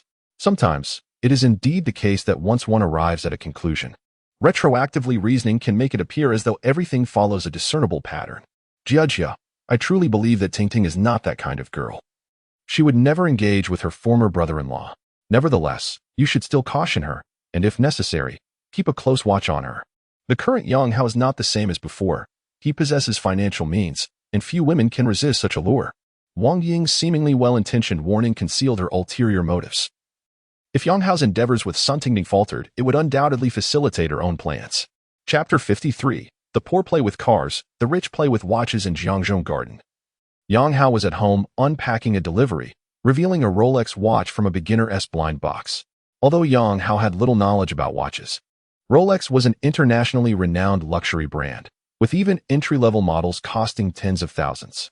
He had previously never dared to entertain the thought of purchasing such an extravagant item, given his income. However, with the help of his benefactor, Yang Hao had acquired his first Rolex. This particular piece was a Rolex Deep Sea, crafted in 18K gold, featuring a blue Cerachrom ceramic bezel. When Yang Hao checked the official website, he was astounded to find its price was a staggering 450,000 yuan. The cost of this watch nearly equaled that of his Wanjia M9. It was no wonder that among the affluent, the adage "the poor play with cars, the rich play with watches" circulated. As Yang Hao donned the Rolex, its value almost rivaling that of his car, he scrutinized it under the light for quite some time, yet found nothing particularly remarkable about it. The price of 450,000 yuan seemed utterly absurd. It was enough to buy a house in his hometown. He couldn't help but recall a line from a movie, not seeking the best, but the most expensive. It appeared his mindset as a poor man truly needed an overhaul. Just then, his phone buzzed with notifications. Someone had sent him a message via WeChat. Upon opening it, he saw it was from Hisisi, whose nickname was Ace. I went for a photo shoot today. How go? Could you help me choose a few good ones? A female photographer helped take them. Hisisi sent a text message followed by a barrage of images. The so-called photo shoot was quite risky. None of the images would pass the scrutiny of social media platforms like Weibo or Douyin. This was not merely a request for assistance in choosing photos. It was an overt attempt at seduction. Yang Hao examined the images carefully. They had been meticulously edited and with technological enhancement. Hisisi's photos were not inferior to those of Qin Yuru, evoking a reaction that would require tissues for any bespectacled admirer. Such is the life of the wealthy. The impoverished could only gaze at countless circulated lewd images online. Yet here was Yang Hao lounging at home, receiving intimate messages from a beautiful woman. After appreciating the pictures, Yang Hao responded to Hisisi with a thumbs-up emoji. Since she had willingly shared such private content, a simple acknowledgement seemed appropriate. However, he kept it at that. Yang Hao refrained from saying more. He understood that this gold-digging woman was merely enticed by the balance in his bank account. Such women would only proliferate in the future, rendering any effort on his part to maintain relationships unnecessary. Should he ever feel inclined to indulge, a single WeChat message would suffice to summon her. Nonetheless, at that moment, Yang Hao had no such intentions. Having just sparred with the beautiful Su Yuxue earlier, he needed a respite. After all, he was a 30-year-old man, no longer the same as he had been in his 20s. Noticing Yang Hao's lack of enthusiasm, he gracefully ceased her advances. The following day, Yang Hao awoke naturally, free from the constraints of an alarm. However, glancing at the clock, it was only a little past 7. The wretched routine of daily life. Yang Hao sighed and pulled the blanket over his head. The relentless grind of life had established an internal clock, causing him to awaken well before 7. Consequently, indulging in a leisurely morning slumber had become a challenge. After struggling in bed for a while, he ultimately found sleep elusive, prompting him to rise and take a jog around the community. Previously engrossed in the demands of making a living, he had little time to consider his health. Now, as a man of means, Yang Hao felt compelled to exercise more, aiming to shed his burgeoning beer belly. Indeed, he thought, it was time to seek out a gym for some workouts. As he pondered this, a familiar figure approached. Xiaoyang, do you also have a morning exercise routine? The charming and elegant Guan Sui greeted him with a smile, clad in a fitted gray Fila tracksuit and white Hermes jet sneakers, an unassuming pair that, unbeknownst to the uninitiated, commanded a price exceeding 10,000. I adore the scent of the morning air, she continued, while Yang Hao, experiencing his inaugural morning run, feigned sophistication. Yet you seem to have risen a bit late. The air is at its finest around 5. Guan Sui inquired warmly, ever eager to extend an invitation. She was dedicated to her morning exercises, rising at 5:30 daily to head to the Riverside Park, which was merely a street away from Jiangzhong Garden. Feeling somewhat embarrassed by her comments, Yang Hao wished to chastise himself for his pretense. What was the point of such an act? How could he respond now? Ding! A voice echoed in his mind, announcing a potential opportunity. Name, Guan Sui. Note, basic information will not be repeated for subsequent assistance requests. Current request, seeking a morning exercise partner. Cumulative morning exercises together for over 30 days. Reward for assistance. Skill card 1. Note, the skill card can be exchanged for a top-tier skill at random. While Yang Hao contemplated how to decline, the voice returned, igniting a spark of excitement within him. A skill card? This is a new item unlock. Beaming with joy, he replied to Guan Sui, Sister Guan. I would be grateful for your company. I've been struggling to maintain motivation alone. Not at all. Shall we begin tomorrow? In truth, Guan Sui yearned for a companion during her morning exercises, as she often encountered unwelcome advances from strange men, and had even been followed on occasion. Having a robust partner like Yang Hao would alleviate her fears of unwanted attention. Unbeknownst to him, her desire for a workout companion stemmed from these concerns. While his gaze was inadvertently drawn to the damp fabric of her attire, the snugness of her tracksuit, accentuated by her remarkable physical attributes, created a rather striking tableau under the influence of perspiration. Yang Hao instinctively swallowed, silently reflecting on the merits of morning exercises and the necessity of persistence. Due to the increased attention he had received, Guan Sui had become quite sensitive to such matters. Upon noticing Yang Hao's gaze, she instinctively placed a hand over her chest. Feeling somewhat speechless, she had initially sought a bodyguard, yet it seemed she had inadvertently invited a wolf into the fold. Why were men so captivated by such things? Guan Sui felt a sense of helplessness. Often, she wished not to appear so distinct from others. Alas, it seemed fate had other plans. Upon returning upstairs, Yang Hao meticulously prepared himself, as he had an important task ahead, meeting Qin Yuru's parents. However, before embarking on this endeavor, he had one more obligation to fulfill, collecting his car. He had arranged with the staff at the Bentley dealership for a delivery at 9 o'clock in the morning. At 8:45, the delivery personnel arrived at the entrance of the community. Yang Hao had expected them to drive the car directly to him, but to his surprise, they arrived with a cart. The Bentley Bentayga, a reward from his father, was encased in a hard plastic cover, adorned with colorful ribbons and balloons, creating a sense of festivity. Yang Hao recalled having seen similar scenes on Douyin, often embellished with birthday greetings or declarations of love. However, this particular delivery did not require such embellishments. Chapter 54. The delight of being pampered. The vehicle delivery was conducted by 2 employees from a Bentley dealership. One male and one female, both possessing striking appearances and dressed impeccably. In comparison to the typical sales personnel at ordinary dealerships, their external demeanor was indeed of a higher caliber. Although the handover took place outside the dealership, their service remained attentive, even suggesting an elaborate outdoor delivery ceremony. However, Yang Hao opted to forego this ostentatious procedure, as he had to pick up Qin Yuru and the parents of his contractual girlfriend. Unwilling to squander time on such frivolous matters. In the past, Purchasing a new vehicle would have prompted a fervent desire to capture photographs and videos to showcase on social media. Yet now, Yang Hao felt no such inclination. There is a saying that aptly captures this sentiment: the more one flaunts something, the more it signifies a deficiency. This is a common psychological reaction applicable to most individuals. The adage that those who are less affluent tend to be more extravagant stems from this very psychology: the less one possesses, the greater the desire to project an image of wealth, often leading to ostentatious displays of generosity, even to the point of living beyond their means. A visit to an upscale restaurant would invariably result in a flurry of photographs shared on social media. Conversely, for those who are genuinely affluent, dining at a high-end establishment is merely a facet of everyday life, akin to ordering a takeout of braised chicken rice. Would one deliberately post a picture of their braised chicken rice on social media for acclaim? The answer is, of course, in the negative. Presently, Yang Hao lacked for nothing financially. Thus, there was no need to flaunt his luxury residence or opulent vehicles for validation. With a Bentley worth over $4 million now in his possession, he may not have shared his excitement on social media, yet seated within the vehicle, gazing at the emblematic wings on the steering wheel, he felt a surge of exhilaration. After all, it was a Bentley, an epitome of luxury and a symbol of status. Previously, he had never dared to dream of owning such a magnificent automobile. He had heard that the car was near perfection. Save for one minor flaw, the passenger seat tended to be excessively warm, with women often remarking that they were overdressed when seated there. This particular shortcoming remained to be confirmed. Nevertheless, while waiting at a red light, Yang Hao experienced the sensation of being a luxury car owner, particularly as the female sales representative who delivered the vehicle had taken the initiative to add him as a contact on WeChat.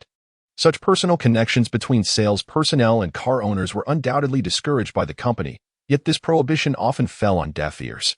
Many female sales representatives of luxury cars or high-end goods develop a peculiar mentality akin to that of a crab's rope. This metaphor describes how the rope, long accustomed to being associated with the sale of crabs, eventually comes to believe it too holds a value akin to that of the crabs themselves. Unbeknownst to them, without the crabs, they are merely ordinary ropes. However, those immersed in the luxury sales environment seldom grasp this reality, or perhaps even if they do, they are reluctant to confront it. Prolonged exposure to high-end clientele can lead to a subconscious disdain for ordinary individuals, fostering the belief that they ought to seek partners who can afford luxury vehicles. Yet, those who achieve true wealth are seldom naive. It is improbable that they would consider marrying a car salesperson.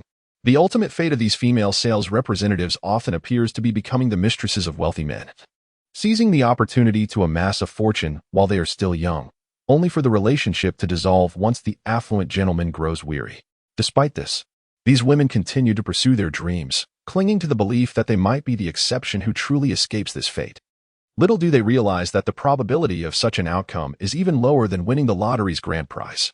Naturally, affluent young men like Yang Hao, who possess good looks and charm, become the prime targets for these saleswomen.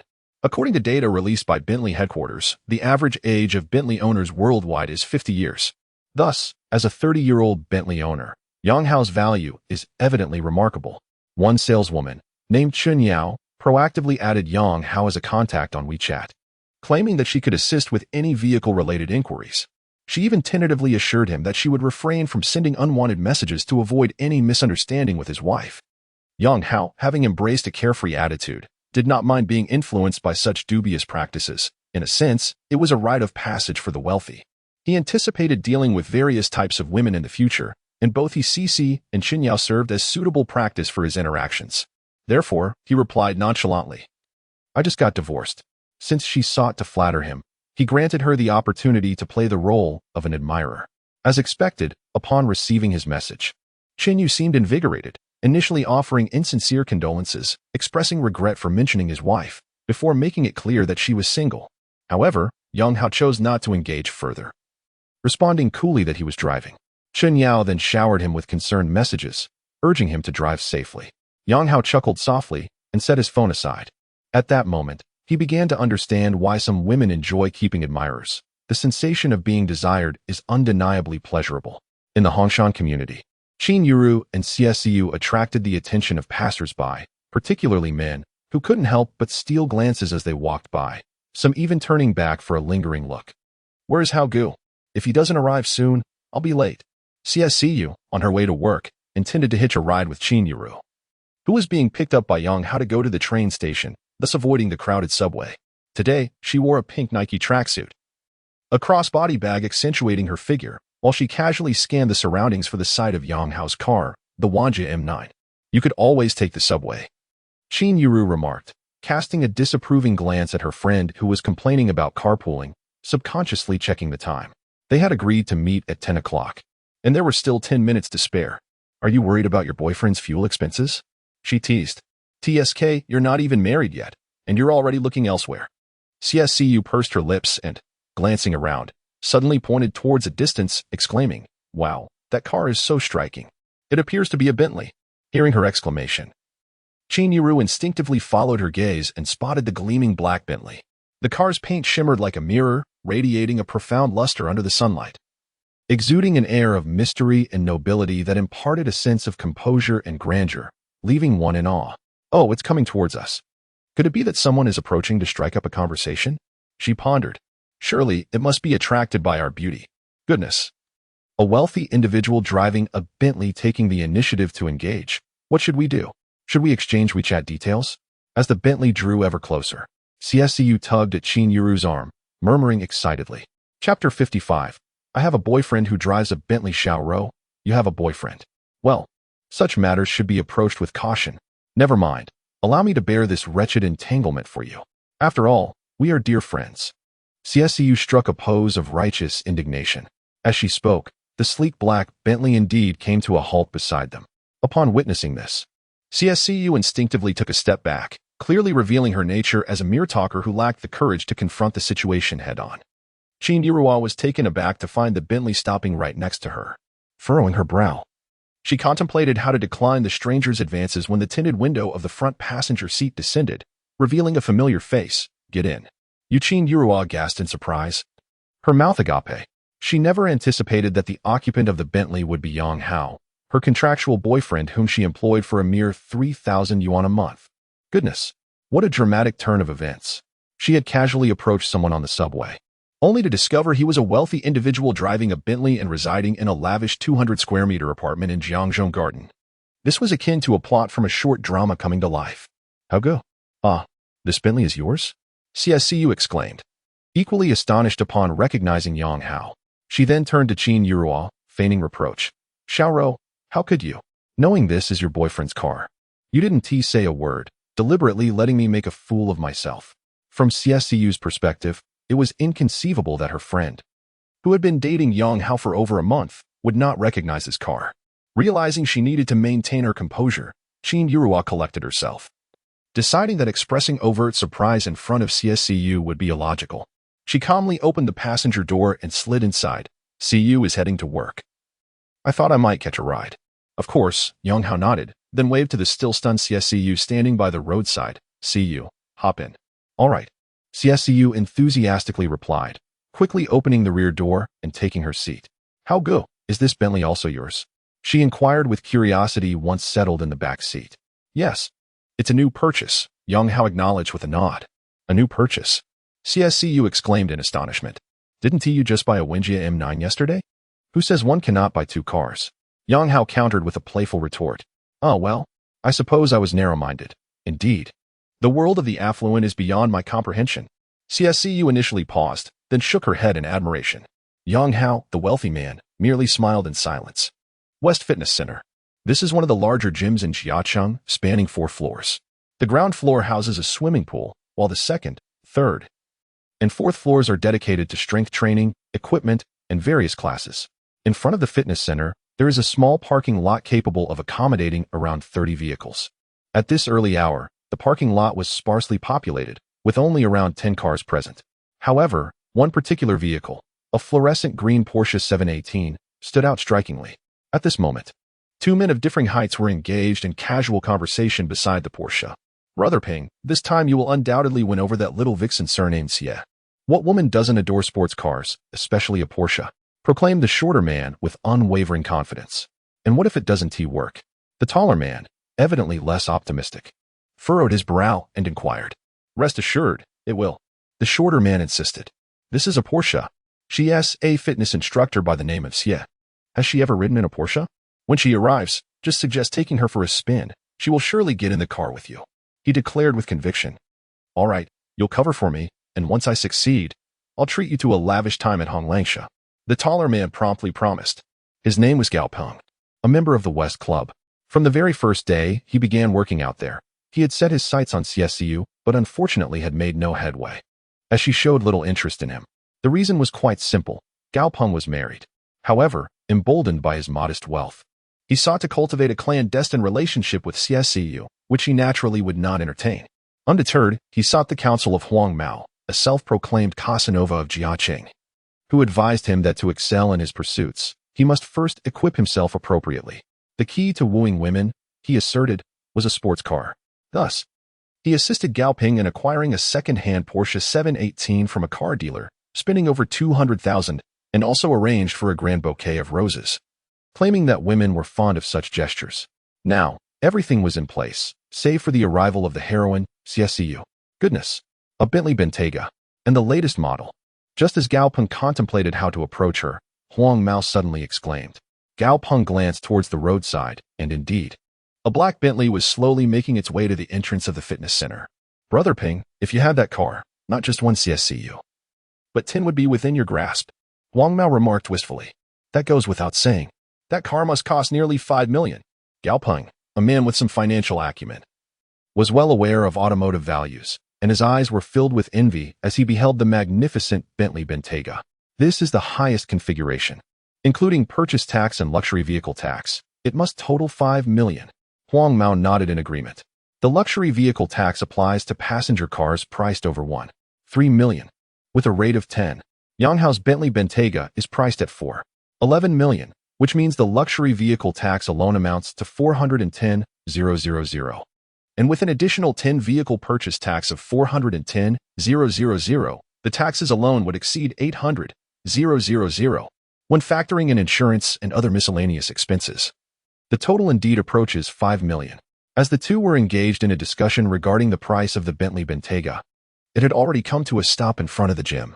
Shortly thereafter, the rear door swung open, and CSCU emerged, wearing a radiant smile as she waved at the driver.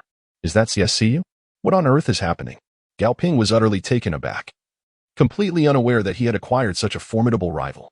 Peng Ge, go for it. Don't just stand there. Although Huang Mao was equally astonished, with the leading lady now present, they could hardly afford to retreat. Prompted by this reminder, Gao Peng quickly composed himself, retrieved a grand bouquet of roses he had prepared, and strode forward with purpose. See you. Stop. Hold on. CSCU, having spotted Gao Peng before fully exiting the vehicle, cleverly devised a strategy and interjected firmly, Mr. Gao, I have a boyfriend now. As you can see, he drives a Bentley. Therefore, please refrain from pursuing me any further. Thank you. While rejecting Gao Peng's advances, CSCU pointed towards the Bentley, a hint of mischief dancing at the corners of her mouth, silently thinking, my apologies, Xiaoro. I hope you don't mind me borrowing your boyfriend for a moment. Chapter 56. The overbearing CEO accompanies me in playing house. CSCU's method proved to be quite effective. Upon hearing her words, Gao Peng and his strategist, Huang Mao, were rendered speechless. As the saying goes, money is a man's courage. A man stands tall only when his pockets are full, and Gao Peng, a married man, dared to pursue CSCU simply because he had a bit of wealth. However, the current situation was that her boyfriend drove a Bentley. If the vehicle that brought CSCU to work had been an ordinary BBA, Gao Peng might not have felt so intimidated, as he would still have a fighting chance. Yet, in the presence of a Bentley Bentayga worth 5 million, Gao Peng's second-hand Porsche 718, valued at over 200,000, paled in comparison. The disparity was indeed vast, a chasm between heaven and earth. In truth, Huang Mao's strategy for wooing women was not entirely flawed. It exemplified the classic principle of achieving great things with little expenditure. The Porsche 718, despite being a used car, held considerable allure for the average girl. First, it was a Porsche. Second, it was a stylish sports car that drew attention. Most girls lacked knowledge about cars. Upon seeing a Porsche, they instinctively assumed the driver was wealthy, unaware that an older model could be priced around 200,000, potentially less than what they perceived as a luxurious BYD Tang. Thus, the issue did not lie with Huang Mao or Gao Peng, but rather with Yang Hao's Bentley, an ostentatious luxury vehicle that commanded attention. See you. I mean no harm. I merely wish to befriend you, Gao Peng said, momentarily at a loss for words. Forcing a smile as he extended the bouquet of roses towards her. Being friends is one thing, but it's not good for any of us, CSCU replied, pouting slightly as she bypassed both Gao Peng and Huang Mao, heading directly into the fitness center. Her words left Gao Peng utterly speechless. One had a boyfriend, and the other had a wife. Indeed, it was not advantageous for any of the four involved. Brother Peng, let it go. This woman is unattainable. Primarily due to her Bentley-driving boyfriend, whose background remains a mystery. Regardless of his pedigree, owning a 5 million supercar is not something we can afford to offend. Huang Mao advised, clearly aware of their limitations.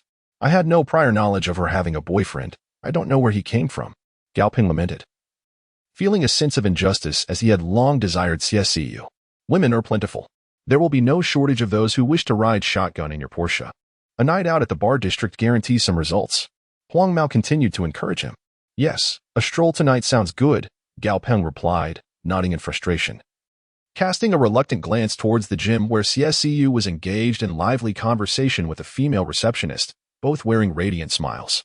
Clearly, CSCU was unfazed by his presence, indicating that he did not hold any significance in her eyes. Reflecting on her Bentley-driving boyfriend, Gao Peng's heart sank completely. On the other side, Yang Hao was entirely unaware that he had unwittingly become a shield for CSCU, who was as radiant as ever. As he drove, he was engaged in refining the nuances of his relationship with Qin Yuru, determined to avoid any slip-ups during their upcoming meal. By the way, my aunt has also come to Jiangqing.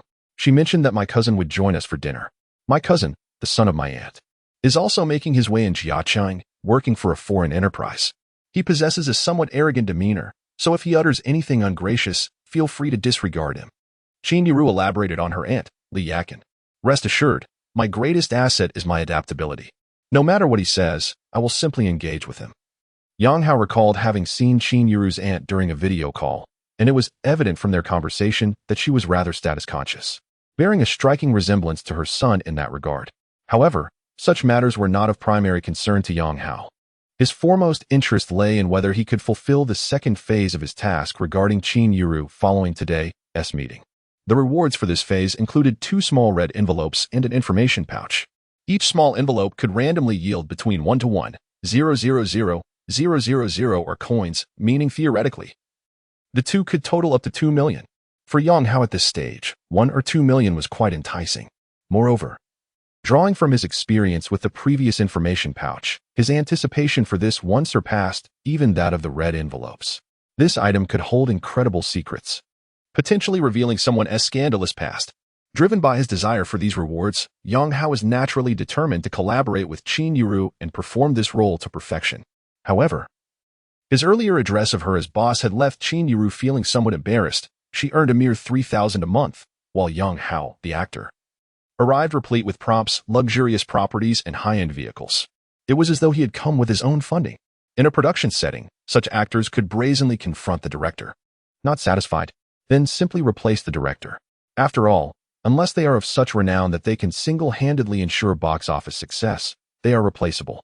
You are the real boss. I am merely a faade, Qin Yuru replied with a hint of melancholy. How can that be true? You wouldn't dare to renege on our agreement, would you? Yang Hao feigned anxiety. We agreed on 3,000 a month. Qin Yuru rolled her eyes. Here she was, residing in a mansion worth millions and driving a $5 million Bentley. Yet he was acting as if 3,000 a month was a matter of grave importance. Truly the epitome of drama. You hardly need that 3,000, do you? Of course I do. Who doesn't need money? Yang Hao replied with mock seriousness. The contract is crystal clear. Breaching it would incur penalties. Rest assured, I cannot afford the penalty, thus I shall not breach, Qin Yuru retorted, feeling exasperated. At that moment, Yang Hao struck her as a domineering CEO indulging in a whimsical game of make-believe, which felt rather peculiar. At the Jiangqing high-speed railway station, Li Yafeng and Li Yakin walked arm in arm ahead, while Qin Igua followed behind, one hand grasping a suitcase and the other clutching a half-finished cigarette from Zuan Heman. Yafeng, today you must scrutinize everything about Xiaoyang. We cannot allow our exceptional Xiao to be deceived. During the previous video call, Yang Hao's responses were so flawless that Li Yakin found it hard to believe he was being truthful. His circumstances were simply too advantageous. She herself had never encountered a boyfriend of such remarkable caliber. It was utterly unacceptable for her niece to have found one. I perceive that Xiaoyang does not appear to be lying. He seemed quite natural during the video chat. Li Yafeng held a favorable impression of Yang Hao as a potential son-in-law. At the very least, he appeared to be a well-mannered young man. Unlike those so-called handsome men from television, who often exhibit an effeminate delicacy surpassing that of women. Yafeng, I must emphasize that one should not judge solely by appearances. Li Yakin shook her head, stating that today's fraudsters are adept at self-packaging. If all that Xiaoyang claims is indeed true, it would be splendid. However, should he turn out to be a charlatan, Shiro must be able to curtail her losses promptly. Let us first observe what kind of vehicle he arrives in to pick us up. As I neglected to inquire about the car during our video called Chapter 57, dear Aunt, do you think a Bentley is appropriate? I believe that while conditions are one aspect, the character of the individual is paramount. We must ascertain whether he truly cares for our Xiao. If he does not treat her well, no matter how favorable his circumstances, we shall not consider marriage. Furthermore, Xiao is merely 25, still a child. So there is no rush to wed. Qin Aigua interjected from behind. As a father, he harbored a certain softness towards his daughter, particularly given her exceptional beauty. He did not wish for her to marry too soon. However, in the household, his voice held little weight, for all significant matters were dictated by teacher Li, 25. Still a child? Aigua, you certainly indulge her. Li Yakin retorted immediately. For a girl, 25 is a pivotal age, a crucial turning point. Once she surpasses this age, she may begin to decline. You may not feel the urgency now, but by the time Shiro reaches 30, the good men will have been snatched away. Although Shiro was indeed stunning, the greatest advantage for a woman remained her youth, for men invariably favor the young and beautiful. Youth is paramount. Li Yafeng joined in. Indeed. A girl's prime years are fleeting. She must secure a husband while the market is at its peak. Our Xiao is currently in her prime. If we do not actively pursue love and companionship now, shall we truly wait until after 30? Qin Aigua, rendered speechless by their rebuttals, continued to smoke in silence. Soon, the trio arrived at the exit. From a distance, Li Yafeng spotted her daughter Qin Yurua and son-in-law Yang Hao, and she waved vigorously. At that moment, Qin Yurua also noticed her mother and waved in greeting while introducing Yang Hao. The tall, lean one is my mother, the more robust figure is my aunt, and the one behind is my father. It is evident without introduction. You and your aunt bear a striking resemblance, Yang Hao remarked, and he spoke the truth. Qin Yurua and her mother Li Yafeng shared a remarkable likeness, and one could easily envision how Qin Yurua would appear as she aged. Upon seeing Yang Hao and Qin Yurua waiting to greet them, Li Yafeng instinctively quickened her pace, conversing with Li Yakin as she walked. Sister, look how tall Yang is. Our Xiao is 175 centimeters. Most men do not surpass her height, yet standing beside Yang, one can still perceive the difference in stature. What good is height alone? Shiro must be wearing flat shoes to accommodate him. Li Yakin, intent on undermining the conversation, felt discontent since their video call. The thought of her own daughter's boyfriend lacking in various aspects compared to this Yang only heightened her discomfort. Over 180 centimeters is more than sufficient. Li Yafeng instinctively defended her son-in-law. At this moment, Qin Aigua also spotted Yang Hao, and since the moment he laid eyes on him, he could not divert his gaze. His feelings towards the man who had taken his little cotton-padded jacket were rather complex. Mom, this is my boyfriend Yang Hao, whom you have seen in the video. Qin Yuzhou said, immediately introducing Yang Hao as Li Yafeng was the first to pass through the turnstile. Hello, Auntie. I was just telling Shiro that you two look remarkably alike. You resemble sisters more than a mother and daughter, Yang Hao complimented her, displaying the charm of a seasoned salesman. As he greeted Li Yafeng, he praised her youthful appearance. Women appreciate such flattery, and a radiant smile blossomed on Li Yafeng's face, making her view Yang Hao even more favorably. This is my aunt. Qin Yajun followed closely behind, emerging from the turnstile. Hello, Auntie, Yang Hao greeted politely. Yet he refrained from unnecessary chatter. Xiaoyang, thank you for your efforts in coming to pick us up. This north station is quite far from the city, isn't it? Li Yajun seemed eager to engage Yang Hao in conversation and initiated the topic. Not too far. It takes less than half an hour to reach the main city by subway. Yang Hao responded with a smile. Upon hearing this, Li Yajun's eyes brightened. So, you and Shiro came by subway? Not exactly, Yang Hao shook his head. Although the subway is quick, it is more convenient to drive with so many of us. Yang Hao, this is my father. Just as Yang Hao was conversing with Li Yajun, Qin Aigua emerged from the turnstile, dragging a suitcase behind him. Hello, Uncle Qin. Let me take that. Yang Hao greeted him while reaching out to seize the suitcase. This act of taking the luggage was quite significant. Many people tend to ask if they can help, but most will decline. The proper way to show courtesy is to take the initiative and grab the luggage directly, provided the situation warrants such attentiveness. At this moment, Yang Hao certainly needed to impress. He had devised a plan to win the favor of Qin Yuzhou's parents, believing it would facilitate his objectives. This small gesture indeed garnered him some goodwill from Qin Aigua, having brought along a substantial amount of delicious treats. The suitcase was rather heavy, and after dragging it for some distance, Qin Aigua was naturally fatigued. With Yang Hao taking the suitcase, he felt considerably relieved, his posture straightening. Xiaoyang, thank you for your kindness. Uncle Qin, you are too kind. It's no trouble at all. Even if it were, it would be my duty. Yang Hao replied cheerfully. Qin Aigua nodded slightly. Though their exchange was brief, it was evident that this son-in-law was thoughtful and far from being a naive youth. Qin Yuzhou was also pleased with Yang Hao's performance. She had been worried that he might feel nervous meeting her parents and wouldn't perform well, considering he was merely a counterfeit. However, now she felt completely reassured. Based on Yang Hao's demeanor, no one would suspect that he was anything but a genuine son-in-law. However, the more flawlessly Yang Hao performed, the more discomfort Li Yakin felt in her heart, thus reinforcing her suspicions. He must be a meticulously crafted fraud, otherwise it would be impossible for him to be so comprehensive in his presentation. Xiaoyang, is this your car? Upon arriving at the parking lot, Li Yakin deliberately pointed to a brand-new Mercedes-Benz S400 and inquired, Auntie, that is not my car. Yang Hao shook his head in denial. I saw you leading us this way and thought this must be your vehicle. This grand Mercedes certainly exudes prestige. The last time I rode in one was at my nephew's wedding. Alas, I wonder when I will be able to ride in such a luxury car again. Li Yakin lamented, seizing the opportunity to express her sentiments.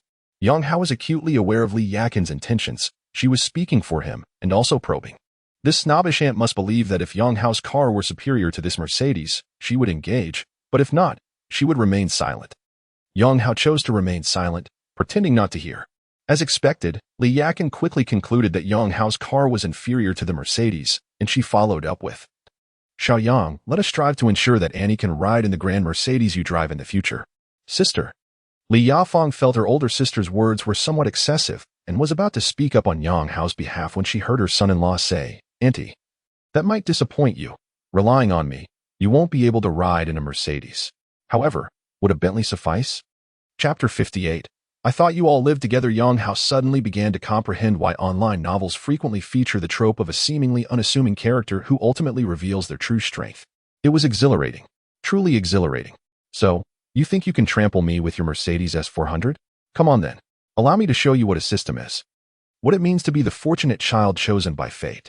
The words of that snobbish aunt also reminded Yang Hao of a classic comment in Lei Bus's Douyin section, wishing you an annual salary of $1 million. Li Yakin's encouragement for Yang Hao to strive for a grand Mercedes resonated similarly with this meme. Yang, do not lose heart. Jilly is quite good too. You are still young, take your time, and you will eventually drive a grand Mercedes. Li Yakin only caught the first half of Yang Hao's words. Just then, a car honked nearby, and she misheard Yang Hao mentioning Bentley, only catching a fragment that sounded like Geely. Naturally, she associated it with the domestic brand. Dear sister, he mentioned Bentley, Li Yafeng interjected, having clearly understood that her son-in-law was referring to a Bentley, not Geely. However, she hesitated. For Bentley was known to be a top-tier luxury car that supposedly cost millions. She turned back to Yang Hao. Yang, you meant Bentley, right? Yes, Bentley. Yang Hao replied with a slight nod. Bentley? The one with wings? Li Yakin exclaimed in astonishment. She was not entirely ignorant. She had indeed heard of Bentley before. The car used for her younger uncle's child's wedding was a Bentley, reportedly costing several million, enough to purchase multiple houses in their coastal city. Yes, the one with wings, Yang Hao confirmed with a smile as they approached a parking space. He pointed to the Bentley Bentayga, which was currently drawing attention from several passers-by. Li Yakin had initially been concocting rationalizations in her mind, pondering if it was perhaps a second-hand model. However, the Bentley before her gleamed so brightly that it could serve as a mirror. It was evidently a newly acquired vehicle. The imposing stature of the car overshadowed all others in the vicinity, including the Mercedes they had seen earlier, which paled in comparison. Li Yakin hurried forward, not immediately getting into the car but circling around the Bentley Bentayga twice before asking, Yang, I heard this car costs several million. Is that true? Yang Hao nodded.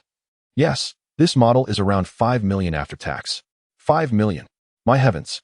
Li Yakin gasped, her mouth agape in disbelief, unable to close it for a considerable time. Li Yafeng and Qin Aiguo were equally astonished. They had only grasped a general idea of their daughter's boyfriend's financial standing from previous videos. But they had never anticipated it to be to this extent. To think he could drive a 5 million yuan car, given that the housing prices in their coastal city hovered around 8 to 9,000 per square meter. It meant that this single car could purchase 5 apartments exceeding 100 square meters back in their hometown. Every day, cruising in a luxurious vehicle worth 5 million is truly exhilarating. In truth, Qin Yuruo was unaware that this Bentley cost such a staggering amount. She merely recognized its opulence without delving into the specifics. Thus, when Yang Hao disclosed the price, she was taken aback. Driving a vehicle of such exorbitance to accompany her in a performance, do affluent individuals indulge in such whims? Or perhaps, does he genuinely harbor feelings for her? Utilizing this as a means of courtship? Beyond these musings, Qin Yuruo struggled to conceive of any other rationale, as her most notable attributes were her stunning figure and striking beauty. She was never devoid of admirers, yet Yang Hao's approach was undeniably unique. She had never before experienced the luxury of a car of this value. Today, she would bask in the splendor of Yang's generosity and savor the sensation of riding in a $5 million vehicle. Upon regaining her composure, Li Yakin, filled with wonder, entered the car, seemingly having forgotten her earlier jibe at Yang Hao with the Grand Mercedes. However, Li Yafeng had not forgotten. She was still contemplating how to defend her son-in-law's honor. Consequently, after settling into the vehicle, she provocatively inquired, "Sister, how does this car compare to the Mercedes in comfort?" "There is no comparison. A Mercedes cannot hold a candle to a Bentley." Li Yakin shook her head vigorously, gesturing towards the opulent interior. "This car is not only aesthetically pleasing but also spacious and comfortable. Indeed, I must capture this moment with a photo to commemorate my first ride in such an extravagant vehicle." With that, Li Yakin took out her phone to record a video. Li Yafeng smirked, well aware of her elder sister's tendencies to critique Yang Hao, while simultaneously feeling that her daughter's boyfriend fell short in comparison. Under the imposing aura of the Bentley, Li Yakin temporarily abandoned her scheming and began boasting in a group chat about her experience in a $5 million luxury car. Li Yafeng, likely not included in the group chat where her sister was bragging, quietly enjoyed the scenic views outside. Turning to Qin Yuruo, seated in the passenger seat, she said, "Xiaoro, let us drop off your luggage first. Then we can go out for a meal. I'm not hungry at all right now." "Mom, I've booked a hotel for you," Qin Yuruo replied. "We want to stay at my place. Let us go to the hotel first." She had already sent the hotel address to Yang Hao, who was now driving in that direction. "What hotel?" "That's a waste of money. You and Siyu can share a room, while your father and I will take yours," Li Yafeng argued, not being a stranger to visiting Jiangqing to see her daughter, having previously stayed at Qin Yuruo's rental. "Listen to Xiaoro. Let us stay at the hotel. It would be inconvenient for an old man like me to stay at Xiaoro's place, especially with Siyu around." Before Qin Yuruo could respond, Qin Aiguo interjected. "Why stay at a hotel? Doesn't he Xiaoyang have a 200-plus square meter house?" At that moment, Li Yakin, who had been boasting in the chat, suddenly chimed in. "Xiaoyang, is your place convenient for us?" Yes, very convenient," Yang Hao replied, caught off guard by the question, but feeling compelled to acquiesce. Upon hearing this, Qin Yuruo promptly interjected, "Aunt, the hotel on my end is fully booked, and there is no way to cancel. Moreover, we will be arriving shortly." Qin Aiguo immediately chimed in, "Since we've already spent the money, let us just stay at the hotel." Observing the decision made by the father and daughter, Li Yakin felt it unnecessary to voice further objections. Her intention to stay at her son's house made the accommodations of Qin Aiguo and Li Yafeng irrelevant to her. Her suggestion to stay at Yang Hao's was merely a pretext to visit. "By the way, Xiaoro, didn't you stay at Xiaoyang's place?" Li Yakin inquired again. "No." Qin Yuruo quickly shook her head in denial upon hearing the question. "I thought you were living together with Xiaoyang. Considering such a spacious house, it wouldn't hurt for your parents to occupy an extra room." Li Yakin muttered to herself. Chapter 59. My ex-husband drives a Bentley. "Auntie, where are your thoughts wandering? I have only been dating Yang Hao for just over a month." Qin Yuruo understood that her aunt, Li Yakin, had a penchant for gossip and did not wish for her to assume that she was cohabiting with Yang Hao. Otherwise, it wouldn't be long before all the relatives at home would be in the know, even if they had been together for an extended period. It was unthinkable to move in together before marriage. This topic made Qin Aiguo, the doting father, uncomfortable, prompting him to respond with a stern expression. Aigwa, what era are we in? Your thoughts are rather antiquated. Li Yakin retorted promptly. I do not care how others raise their children. Our Qin family absolutely forbids it. Qin Aigwa declared emphatically, casting a glance at the driving Yang Hao, his eyes revealing an unmistakable warning. Feeling the cold, piercing gaze from the rear, Yang Hao felt an overwhelming sense of grievance. If he had indeed been intimate with Qin Yuru, he would have accepted any punishment from Qin Aigwa. After all, he would have gained something from it. However, the reality was that he had not even touched Qin Yuru's hand. Those long, alluring legs had been a source of secret admiration, let alone anything more intimate. It was utterly unjust. Just the other night during the video call, wasn't he Shiro at Little Yang's place? Li Yakin, unafraid of stirring the pot, continued. The moment her words left her lips, Yang Hao felt the temperature of the gaze from behind drop several degrees, even sensing a chill in the air. Inwardly, Yang Hao grumbled, Auntie, it wasn't he like I denied you a ride in a Mercedes. Must it come to this? If it comes to it, I'll sell the Bentley and buy a Mercedes, all right? Andy, it's not what you think. That day I went with CU to help Yang Hao move. Qin Yuru hurriedly clarified. Andy, didn't he say anything else? Why are you explaining so much? Li Yakin chuckled, continuing, Auntie has been young once. It's not a big deal. Besides, you and little Yang are of age, not minors. It's perfectly legal and reasonable wherever you go. Auntie. Qin Yuru was left speechless, realizing her innocence within the family would be difficult to uphold. Meanwhile, in the back seat, Qin Aigwa was seething with anger. Feeling uncomfortable that his delicate flower, nurtured for over 20 years, was being whisked away. Though he had mentally prepared for this day years ago, he still found it hard to accept. Little Yang, are we almost there? I see a hotel up ahead. Li Yakin quickly changed the subject, knowing well that pursuing this topic further could lead to trouble. Yes, that hotel right ahead, Yang Hao responded, feeling grateful for his mother-in-law's practicality. Hilton Garden Inn. Sun Jiajia was seated in the lobby's waiting area, awaiting her ride. She reached out to a well-known lawyer in Jiancheng online, intending to discuss the legal proceedings at his law firm. At that moment, her best friend and advisor, Wang Ying, was beside her. Since realizing that her identity as Sun Jiajia's friend could serve as a leverage to attract Yang Hao, Wang Ying had become increasingly attentive to Sun Jiajia's affairs, displaying an almost meticulous concern. In her view, each effort could serve as a credential for future allegiance to Yang Hao. More chips in hand meant greater rewards. Oh, a Bentley. How magnificent! Wang Ying exclaimed, gazing through the hotel lobby's floor-to-ceiling windows at the sleek black Bentley slowly approaching. Sun Jiajia instinctively turned her head upon hearing the comment, and her eyes fell upon the vehicle as it parked at the hotel's entrance. What a pristine Bentley! It seemed hardly a few days old. And envy filled Sun Jiajia's gaze. Indeed, it appears to be a new car. Wang Ying nodded, adding, this should be a Bentley Bentayga.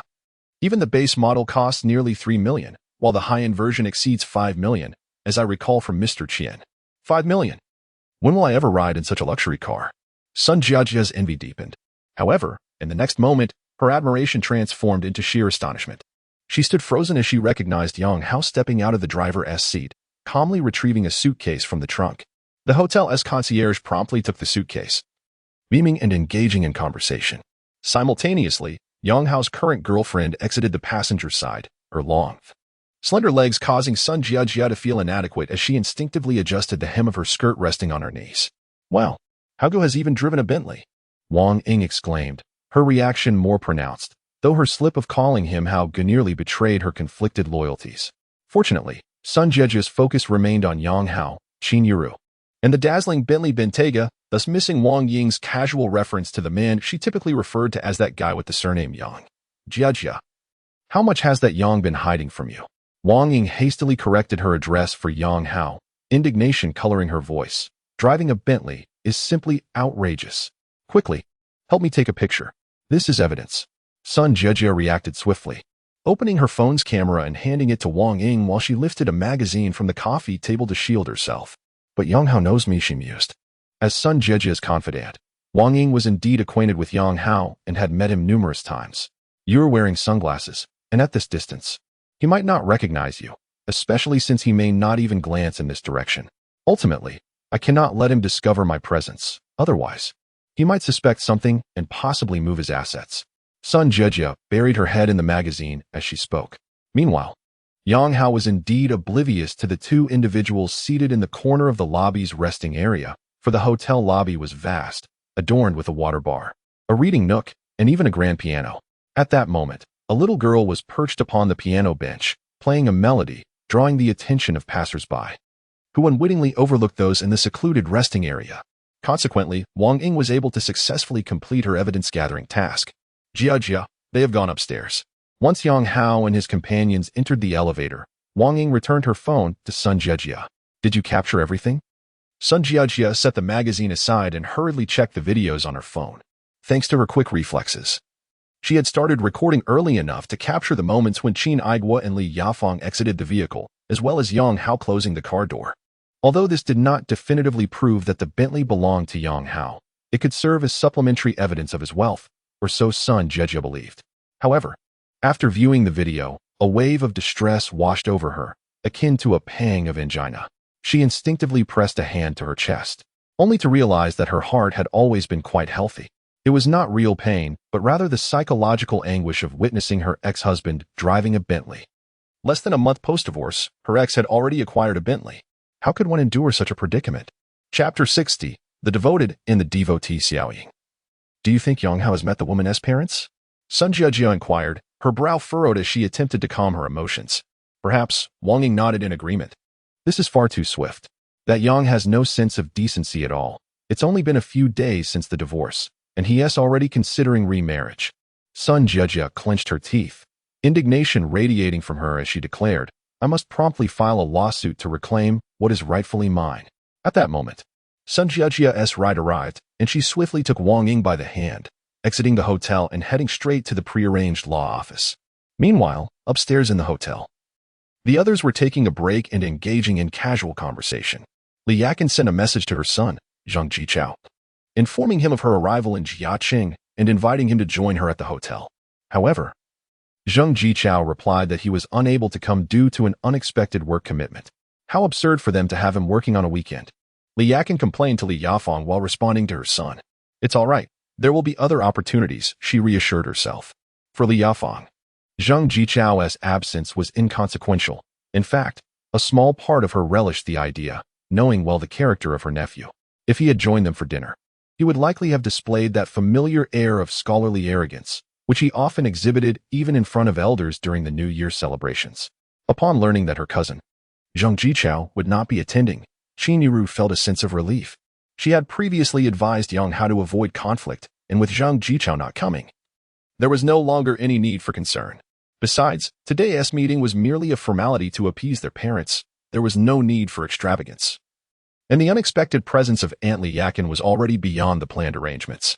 Once the three elders had rested sufficiently, the group departed from the hotel. Yang Hao took the wheel, and since Qin Yiru had made reservations at a restaurant on the 4th floor of the Starry Sky Mall, he effortlessly navigated the underground parking lot, familiar from their visit the previous day. It was Saturday, and the mall was bustling with activity, noticeably more crowded than when Yang Hao had come with Sun Tingting the day before. Several restaurants on the 4th floor had waiting lines outside their doors. Upon reaching the restaurant that Qin Yiru had reserved, they were led to a private dining room, one wall adorned with expansive floor-to-ceiling windows, offering a view of the lively scenes within the mall. What a crowd! This truly is a big city, Li Yakin exclaimed as she gazed outside through the glass while waiting for their meal.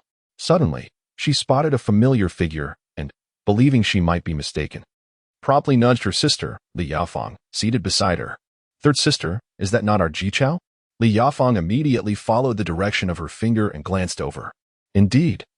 Among the queue at a milk tea shop stood a figure strikingly reminiscent of her nephew, Zhang Jichao. However, from the angle within the private room, she could only catch a glimpse of his profile, leaving her uncertain. That must be Jichao. Qin Aigua, who had also turned to look, asserted confidently. Didn't he say he was working overtime? Instead, he is shopping in the mall, clearly showing disdain for us and opting out of this meal. The thought that this opportunity might have already been seized by that glutton, Yang Hao, had been a source of frustration for Qin Aigua. Now, he found a means to vent his irritation. Upon hearing this, Li Yakin's expression faltered. She had previously assured that Zhang Jichao would join them, only to be let down at the last moment. Even if he genuinely was working overtime, it would be no issue, but being caught here was quite another matter. Leaving her, as a mother, at a loss for words in his defense. Yang Hao, however, felt indifferent about whether Zhang Jichao attended. He was merely a passerby. Yet, the unfolding drama piqued his interest in this cousin of his. With a mindset of casual observation, he glanced toward the milk tea shop. Though he could not identify Zheng Jichao. Instead, he spotted a familiar figure on a nearby bench. Cece, his own persistent admirer. Today, she sported a fitted white t-shirt paired with denim shorts, her long legs capturing the attention of passing men. Yang Hao suddenly recalled receiving a message from Cece at the high-speed train station, inviting him to dinner, which he had left unread. After all, what was the necessity of responding to every single message from a devoted admirer? A sporadic reply sufficed, akin to tossing a bone to a dog, ensuring prolonged happiness for his eager follower. Xiao, your esteemed colleague is also here, Yang Hao remarked quietly to Qin Yuru, seated beside him. She frequently frequents Starry City. The luxury brands here are quite comprehensive. Qin Yuru replied coolly, noting that high-end shopping centers like Starry City were indeed a paradise for materialistic individuals like Cece. They often paraded their admirers or caught suitors around here, indulging their consumerist desires. Zheng Jichao purchased 2 cups of milk tea, prompting Li Yakin's eyes to sparkle with delight, her face illuminating with a radiant smile. The matter of her son's marital prospects had long been a source of anxiety for her, and accompanying Li Yafeng to Jiancheng was intended to spur him toward marriage. To her surprise, she stumbled upon such joyous news. Her son had secretly begun a romantic relationship. It seemed evident. For what other reason would he buy 2 cups of milk tea? Dear sister, you often say Jichao isn't in a hurry. Clearly, he knows what he is doing. Li Yafeng chuckled. This rascal, to be in a relationship and keep it hidden from me, his mother. Li Yakin, while voicing her complaints, wore a smile on her face. Li Yafeng glanced at her daughter and Yang Hao, chuckling. Isn't this just like Shiro? She won't reveal anything unless pressed. Qin Yuru pouted, feigning ignorance. At that moment, Li Yakin exclaimed with excitement. Jichao has quite the discerning eye. Third brother, look at that girl. She's stunning, and her legs are exceptionally long. Just then, Zheng Jichao approached Cece, who was seated on a bench, with 2 cups of milk tea. He offered 1 cup to her, but she did not accept it. Instead, she glanced up at him, and he immediately understood, adjusting the straw before crouching down to present it to her lips. Only then did Cece casually take a sip. But she promptly frowned and shook her head, saying, It's terrible. Just throw it away. Witnessing this, Li Yakin's expression darkened. Her son, usually so proud in front of others, appeared utterly subservient before this woman. Wasn't this precisely what the internet refers to as a simp? Chapter 61. Zheng Jichao is stunned. Old San. Did you see that? Jichao stood in line for such a long time to buy her milk tea, even bringing it to her lips. Yet she took just a sip without even raising her hand. What kind of upbringing is that? Li Yakin fumed. Sister, can't you see it? Jichao is utterly infatuated. And even if you wish to marry him off, the girl may not agree. Qin found an opportunity to vent his frustration, continuing, from what I observe. The two of them haven't even started dating. Jichao is clearly trying to curry favor with her. Just look at that submissive attitude. He is practically ready to kneel before her. Li Yakin's face darkened, her anger boiling over as she grabbed her phone and called Zheng Jichao. To her further dismay, her son merely glanced at the phone and hung up. Moments later, she received a WeChat message from him. Working overtime, busy. Bang. Li Yakin slammed her hand on the table, unable to contain her fury. He dares to tell me he's working overtime. Busy indeed. Busy flattering that girl, I suppose. I'm going to find him right now and see what he has to say. Standing up, Li Yakin prepared to storm out. Seeing this, Li Yakin's younger sister, Li Yafeng, quickly called out, Sister, don't act impulsively. We're not even clear on the situation. It would be so awkward if you just barged in. Li Yakin halted. Old San, what do you suggest we do then? Should we just pretend we didn't see anything? We can continue our meal. And you can ask him more about it when you visit his house tonight. Li Yafeng proposed. I say we invite them over for a meal. Qin chimed in, enjoying the drama. With Jichao's temperament, if I go over now, he probably won't even come. Li Yakin understood her son well. He was quite proud and concerned about his image. He already claimed to be working overtime, and now that he has been caught, he wouldn't dare show his face to eat with us. Aunt, I can invite them over, Yang Hao said with a cheerful grin. You? Li Yakin looked at Yang Hao in disbelief. You don't even know Jichao. How could he possibly listen to you?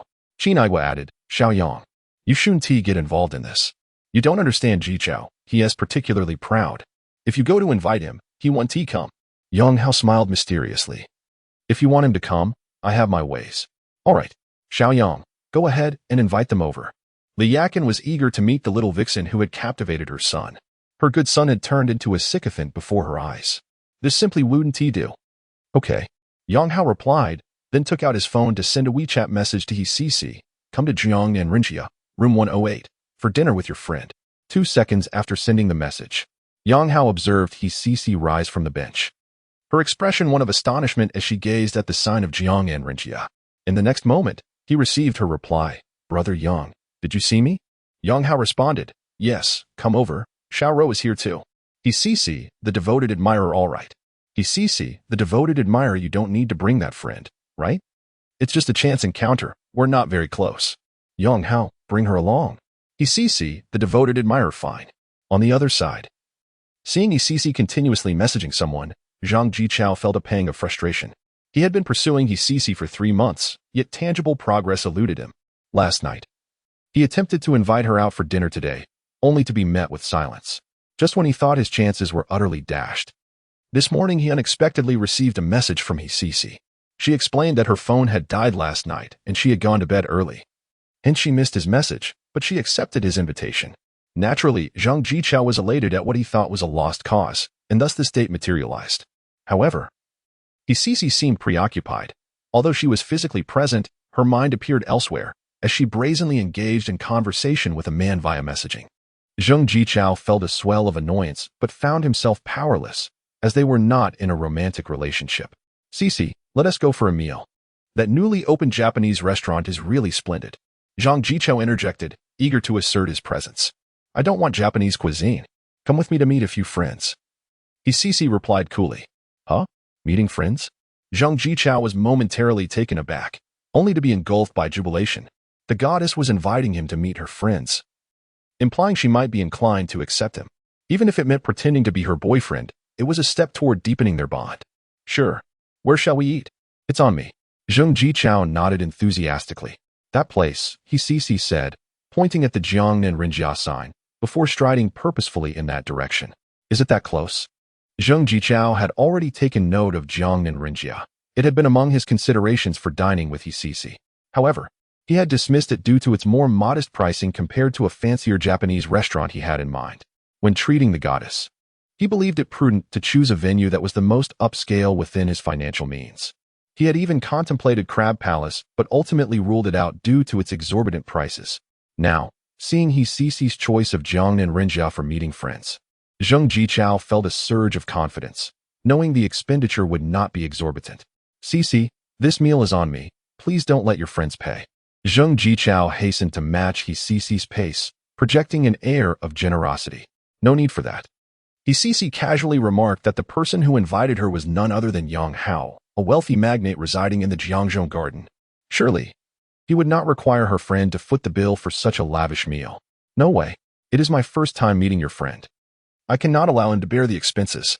Zhang Jichao asserted with a rare display of bravado, yet to his CC, this so-called bravado held no value whatsoever. The Jiang'an restaurant merely charged a modest 200 per person. It was absurd to flaunt wealthier. If you possess such confidence, why not express it at the luxury store downstairs? His CC silently scoffed, disregarding Zhang Jichao entirely. Upon reaching the entrance of the private room, she retrieved her cushion and touched up her makeup, applying a coat of lip gloss. CC, you are already stunning. There is no need for further embellishment. Zhang Jichao seized the moment to flatter her, then gallantly opened the door to the private room, stepping aside to indicate that she should enter first. However, after his display of attentiveness, he stood motionless, resembling a statue, frozen in place. Chapter 62, The cold facade has fallen. Zhang Jichao stood in stunned silence for a moment, gradually regaining his composure. He had anticipated this gathering to be a mere dinner among strangers. He never expected to find himself surrounded by familiar faces, including his own mother, whom he had just deceived. At that moment, his usually assertive mother wore a rather grim expression, her facial muscles subtly twitching, revealing her evident displeasure as she likely bit down on her molars. Weren't you supposed to be working overtime? At the mall, no less. Li Yakin interrogated him fiercely. Today, her son, whom she had always taken pride in, had caused her considerable embarrassment. To appease a woman, he had first lied about working late and then failed to answer her calls. The most humiliating part was that her son, whom she could not summon, was trailing behind a girl like a lovesick puppy, eagerly opening doors for her as if he were a doorman. What a disappointment. Come now, sister. Let's not be too hard on Ji Chao. Isn't he merely on a date with his girlfriend? It's understandable for young people. Li Yafeng quickly intervened to defuse the situation. However, upon hearing this, he CC interjected, Auntie, you must be Xiao's mother. I've seen you twice when you visited the school. You were Xiao's classmate? Li Yafeng responded, a hint of surprise crossing her face before transforming into an enlightened smile. So, it was Xiao who introduced you to Ji Chao. Li Yafeng's reasoning was quite logical. It was indeed common for a daughter to introduce her classmate to her cousin. However, the truth was that Zheng Jichao and his CC's acquaintance had nothing to do with Qin Yuro. They had met on a dating app. Auntie, you've misunderstood. Zheng Jichao and I are merely ordinary friends. We've hardly met, and certainly aren't in a romantic relationship, his CC hastily clarified, eager to avoid any misconceptions, particularly from Yang Hao, who was also present. She understood men well. Most men possess a mindset that allows them to indulge in their desires while expecting unwavering loyalty from women. Particularly wealthy men who can take multiple partners yet demand absolute fidelity from their female companions. While this double standard was glaring, many men harbored such beliefs. Cece, being a gold digger, was particularly adept at discerning what men sought and could empathize with their perspectives. Therefore, even though Yang Hao had a girlfriend, she needed to maintain her own single status to keep her options open. Consequently, she was unhesitant in delineating her boundaries with Zheng Jichao, especially since they had never shared any intimate connection. He was merely one of her many admirers. However, Cece's words struck a significant blow to Zheng Jichao. Despite their honesty, in that moment, he felt a wave of embarrassment wash over him. Li Yafeng initially intended to mediate the situation, but was taken aback when Cece decisively denied any relationship between the two, leading to an awkward atmosphere. Meanwhile, Li Yaqin huffed in irritation, glaring at her son for his lack of assertiveness. It is often said that a sycophant ends up with nothing, and indeed, this seemed to ring true. The young lady was unwilling to even pretend otherwise. Ji Chao and this young lady, please take a seat. There is no need to stand while speaking, Qin Igua suggested. Uncle, my name is Cece. You can just call me Cece. I am a university classmate of Xiao, and we now work at the same airline. Cece greeted Qin Igua with a smile, before taking a seat next to Qin Yuru. Xiao, I didn't expect this to be your family gathering. I hope I'm not intruding. Cece nodded at Qin Yuru and then cheerfully addressed Yang Hao. Brother Yang, I was quite surprised to see you. I didn't expect to spot you in the private room. As she spoke, Cece pointed towards the milk tea shop outside and added with a playful tone. There were so many people in line, yet the drink turned out to be quite disappointing. Seeing Cece appear so familiar with this stranger, Zheng Jichao instinctively twitched his lips. Part of him felt a twinge of jealousy, but it was evident that this man had summoned Cece over, causing him to lose face in front of so many. Xiao, is he your boyfriend? Zheng Jichao inquired, aware that his aunt and uncle had come to Jiancheng to meet his cousin Qin Yuru's boyfriend. Given that Yang Hao was the only unfamiliar face in the private room, it was clear that he was indeed Qin Yuru's beau. Hello, cousin. I am Yang Hao. Yang Hao introduced himself, extending his hand. Oh. Zhang Jichao merely glanced at Yang Hao, showing no intention of shaking hands, and even refrained from offering a greeting. His reaction stemmed from the embarrassment Yang Hao had caused him, prompting him to deliberately snub the man. Furthermore, Zhang Jichao aimed to maintain his aloof demeanor in front of family, typically exhibiting a cold indifference to others.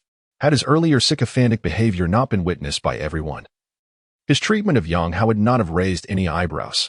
However, the circumstances were different now. His facade of cool detachment had been shattered, and further displays of indifference would only come off as pretentious. Though ignored, Yang Hao simply smiled nonchalantly, knowing that Qin Yuru had prepared him for such interactions. He could surmise Zheng Jichao's current sentiments, his deceit laid bare, his sycophantic behavior exposed for all to see. It was likely that he was feeling utterly crushed, unable to vent his frustrations upon Li Yaqin and Li Yafeng, leaving Yang Hao as his outlet. Zheng Jichao, do you have any manners?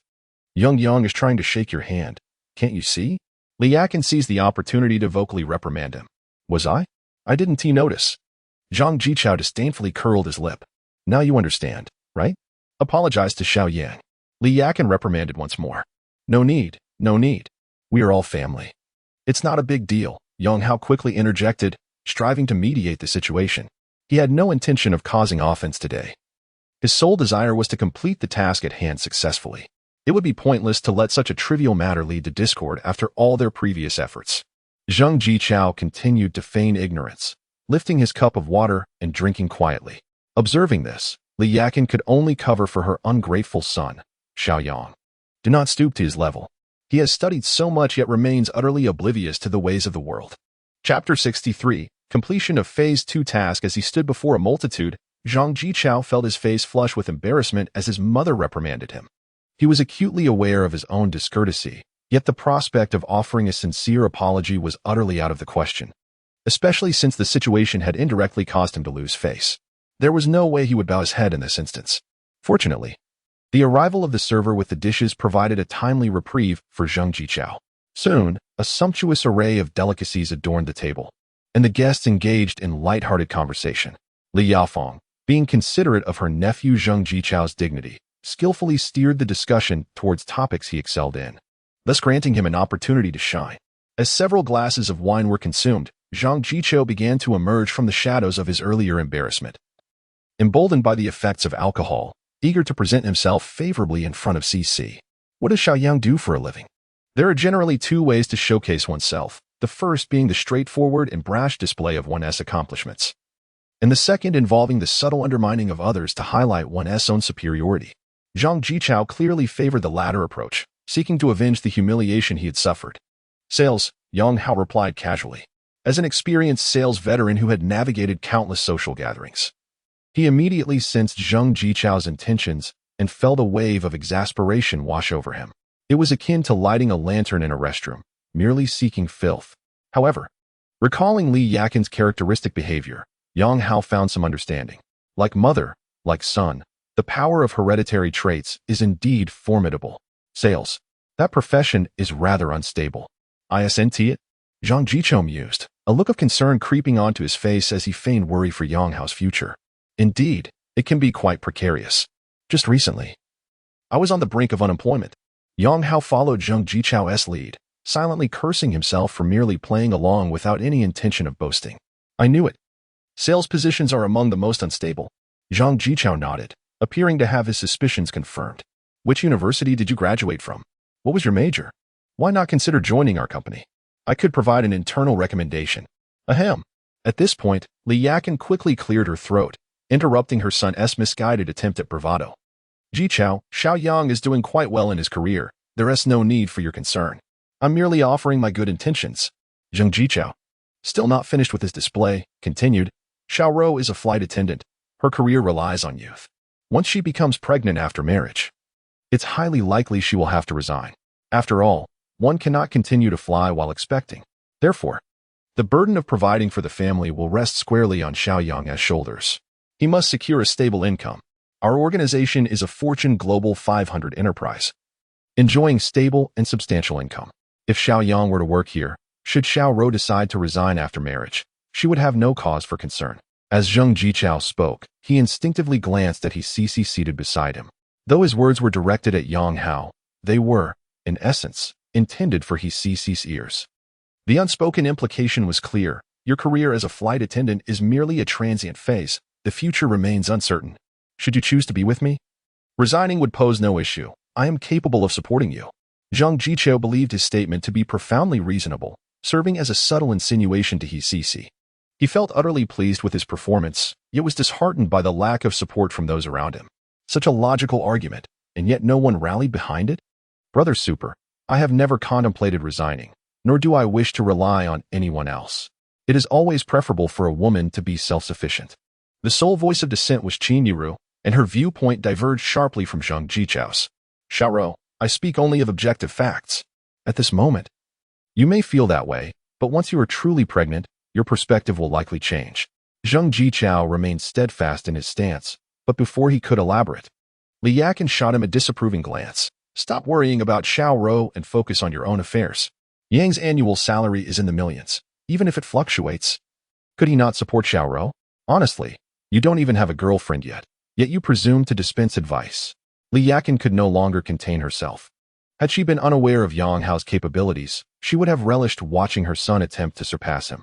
However, the reality was that her son was clearly outmatched, rendering his comments utterly ludicrous.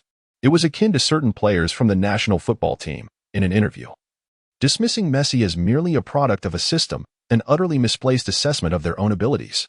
What? Annual salary how much? Zhang Jichao quickly grasped the crux of the matter. Gaping in astonishment at Yang Hao before casting a pleading glance at his mother. Xiaoyang drives a Bentley. One car alone costs 5 million. And you still fret over others' affairs? Li Yakin retorted with exasperation. Zhang Jichao was utterly bewildered, redirecting his gaze back to Yang Hao, who appeared quite ordinary, nothing like a super-rich individual capable of driving a Bentley. Meanwhile, Cici's eyes sparkled with realization. She had only known that Yang Hao had recently purchased a Wenjie M9.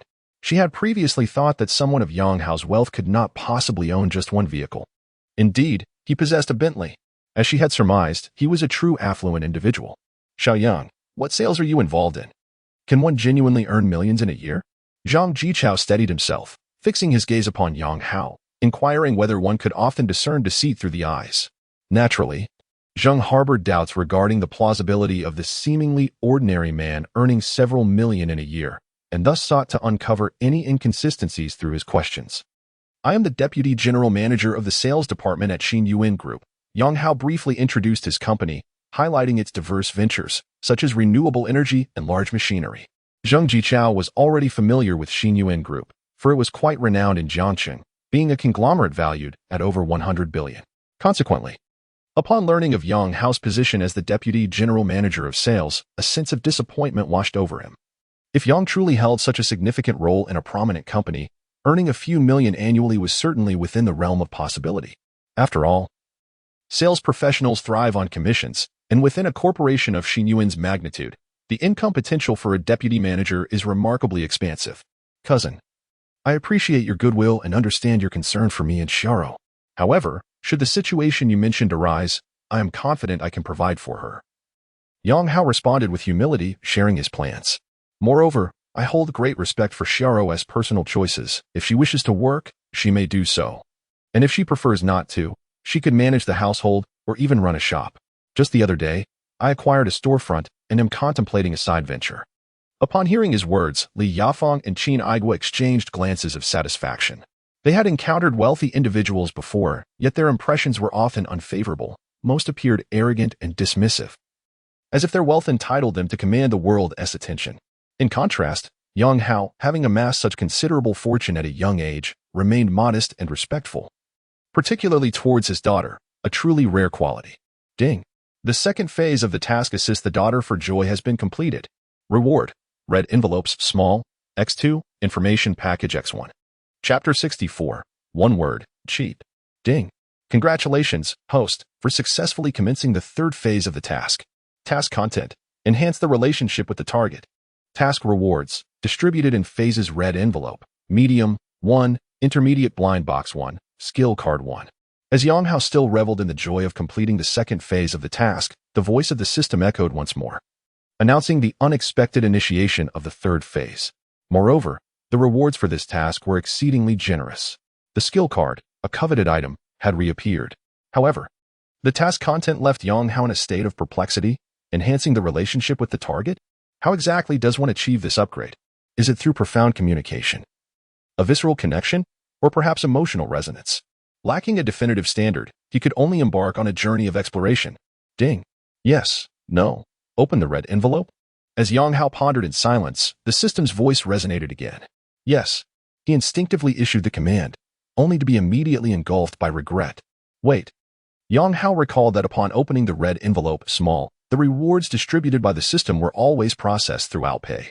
With so many people in the private room, he was bound to experience an excruciatingly embarrassing social death moment. While those who revel in ostentation might relish such situations, Yang Hao had no desire to flaunt in such a blatant manner. It felt too nakedly exposed. Yet, at this juncture, it was too late for second thoughts. Beep. 99,000 yuan credited to Alipay. A familiar female voice emanated from Yang Hao's phone.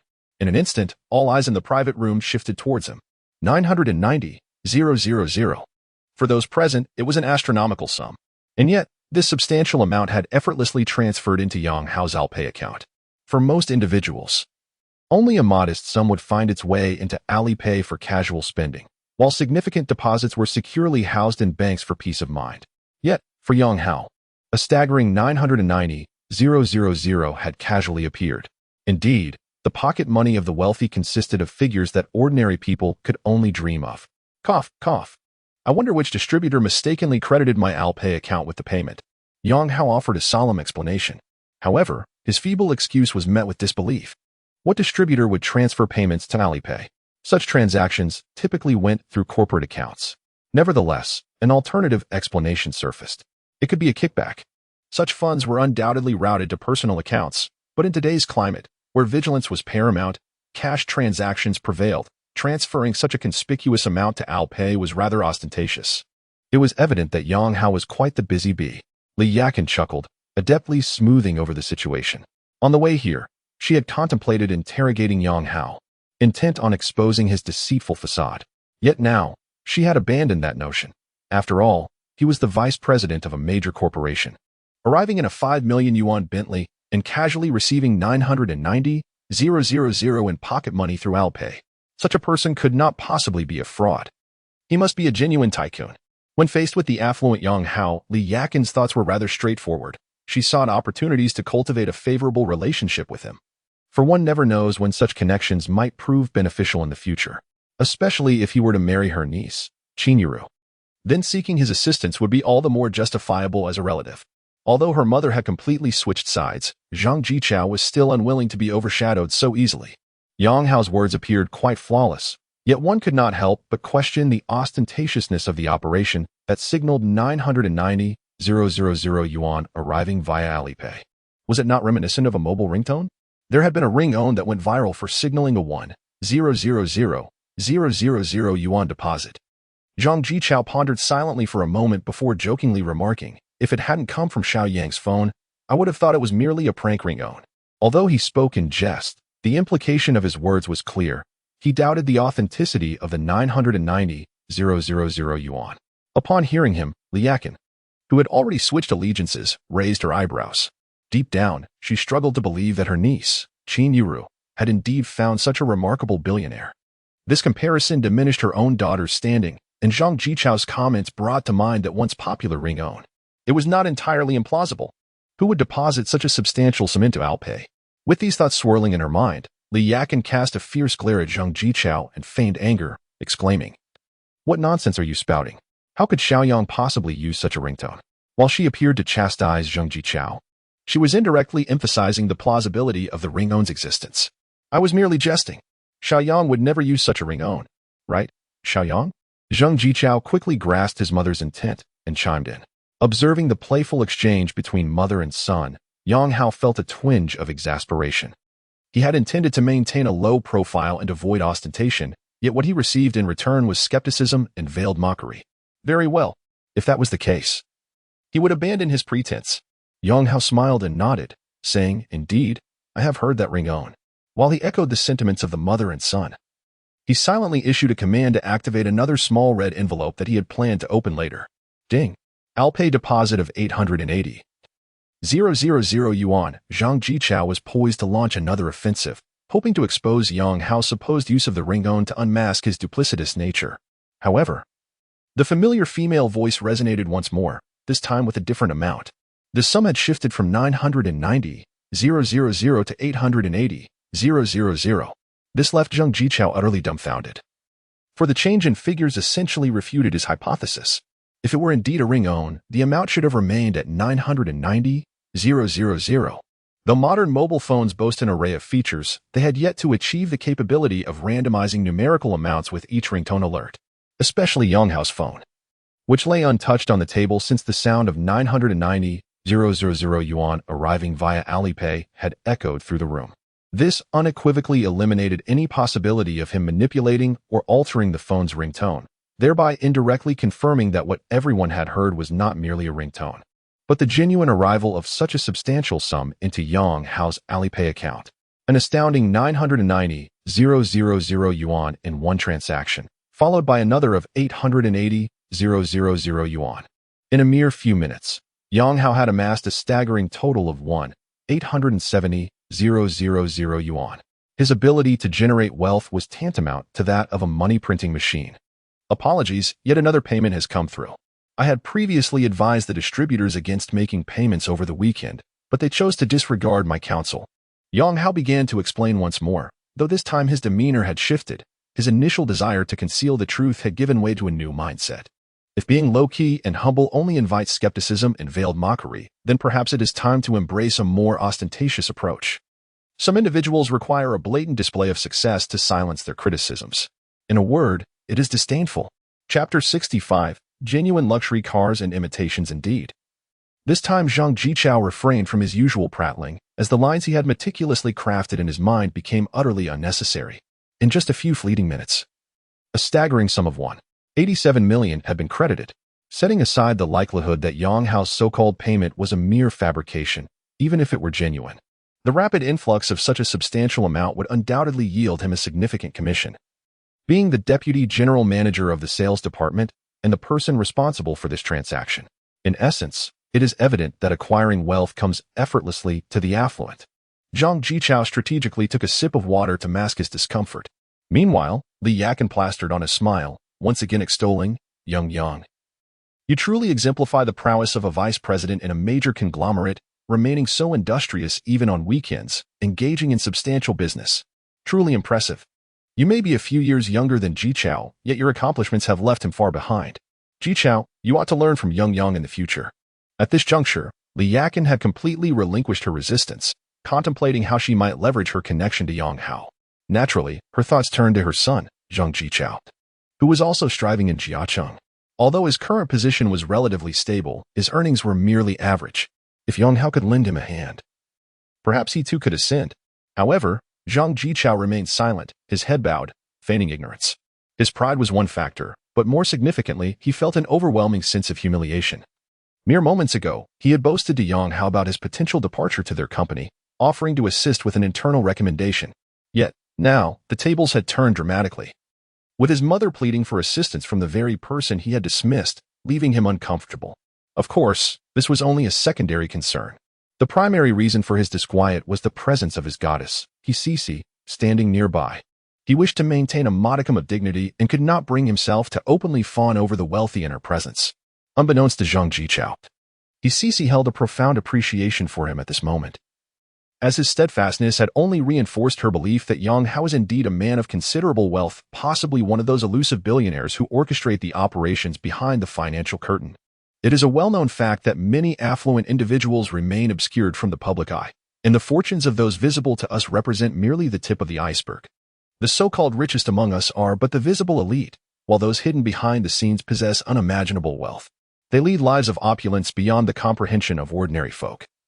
The recent sensational tale of gold wires was merely a glimpse into the extravagance they embody. With a vivid imagination and an insatiable yearning for wealth, Hisisi perceived in Yang Hao the very traits of these concealed magnates, further solidifying her resolve to align herself with him. Yang, she inquired. Did you mention earlier that acquiring a storefront was for a side venture? Am I correct? Hisisi took the initiative to strike up a conversation, deftly steering the topic away, as she perceived Yang Hao's desire for discretion. Unfortunately, his remarkable achievements did not permit such modesty. A casual notification from Alipay had revealed a staggering sum of 187 million yuan. To her astonishment, Li Yakin and her son Zhang Jichao still harbored doubts. How absurd. Yang Hao glanced at Hisisi and asked, What? Do you have any good suggestions? I confess my ignorance in business. Hisisi shook her head, her smile radiant as she praised. I simply feel that a successful individual like Brother Yang, still contemplating side ventures for profit, exemplifies the principle that hard work begets success.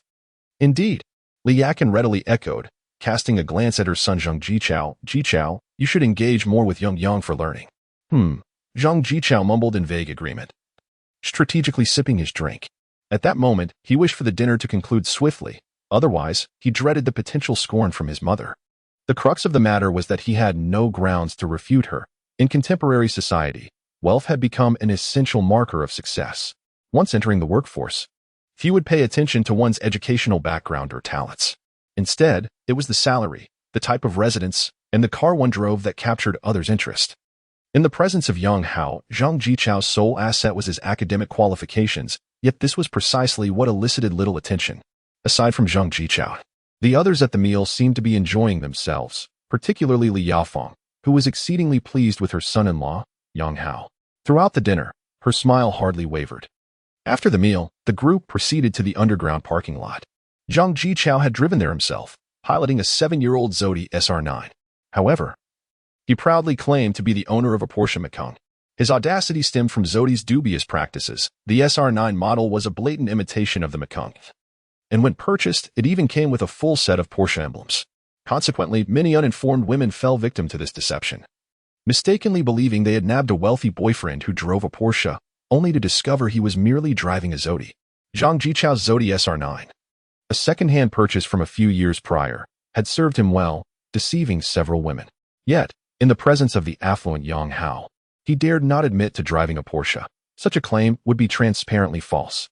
As luck would have it, Zhang Jichao's Porsche was parked right beside Yang Hao's Bentley Bentayga, one vehicle worth less than 50,000 yuan and the other valued at 5 million.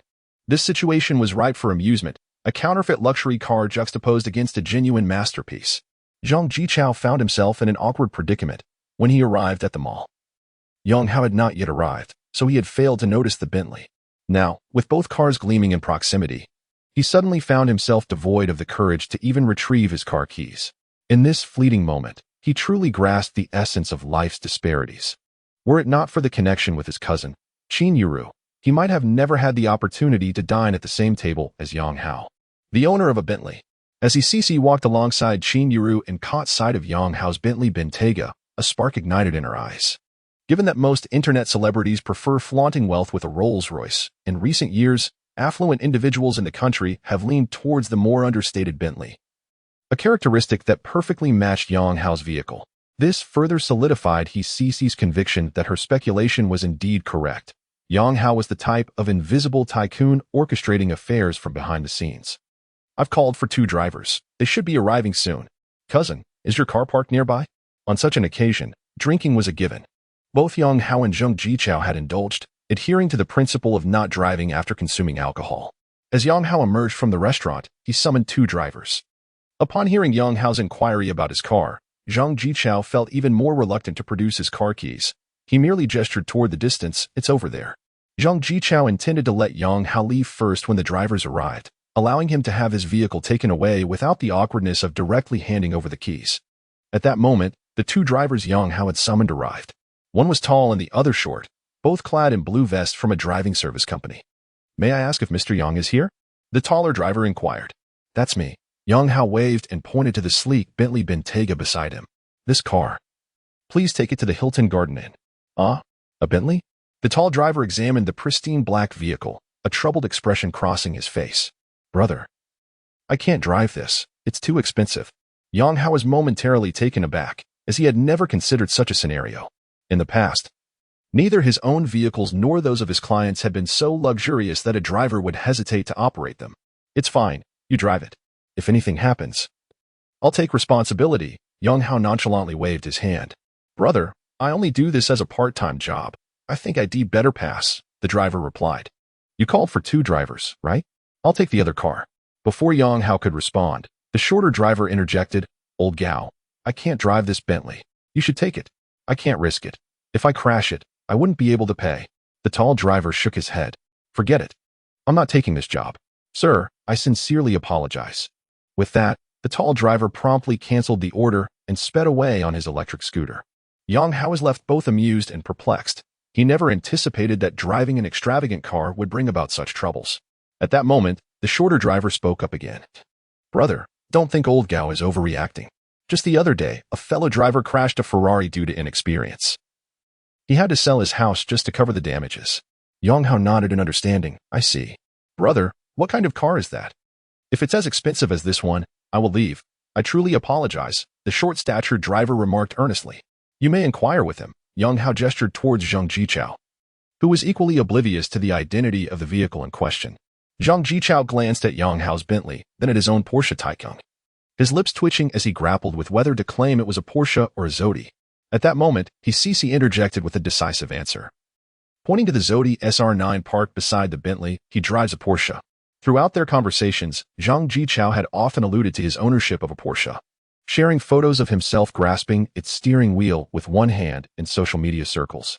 Initially, Cici was captivated by his supposed Porsche, mistaking him for a wealthy second-generation heir. However, upon their first encounter, She recognized that Zhang Jichao was driving a Zodi, yet she chose not to expose him. Understanding that individuals who are overly concerned with appearances often possess considerable economic value. At this juncture, he sees the opportunity to further the narrative. Chapter 66.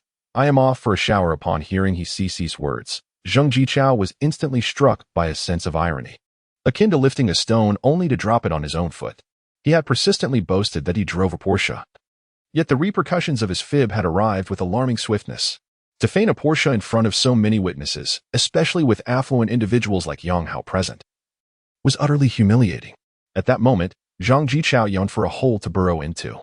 Unbeknownst to Zhang Jichao, Yang Hao had not even recognized that the vehicle parked beside his Bentley was purportedly a Porsche. In fact, he genuinely believed it to be a Porsche. Being a wealthy individual for merely 2 days, Yang Hao had yet to own a Porsche, rendering him incapable of distinguishing the two merely by appearance. He was even somewhat surprised, having not anticipated that Zhang Jichao would be driving a Porsche. However, he found it slightly incongruous with his cousin's character. Had he truly been driving a Porsche, he would have surely boasted about it during their earlier drinking session. Yet, Zhang Jichao had not uttered a single word on the subject. Could it be that he was genuinely modest? As Yang Hao pondered this, the short-statured designated driver interjected. This is not a Porsche, it's a Zodi. Zodi? Yang Hao suddenly realized the connotation, as he was well aware of the inside joke about the Porsche from the forums that had once been abuzz with tales of individuals claiming to drive a Porsche while courting women. Instinctively, he glanced at Zhang Jichao and nodded subtly. If it were indeed a Zodi, it would align perfectly with his cousin's persona. Boss, the car keys. I can drive the Porsche. The designated driver, realizing his blunder, awkwardly rubbed his hands and hastily added, I mean, the Zodi. Zhang Jichao's face darkened in embarrassment. It felt as though his dignity had been stripped bare. Today was truly a day of disgrace. He simply wanted to make a swift exit, wordlessly tossing the car keys to the driver before hastily ushering his mother, Li Yakin, into the car and urging the driver to leave promptly. Soon, the Zodi vanished from the crowd's sight. Zhang Jichao truly surprises me. He often appears aloof, yet engages in such antics, Qin Igua remarked with a shake of his head. Young people are inherently vain, Li Yafeng chimed in, then turned to Yang Hao with a cheerful smile. You don't need to accompany us, Yang. We can take a taxi. Make sure to return safely as well. Yang Hao nodded, understanding that while not every designated driver would cancel an order, repeated attempts required time. Just then, Hisisi stepped forward. Yang Gu, I can be the designated driver if you trust me. Hisisi had crafted an image of a teetotaler in front of Yang Hao, as she was the only one at the table who had not consumed alcohol. When the tall designated driver had fled earlier, the thought of volunteering to drive had crossed her mind. Do you have a driver's license? Yang Hao inquired, looking at Hisisi. Of course. I obtained it during my university years. Indeed, an experienced driver. Hisisi responded with a cheerful smile. All right then. I appreciate your efforts. Yang Gu, you are far too courteous. Driving is hardly a laborious task. Hisisi, filled with delight, took her seat behind the wheel of the Bentley. She had always dreamed of owning such a luxurious vehicle and never imagined she would realize her dream in this manner today. Yang Hao occupied the passenger seat, explaining the gear shifts of the Bentley to her. In reality, Hisisi had already researched the driving techniques of luxury cars such as Rolls-Royce, Bentley, and Ferrari online. This is what one might call professionalism.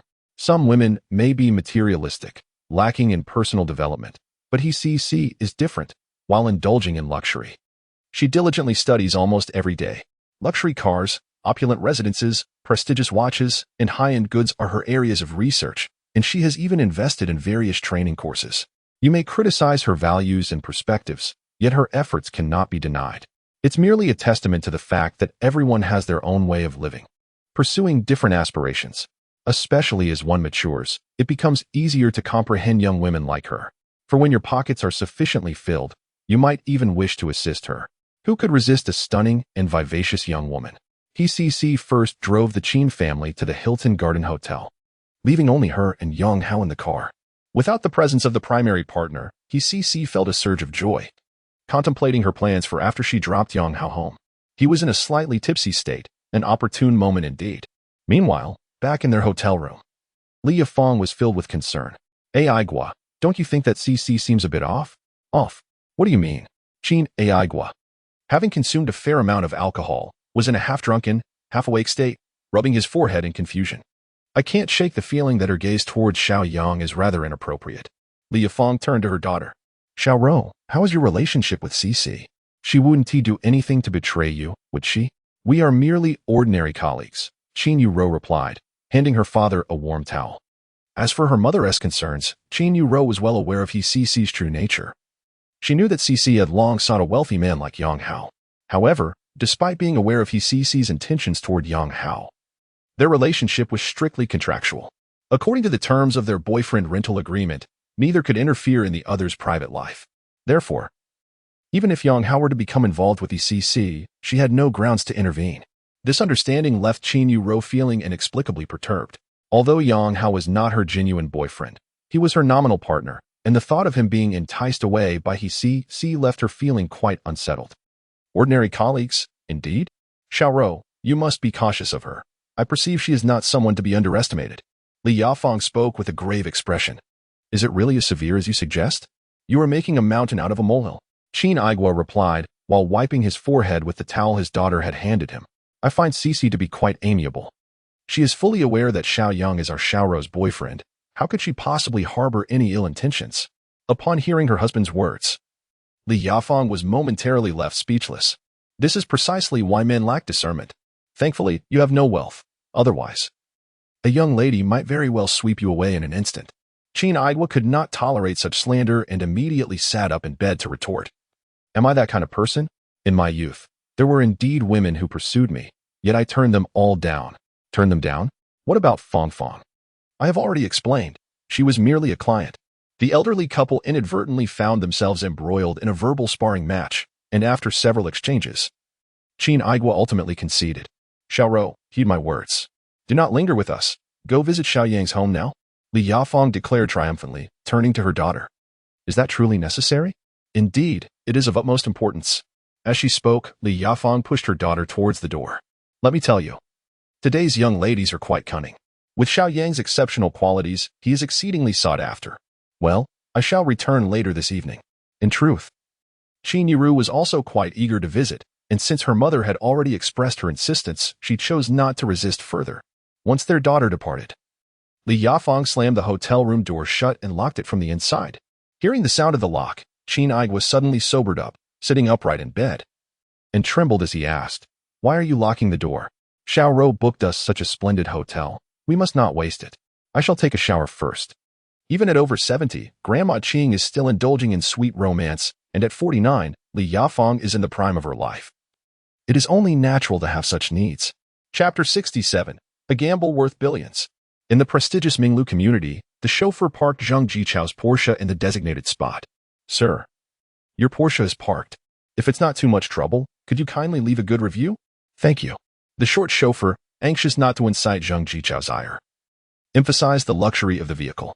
However, as the saying goes, a belated affection is worth less than grass. In the underground parking lot, you strip someone bare. Yet now you wish to don that garment again. What purpose does that serve? Zhang Jichao's lips twitched. Had it not been for the fact that the chauffeur was called by Yang Hao, he would have undoubtedly retaliated with a negative review. Sir, I shall take my leave now. Sensing Zhang Jichao's displeasure, the short chauffeur swiftly departed on his electric scooter. Jichao, what exactly is going on between you and that Cici? Li Yakin had longed to interrogate her son about their relationship.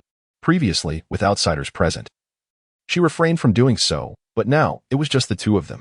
I already told you, we're just ordinary friends, Zhang Jichao sighed in frustration. Have you pursued her, and did she reject you? Li Yakin asked bluntly. Sort of, Zhang Jichao nodded initially, then added, we never really talked about being together. We're just taking things slowly as friends. Then you're merely a backup. Li Yakin shot her son an exasperated glare and resolutely declared, cut ties. Do not contact her again. That Cici is not suited for you. Why is she unsuitable? I think she's quite fitting. Despite being rebuffed today, Zhang Jichao was not ready to concede, especially since he had received delightful news. It turned out that the goddess Cici was a university classmate and colleague of his cousin, Qin Yuro. In the future, he could certainly approach her through Qin Yuro's connections. Do you see her as someone leading an ordinary life? And do you truly believe you can support her with your current earnings? Li Yakin remarked with a scowl. That Cici clearly is not an easy catch. Ever since she entered the private room, her eyes have often wandered towards Xiao Yang. What does that indicate? It suggests she has a penchant for wealthy men like Xiao Yang. Spare yourself the delusions. In matters of attraction, both Li Yakin and her sister, Li Yafan, shared a similar perspective, likely stemming from a woman's intuition. Cece is not the person you portray her to be, Zhang Jichao retorted through gritted teeth. Yet, as he uttered those words, a hint of uncertainty lingered in his heart. He was indeed a proud individual, but not a fool. He could discern certain truths from his Cece's demeanor. Nevertheless, Zhang Jichao was reluctant to accept the reality, a trait common among infatuated souls, adept at self-deception. They would rather dwell in their fantasies than confront the truth. Your mind, it seems, has been dulled by your studies. Li Yakin, filled with indignation, uttered a sharp rebuke. However, she understood her son well. She knew that he was currently ensnared in a web of confusion, rendering any words futile. Thus, she deftly shifted the conversation, put aside the matter concerning Cece for now. From this moment forward, you must engage more with Xiao Yang and cultivate a good relationship with him. If he is willing to lend you a hand, you might very well soar to great heights. At that point, women like Cece will be at your beck and call. One cannot deny the wisdom that comes with age, although Li Yakin harbored a penchant for materialism. She evidently possessed a far greater understanding of human relationships and the societal dynamics at play than Zhang Jichao. Nevertheless, Zhang Jichao was clearly unimpressed, curling his lip in disdain. You want me to ingratiate myself with him? It is about befriending him and fostering a connection, Li Yakin insisted. Isn't that just another way of saying ingratiate? Zhang Jichao retorted with a scoff. At this, Li Yakin's temper flared. Indeed, I want you to ingratiate yourself with Xiao Yang. How can you be so oblivious at your age? I'm telling you, such opportunities are rare and should be cherished. Zhang Jichao remained obstinate, scoffing. What is so impressive about a couple of measly coins? If you wish to curry favor, then by all means, go ahead. I cannot stoop to such levels. With that, he stormed upstairs. Li Yakin, exasperated, stomped her foot in frustration, muttering about his stubborn pride. Meanwhile, at Jiangzhou Garden, Cece parked her car in the underground garage. Under the influence of alcohol, Yang Hao, seated in the passenger seat, had already succumbed to slumber. Without his guidance, Cece was at a loss as to where to park the vehicle. However, she did not awaken him. Why would I disturb him while he sleeps so soundly? She mused. A caring sister would simply park the car in a non-obstructive spot and patiently wait for her brother to wake. Understanding this well, Cece found a suitable place to stop and quietly occupied herself with her phone, occasionally taking selfies. The seat cushion bore the emblem of a Bentley, and as she snapped a picture, the winged insignia inadvertently came into view. She edited the image and posted it to her social media, captioning it, "Today was yet another delightful day naturally." She made sure to block Qin Yuru and Zhang Jichao from seeing this post. However, she inadvertently overlooked Stesiyu, who remained on her WeChat friend list. Consequently, just after finishing her class, Coach Xie chanced upon Cece's selfie and immediately recognized the Bentley, having ridden in it just that morning. Swiftly, Stesiyu captured a screenshot of the post and sent it to Qin Yuru. "Xiao, you've been robbed again." Already en route, Qin Yuru felt no surprise upon seeing the screenshot from Stesiyu. After all, such antics were characteristic of Cece. Yet, despite her expectations, the image still stirred a considerable emotional response within her. Her boyfriend had been seduced by a vixen, and even though he was merely her nominal boyfriend, it still left her feeling discontented. In the underground parking garage, Cece was in high spirits. After sending out a selfie, her like-minded sisters were filled with fervent envy.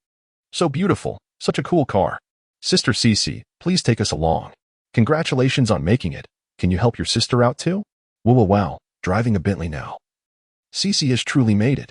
The comment section was awash with admiration and praise. After responding to a few comments, Cece's gaze returned to the still slumbering Yang Hao. The glory she enjoyed at that moment was all thanks to this man. She needed to hold on to this pillar of support tightly. However, considering he had a girlfriend, she would have to resort to some unconventional methods. Thus, Cece gritted her teeth, deciding to embark on a gamble worth billions. If this Yang could grant her the opportunity to seize all those stakes, then she would secure her hold on this promising future. With this thought in mind, Cece gathered her long hair cascading over her shoulders and buried her head in contemplation. Chapter 68. Speak up when hungry. Ding. A potential aid to the target has been identified. Name, Cece. Age, 25. Height, 170 centimeters. Weight, 48 kilograms. Occupation, flight attendant. Current demand, a substantial intake of protein.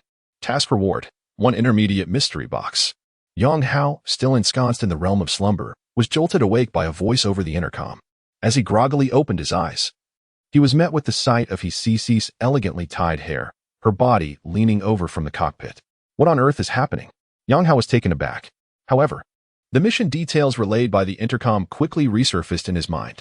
Could this, exchanging his own produced protein for an intermediate mystery box, actually be a viable option? Should he proceed or refrain? The intercom was presenting him with a dilemma, a test of his willpower. Though the allure of an intermediate mystery box was enticing, it came at the cost of enduring the advances of such a stunning flight attendant. In other words, to attain the reward, one must make a sacrifice. The choice was excruciatingly difficult. In a moment of resignation, Yang Hao shut his eyes once more, feigning sleep. I am merely a passive participant. A man must always safeguard himself in the outside world. While the professionalism of flight attendants is indeed remarkable, their service awareness and standards are unparalleled, especially in such a unique setting. Yang Hao found himself unlocking a new experience in life. Approximately 10 minutes later, ding. The task of aiding the female has been completed. Congratulations, host. You have received an intermediate mystery box. Yes, no, open immediately? The voice of the intercom chimed in again. Still in a state of contemplation, Yang Hao felt a surge of excitement. This reward seemed to offer the highest value among those he had received thus far. He had never imagined that he would one day partake in such a venture. The potential returns were astonishing.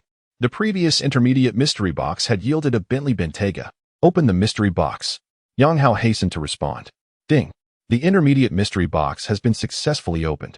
Congratulations, host. You have obtained a villa in Wangjiang Garden. What? A villa? Yang Hao was utterly stunned. He could scarcely believe that his modest contribution of protein was worth so much. A mere few milliliters could be exchanged for an entire villa. Although Wangjiang Garden was located on the outskirts of the city, a villa there would still command a price of around 10 million. Reflecting on the years squandered on trivialities, Yang Hao felt a pang of regret. Forgive me, brother Yang. I did not intend for this. I was merely overwhelmed by my emotions. At that moment, Cece spoke in a soft, pitiful tone. Yang Hao glanced at the charming young woman who had inadvertently earned him a villa, her eyes glistening with tears, a translucent sheen at the corners of her mouth, reminiscent of a cat that had been caught indulging in forbidden treats. But what a feeble excuse. Is there truly such a thing as unintentional actions in this context? Yang Hao chuckled as he lightly patted her fair thigh. Next time, just say you're hungry. For someone of Yang Hao's age, the concept of pure love was a mere illusion. Especially after enduring the harsh realities of marriage, he has no intention of subjecting himself to such torment again. Coupled with the current support from his father, Yang Hao has long since come to terms with his situation. His future aspirations can be succinctly encapsulated in 8 words. Follow his heart and enjoy life. We are all adults and all single. As long as we do not violate the law or moral standards, we are free to pursue joy as we please. However, Yang Hao adheres to his own principles. He would never attempt to navigate the complexities of life with someone like Cece, who likely possesses significant experience, without a safety assurance in place. There are countless paths to take, yet safety is paramount. Reckless driving leads to tears for loved ones, and Yang Hao does not wish to falter in such matters. Therefore, verbal exchanges are perfectly acceptable. Should there be a desire for further interaction, one must procure a certified health examination from a legitimate hospital. Brother Yang, rest assured. I won't disclose this to Xiaoro. It won't affect you. I only hope to quietly accompany you. Cece declared earnestly. Yang Hao nodded slightly, inwardly marveling at her professionalism. Look at this. This is what one calls expertise. She possesses both skill and charm. What man could resist such a lure? Yang Hao suddenly comprehended the folly of ancient despots. If he were to assume such a position, he might surpass their excesses. Although these tyrants led their nations astray, from their own perspective, they lived in true indulgence. Alas, the adage that wealth corrupts men is not without merit. Once one acquires riches, various desires inevitably escalate. Even if one can maintain self-control, the mere presence of wealth will entice others to seek ways to bring one pleasure, leading to degradation. Yang Hao chose not to elaborate, instead guiding Cece to park the car in his designated space. His beautiful landlady, Guan Su-yi, had allocated him 2 parking spots, both of which were currently occupied by a Bentley and a Wingia M9. Now, Yang Hao understood why luxury residences boast such high parking ratios. 1 or 2 spots are simply insufficient. Brother Yang, let me assist you upstairs. It seems you have yet to fully recover from your inebriation. After parking, Cece thoughtfully remarked. Just then, Yang Hao's phone rang. It was Qin Yuru calling. "Brother Yang, please take the call. I will remain silent," he said, instantly grasping the situation upon seeing the caller ID. "You are the designated driver, and that is entirely reasonable." Yang Hao shrugged indifferently and answered the call. "Have you arrived home?" Qin Yuru inquired with evident concern from the other end. "Yes, just reached the ground floor." "Is Cici still there?" Qin Yuru immediately thought of Cici, considering she was the designated driver, and since Yang Hao had just arrived, she likely hadn't left yet. However, the delay seemed rather prolonged. Based on the journey's length, Yang Hao should have arrived much earlier. "Yes, I fell asleep on the way." Cici was unsure where to park and had to wait for me to wake up. Yang Hao casually explained. "Oh," Qin Yuru responded, saying, "My mother noticed that you've had quite a bit to drink and asked me to bring you some hangover soup. I'm almost at your neighborhood." Understanding that one must provide some rationale for checking in, Qin Yuru purchased a serving of hangover soup from a nearby restaurant. "All right, I'll inform the property management to let you in." Although Qin Yuru's arrival surprised Yang Hao, he chose not to elaborate, for there was the prospect of a lucrative third-phase task. He recognized the necessity of attempting to elevate his relationship with Qin Yuru, while the criteria for hanging father remained uncertain. It was evident that if Qin Yuru could perform actions akin to what Cici had done, the rewards would surely follow. Yet, Qin Yuru was not Cici, and he anticipated that it would require considerable effort. "Brother Yang, Xiaoruru is here to check in, isn't she? I'll take my leave now." At that moment, Cici remarked perceptively, though her words carried an element of testing, seeking to discern whether Yang Hao would urge her to stay. In response, Yang Hao merely waved his hand lightly. Be safe on the road." Clearly, he had no intention of retaining her. A flicker of disappointment crossed Cici's heart. Yet she masked it well, instead teasingly quipping, "Brother Yang, take care of your health. Save the nourishing food for someone else." Chapter 69. This lawsuit is a sure win. After bidding farewell to Cici, the insatiable gold digger, Yang Hao chose not to ascend directly to his apartment. Instead, he lingered outside the entrance, adopting the demeanor of a considerate boyfriend as he awaited Qin Yuru. The third phase of his mission involved elevating their relationship, and even for the sake of the reward, Yang Hao felt compelled to take the initiative. After all, it was unreasonable to expect Qin Yuru to behave like Cici. While Yang Hao meandered at the foot of the building, he received a call from the sales center of Wangjiang Garden, inquiring when he would come to collect the keys to his new residence. They agreed upon the following morning.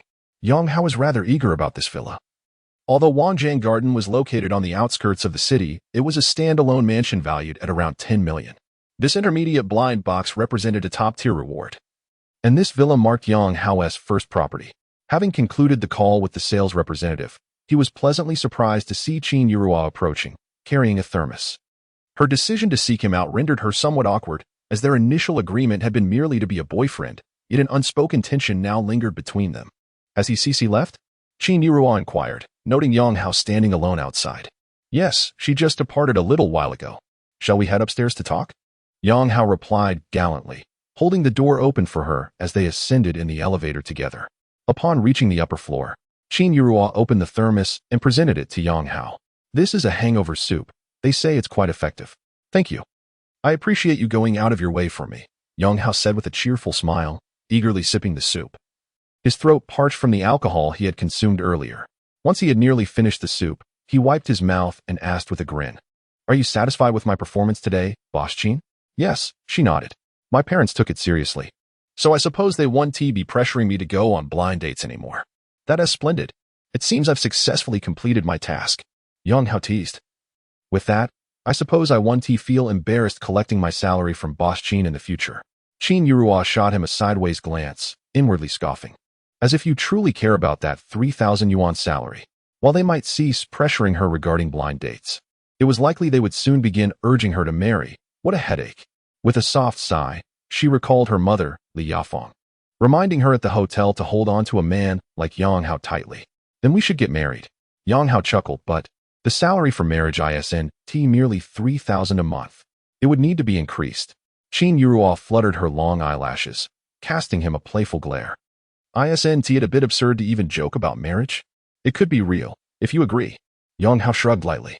Qin Yuru was momentarily speechless, her cheeks coloring slightly. If it were Cici, she would have readily accepted or turned the tables. However, Qin Yuru's conservative nature prevented her from making such bold moves. Just kidding. If it were a genuine marriage, not only would it fail to generate profit, but it would also incur expenses. What a loss. Observing that Qin Yura seemed to take his words seriously, Yang Hao hastily added a clarification, indicating his true stance. He had merely intended to jest with Qin Yura. Certainly, a harmonious marital relationship exists, yet regrettably, Yang Hao had not encountered such a union. Thus, he had completely lost faith in the institution of marriage. Being single is quite delightful, liberating, and unencumbered, especially for a wealthy individual like Yang Hao. Marriage often feels more like a constraint. Ultimately, the benefits that marriage could provide are something Yang Hao, with his current financial standing, would lack in no way. Not to mention the number of women pursuing him is bound to increase. Even if he desired children, non-marital offspring today enjoy the same rights as those born within wedlock, as explicitly stated by law. After all, the birth rate in the country is steadily declining, now second only to the neighboring nation famed for its pickled vegetables. Therefore, for affluent individuals like Yang Hao, the significance of marriage is, in reality, rather minimal.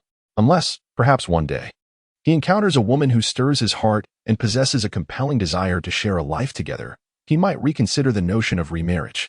Yet, Yang Hao is acutely aware that such a probability is nearly zero. There are many attractive facades. For instance, Qin Yurua's external attributes are undeniably flawless, even surpassing those of many television actresses. However, for Yang Hao, his interest lies primarily in her physical allure. After all, a beauty of Qin Yurua's caliber would captivate almost any man. Yet, aside from her outward appearance, Yang Hao does not know her well, given their limited interactions. Thus, at this stage, his feelings for Qin Yurua are largely superficial. Engaging in a game of cards or spending the night together would be entirely agreeable to him, and he finds himself quite tempted. However, discussing marriage is an entirely different matter. Doesn't he seem quite interested in you? Have you considered her? Qin Yurua shifted the topic, gazing into Yang Hao's eyes. She is merely interested in my wealth. Yang Hao replied nonchalantly. While inwardly he scoffed, she just took away over 10 billion from me. A greedy woman. Qin Yurua did not anticipate Yang Hao's perceptiveness. She had assumed most men lacked discernment. The reality is that most men do possess the ability to discern, but often choose not to engage in such evaluations. Compliant and understanding, they can provide emotional value, even sexual allure. You tell me this is a green tea? This is clearly a good sister. Their demands are merely for a bit of money. Yet, for true tycoons, money is hardly a scarce resource. So, does it matter whether one is a green tea or not? Of course, as long as one is happy. In clubs, one similarly spends money to buy joy. Does one not? Seeing Yang Hao's enlightened demeanor, Qin Yurua chose not to pursue the conversation further. You aren't here to check up on me, are you? Yang Hao teased with a smile. As Qin Yurua was taken aback, her beautiful eyes blinked, and she stammered, and no, not at all. It's just that CU. Although she wished to deny it, she instinctively mentioned CSCU's name, for it was she who had sent the screenshot of the moments. What about CU? Yang Hao immediately inquired. She showed me a post from ECC. Since the topic had ventured this far, Qin Yurua decided to be forthright. Casting a helpless glance at Yang Hao, she confessed, CU is unaware of our contractual relationship and cautioned me to be wary of ECC. I see. CU's warning is valid. Yang Hao replied with a smile and silently added in his heart, unfortunately, the warning comes a tad too late. In the office of the chief attorney Tong Lisin at the Xinfeng law firm, Sun Jejia elaborated on the circumstances she was privy to and then asked, Attorney Tong, do you believe my chances of winning are substantial? Very high, replied Tong Lisin, a middle-aged woman in her 40s, with a robust figure, a pragmatic short haircut, and black-rimmed glasses perched on her nose. After listening to Sun Jejia's account, a glimmer of excitement sparkled in her eyes. To her, this was undoubtedly a lucrative case. Firstly, the client seemed somewhat naive, and secondly, the defendant was a wealthy individual driving a Bentley and residing in a luxurious mansion. She would not believe for a moment that this did not involve the clandestine transfer of marital assets. The probability of victory is exceedingly high, but the crux of this case lies in uncovering the source of your ex-husband's assets and the evidence of asset transfer. Such a substantial sum cannot possibly leave no trace. Attorney Tong, what are your fees for handling such cases? Sun Jejia inquired. For cases like this, we typically charge based on the amount involved. There are two options. One is a fixed fee for representation, and the other is a 15 fee of the recovered amount. The latter incurs no upfront costs. and you would only share the proceeds with me after winning the compensation from the opposing party. After carefully considering Attorney Tong's explanation, Sun Jejia ultimately opted for the second collaborative arrangement. The advantage of this approach was that both she and Attorney Tong were aligned in their interests. If the money could not be recovered, Attorney Tong would also be left without compensation, thus ensuring her utmost dedication. Upon learning the details, Attorney Tong also leaned towards the second option. A wealthy individual residing in Jiangzhou Garden and driving a Bentley likely possessed assets amounting to several million. Even if they could recover just 1 million, she would earn 150,000 in fees, a far more enticing prospect than a fixed fee. Consequently, the two reached a mutual agreement and promptly signed the litigation agency contract. Jejia, rest assured, we've got this case in the bag. After signing the agreement, Tong Lisin confidently shook hands with Sun Jejia. A hopeful smile graced Sun Jejia's face as she replied, Sister Tong, you know how hard I've had it. We must ensure that scoundrel Yang Hao pays for his actions. Chapter 70. Not a penny less. Sun Jejia did not arrive at the law firm alone. Her close friend Wang Ying accompanied her. Together, they witnessed Yang Hao driving a Bentley, an event that left them both profoundly shaken. Sun Jejia resolved to pursue legal action, determined to reclaim her rightful share of the finances. Meanwhile, Wang Ying contemplated her own worth, believing it to be greater than she had previously imagined. Since Yang Hao had achieved such success, she mused that her status as a confidant might also appreciate in value. With this thought in mind, after leaving the law firm with Sun Jejia, she discreetly sent Yang Hao a message. On the other side, after bidding farewell to Qin Yuru, Yang Hao indulged in a relaxing bath before taking a brief nap. When he awoke, it was past 10 in the evening. He discovered over 20 unread messages waiting for him, half of which were from his Cici, the insatiable temptress, filled with flirtatious banter. For instance, she playfully lamented her hunger, yearning for the nourishing meals he provided. Many women perceive flirtation as derogatory. However, in the eyes of men, it often serves as an enhancement to their appeal. Those who appear to be earnest and principled politicians or entrepreneurs often engage in far more playful antics than one might anticipate. After all, who do you think frequents those upscale venues and private clubs? Thus, Yang Hao found himself rather entertained by his Cici's messages, unable to suppress a smirk as he mentally chided her for her provocative nature. The memory of her pretentious demeanor in front of Zheng Jichao only intensified his amusement. The so-called goddess, in reality, was merely a goddess to impoverished souls, while in the presence of wealth, she became as humble as a dog. Not every woman embodies such traits, yet in contemporary society, there exists a notable number like Hisisi, who espouse gender distinctions and claim to be slow to warm up, insisting they are not promiscuous. Yet, when conversing with affluent individuals like Yang Hao, their discussions veer into risky territories, as they fear being outdone by other women. This is the undeniable power of money. In addition to Hisisi's messages, Yang Hao was unexpectedly greeted by a note from the alluring Su Yushua. She sent him a photograph from the hospital, informing him that Lu Songlin was admitted. In a covert effort to discreetly transfer marital assets, Su Yushua played the role of the devoted wife, caring for him in the hospital. However, this captivating woman clearly could not endure the solitude. As she reached out to Yang Hao, inquiring if he had ever entertained thoughts of hospital escapades, a simple sentence ignited Yang Hao's interest. Lu Songlin lay in his hospital bed, while Su Yushua entertained herself with a game of cards outside the ward. The mere notion was exhilarating. Upon noticing the timestamp of her message, 40 minutes prior, Yang Hao swiftly replied, asking if she was still there. Su Yushua responded almost instantly with a single word, "Here?" Moments later, she added, "I'll be at the hospital all night." Clearly, in her endeavor to embody the ideal wife and mother, this enchanting young woman has made considerable investments. However, from another perspective, she exhibits a remarkable cunning, skillfully plotting her revenge against Lu Songlin with patience and subtlety. Were she another woman, the situation might have escalated long ago. Yang Hao perused additional messages and stumbled upon one from Wang Ying, sent 2 hours prior. The close friend of his ex-wife, Sun Jejia, unexpectedly requested a meeting, claiming there was a matter of great importance to discuss, which took Yang Hao back. After a moment's hesitation, he dialed Wang Ying's number. Given their prior acquaintance through Sun Jejia, their familiarity facilitated an immediate connection. "Brother Hao, I thought you had completely disregarded me." Wang Ying's voice was laced with a playful, slightly reproachful tone. "I had a few drinks this afternoon and dozed off. What do you need? Let us meet and talk." "It's too complicated to explain over the phone," Wang Ying suggested. All right, you remember that the second hospital isn't far from where you live, right? Let us meet at the East Gate. I was just about to visit a patient there, Yang Hao replied, having intended to see Su Yushua. Visiting a patient at this hour? Wang Ying had initially hoped to invite Yang Hao to a hotel or her home, where she could exert more influence. Instead, he chose the hospital as their rendezvous, which did not favor her plans. A friend has a high fever. I need to go see them, Yang Hao casually remarked. Oh. Well then, see you shortly. Despite the unusual meeting place, Wang Ying's objective was to establish her credentials, so meeting at all sufficed. As for the development of any other relationships, that could unfold in due time. After all, she possessed the advantageous status of being a close friend to his ex-wife. Wang Ying believed that if Yang Hao truly sought to retaliate against Sun Jiejie, she could prove to be quite valuable.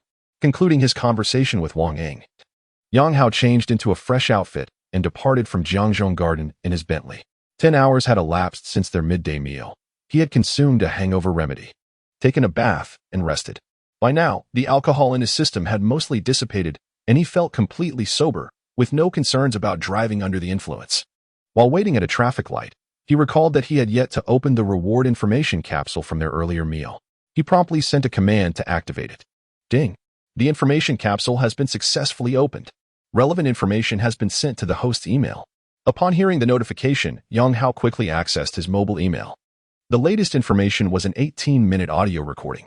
Curiosity piqued, he clicked on the recording, which turned out to be a conversation between him and Sun Jiejie while they were in the car, en route to the Civil Affairs Bureau to finalize their divorce. This recording had been captured by the dashcam, and during his previous consultation with a lawyer, the attractive female attorney had inquired whether he possessed any recordings that could substantiate the notion that his marriage to Sun Jiejie was a facade. At that moment, Yang Hao recalled the recordings from the dashcam. However, since the car had already been sold by Sun Jiejie, locating that particular audio would be akin to searching for a needle in a haystack. Nevertheless, the unexpected happened. His father managed to retrieve the recording. This revelation effectively substantiated Sun Jiejie's malicious intent to misappropriate marital assets.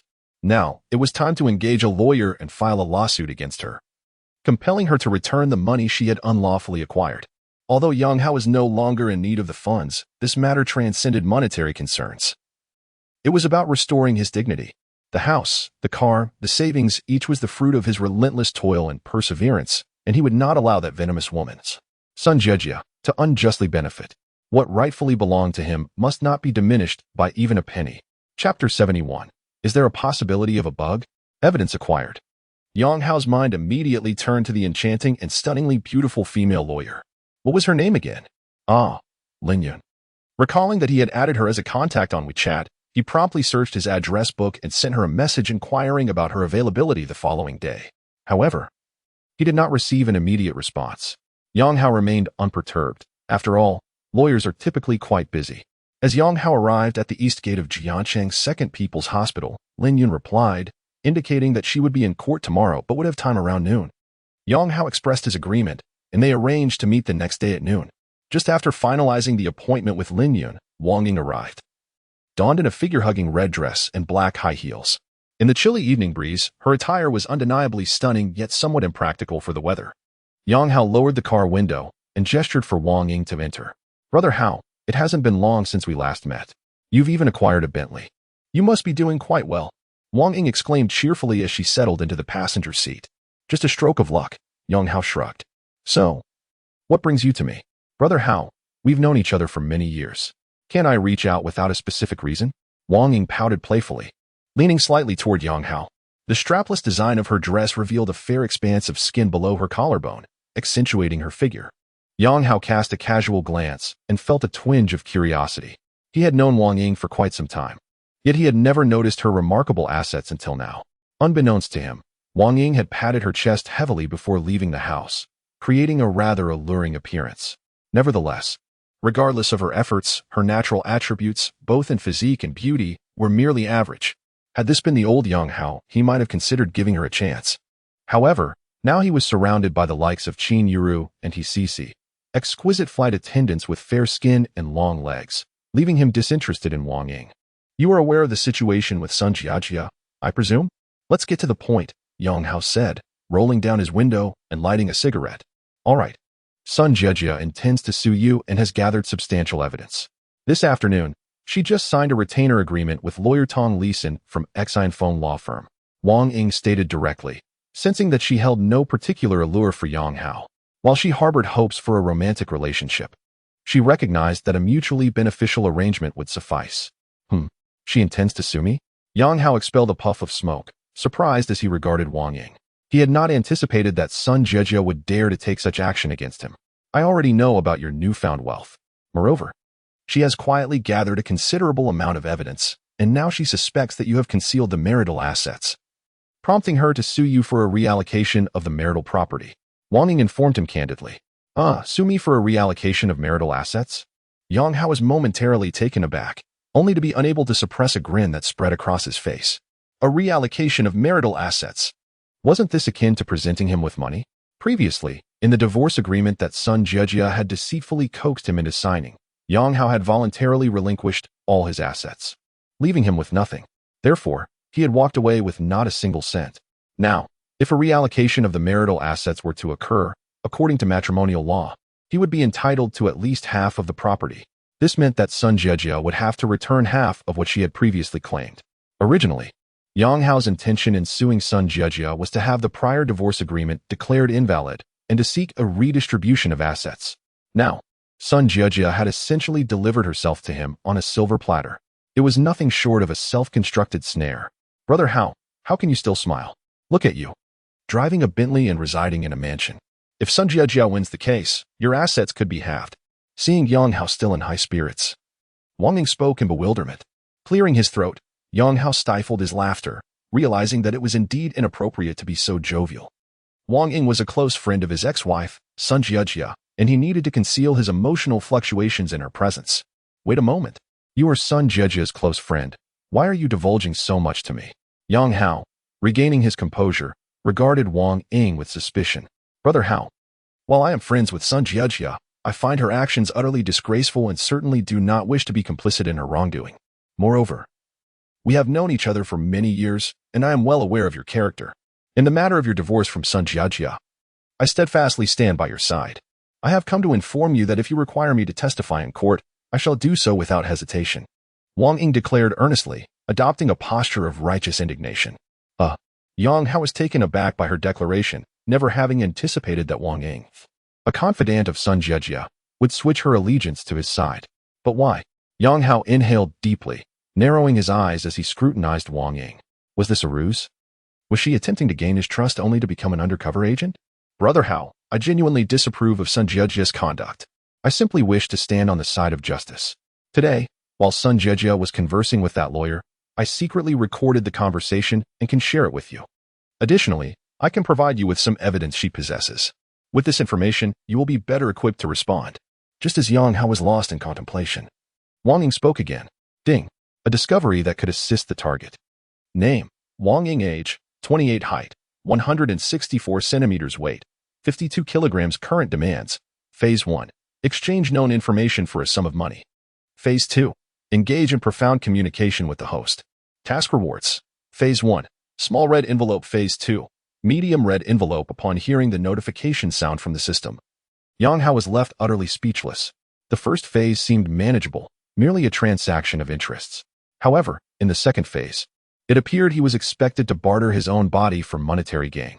If the trading partner were he might have tolerated it, for despite her questionable morals, her physique and beauty were indeed exceptional. For a man who occasionally indulges in thoughtless impulses, engaging in such deep communication posed no issue. After all, she was merely a card-playing companion. As long as he exercised caution, all would be well. Yet, Wang Ying's attributes were hardly comparable to his. She was merely an ordinary woman with above-average looks and figure. Was he truly expected to compromise himself for the sake of a red envelope? What kind of path was this system paving? Could there be a loophole? Yang Hao's mind raced. The task merely stipulated deep communication, without defining the manner of interaction. Hence, there was ample room for maneuver. His gaze drifted towards a nearby adult store. Perhaps it was worth a try.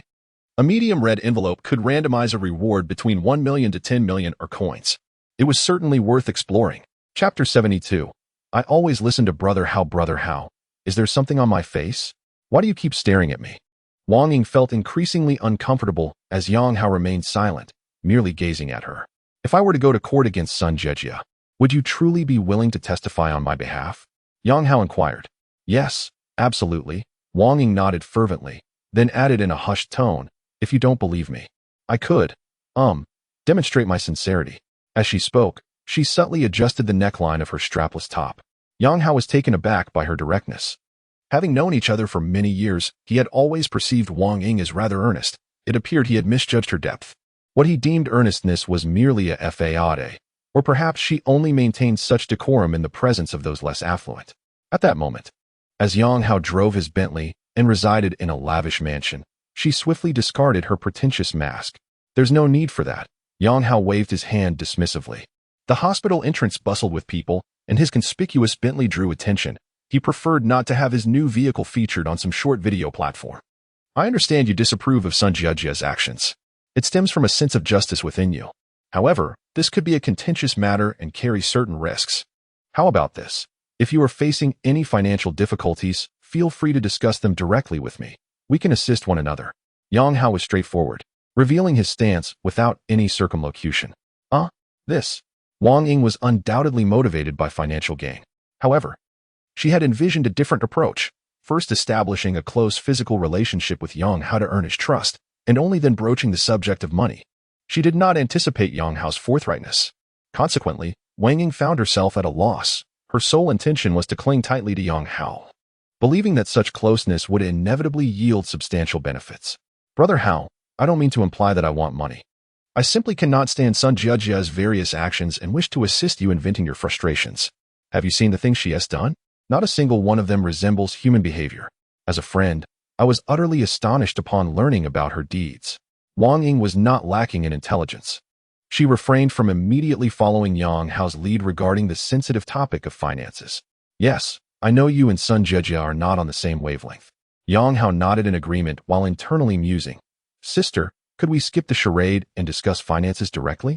There must be a price for betraying a friend, after all. Xiaoying, I recognize you are different from Sun Jejia. Otherwise, you wouldn't have sought me out today. As he spoke, Yang Hao placed his hand on Wang Ying's chest, acknowledging her boldness and subtly expressing his acceptance of her advances. Xiaoying, as you well know, I have always been generous towards my friends. Your assistance to me has not gone unnoticed, and thus, you need not be modest. Should you require any help, do not hesitate to ask. After all, Yang Hao exerted a slight pressure with his hand. We share this kind of relationship, do we not? Brother Hao. After all, she is wholeheartedly on your side. Wang Ying playfully protested, twisting her body slightly as she spoke. My daily commute involves squeezing into the subway and buses. How I wish for a vehicle for convenience. It need not be extravagant, merely a modest mode of transport. Around 100,000 yuan would suffice. Wang Ying, fearing that Yang Hao might perceive her request as overly audacious, added this clarification. 100,000. Yang Hao withdrew his hand, glancing at Wang Ying, a smile tugging at his lips. It seemed that in the eyes of her dear friend, Sun Jejia was worth no more than that sum. A trivial matter. Let us connect as friends on Alipay. Not only was this transaction accompanied by a small red envelope incentive, but even without it, Yang Hao would gladly part with that 100,000 yuan. After all, he was not in want of money at the moment. Yet that sum would serve a most gratifying purpose. He could hardly wait to witness the expression on Sun Jejia's face upon discovering her friend's betrayal. That 100,000 yuan would be well spent. Yang Hao added Wang Ying as a friend on Alipay and promptly transferred 100,000 yuan to her. Upon seeing her Alipay balance, a radiant smile blossomed on Wang Ying's face. She suddenly wrapped her arms around Yang Hao's neck and planted a fervent kiss on his cheek. Thank you, Brother Hao. You are truly wonderful. Wang Ying's monthly salary was around 5,000 yuan, and this amount was nearly equivalent to 2 years of her earnings. Furthermore, possessing 100,000 yuan in savings is an entirely different concept from earning it. For someone like Wang Ying, with a monthly salary of 5,000 yuan in a bustling metropolis like Jiangcheng, her income barely sufficed, often leading to credit card debt. Accumulating 100,000 yuan would take years. Thus, for Wang Ying, that sum was undeniably substantial. When she initially broached the subject of a vehicle, her heart raced with apprehension, fearing that Yang Hao might deem her request excessive. Yet, Yang Hao was remarkably generous. Within a mere 2 minutes, the funds were transferred. Truly, one cannot underestimate the generosity of a wealthy man driving a Bentley. That foolish woman, Sun Jiejia, with such a husband, had the audacity to initiate a divorce. Her logic was utterly flawed. Brother Hao, I will send you all the video and audio materials I have gathered. Wang Ying was unambiguous in her dealings, promptly sending Yang Hao the recordings and videos she had secretly captured. Alipay balance received, 770,000 yuan, just as Wang Ying was transmitting the materials to Yang Hao. His phone suddenly chimed. Wang Ying's mouth fell slightly agape as she looked at Yang Hao in astonishment. 770,000 yuan. Just like that, it flowed into Alipay. The world of the affluent is indeed unfathomable to ordinary individuals like them. Merely a company payment, Yang Hao casually explained, while internally reflecting. I've made a modest profit of 670,000 yuan. The first phase of the task has been accomplished. The second phase, however, is akin to a fortune concealed within a red envelope. With a stroke of luck, it could amount to several million. Yang Hao finds himself quite tempted, after all. Who would turn their back on wealth?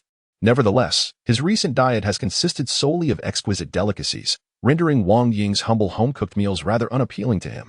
Perhaps, he muses, there exists an opportunity to exploit a glitch. Brother Hao, do you have other matters to attend to after seeing the patients? Would you like me to reserve a hotel room for you? Wang Ying, having sent the materials, inquired with a playful lilt.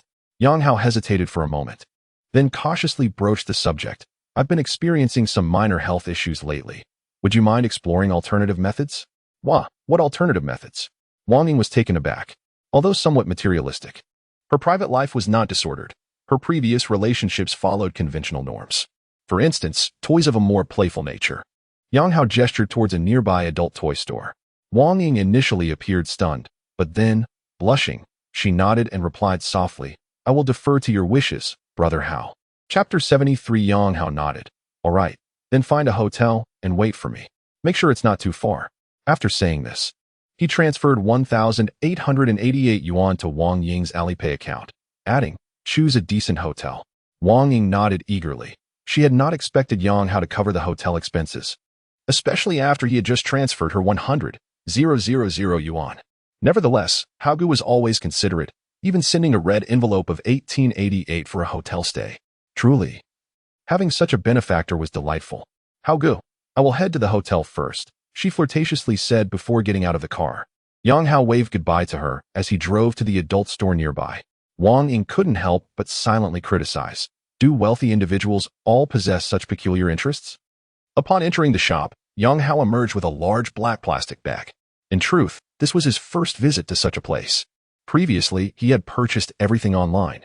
But due to time constraints, he had to resort to a physical store this time. The shopkeeper, a plump woman in her 40s, even hinted that she could assist him in trying out some of the toys. Indeed, one must remain vigilant in today's world. Predators come in all shapes and sizes. Returning to his vehicle, Yang Hao discreetly tucked a small, portable toy into his pocket and then ventured to a nearby fruit market to purchase a basket of fruits. He subsequently drove to the hospital's parking lot, taking the fruit basket with him as he ascended to the ward. Lu Songlin occupied a private room, which was quite comfortable, featuring a separate bed for companions and an ensuite bathroom. However, when Yang Hao knocked and entered the room, both Lu Songlin, lying in bed, and Su Yuxue, who was engrossed in her phone, were taken aback. Lu Songlin could hardly believe that Yang Hao had come to visit him, especially after the fallout with Wei Ping, who had publicly accused Lu of orchestrating his dismissal. Moreover, he was uncertain whether the other party was aware of his affair with Sun Jiejia.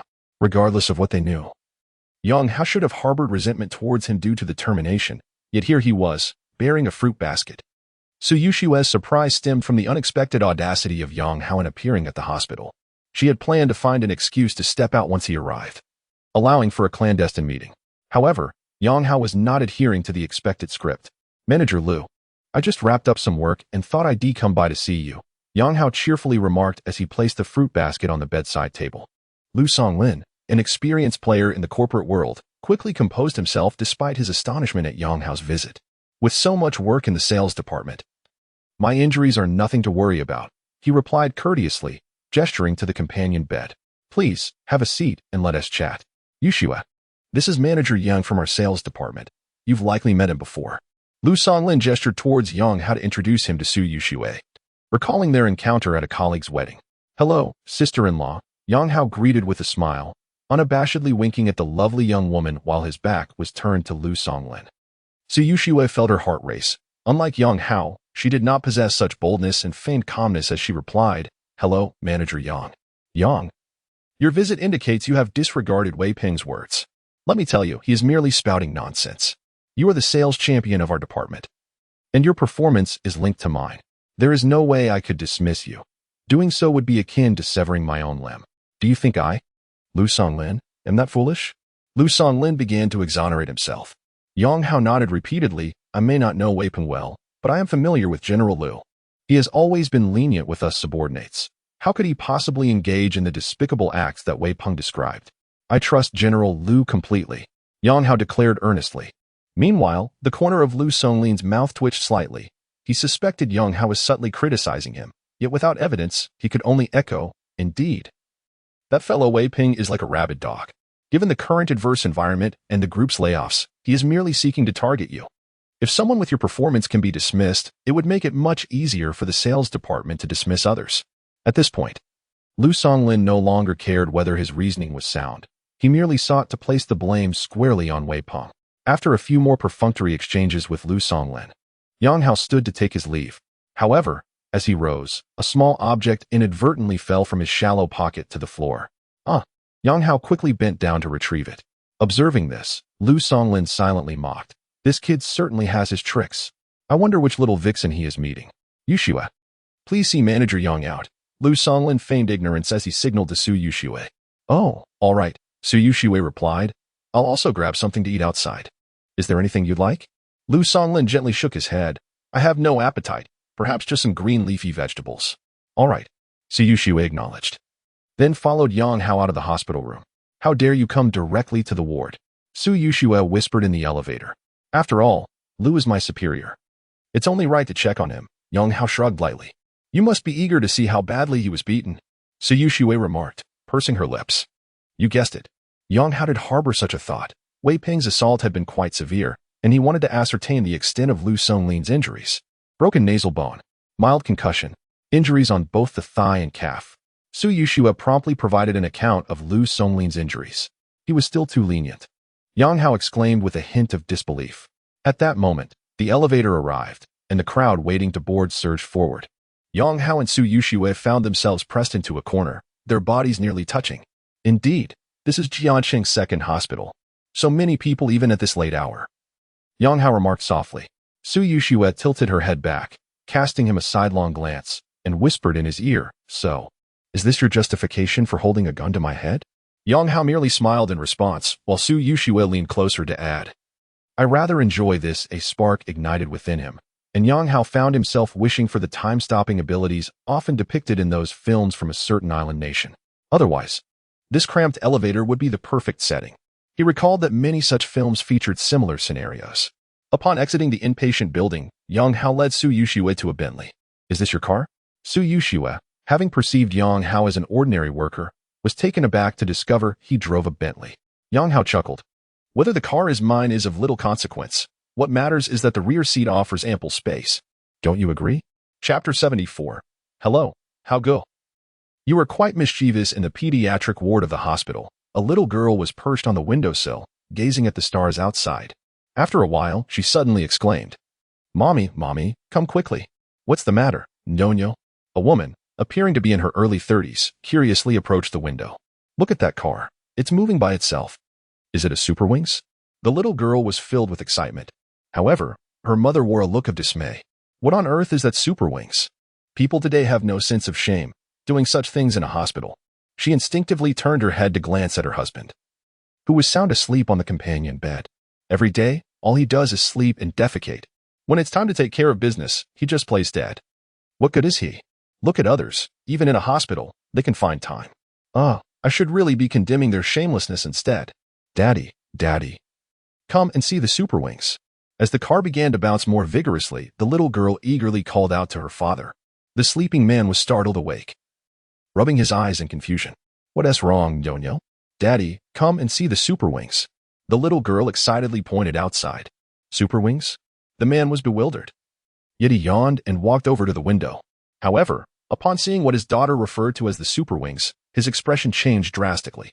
He immediately scooped his daughter up and took her back to the hospital bed. That is not super wings. That car is broken. Huh, it's not super wings? The little girl looked crestfallen. At that moment, the child's mother approached. Where did you park the car? Just down in the parking lot. The man replied casually.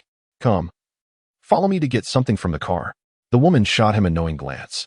The man was taken aback. Get what? What does Tang Sing take? The woman shot him a disapproving look. The man shrank back, lifting his daughter from the hospital bed. Nyo, Daddy will take you to see the super wings, okay? But Daddy, didn't you say that wasn't he super wings? No, it is. The man insisted confidently, thinking it better to watch the super wings than to be one. Shangri-La Hotel. Wang Ying stood before the floor-to-ceiling windows, taking several selfies, which she then edited and shared on her social media. This was her first time staying in such a luxurious hotel, costing 1,688 yuan per night. Her previous boyfriends had neither the financial means nor the willingness to spend such an amount. Yet, Yang Hao had effortlessly transferred 1,888 yuan for the room. Even after booking the 1,688 yuan accommodation, she still had some left over, making her feel even more fortunate to have secured Yang Hao's support. As it was her inaugural stay in such an opulent hotel, Wang Ying naturally wanted to flaunt it, hence her social media post garnered several likes from friends. Just as she was basking in her own delight, Sun Jiejia suddenly called her with a voice message. Startled by a twinge of guilt, Wang Ying hesitated for a moment before finally answering the voice message. Xiaoying, is it convenient for you to talk? Came the voice of Sun Jiejia through the phone. Convenient. Go ahead, Wang Ying replied, simultaneously activating her phone's recording function. I saw you posted on Moments. Have you found a new boyfriend? You never mentioned it. Staying at the Shangri-La for a rendezvous. You must be doing quite well.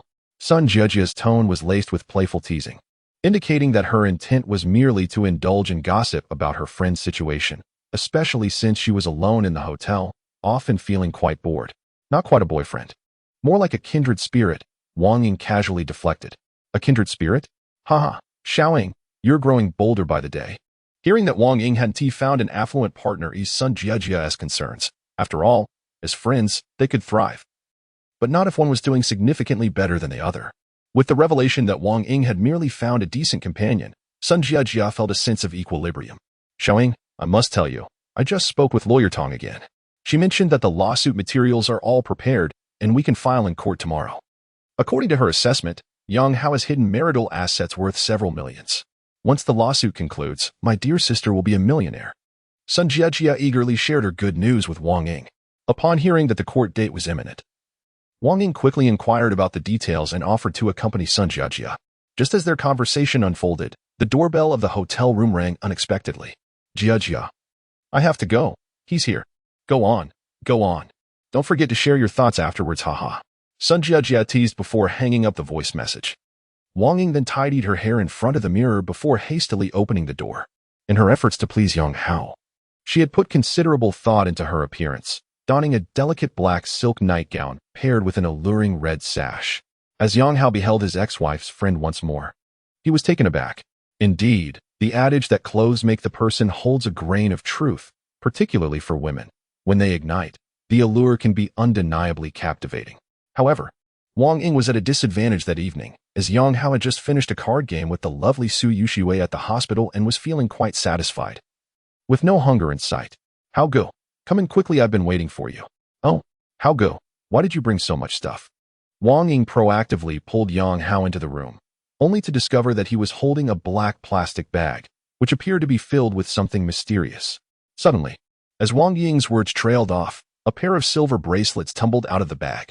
Initially taken aback, she playfully tapped Yang Hao on the chest, teasingly exclaiming, Hao Go, you are quite mischievous. 2 hours later, Yang Hao exited the lobby of the Shangri-La Hotel. A notification chimed. Congratulations, host, for completing the second stage of the task.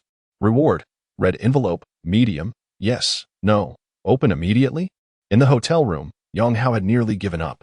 He had already utilized the toys purchased from the plump proprietress, and despite his efforts, there had been no response from his benefactor. Resigned, he was about to abandon hope. Unexpectedly, his benefactor proved to be quite loyal, ensuring that his endeavors were not in vain. Yes, Yang Hao promptly replied. The notification chimed once more. Red envelope, medium, successfully opened. Congratulations, host, you have received 66 million coins, alongside the alert from his benefactor. Yang Hao also received a bank notification confirming the deposit. Nice, he exclaimed, snapping his fingers in delight.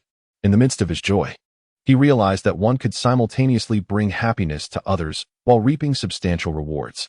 At that moment, he began to empathize with the hardware and software engineers in the foot massage parlor. After all, they too were simply earning a living while spreading joy. Chapter 75, Morning Exercise with the Beautiful Landlady in the Hotel Room. Wang Ying took a long time to finally step into the bathroom for a shower. The peculiar tastes of the wealthy were somewhat overwhelming for her, especially since she had never experienced anything like it before. However, this peculiar indulgence seemed to possess a certain enchantment. After enduring it, she found herself gradually embracing the feeling of humiliation. Could it be that I possess a submissive nature within me? Perhaps I had simply been unaware until today when it was awakened by Hao Ge. Could Sun Jiajia's resolute decision to divorce also be linked to Hao Ji's unique preferences? Well, I could simply inquire to find out.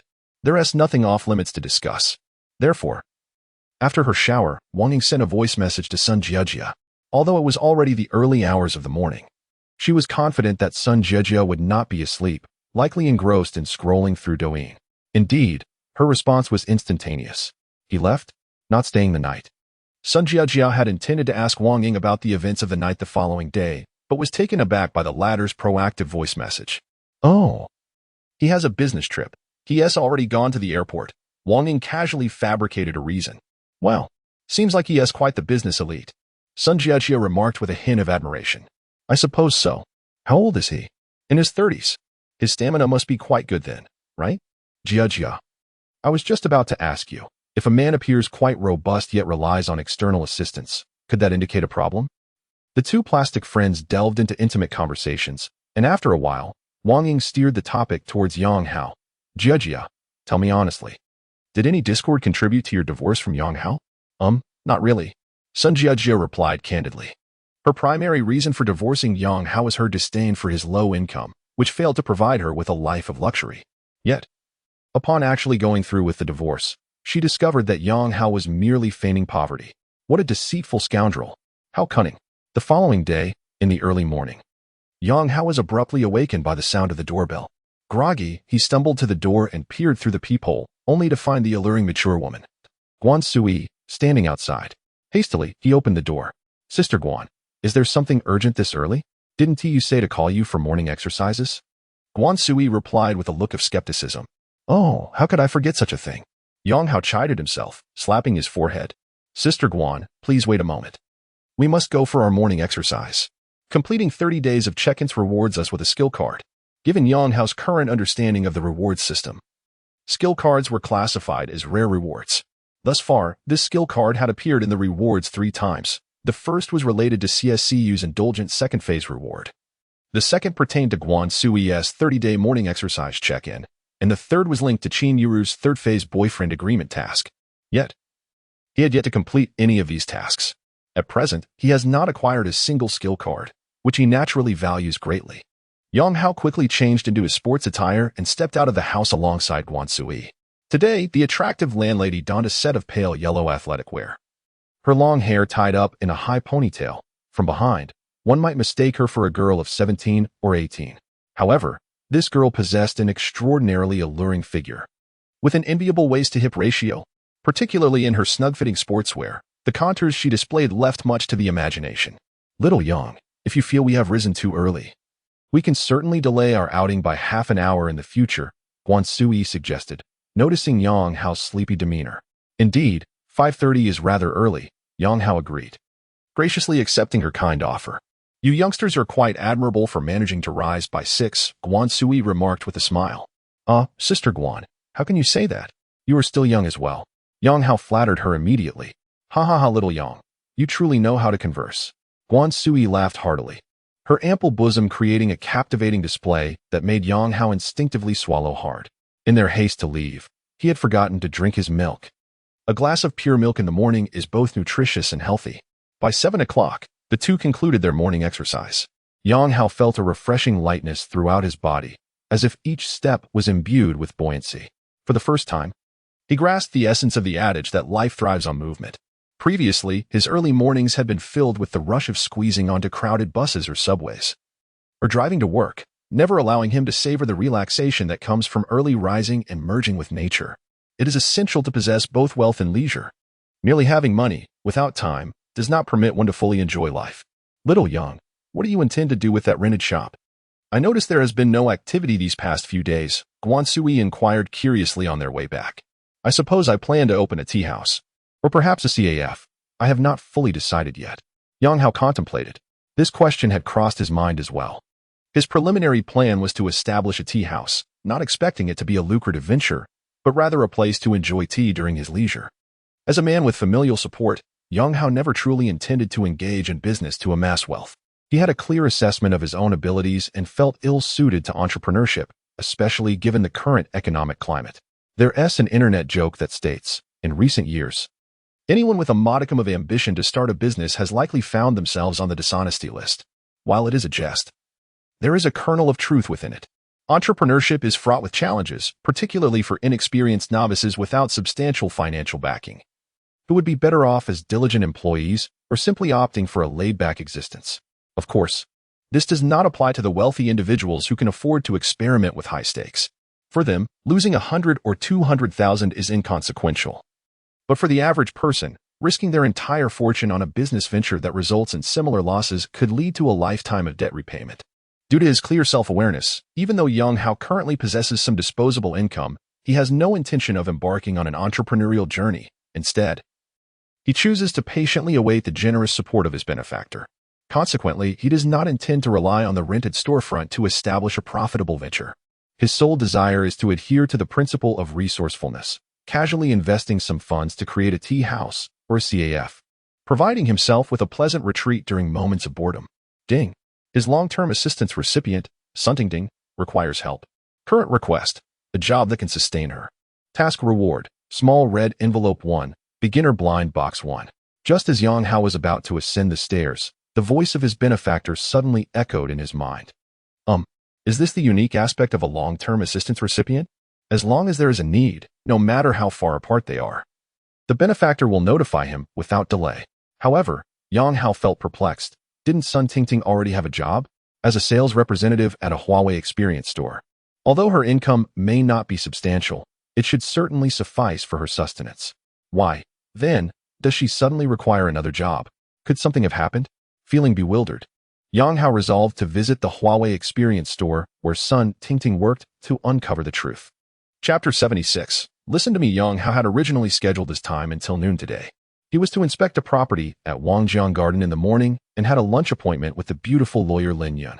However, an unexpected issue arose with his former sister-in-law Sun Tingting, prompting him to postpone the property inspection until the afternoon.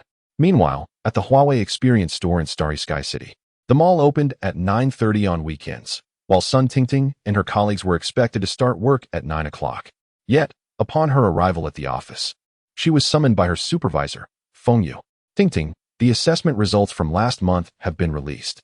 Among the 5 stores, your ranking is at the bottom. According to the elimination rule, you will be dismissed, Feng Yu stated with a grave expression. What? That is impossible. My performance last month was decent. Sister Feng. There must be a mistake. Sun Tingting exclaimed, bewildered. Although she was not the top performer among her peers, she was certain her sales figures were not the lowest. I have the data right here. Perhaps you should speak with General Manager Zhao? Feng Yu suggested, casting a meaningful glance at Sun Tingting. Understood, Sun Tingting, being astute, immediately grasped the implication of Feng Yu's words. The Zhao she referred to was the sales manager overseeing the offline sales channels in Jiangqing. Previously, when Zhao had visited the store, he had taken a liking to Sun Tingting, added her on WeChat, and had discreetly arranged meetings with her, suggesting that maintaining a good relationship with him could lead to her promotion.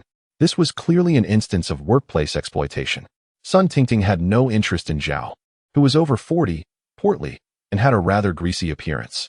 The thought of compromising her integrity for such a position was utterly repugnant. A mere sales job was hardly worth such a sacrifice. Yet, some individuals, wielding a modicum of power, often exploited their positions for personal gain and advantage. Such underhanded practices were all too common in the workplace, where unscrupulous male superiors often targeted female subordinates. Some women would reject these advances, while others, seduced by the allure of quick benefits, would take the shortcut.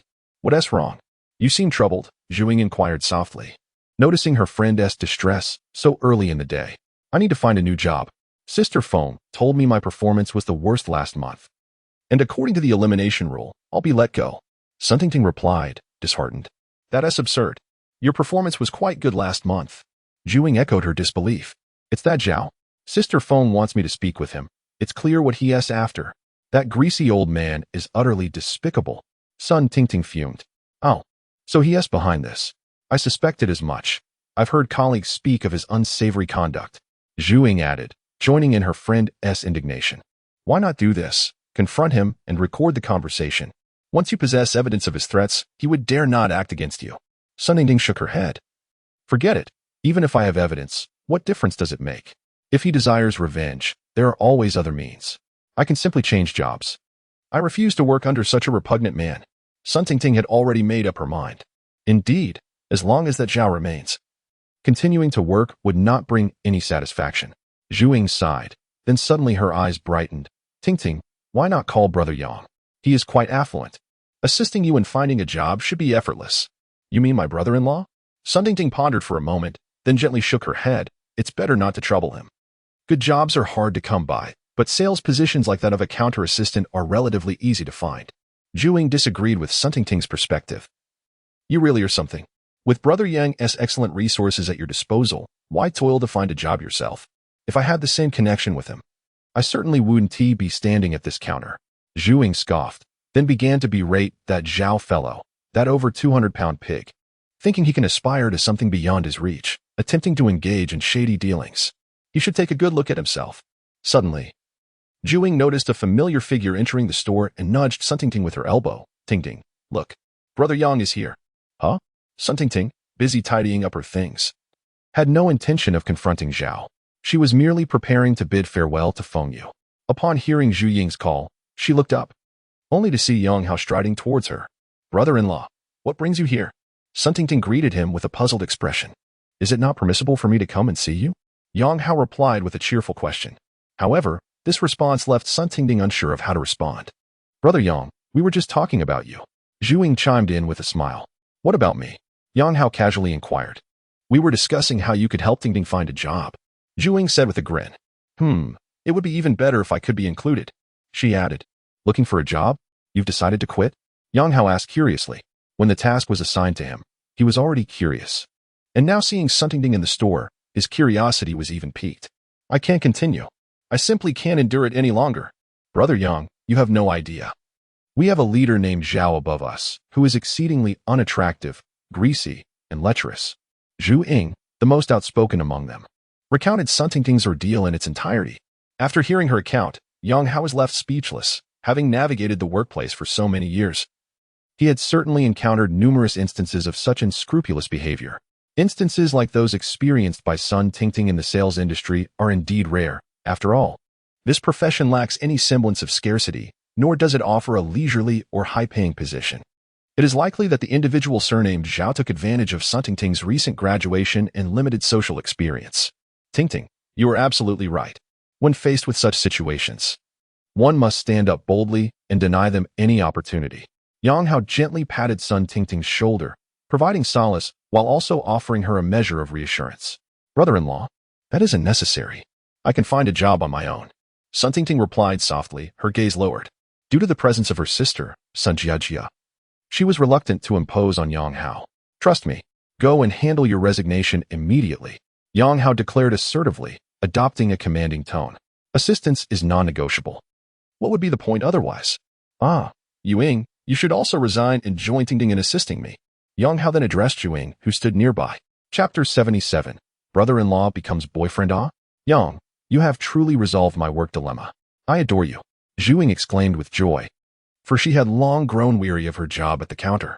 The low income and lack of prestige were disheartening, and the prospects were bleak. The most she could aspire to was a promotion to store manager. She could almost envision herself at 40, resembling Feng Yu. However, mingling with a wealthy individual like Yang Hao promised a vastly different outcome. even if her current role was merely that of a caretaker or a general assistant. The potential for future advancement far surpassed her present situation. Indeed, choice outweighs effort. This is not mere rhetoric. As the saying goes, birds soar with phoenixes, while people rise alongside the virtuous. Associating with a tycoon like Yang Hao is certainly 100 times better than her current predicament. Zhuing, what are you doing? It's working hours, and there are customers present. The commotion Zhuing caused drew the ire of her supervisor, Feng Yu, who reprimanded her with a stern expression. Feng, I quit. I want to process my resignation now. Feng Yu, known for her strict demeanor, was taken aback. While the absence of one salesperson, Suntingting, was manageable, losing two would disrupt operations. Yes, I am quitting. Zhuing boldly removed her name tag and tossed it onto the counter. If you wish to resign, you must submit a formal request first. You cannot just leave like this. Feng Yu frowned, approaching Zhuing and Suntingting with a cold demeanor. Tingting's departure was unavoidable, but Zhuing, don't stir up trouble. President Zhao isn't targeting you. Upon hearing this, Zhuing merely pouted and resolutely declared, I stand united with Tingting in glory and in hardship. If she is leaving, I shall follow suit. Zhuing was putting on quite a performance, revealing her theatrical nature. Can camaraderie be a substitute for sustenance? Feng Yu glared at Zhuing. Focus on your work and disregard what you just said. Supervisor Feng, I appreciate your concern. However, I must resign from this position, even if it means forfeiting my salary. Zhuing shrugged nonchalantly. You. Feng Yu opened her mouth, momentarily at a loss for words. Ultimately, she did not know how to respond, especially since Zhuing had stated she was indifferent to salary deductions. Let us go, Tingting. Zhuing, unwilling to prolong the confrontation with Feng Yu, was more concerned about her future endeavors with Yang. Feng, we are leaving. Suntingting nodded to Feng Yu before gathering her belongings and departing the Huawei Experience store alongside Zhuing, a place they had tirelessly worked at. Once the two had exited, Feng Yu swiftly retrieved her phone to call President Zhao. President Zhao, this is Feng Yu. Sun Tingting from our shop has resigned. And not only has she left, but Zhuing has also departed, stating that she wishes to stand by Sun Tingting in solidarity. What? Sun Tingting has quit? This girl didn't even bother to plead with me? I even made a special trip, having already arrived at your stargazing city parking lot. On the other end of the line, General Manager Zhao was taken aback. Yes, she has indeed left. Feng Yu replied with a distressed expression, Manager Zhao. Our shop is now short-staffed. Could you send over a salesperson immediately? All right, let me coordinate. As soon as Zhao hung up the phone, he clambered out of his Audi A4. Although the Audi A4 is a B-class vehicle with decent space, Zhao, weighing over 200 pounds and standing under 170 centimeters tall, appeared somewhat awkward as he emerged from the car. He was about to head towards the elevator when he noticed a brand new Bentley Bentayga parked nearby. The highest configuration model, no less. For men, especially older gentlemen, the allure of such a vehicle is irresistible. Zhao couldn't help but steal a few glances, then took out his phone to snap a couple of pictures, intending to share them with his fellow car enthusiasts. Just then, a sharp voice called out, Zhao Gang, what are you doing? Who gave you permission to take pictures? The sudden reprimand startled Zhao, causing his hefty body to tremble and nearly dropping his phone on the ground. However, upon realizing that the speaker was Zhuing, his face flushed with anger, particularly with Sun Tingting, the object of his admiration, standing nearby. Zhao felt his pride wounded and lashed out. Zhuing, what the hell are you shouting for? Are you trying to provoke me? Zhao, you were clearly taking pictures of someone else's car. How shameless can you be to turn it around on me? Zhuing retorted fiercely, never one to back down. Zhao snorted dismissively. I was taking pictures of your car.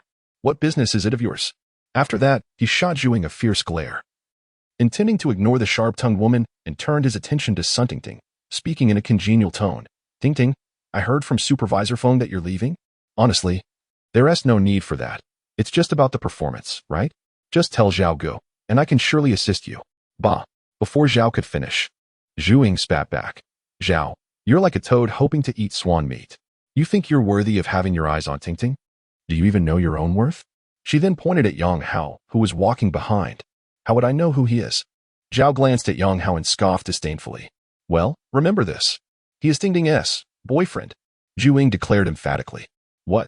Zhao was completely taken aback. He had inquired and found that Sun Tingting had no boyfriend. In fact, not only was Zhao stunned, but Yang Hao and Sun Tingting were equally bewildered. Particularly, Sun Tingting's already large eyes widened instinctively, her delicate face flushing a deep crimson in an instant. Yang Hao, however, did not exhibit such an exaggerated reaction.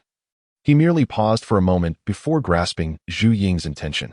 Indeed, Zhu Ying continued, besides being Ting Ting's boyfriend, he is also the owner of that Bentley.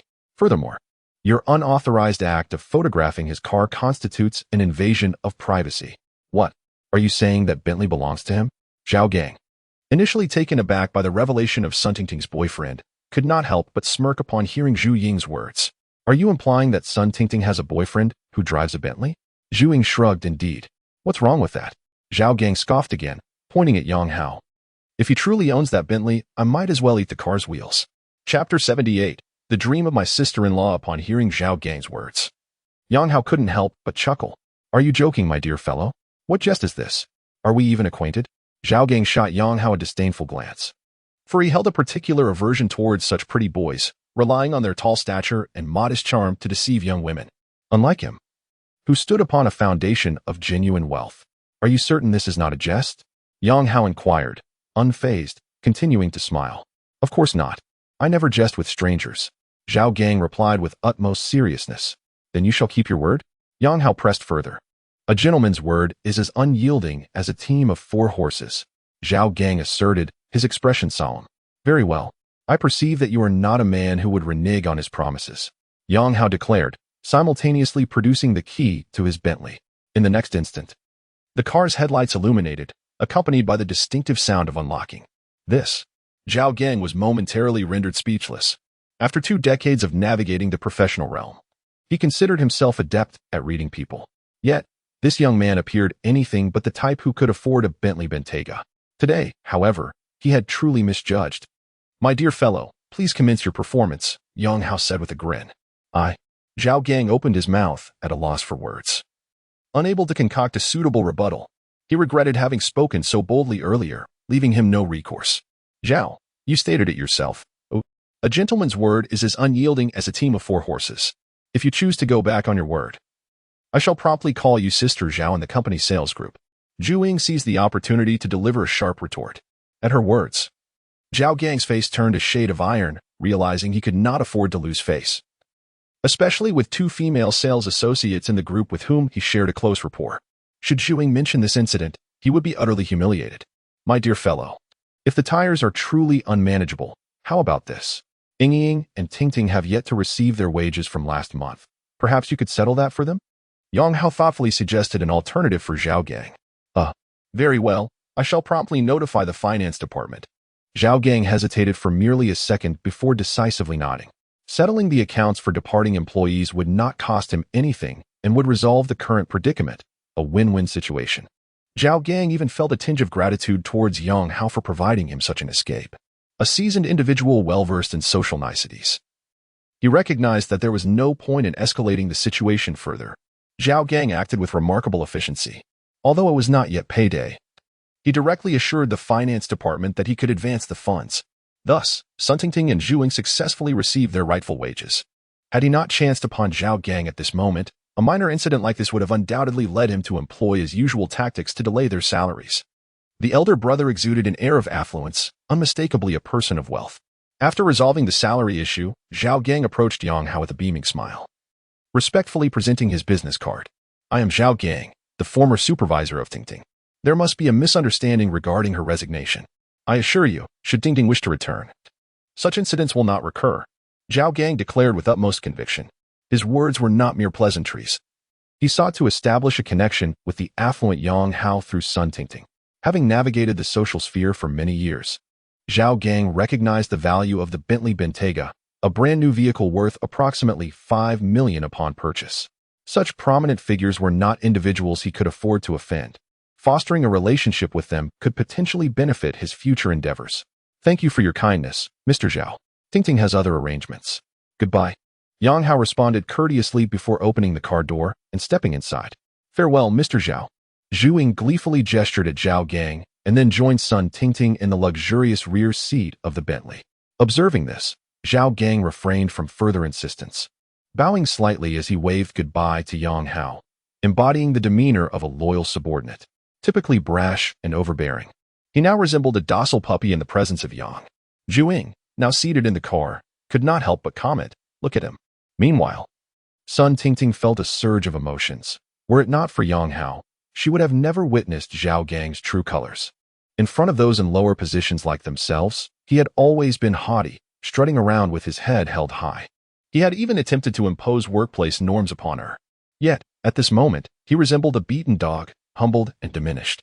This transformation was entirely due to the Bentley she now occupied. Such is the power of wealth. Sun Tingting instinctively glanced at the composed Yang Hao, who remained unfazed by Zhao Gang's presence, treating him with indifference. The outcome mirrored his demeanor. He effortlessly resolved the troublesome situation with Zhao Gang, who she found rather oily. As Zhao Gang watched the Bentley drive away, he exhaled deeply, muttering, "I hope this gentleman does not hold a grudge, nor seek retribution later."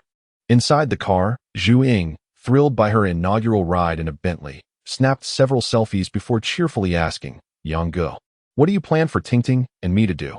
"That depends on what you both wish to pursue," Yang Hao replied with a smile. "Really? We can choose?" Zhu Ying was taken aback, pondering, wealthy people truly are different. They can select their jobs at will. "Tingting, remember when you mentioned in college wanting to open a milk tea shop after graduation?" Yang Hao inquired as they paused at a red light. "I was too young then. It was a fanciful dream," Sun Tingting replied. "The perception that the cost of bubble tea is so low, yet it is sold at such a high price, inevitably leads one to the conclusion that it must be profitable. However, it has now become evident that surviving in the bubble tea industry is far more challenging than anticipated." Sun Tingting shook her head with a bitter smile. In truth, many young women share her sentiments, believing that establishing a bubble tea shop would be both lucrative and effortless. Little do they realize that the industry has long since passed its golden era for entrepreneurship, with fierce competition rampant and numerous well-known brands shuttering their stores. The space for new, self-created brands is nearly non-existent. "So, what dreams do you have now?" Yang Hao asked with a cheerful demeanor. Upon hearing this question, Sun Tingting glanced out the window, lost in contemplation.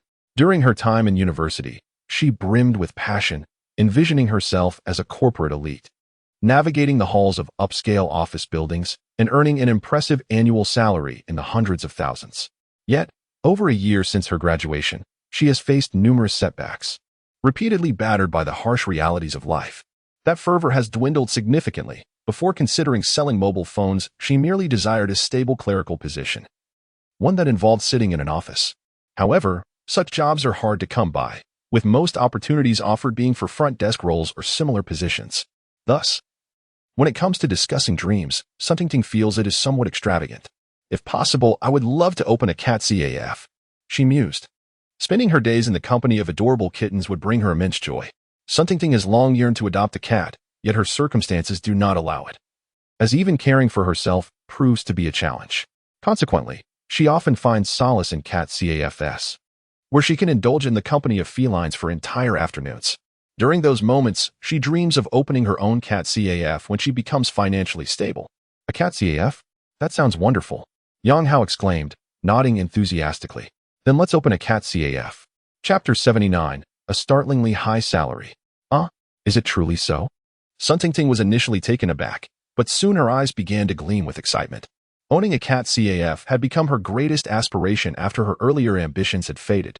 However, at this stage in her life, that dream still felt distant. Yet now, Yang Hao claimed that opening a cat CAF was a possibility, and her exhilaration was palpable. Indeed, it is true. The premises have already been leased. Yang Hao had been deliberating whether to establish a tea house or a coffee shop. After hearing about Sun Tingting's dream, he suddenly perceived that opening a cat CAF was also a splendid choice. A tea house or an ordinary CAF would likely incur losses, even though Yang Hao had no intention of making a profit. However, achieving even a modest profit or minimizing losses would certainly be preferable. The location is surrounded by numerous office buildings and a high school, making the prospect of a cat CAF potentially profitable. After all, young female professionals and schoolgirls are the primary audience for such establishments. "Brother Yang, you are truly helping Tingting realize her dream. That's incredibly admirable. I envy you. If only a man could help me fulfill my dreams, I would undoubtedly marry him." Zhu Ying chimed in, eagerly hoping that Sun Tingting would swiftly capture Yang Hao's heart. She envisioned herself with a wealthy and glamorous best friend, believing that by merely clinging to her friend's success, her future worries would dissipate. At Zhu Ying's teasing, Sun Tingting's cheeks flushed with embarrassment. Sitting in the back seat next to Zhu Ying, she quickly nudged her companion, signaling her to be quiet. "I was merely expressing my thoughts." Zhu Ying retorted with a playful pout. Yang Hao, meanwhile, remained silent, continuing to drive. Approximately 20 minutes later, Yang Hao's Bentley came to a halt in front of the vacant storefront. This is the place. A cat CAF should suffice, right? He gestured towards the building as they stepped out of the car. Indeed, it is more than adequate. Combined, the upper and lower floors must exceed 200 square meters. Sun Tingting's bright eyes sparkled with enthusiasm. Let us go inside and take a look. Yang Hao unlocked the door, revealing that the space had previously housed a coffee shop. Transforming it into a cat CAF would be relatively straightforward, and he estimated it could be operational within about half a month. Yes, the original decor is quite new. Much of it can still be utilized, Zhu Ying agreed. Sun Tingting, unable to contain her excitement, began to explore both floors, envisioning her dream cat CAF in her mind. We could create an enormous transparent cat room. The first and second floors could be connected by see-through tubes, and there could be a feeding area inside. Once Sun Tingting had finished her exploration, Yang Hao inquired, "So, do you feel confident in managing this cat CAF? Will it be solely my responsibility?" Sun Tingting asked uncertainly. "And Zhu Ying too. This establishment will be entrusted to both of you," Yang Hao replied with a light shrug. "However, neither of us possesses any experience. I am concerned about mismanaging it." Sun Tingting furrowed her brow and spoke softly. Naturally, she yearned to run a cat CAF. Yet the lack of experience was a tangible reality. Entrusting her with such a substantial establishment left her feeling uncertain. "Tingting, you must have confidence in yourself." Zhu Ying quickly chimed in, sensing Sun Tingting's hesitation. "I believe we can manage it well." Yang Hao nodded in agreement, affirming, "Ying is right. Self-assurance is crucial. The absence of experience is not a hindrance. We can hire an experienced employee. After all, with such a large shop, the two of you will be overwhelmed. Well, let us discuss the salary and benefits." As he broached this subject, Yang Hao instinctively cleared his throat. The task assigned by his father was to help arrange work for Sun Tingting, and given the current situation, it seemed that specific salary and reward details could not yet be established. Ding. The system has detected that the host is embarking on an entrepreneurial venture. Owning a business enables one to assist more individuals in need. This system will randomly subsidize the host's entrepreneurial project. Ding. The entrepreneurial subsidy blind box has been issued. Yes, no, open. Before Yang Hao could articulate his thoughts, his father's voice echoed in his mind once more. What on earth? There's actually a startup subsidy? Why didn't you mention it earlier? Yang Hao was initially taken aback, then silently cursed under his breath. He quickly provided a response. Yes. Open, open, open. He murmured internally. Ding. The entrepreneurial subsidy blind box has been successfully opened. Congratulations, host. You have received a renovation subsidy of 2 million. Congratulations, host. You have received a double employee salary subsidy for 3 years. Note 1. The renovation subsidy can only be used for store renovations. Note 2. Employee salary must be within a reasonable range for the double subsidy to take effect. Defined as not exceeding 3 times the current average salary in the city. One word. 6. This is not merely a startup subsidy. It is practically an opportunity for Yang Hao to reap benefits. If he understood correctly, for instance, if a salary of 10,000 was disbursed each month, his father would subsidize an additional 20,000. Should he allocate a salary of 100,000, then the subsidy would amount to 200,000. Although this salary assistance might seem trivial to Yang Hao at present, no one would ever complain about receiving more money. Furthermore, offering Sun Tingting a generous salary would enhance his appeal to her. Brother Yang, as long as the salary is not lower than what we previously earned, it's fine. After all, working under you is far more comfortable than before. Zhu Ying interjected, noticing Yang Hao had paused for an extended period without speaking when discussing salary. She assumed he was contemplating how much to offer. What is the average salary in Jiangxing? Yang Hao inquired, returning to the matter at hand. It seems to be around 10,000, she replied. Zhu Ying recalled having seen something about it in the news. However, after the announcement of the average salary, most workers expressed their grievances about being averaged out, particularly for newcomers like Zhu Ying and Sun Tingting, who had only graduated from university 1 or 2 years ago. It seemed utterly implausible to achieve a monthly average salary of 10,000 yuan. When Yang Hao posed this question, Zhu Ying initially thought that this esteemed boss was about to offer her a monthly salary of 10,000, which instantly filled her with excitement. A monthly income of 10,000. This had become Zhu Ying's most significant aspiration in recent times. Although she had occasionally earned over 10,000 during her tenure as a sales associate at a Huawei experience store, such instances were rare. Most of the time, her salary fluctuated between 4,000 and 8,000, averaging around 6,000, leaving a considerable gap to the coveted 10,000 mark. I will look it up. Yang Hao, concerned that offering a high salary might jeopardize subsidy eligibility, decided to consult authoritative data. He promptly took out his phone to search for last year's average salary for urban residents in Jiangxing. The final figure he discovered was 10,800 yuan. All right, here's the plan. Yang Hao cleared his throat and, with a serious expression, announced, "Ting ting, as the store manager, your monthly salary will be 30,000. Ing. As the assistant manager, your monthly salary will be 28,000. Chapter 80. This amount includes other services, right? Huh. How much? Upon revealing the salaries he had set for the two young women, Yang Hao observed their stunned expressions, their mouths agape in disbelief. He felt a surge of satisfaction at their reaction. Such a generous salary deserved an equally astonished response. Simultaneously, a sense of clandestine delight blossomed within him, knowing he could dictate the fates of others. Prior to this day, Sun Tingting and Zhu Ying were merely ordinary salespeople, just two among countless others. Now, they had ascended to an annual salary of 300,000, placing them among the high earners in any city. Before receiving assistance from his father, Yang Hao's annual income ranged from 150,000 to 250,000, already considered high among ordinary workers, yet it was the fruit of his years of hard work. In contrast, Sun Tingting and Zhu Ying had only graduated less than 2 years ago, yet they were now receiving salaries exceeding 300,000, an exhilarating achievement that needed no further elaboration. Was it truly that surprising? Yang Hao chuckled, shrugging his shoulders as he reiterated their salary levels. Tingting, as the store manager, earns 30,000 a month. Ying, you are the assistant manager with a monthly salary of 28,000. Is that clear now? Brother-in-law, this is too much. Sun Tingting finally managed to speak after a long pause, genuinely astonished by the staggering monthly pay. A monthly salary of 30,000 was nearly equivalent to her previous half-year's earnings. It was exorbitant. She had never imagined she could command such a salary. You are the store manager. The responsibilities on your shoulders are significant. Thus, 30,000 is not excessive, is it? Yang Hao replied with a smile. Brother Yang, are you sure we are only to manage this catapulting without any additional responsibilities? Zhu Ying asked softly, quickly adding, I don't mean to imply that I wouldn't accept other tasks, but I do need to know. With that, she lowered her head, her cheeks flushed. Despite her usual bold demeanor, moments like these made her feel somewhat bashful. She had often fantasized about encountering a benevolent figure who would support her, provide her with money to spend, all without requiring her to undertake demanding work. Yet she recognized such dreams were mere fantasies, given her circumstances. Finding such a benefactor seemed nearly impossible. However, today, she had unexpectedly encountered such a figure. A monthly salary of 28,000 translates to an annual income of 336,000. Yet her role was simply that of a CAF attendant. This was indistinguishable from the life she had envisioned. Naturally, Zhu Ying began to ponder further.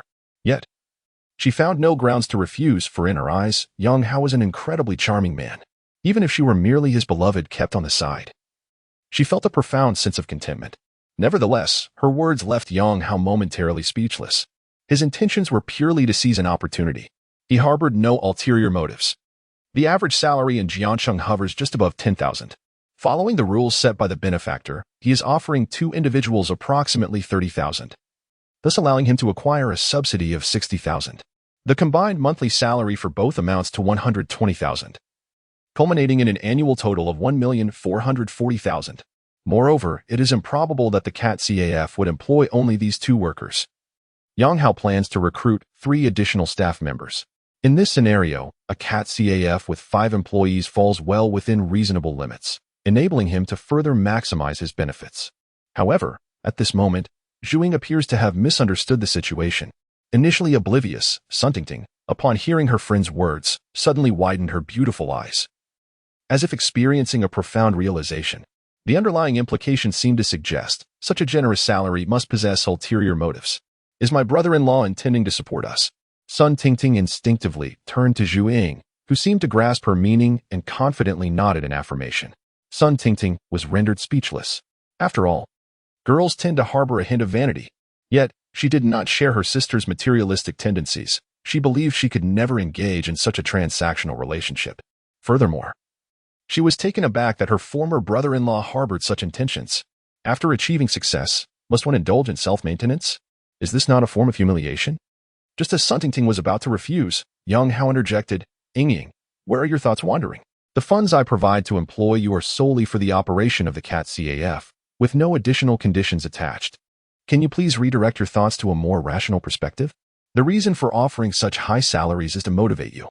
Some employers foolishly expect their horses to run swiftly while consuming minimal fodder, but that is simply unrealistic.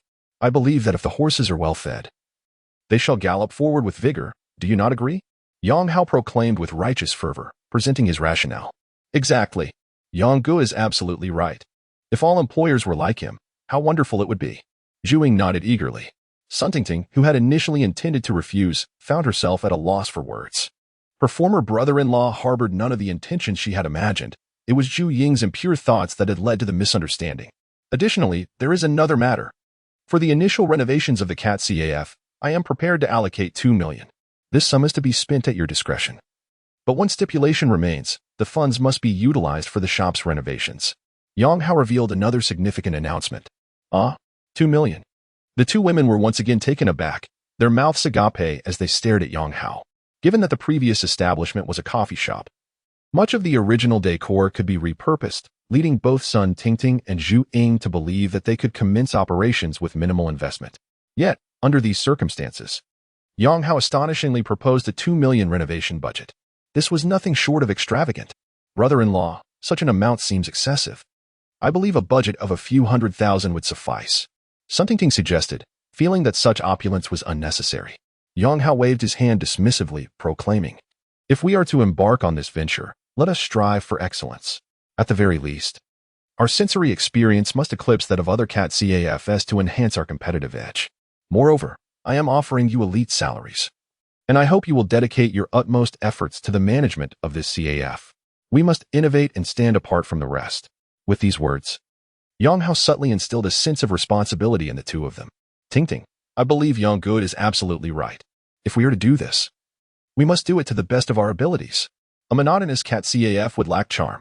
Zhu Ying quickly echoed, recognizing the imperative of adhering to their employer's vision. Do you two have any other questions? If not, then let us commence our duties immediately. Yang Hao inquired once more. No issues here. They both affirmed enthusiastically. Very well. From this moment onward, this CAT CAF is under your stewardship. Shortly, I will provide you with a bank card containing a renovation budget of 2 million. Henceforth, all responsibilities will rest upon your shoulders. Best of luck. Chapter 81. Farewell to the beautiful lawyer Ding.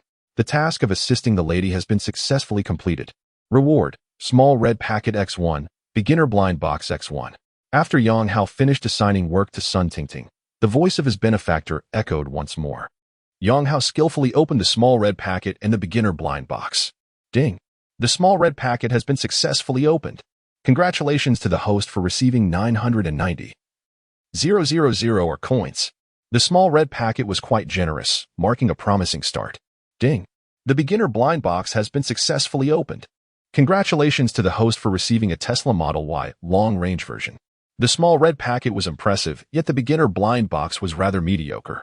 After all, the long-range version of the Tesla Model Y is priced just over 300,000, and considering Yang Hao already owns 2 vehicles, this one is of little use to him. However, the shop does require a vehicle. During the upcoming renovation, Sun Tingting will need to travel extensively, and having a car would indeed be more convenient. Subsequently, Yang Hao visited a nearby bank to obtain a platinum card, depositing the 2 million renovation funds provided by his benefactor. He also took the liberty of upgrading his personal bank card and activating the super online banking service. Upon exiting the bank, the Tesla Model Y rewarded by his benefactor had also arrived. He drove the Tesla straight back to the shop, where Sun Tingting was currently discussing the renovation of the CAT CAF with Zhu Ying. Yang Hao had previously stated he would not involve himself in the renovation matters, entrusting all tasks to the two women. This was a gesture of trust, which also placed considerable pressure on them. Tingting, come here for a moment.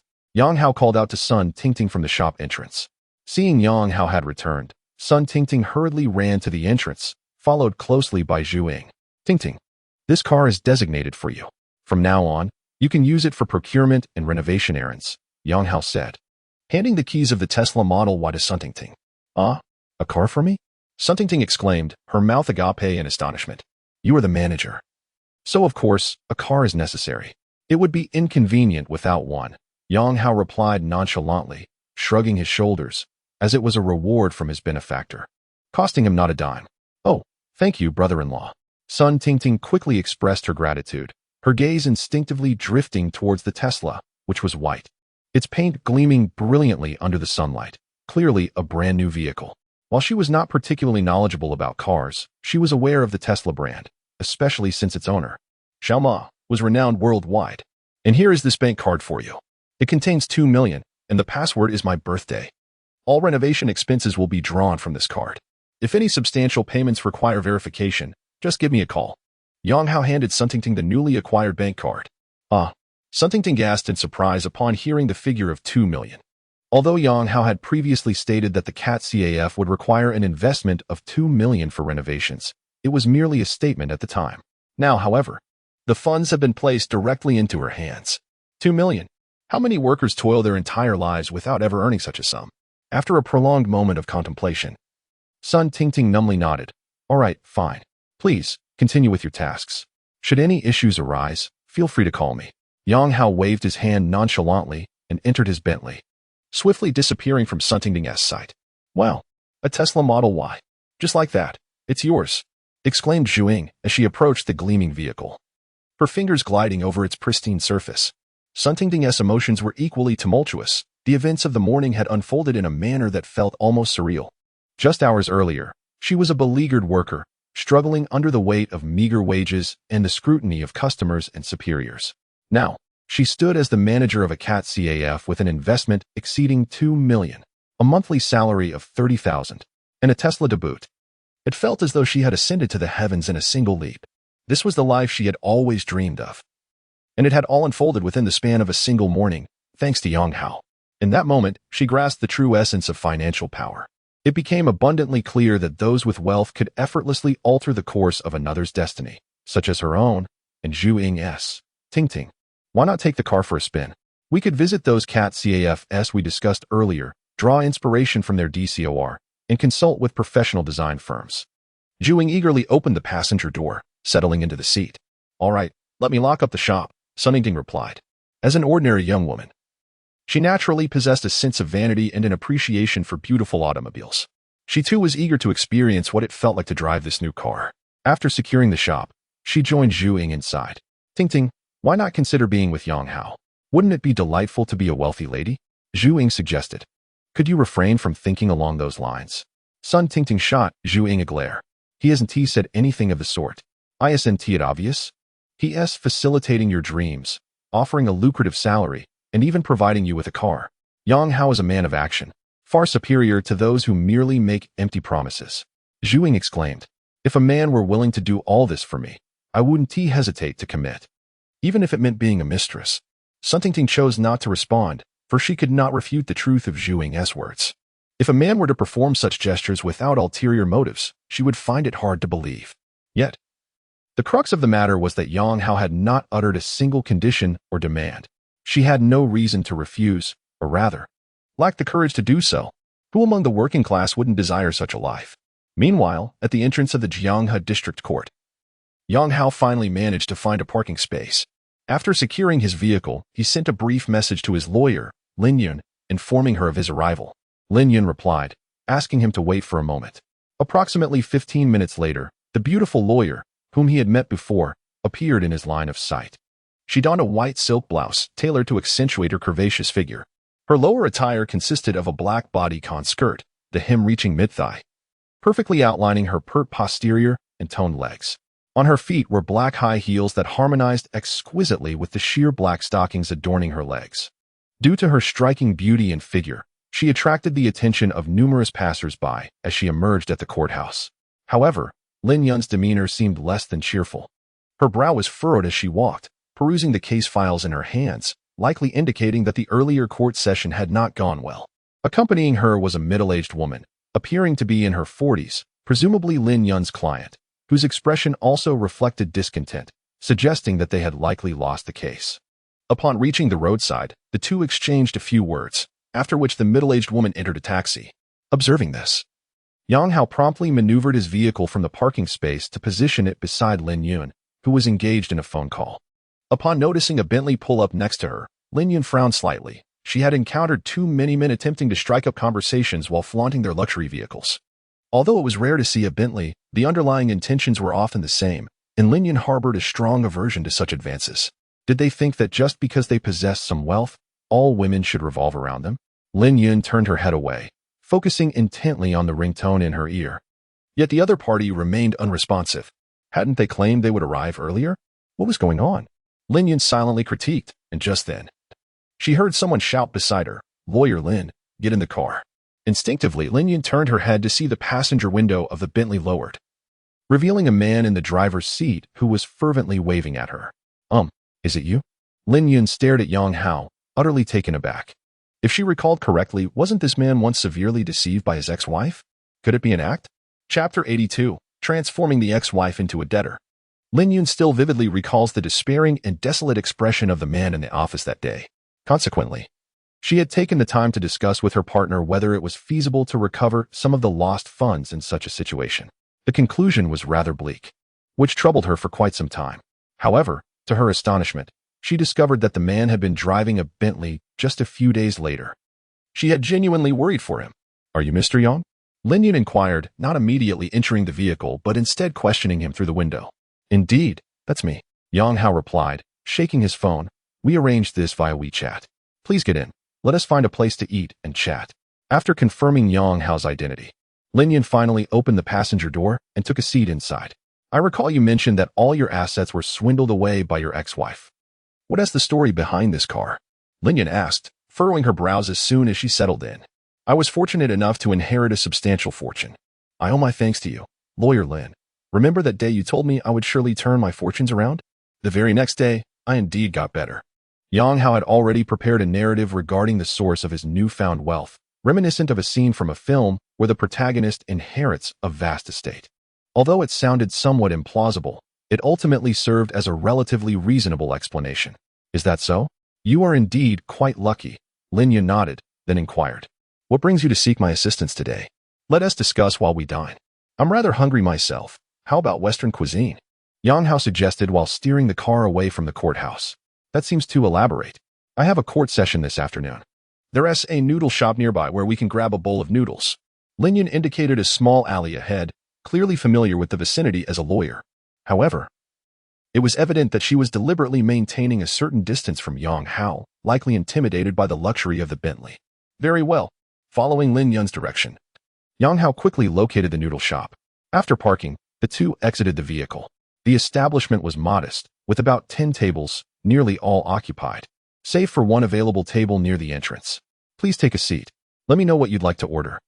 Lin Yun gestured for Yang Hao to secure the table while she approached the counter to place their order. "Knife-cut noodles, please."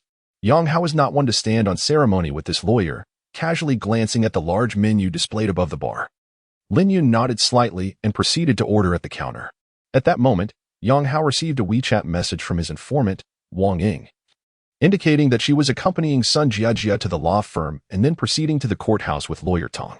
The advantage of having an informant became apparent, as he was privy to every move made by his adversaries. "Now, let us talk. What are your intentions?" After placing her order, Lin Yun took a seat across from Yang Hao, wiping the table with a napkin as she spoke. Yang Hao felt that Lawyer Lin harbored an animosity towards the affluent. Ever since he spotted him driving a Bentley, the lawyer's demeanor towards him had seemingly grown frigid. This shift left Yang Hao perplexed. Yet he deemed it unwise to delve into such nuances at the present moment. Clearing his throat slightly, he inquired, "Do you recall the situation I previously mentioned to you?" "Lawyer Lin?" "Yes, I remember." Lin Yun nodded. "The faux divorce that morphed into a genuine separation, with your ex-wife absconding with all your assets, correct?" "Indeed. That is precisely the case," Yang Hao affirmed. He continued, "The current predicament is as follows. My ex-wife had been evading me, but upon discovering my sudden wealth, she suspects I have concealed or transferred marital assets. Now, she intends to sue me, seeking a reallocation of the marital property. She seeks a redistributive settlement of the marital assets? Lin Yun arched her brows slightly, her tone laced with a hint of mockery. Well, that could be fortuitous for you. Provided, of course, that you have neither concealed nor transferred any marital property. Rest assured, I have not. Yang Hao replied with unwavering conviction. All my current assets were acquired post-divorce. Are you absolutely certain? Lin Yun scrutinized Yang Hao's eyes, pressing further. As an experienced attorney, she had encountered countless clients, many of whom had attempted to embellish their narratives with deceit. However, the law is grounded in veracity and demands evidence. Even if she were deceived, it would ultimately be the client who bore the brunt of the repercussions, much like the middle-aged woman who had concealed her infidelity while engaging Lin Yun for a divorce case, only to have her deceit exposed during the proceedings, leaving Lin Yun in a precarious position. Absolutely. All my current assets were acquired after the divorce. During the marriage, I did not conceal or transfer a single penny. Yang Hao responded with resolute confidence. If that is indeed the case, then their lawsuit would inadvertently be a gift to you. You merely need to await the summons, Lin Yun observed, studying Yang Hao for a considerable time before concluding he did not appear to be lying. I have also unearthed new evidence, she continued. It is an audio recording captured by the dash cam in our vehicle. I will send you the audio file. Yang Hao promptly shared the recording from the incident involving his father. Upon receiving the file, Lin Yun retrieved her Bluetooth headset from her bag and began listening intently. As she absorbed the audio, the server brought out the 2 bowls of noodles and a side dish that Lin Yun had ordered. Yang Hao, undeterred, began to enjoy his bowl of knife-cut noodles while Lin Yun focused on the recording. This recording can serve as evidence, demonstrating that your divorce was merely a faade. Consequently, the property division agreement would be rendered null and void, Lin Yun concluded after listening. Thus, I would be entitled to reclaim half of the assets, correct? Yang Hao queried. Theoretically, it is as such. Lin Yun nodded thoughtfully and remarked softly, if everything unfolds as you have described, it is highly probable that the court will adjudicate a division of assets, granting your ex-wife half of the property. However, the feasibility of enforcing this ruling remains uncertain. Should your ex-wife have already squandered the funds or transferred them, executing the judgment could present significant challenges. Lawyer Lin, just tell me the worst possible outcome, Yang Hao interjected. The worst outcome would be that the court rules in your favor, compelling your ex-wife to return the assets, yet she possesses no enforceable property under her name, which may result in you recovering not a single penny. However, in such a scenario, she would be placed on the list of dishonest individuals, colloquially known as a debtor. Lin Yun continued. The instances of courts ruling in favor yet failing to yield financial restitution are far too numerous for Lin Yun to recall. Thus, the adage that a debtor is akin to a lord persists in society. Nevertheless, after hearing Lin Yun's elucidation, Yang Hao found himself smiling.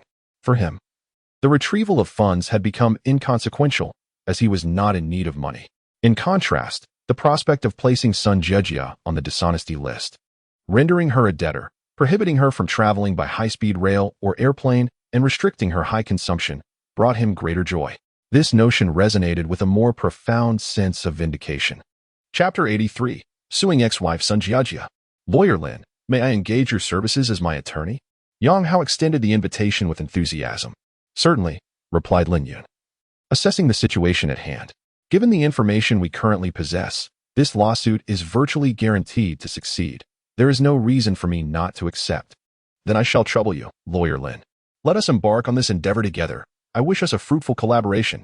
With that, Yang Hao lifted his bowl of noodles, gently clinking it against Lin Yun's before taking a hearty gulp of the broth. If you desire the soup, simply drink it, Lin Yun remarked, rolling her eyes. However, she found a certain charm in Yang Hao's unpretentious demeanor, pleasantly surprised that he was not ostentatious despite his ownership of a Bentley. After finishing their meal, the two returned to the car to sign a power of attorney agreement. My recommendation is to be proactive rather than merely responding to the lawsuit. You should take the initiative to sue Sun Jejia, demanding a reallocation of marital assets. This way, you can apply for asset preservation, effectively freezing all properties under her name. Lin Yun advised after the agreement was signed.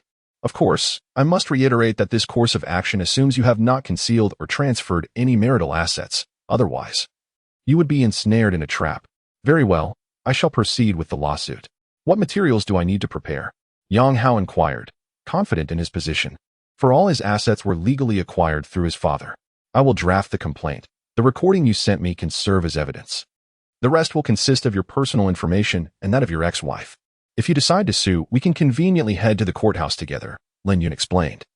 Noting that she had a court hearing scheduled for 1:50 p.m. that afternoon, affording them the perfect opportunity to submit the lawsuit materials. Excellent. Yang Hao agreed readily. And together they made their way to the courthouse. What followed was the submission of documents and procedural formalities. However, in a bid to expedite the process, Yang Hao employed a bit of financial persuasion. After delivering 2 generous red envelopes, the court promptly accepted the case and assured Yang Hao that a summons would soon be mailed to Sun Jejia. Unbeknownst to Yang Hao, he did not have Sun Jejia's current address. Thus, the court summons would be dispatched to the address on her identification card, her hometown, which was also the residence of his former in-laws. Moreover, Yang Hao applied for asset preservation, resulting in the freezing of Sun Jejia's bank accounts and digital payment platforms.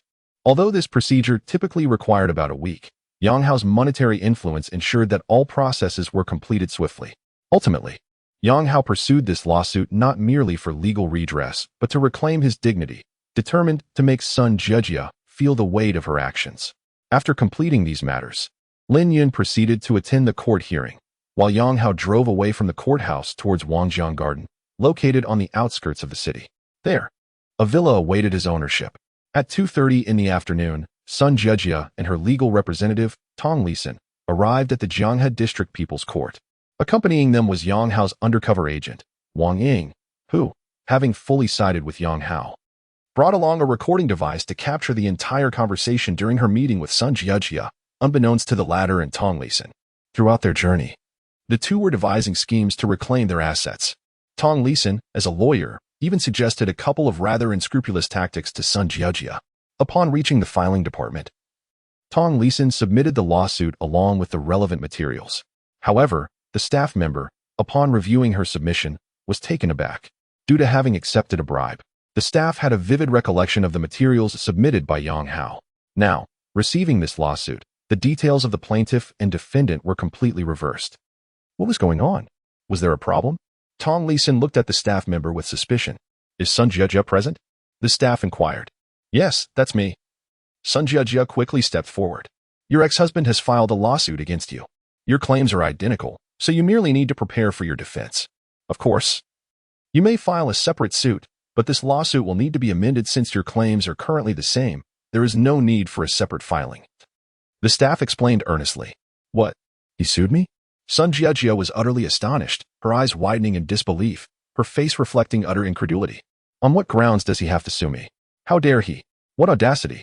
Sun Jejia exclaimed, her indignant remarks making one wonder just how wrong she felt. Tong Lisan, being a seasoned lawyer, remained composed and turned to the staff. Has the subpoena been dispatched? Yes, it has been sent out, with Yang Hao's bride paving the way. The case had swiftly entered a fast lane, all proceedings advancing with remarkable speed. Sister Tong, what should I do now? Sun Jejia turned to Tong Lisan, clearly taken aback by this unexpected development. Her original intention was to deliver a decisive blow to Yang Hao, yet now she found herself the one being sued. Prepare for your defense. Did I not just say that your claims are identical? Tong Lisan furrowed her brow, having always believed that she held the advantageous position in this case. However, given the current circumstances, the situation was not as she had envisioned. If the opposing party truly had intentions of concealing marital assets, it was improbable that they would initiate a lawsuit against Sun Jejia. Would that not be akin to ensnaring themselves? The mere fact that he dared to sue indicated his confidence in the matter at hand. In other words, he either did not transfer or conceal marital assets, or he possesses immense confidence, believing that his actions are flawlessly executed, leaving no incriminating evidence. Regardless of which scenario it is, the complexity of this case will undoubtedly escalate. Tong Lisan and Sun Jejia have entered into a revenue-sharing agreement, meaning that if the funds cannot be recovered, her efforts will be in vain. Thus, this news is akin to a staggering blow for Tong Lisan. Should they remain passive, merely awaiting the legal proceedings? Sun Jejia felt bewildered. She initially believed herself to be in the advantageous position, only to find herself suddenly relegated to a state of passivity. For the time being, this is the only course of action, unless a separate lawsuit is filed. It will be quite challenging to pursue another case with the evidence currently at hand. Furrowing her brow, Tong Lisan lowered her voice and inquired, is there truly no possibility that Yang Hao earned that money after our divorce? Absolutely not. We divorced only a month ago. How could he possibly amass tens of millions? Sun Jiajia vehemently shook her head, resolutely refusing to believe that her ex-husband could earn such a fortune in merely 1 month. Jiajia, since you were so certain, then let us return and await the legal proceedings. Moreover, during this time we can continue to gather evidence. After all, falsehoods cannot be substantiated. Wang Ying interjected with a comforting tone. Yes, let us head back for now. Tong Lisan concurred, and as an experienced attorney, she sensed that her efforts might be in vain this time. Under such circumstances, unless Sun Jiajia, as the client, could present exceptionally solid evidence, she was reluctant to expend excessive energy. Upon exiting the courthouse, Tong Lisan cited work obligations as her reason for departing in her own vehicle. Sun Jiajia, on the other hand, took a ride back to the hotel with Wang Ying. However, when it came time to settle the fare, Sun Jiajia discovered that her WeChat payment was unavailable. Switching to Alipay yielded the same result. Upon investigation, she realized that both her WeChat and Alipay accounts had been frozen by the court. This Sun Jiajia gritted her teeth, quickly realizing that this was a result of Yang Hao's application for asset preservation against her. Initially, she had intended to request such preservation. Yet now, her own accounts were frozen. Yang, just you wait. Half of that money belongs to me. Sun Jiajia seethed with indignation, unleashing a torrent of curses. Miss, could you settle the fare? The driver interjected, his expression one of helplessness. I'll handle it, Wang Ying kindly offered, promptly paying the fare and ushering Sun Jiajia out of the vehicle. Chapter 84. Sun Jiajia at the end of her rope. Hello, Lawyer Tong.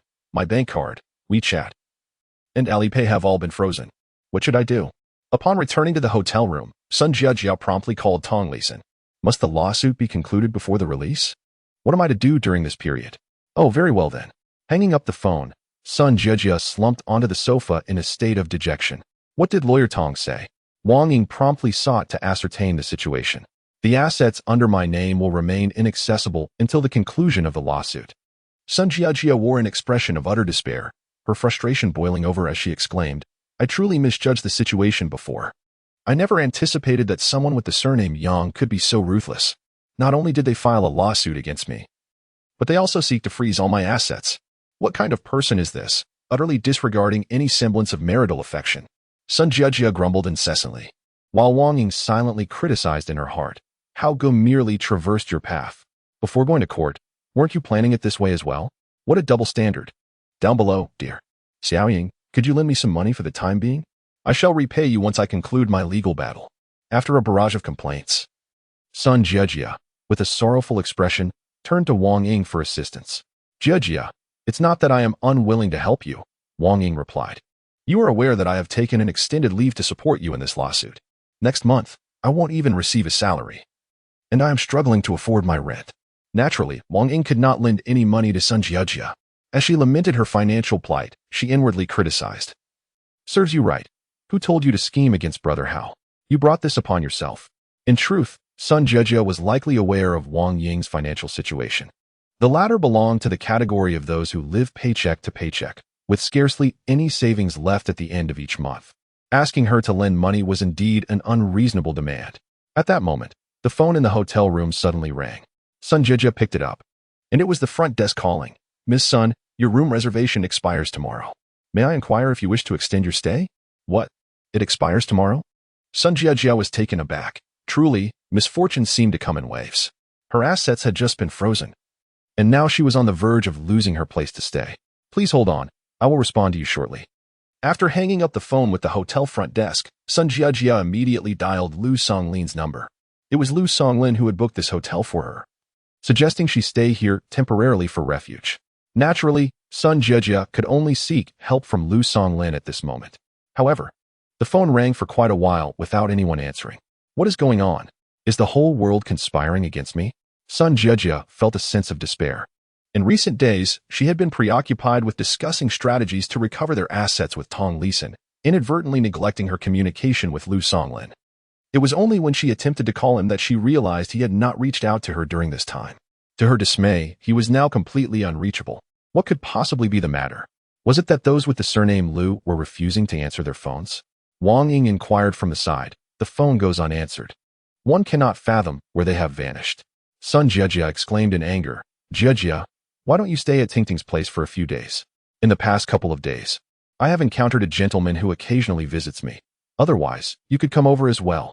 Wang Ying suggested to Sun Jiejia. Never mind. I do not wish to be the subject of ridicule for Dingting. During my divorce, she had already commented on my situation. Sun Jiejia shook her head and dialed Lu Songlin's number once more. This time, the phone rang for an extended period. She had almost decided to hang up when. At the last moment, Lu Songlin actually answered, albeit in a very formal tone. Hello, who is this? Sun Jiejia, not oblivious. Since that Lu Songlin was unable to speak freely. Is this Mr. Lu? I have some business matters I would like to discuss in person. When would be a suitable time for you? Sun Jiejia inquired with the demeanor of a client. I apologize. I have been in the hospital these past few days. Let us talk once I am discharged. Is Mr. Lu unwell? Sun Jiejia asked in astonishment. Yes, let's discuss it after I leave the hospital. With that, Lu Songlin promptly hung up the phone. Sun Jiejia was left utterly dumbfounded. She had hoped Lu Songlin could assist her, only to discover he was hospitalized. Is Mr. Lu truly in the hospital? Wang Ying probed curiously. It seems so. I could hear a nurse in the background. Sun Jiejia replied, her expression one of despair. How unfortunate. At such a critical moment, he is hospitalized. Xiaoying, do you truly have no money at all? I am on the verge of becoming homeless. Sun Jiejia looked at Wang Ying with pleading eyes. Let me show you my WeChat balance. Wang Ying promptly thrust her WeChat wallet screen towards Sun Jiejia, revealing a meager sum of just over 1,000. Jiejia, I do have an idea. You could sell your gold bracelet first and repurchase it after the lawsuit is settled. The gold prices are quite favorable at the moment, Wang Ying suggested, pointing to the gold bracelet adorning Sun Jiejia's wrist. This, Sun Jiejia glanced down at the bracelet. A gift from Yang Hao's family during their wedding. It is customary to present 5 pieces of gold upon marriage, so Sun Jiejia possesses a notable collection of gold jewelry. I suppose there is no other option. Although the funds for the bracelet came from Yang Hao's family, she had personally chosen it during the purchase and has cherished it since her wedding. This bracelet weighs 40 grams. Given the current gold price, it should fetch over 20,000. Sun Jiejia removed the bracelet, weighing it in her palm as she spoke. Just inquire at a gold recycling shop for the precise value, Wang Ying advised. Let us go. Accompany me. With no other recourse, Sun Jiejia reluctantly decided to part with the bracelet. Thus, the two ventured to a nearby shopping mall, where they inquired at several gold shops, one of which offered the highest buyback price of 624 per gram. Sun Jiejia's bracelet sold for approximately 25,000. After receiving the funds, Sun Jiejia cast a lingering glance at the bracelet she had just sold, silently contemplating that she would certainly buy it back after the conclusion of the lawsuit. Xiaoying, do you think I should seek employment? She remarked with a hint of melancholy. Idleness is not a sustainable solution, and there remains a considerable span of time before the court hearing. A job would not only help pass the time, but also provide some income. Exiting the shopping mall, Sun Jiejia expressed her discontent. She had once envisioned a swift marriage with Lu Songlin, dreaming of a life as a wealthy lady. However, it now seemed that such aspirations were drifting further from her grasp. It appeared that one could hardly rely on someone of the Lu surname. Indeed, that is acceptable. However, it is unnecessary to pursue positions that offer insufficient remuneration, as they do not align with your true worth. Wang Ying engaged in the art of flattery, fully aware that with Sun Jiejia's qualifications, securing a lucrative position would be an impossibility. Indeed, I would never settle for a meager salary. Sun Jiejia nodded in agreement. While waiting for the bus, she casually opened a lifestyle service app and navigated to the recruitment section. A job listing posted just 5 minutes ago caught her eye. Newly opened CAT-CAF hiring attendants. Monthly salary starting from 20,000. Chapter 85. Do you mind having multiple female friends? Xiaoying, take a look at this. A CAT-CAF is hiring staff with a starting salary of 20,000. Sun Jiejia quickly clicked on the job listing. This CAT-CAF had no educational requirements. The age range was 18 to 30, with a minimum height of 160 centimeters. Candidates were expected to have a slender figure, a graceful demeanor, and attractive features, as well as a fondness for small animals. In essence, the CAF's hiring criteria were strictly based on appearance and age. However, Sun Jiejia felt she fit the criteria perfectly, being slightly older but still within the acceptable age range at 28. Isn't that a scam? How could a CAT-CAF's staff possibly earn a salary of 20,000? Wang Ying's immediate reaction to the job advertisement was skepticism. What is the average salary in Jiangqing? The audacity of a cat CAF to offer such a high salary seemed utterly implausible. Not necessarily. They are quite particular about looks and age. Perhaps they are positioning themselves as a high-end establishment. I think it's worth a shot. The enticing salary of 20,000 stirred Sun Jiajia's interest. Despite her high self-esteem, she was aware of the current job market's challenges. Finding employment was quite difficult, especially for a position offering such a lucrative salary. Then why not give it a try? Wang Ying, with her wealth of social experience, still regarded the job listing as dubious. Yet, since Sun Jiajia was eager to pursue it, she wouldn't dissuade her. After all, if it turned out to be a scam, it wouldn't cost her anything. I'll call them right now. Sun Jiajia used the app's calling feature to reach out. Meanwhile, on the other end, Sun Tingting and Zhu Ying had just finished browsing a home decor market and were enjoying noodles at a small eatery. The job advertisement was posted by Zhu Ying, who had consulted their enigmatic boss, Yang Hao, for the criteria. Yang Hao had simply replied with 4 words, young and beautiful. Zhu Ying felt a twinge of indignation and vented to Sun Tingting, saying, does Yang Hao want to hire staff or assemble a harem? However, Sun Tingting understood that having attractive staff at the Cat CAF would positively influence business. Moreover, with a salary of over 20,000, high standards were certainly expected. Thus, Zhu Ying crafted a job listing based on Yang Hao's preferences. Within minutes of posting, her phone was inundated with calls, disrupting their noodle feast. The phone rang again. Zhu Ying, wiping the broth from her lips, answered, yes, we are hiring staff. No deposit required, no hidden tricks. Let me give you an address. We will hold a unified interview tomorrow at 10 a.m. Zhu Ying responded numbly, as the CAF was rather noisy, and she didn't catch everything the caller said. This is the 9th call. The job listing had only been out for a few minutes, demonstrating the allure of such a high salary. After hanging up, Zhu Ying sighed in exasperation. Certainly, if I were to come across such a job advertisement, I would undoubtedly be tempted to give it a try. The salary is remarkably high. I just glanced at the hiring notices from other Cat CAFs, where the staff remuneration hovers around 5,000. Sun Tingting, while savoring her noodles, remarked, alas, Yang Gu is simply too affluent. According to him, the staff could earn as much as 25,000. I would be inclined to take on 2 roles, if only Yang Gu would consent. Zhu Ying pursed her lips and whispered, Tingting, I believe we need to adopt our own strategy for recruitment. It's acceptable for applicants to be attractive, but they must never surpass your own beauty. What? Why? Sun Tingting questioned, her expression laced with skepticism. Are you genuinely foolish or merely pretending? If the hired staff is more beautiful than you, what if Yang Gu takes a liking to her? Your position would be perilously threatened. Tingting, for heaven's sake, cultivate some sense of urgency. Yang Gu is a multimillionaire. Those charming sirens out there are quite relentless. Zhu Ying expressed her frustration, her demeanor reflecting a mix of concern and exasperation. Sun Tingting felt somewhat speechless. She had not contemplated these matters deeply. Yet, upon reflection, Zhu Ying's words held a modicum of truth. The issue lies in the fact that her relationship with Yang Hao is rather delicate. He still insists on her addressing him as brother-in-law and has not shown any genuine intent to pursue a romantic relationship. Meanwhile, having ended her call, Sun Jiajia was quite exhilarated. Xiao Ying, they assured me there's no deposit required, no hidden agendas. The interview is scheduled for tomorrow at 10 a.m. I believe this position suits me quite well.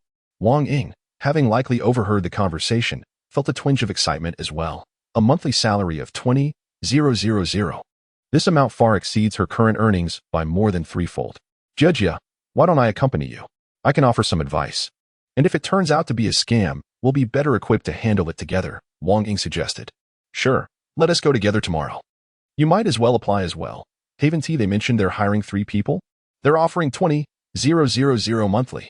It would be wonderful if we both secured the positions and could work alongside each other. Sun Jiajia was unfazed by the prospect of Wang Ying as a potential rival, for she was confident that in terms of height and looks, she far surpassed her. The job posting clearly indicated that this Cat CAF prioritized appearance and physique. Thus, she perceived no threat from Wang Ying and welcomed her company.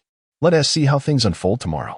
Although the 20,000 monthly salary stirred Wang Ying's interest, it seemed excessively generous, leaving her with a lingering suspicion of ulterior motives. She resolved to assess the situation in person the following day. In the suburban area of Wangzhong Garden, a vivacious saleswoman named Su Jiaojia warmly welcomed them. At this moment, the two were strolling through the estate. As Su Jiaojia walked She enthusiastically introduced Yang Hao to the facilities and landscapes within the villa community. Yang Hao nodded frequently, thoroughly impressed by the environment of this estate. Aside from being a tad distant from the city center, it truly had no flaws. The landscaping was exceptionally well done, evoking the sensation of a home nestled within a park. Yang Gu, this is the one, Su Jiaojiao announced, halting before a villa enclosed by a wooden fence. Her smile radiant. This courtyard is entirely yours. During the renovations, you can change the wooden fence to any style you prefer. The villa boasted a registered area of 468 square meters, but the basement and third floor were complementary, resulting in an actual usable space of over 700 square meters. May I ask, how many people are in your family? Su Jiaojiao inquired with a cheerful tone as she led Yang Hao into the courtyard. In such a large house, it might feel quite spacious with fewer residents. I live alone, Yang Hao replied, fully aware that she was probing to ascertain whether he was single. Indeed. Upon hearing his response, Su Jiaojiao's eyes sparkled with surprise, and she feigned incredulity. What? Yang Gu, you're so remarkable, yet still single? Not exactly single. I have a female friend, Yang Hao replied candidly. A female friend? Su Jiaojia seized upon the implication of his words and quickly grasped the meaning behind it. Wealthy individuals often have such arrangements. Yang Gu, would you mind adding another female friend to your circle? She asked playfully. Chapter 86. The path of foot massage is also a path. Yang Hao glanced at the female sales representative attending to him. Her looks and figure were of a commendable standard, especially considering the image requirements associated with luxury residences like Wangzhong Garden. However, having recently indulged in a lavish lifestyle, he found that someone of Su Jiaojiao's mere beauty was somewhat lacking in allure. Indeed, for the affluent, beautiful women are not a rare commodity. While Yang Hao had previously only heard this notion, it had now begun to manifest in his own experience. The number of women approaching him had noticeably increased. He certainly did not mind. It was an honor to befriend a beauty like Miss Su. Although he had no intention of pursuing anything further with Su Jiaojiao, he maintained a polite demeanor, as expected of a seasoned sales professional. Brother Yang, do you have time this evening? Would you like to join me for dinner? Su Jiaojiao extended an invitation.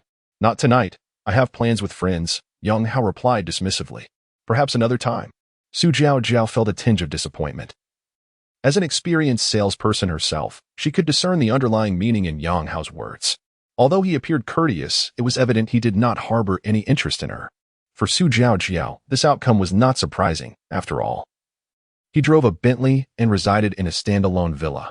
Why would he be interested in an ordinary real estate agent like her? Thus, when Yang Hao mentioned having a few female friends, she paid little heed, merely hoping to become one of them. Her expectations were set quite low, yet even so, it seemed she had still fallen short of his interest. It could only be said that such wealthy individuals were never short of female admirers. Nevertheless, now that they had made each other's acquaintance, Su Jiaojiao was not one to easily concede. She resolved to find an opportunity to entice Brother Yang out, hoping to win him over. After concluding his business, Yang Hao drove back to the city. During the journey, he received a call from his friend, Wang Jichao. Brother Hao, I have something to tell you. Your sister-in-law, no, I should say your ex-sister-in-law, is at our store. It seems she is looking to rent a place. Yang Hao answered the call via his car's Bluetooth, and Wang Jichao's voice resonated through the speakers. Are you implying that Sun Jiajia is looking to rent? In truth, Yang Hao had little desire to hear about Sun Jiajia. Ex-wife? More like an adversary. Exactly. She didn't see me. She doesn't know this is where I work. She was accompanied by another woman. Brother Hao, is it true you two are completely separated? Is there a possibility of reconciliation? Wang Jichao's voice came through the car speakers again. Since we've parted ways, what reconciliation is there to speak of? Yang Hao retorted. If you happen to see her, just keep an eye on where she rents. Understood. Wang Jichao replied decisively before asking in a rather suggestive tone, Brother Hao, do you have time tonight? How about we go for a foot massage together? A new foot massage parlor has recently opened near our establishment, reputed to attract numerous female university students. Foot washing? Certainly. I shall seek you out later. Indeed, indulging in foot massages is a leisure activity that many men find delightful. As the saying goes, the path of the feet is a path in itself, and the techniques employed are indeed a form of art. Moreover, the young women employed at the foot massage establishment often lead difficult lives, gambling fathers, ailing mothers, younger siblings in school, and fractured families. Given their plight, extending our patronage could be seen as an act of charity. Upon returning to the urban area, Yang Hao first visited the Xin Yuan group to attend to some pressing matters. The role of the vice president of sales largely involves navigating social engagements, yet Yang Hao's mind has strayed from work, relegating such obligations to the background. Under the guise of his vice presidential title, he discreetly gathered evidence of Lu Songlin's professional misconduct, while also tending to the second phase of his task concerning the alluring Su Yushua. This second phase likely involves assisting her in confronting a deceptive partner. And should Lu Songlin be left with nothing, the task would be deemed accomplished. At 7 in the evening, Yang Hao arrived at the real estate agency where Wang Jichao worked. After parking his car by the roadside, he sent Wang a message via WeChat to inform him of his arrival. Soon, Wang Jichao, dressed in typical real estate agent attire, emerged from the establishment. Clad in a black suit and carrying a brown shoulder bag, his slender frame and spectacles gave him a somewhat unseemly appearance, reminiscent of male protagonists from certain niche films, particularly those set on trains or buses. Wang Jichao glanced around the street but did not see his friend Yang Hao, prompting him to pull out his phone to make a call. Just then, the Bentley parked at the side of the road honked its horn. Wang had noticed the luxurious vehicle when he exited the agency and had been cursing the extravagance of its owner. However, to his astonishment, it was his friend Yang Hao seated in the driver's seat. "Goodness, how good, you're driving a Bentley," Wang Jichao exclaimed in shock as he hurriedly opened the passenger door and climbed inside. "How good? What is going on here? You haven't suddenly inherited a fortune like Wang Duyu, have you?" he asked, his face a mixture of astonishment and excitement. Settling into the car, Wang Jichao eagerly pressed for details. "Well, you guessed correctly," Yang Hao replied with a smile, nodding affirmatively. "I had intended to engage with you as an ordinary person. Yet all I received in return was ridicule and misunderstanding." "Wait a moment. How good? That line doesn't quite suit me," Wang Jichao interrupted, his excitement bubbling over as he inquired further. "How good? What is truly happening? You can't possibly be a hidden rich heir." Wang Jichao had merely jested about the inheritance, never believing it to be true. After all, the scenarios depicted in films rarely manifest in reality. "Didn't you just guess it? It is indeed an inheritance." Yang Hao shrugged, explaining that for one to become wealthy overnight, aside from inheriting a fortune, winning the lottery was the only other plausible route, as there were no other suitable explanations. However, the occurrence of winning the lottery often follows discernible patterns. For instance, in this lottery round, Jiang City did not produce a first prize winner. Furthermore, Yang Hao's current wealth cannot merely be attributed to a simple lottery win. Thus, one can only conclude that inheriting an estate must be the rationale. Astonishingly, he truly has inherited an estate, although it remains somewhat perplexing. Wang Jichao believes that Yang Hao has no reason to deceive him, given their long-standing brotherhood. "Brother Hao, just how much did you inherit? You're driving a Bentley now," Wang Jichao inquired curiously. "A secret. Regardless, tonight, I will ensure you have a splendid time," Yang Hao said, nodding towards Wang Jichao in the passenger seat, conveying a knowing look that only a man would understand. Wang Jichao instantly became excited, pointing at a pharmacy by the roadside, exclaiming, "Brother Hao, wait for me a moment. I need to buy something." Chapter 87. Everyone go to my brother's room based on Yang Hao's understanding of his good friend. It was inevitable that he was off to procure some small blue pills. With insufficient stimulation, resorting to medication was the only option. Sure enough, when Wang Jichao returned, he mysteriously handed Yang Hao a pill, saying, "How good, have one. It's a good one. Perhaps you should keep it for yourself. My health is perfectly fine." Yang Hao shrugged. Although he was already 30, his physique remained commendable, primarily due to a solid foundation that did not necessitate reliance on drugs. "All right then. Call me if you need anything." Wang Jichao did not press further and happily consumed a pill. "What is the name of the foot massage parlor? Let me navigate it," Yang Hao inquired. Activating the car's GPS, "White Moonlight," Wang Jichao replied. "White Moonlight." At the mention of this name, Yang Hao couldn't help but chuckle. Today's foot massage parlors are truly audacious to adopt such a name. To call it White Moonlight. Aspirations are always optimistic, aren't they? Wang Jichao grinned and recounted. "I went there once on opening day with my colleagues. The attendants were dressed in sailor outfits, and it indeed had a touch of the White Moonlight vibe." Yang Hao laughed and shook his head. Whose white moonlight is in a foot massage parlor, for heaven's sake? But then again, considering they have ventured into this line of work now, it's not entirely impossible. They may have once been the white moonlight of some young lads during their school days. The White Moonlight foot massage parlor was conveniently located near Wang Jichao's real estate agency, and they arrived within 10 minutes. The security guard, seeing Yang Hao's Bentley, greeted them with exceptional warmth. After parking, they were guided by the receptionist into the grand lobby. The establishment was vast, adorned in opulence that far surpassed any roadside establishment, exuding an aura of exclusivity. "Welcome, gentlemen.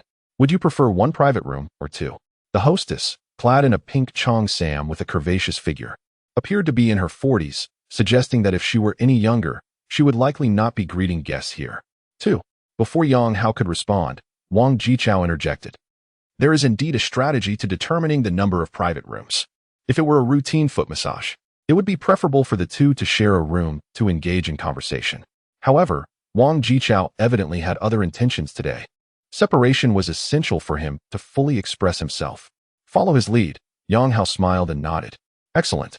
The hostess, understanding their unspoken agreement, escorted them to separate private rooms.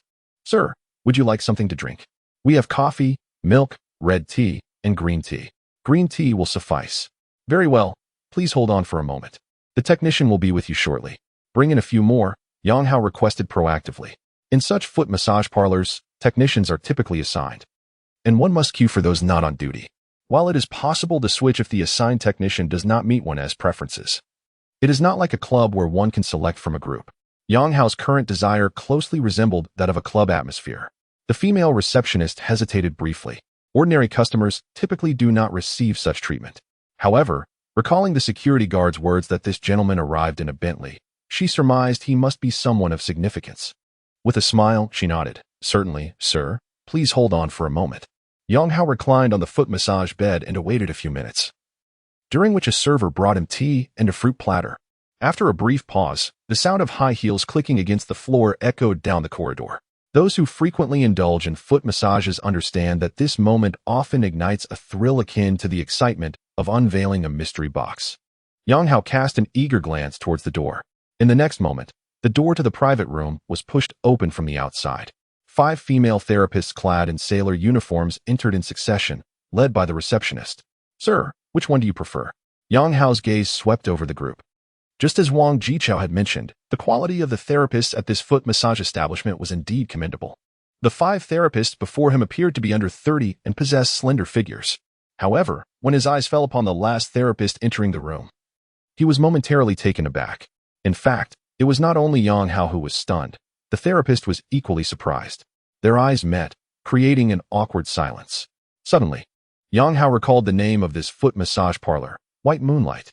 Strictly speaking, the therapist before him could not be considered his white moonlight. Nevertheless, they shared a childhood bond. The girl's name was Chen Xiaoming, 3 years his junior.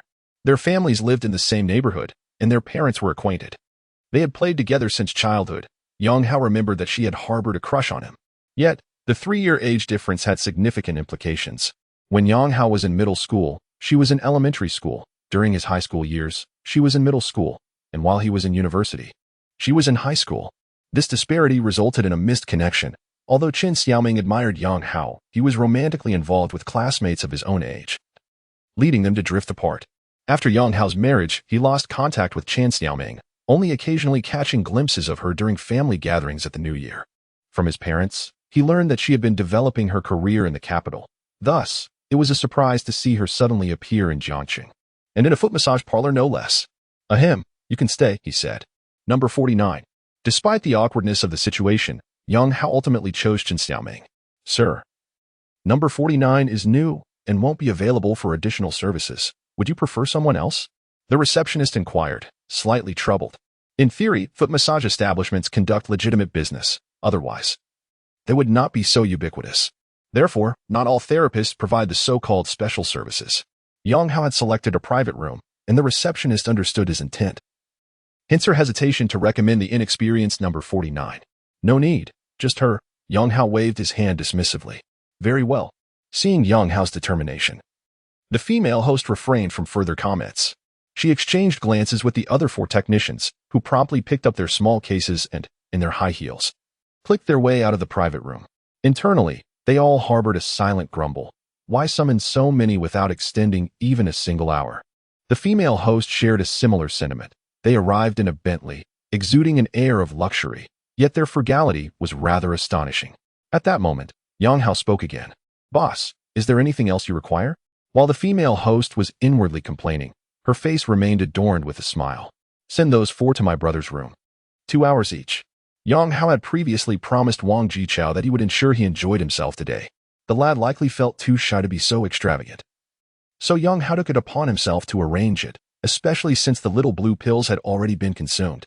Isn't that what it means to be indulgent? Ah, all of them will go? The female host was both surprised and delighted, yet slightly uncertain. Yes, let them all go. Yang Hao waved his hand dismissively. He was in a position of considerable wealth, and this expenditure was merely a trifle. Chapter 88, The Trap in Another Private Room. Wang Jichao was not particularly satisfied with the technician who had just entered. He initially intended to request a different one, but upon seeing the girl's pitiable demeanor, his instinct to protect stirred within him, prompting him to keep her. However, he still felt a twinge of regret, for he had already taken the medicine. Moreover, his good friend Yang Hao had promised him unfettered enjoyment. Yet, the girl who remained was not entirely to his liking. As Wang Jichao wrestled with the decision of whether to summon another technician, a flurry of footsteps echoed outside the room.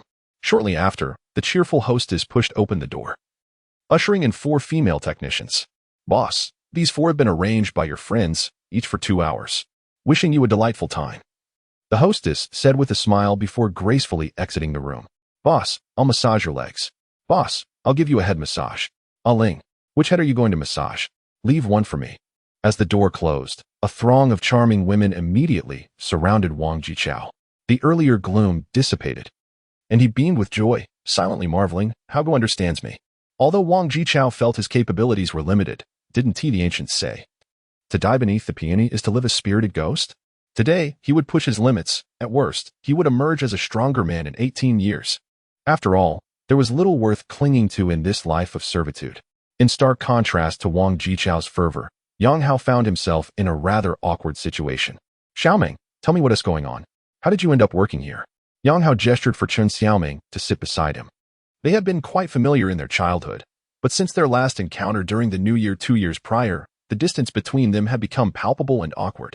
Chen Xiaoming obediently took a seat next to Yang Hao, yet before she could utter a word, tears glistened in her large eyes.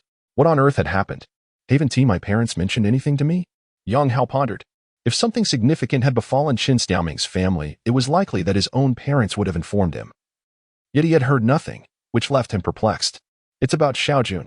He is currently detained in a holding cell, Chen Xiaoming revealed. About 2 months ago, he met a woman at a bar. They drank together several times, and on one occasion, they went to a hotel after drinking. The next day, the woman reported him for assault. Yang Hao's heart sank as he listened to Chen Xiaoming's account. Xiaojun has been arrested, and the lawyer said the evidence against him is solid. The woman was inebriated, and there were marks on her body. Given these circumstances, it is highly likely that Xiaojun will face a prison sentence.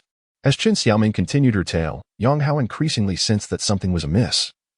This was undoubtedly a classic case of a trap, albeit a more sophisticated version.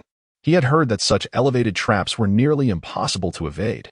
Due to the inebriated state of the other party, the court is likely to determine that she has lost her subjective awareness of resistance.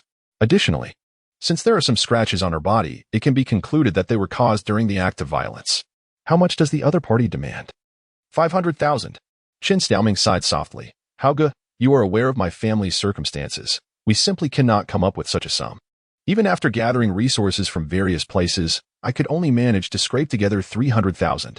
The remaining 200,000 is truly impossible. I can only resort to borrowing from online lending platforms. However, while borrowing money is easy, repaying it with my income would be exceedingly difficult. Coincidentally, a friend working in this area mentioned that one could earn 20 to 30,000 a month, so she contemplated trying her luck here. Ding. A potential assistance target has been discovered. Name, Chen Xiaoming. Age, 27. Height, 166 centimeters. Weight, 49 kilograms. Current demand, to repay debts and resolve her brother's legal issues. Rewards, Stage 1, Small Red Packet 1, Information Capsule 1, Stage 2, Skill Card 1. As Chen Xiaoming recounted her past experiences, the voice of her father echoed once more in Yang Hao's mind. Yang Hao glanced at Chen Xiaoming and inquired, have you already given the 500,000 to the other party? Not yet. We are scheduled to meet with their lawyer tomorrow to sign the agreement.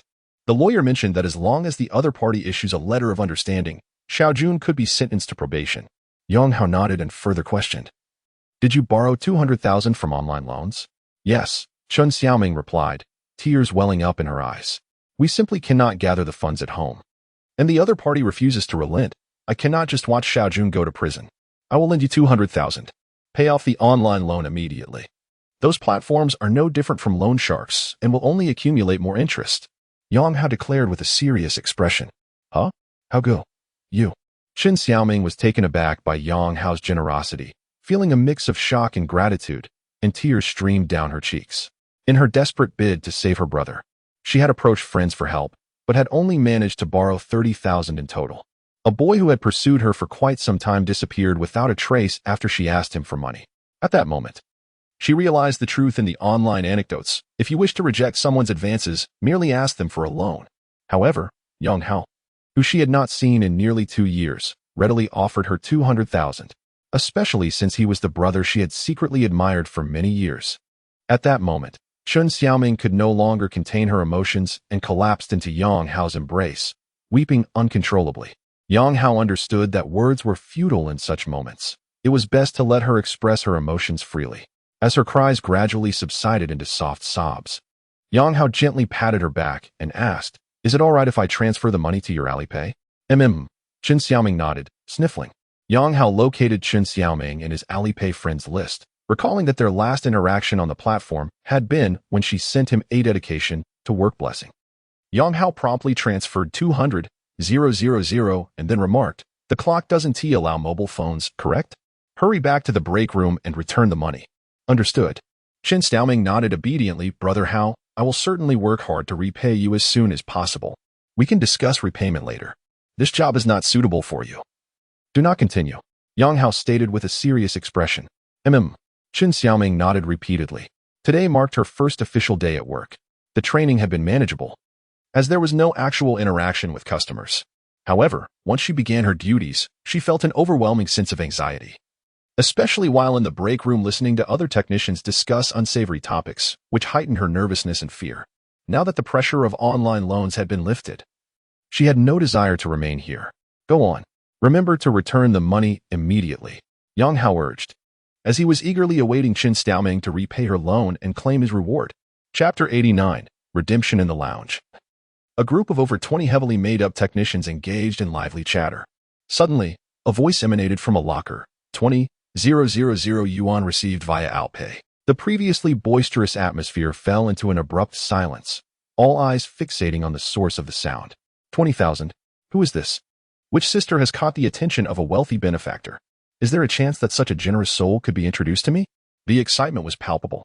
My goodness! A direct transfer of 200,000. What a tycoon!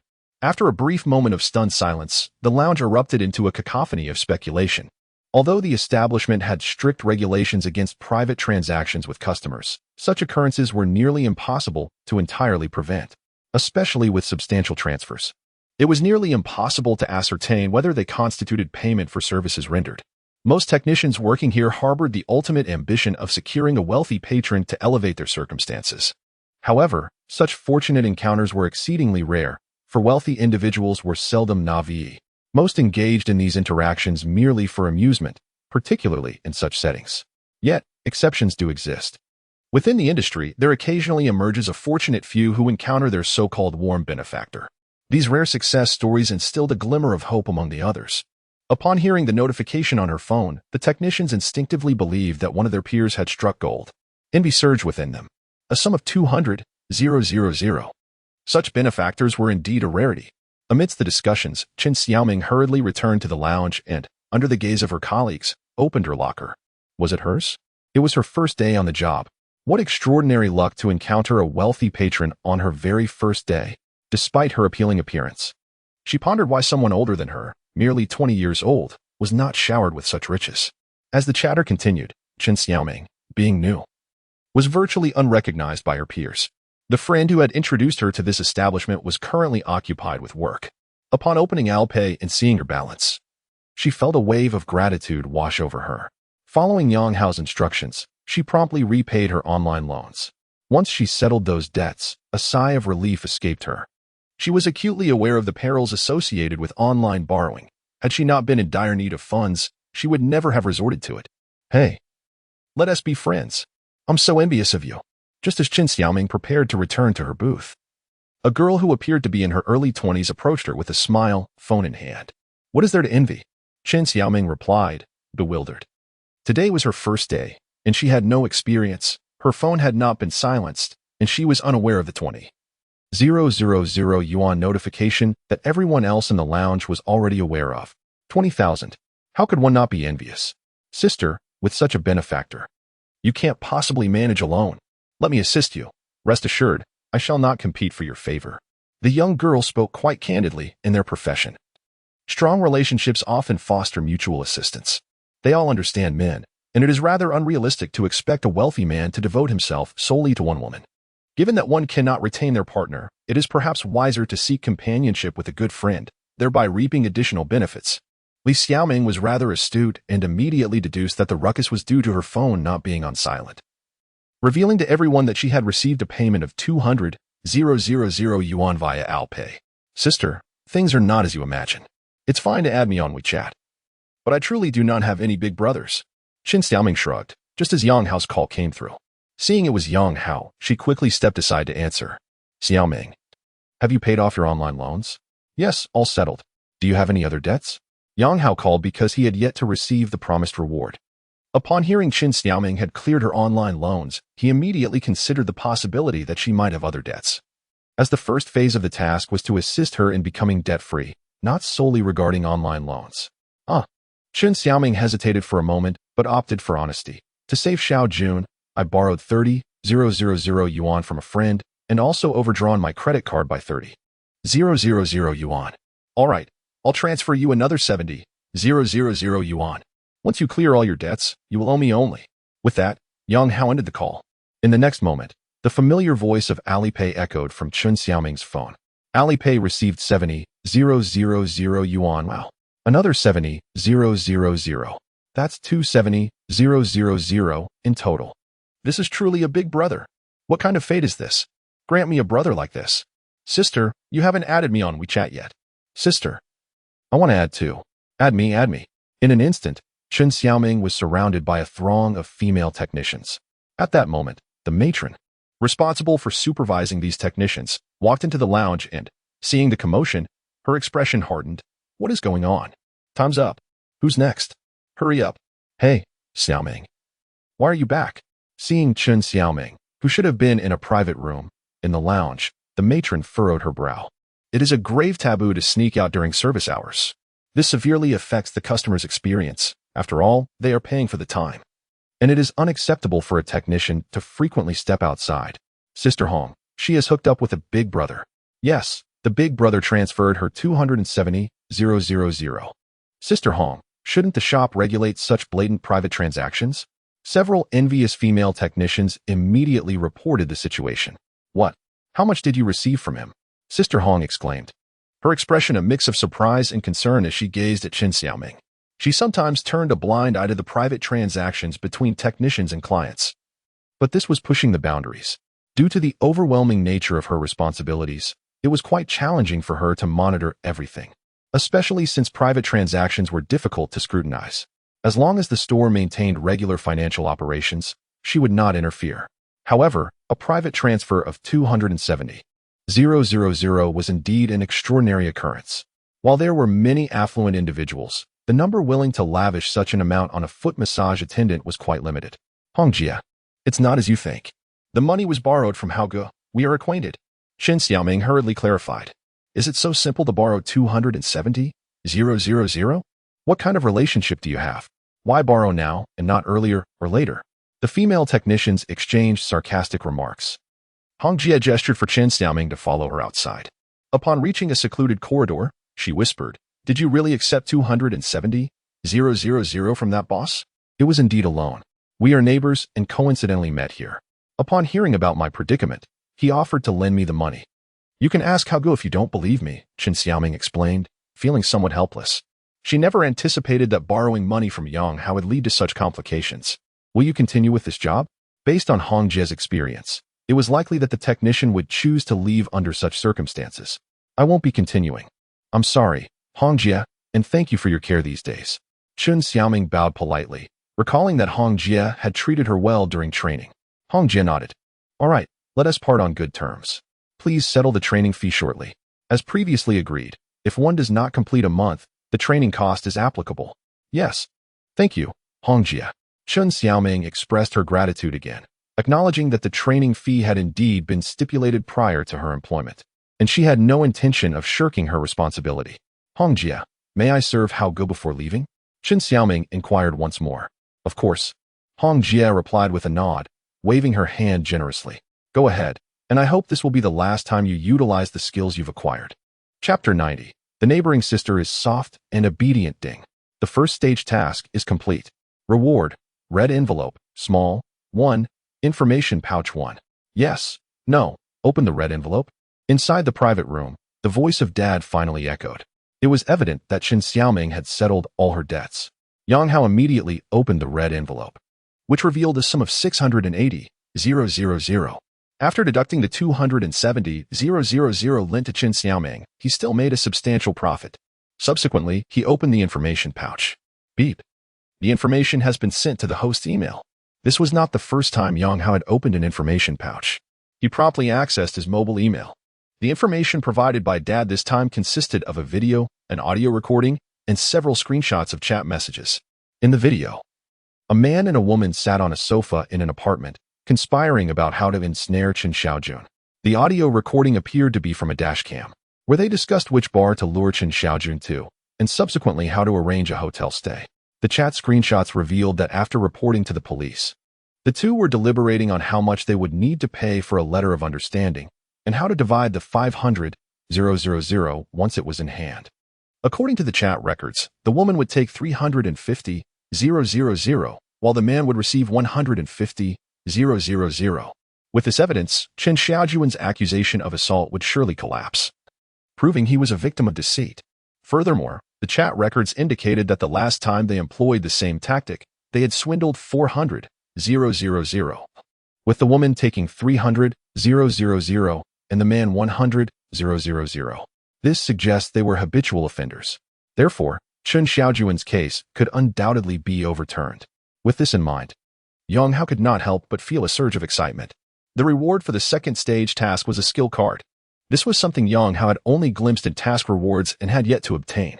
The cash and physical rewards he had previously received were tangible items in reality. In contrast, a skill card was akin to an item in a game, something that did not exist in the real world. Thus, Yang Hao eagerly anticipated what skills the card could bestow. Would he perhaps transform into a powerful figure with extraordinary abilities? The mere thought thrilled him. After all, such a thing was priceless. Tap, tap, tap.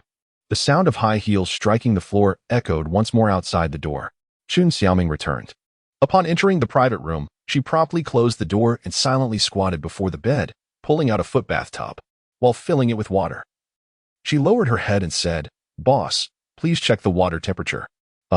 Yang Hao was momentarily taken aback and chuckled wryly. "Xiaoming, what are you doing?" "Boss, are you here for a foot bath?" She replied. "Now, technician number 49 is at your service." As Chen Xiaoming gently placed Yang Hao's feet into the tub, she whispered softly. Although Yang Hao hesitated, his body responded honestly, allowing her to immerse his feet in the warm water. To be honest, the sensation was quite delightful. Growing up together, the childhood sweetheart, transformed into a foot massage therapist, tends to your feet. An indescribable feeling stirs within. Fortunately, the dim lighting in the room provides some comfort. Chen Xiaoming bows her head while Yang Hao reclines on the massage table, as long as their gazes do not meet. The situation remains bearable. "Boss, is the water temperature acceptable?" she inquires. "Yes, it's fine," Yang Hao replies softly, eyes closed. Chen Xiaoming diligently begins to wash his feet, having undergone a week of training to learn the fundamentals of foot massage techniques. However, her instructor emphasized that mere skills are insufficient for earning substantial tips. The true art lies in making customers feel at ease. In the realm of charming men, Chen Xiaoming has never excelled. Her beauty has always attracted suitors, and typically, it is the men who endeavor to win her favor. Now, however, the roles have reversed, and Chen Xiaoming finds herself unaccustomed to this new dynamic. Yet, the circumstances differ. The man lounging on the massage table is Yang Hao, the object of her long-standing affection. Just recently, he had rescued her from a predicament that felt like a fiery abyss. A blend of admiration and gratitude compels Chen Xiaoming to willingly cater to him. After washing his feet, she commences the massage according to her training, starting with the soles, then proceeding to his shoulders and back, followed by his legs. However, when she reaches his thighs, Yang Hao performs a move that leaves her blushing and her heart racing. With a gentle bite of her lip, she asks in a barely audible whisper, "Boss, would you like to extend the session?" The weight of her words sends a shiver through Yang Hao. After a moment's contemplation, he nods, "All right." The following day, as dawn breaks, Yang Hao exits the Bai Yuguang foot bath establishment. Wang Jichao leans against the wall, trailing behind him, quietly reflecting, "Ah, age has caught up with us. We're no longer as we once were. How good? How come you look so refreshed?" Wang Jichao instinctively assumes Yang Hao's condition mirrors his own, yet their spirits are worlds apart. A good night's sleep does wonders. Yang Hao had spent the night alongside Chen Xiaoming, whose soft and comforting presence ensured a restful slumber. This morning, Chen Xiaoming mentioned returning to her dormitory to gather her belongings and finalize her resignation. Meanwhile, Yang Hao planned to return to Jiangzhou Garden for his morning workout with the alluring Guanzuai, then pick up Chen Xiaoming from her dorm. "I hardly slept at all," Wang Jichao mused. "Those girls really are something." Yang Hao gave him a thumbs up, impressive. On the other side, Chen Xiaoming returned to the dormitory shared with a dozen other female therapists. Due to their nocturnal work schedules, mornings in the dorm were surprisingly bustling, with many returning from the shop after their shifts. As Chen Xiaoming entered, she found some washing up, others chatting, and a few enjoying breakfast. Upon returning to the dormitory, Chen Xiaoming was approached by her friend Lu Yanyan, who had introduced her to this job. "Xiaoming, I heard you're quitting." Lu Yanyan had already learned of the news the previous night. Her friend had attached herself to a wealthy gentleman who reportedly transferred 270,000 yuan on the spot. Astonished and envious upon hearing this, Lu Yanyan reflected on her acquaintance with Chen Xiaoming, which had begun during their time working in the capital. Their relationship could hardly be described as close. In this establishment, introducing a technician would yield a referral bonus, and if Chen Xiaoming worked for a full month, Lu Yanyan would earn 2,000 yuan. However, with Chen Xiaoming striking a connection on her very first day, Lu Yanyan felt a mix of astonishment and frustration. Just like that, the 2,000 yuan was gone. "Yes, I've already spoken with Hongjia. I'll leave after tidying up my things," Chen Xiaoming replied candidly. "I heard that gentleman transferred 270,000 yuan to you. Is that true?"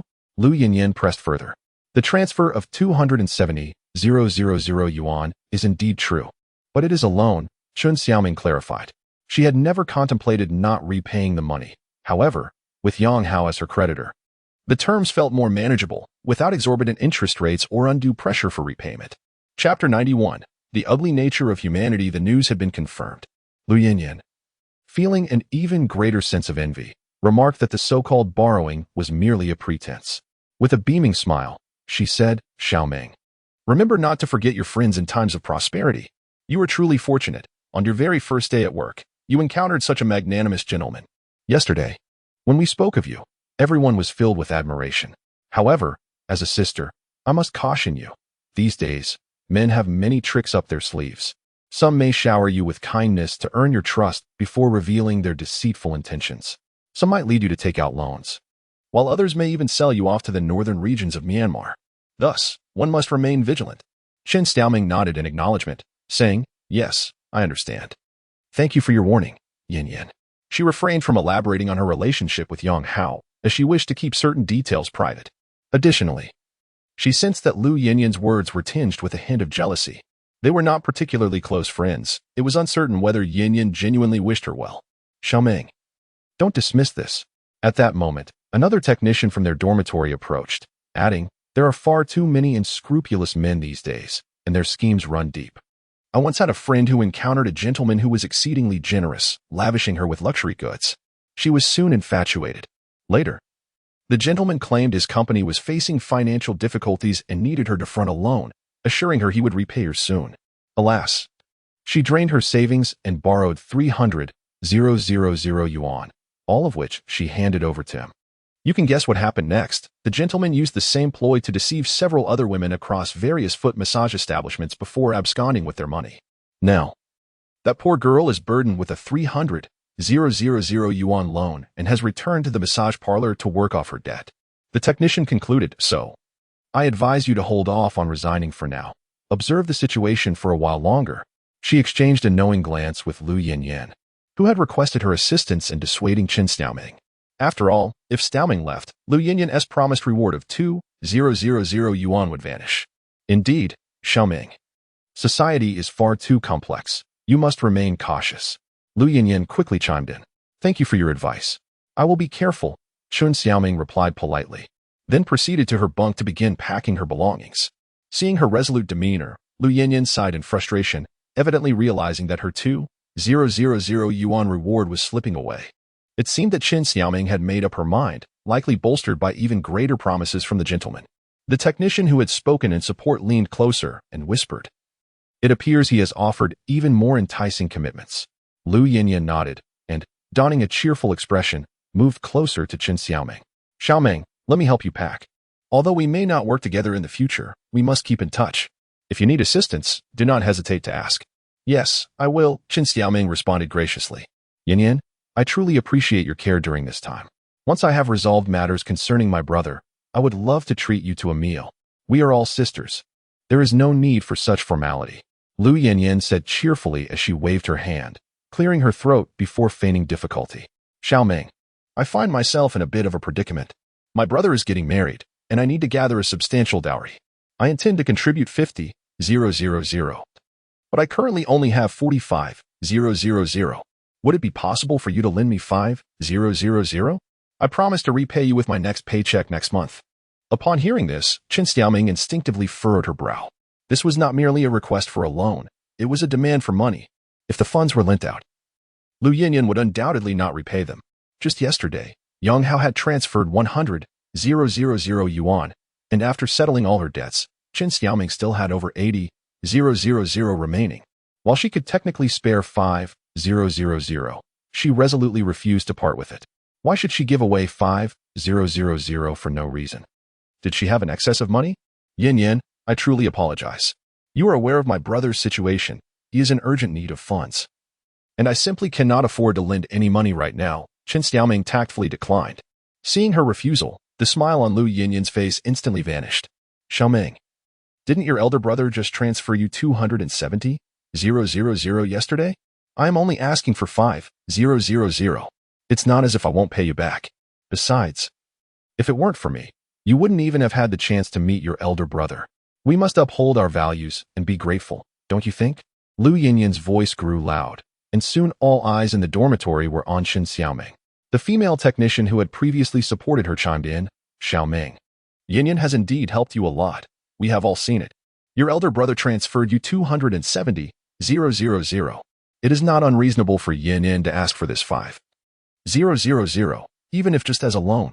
In our industry, it is customary to offer a token of gratitude. You earned 270,000, giving 5,000 as a token is already quite generous. Exactly. 5,000 is truly not a large sum. Once you have prospered, you must not forget your sisters." The crowd engaged in a moral tug-of-war. In truth, these individuals were not closely allied with Lu Yinyan.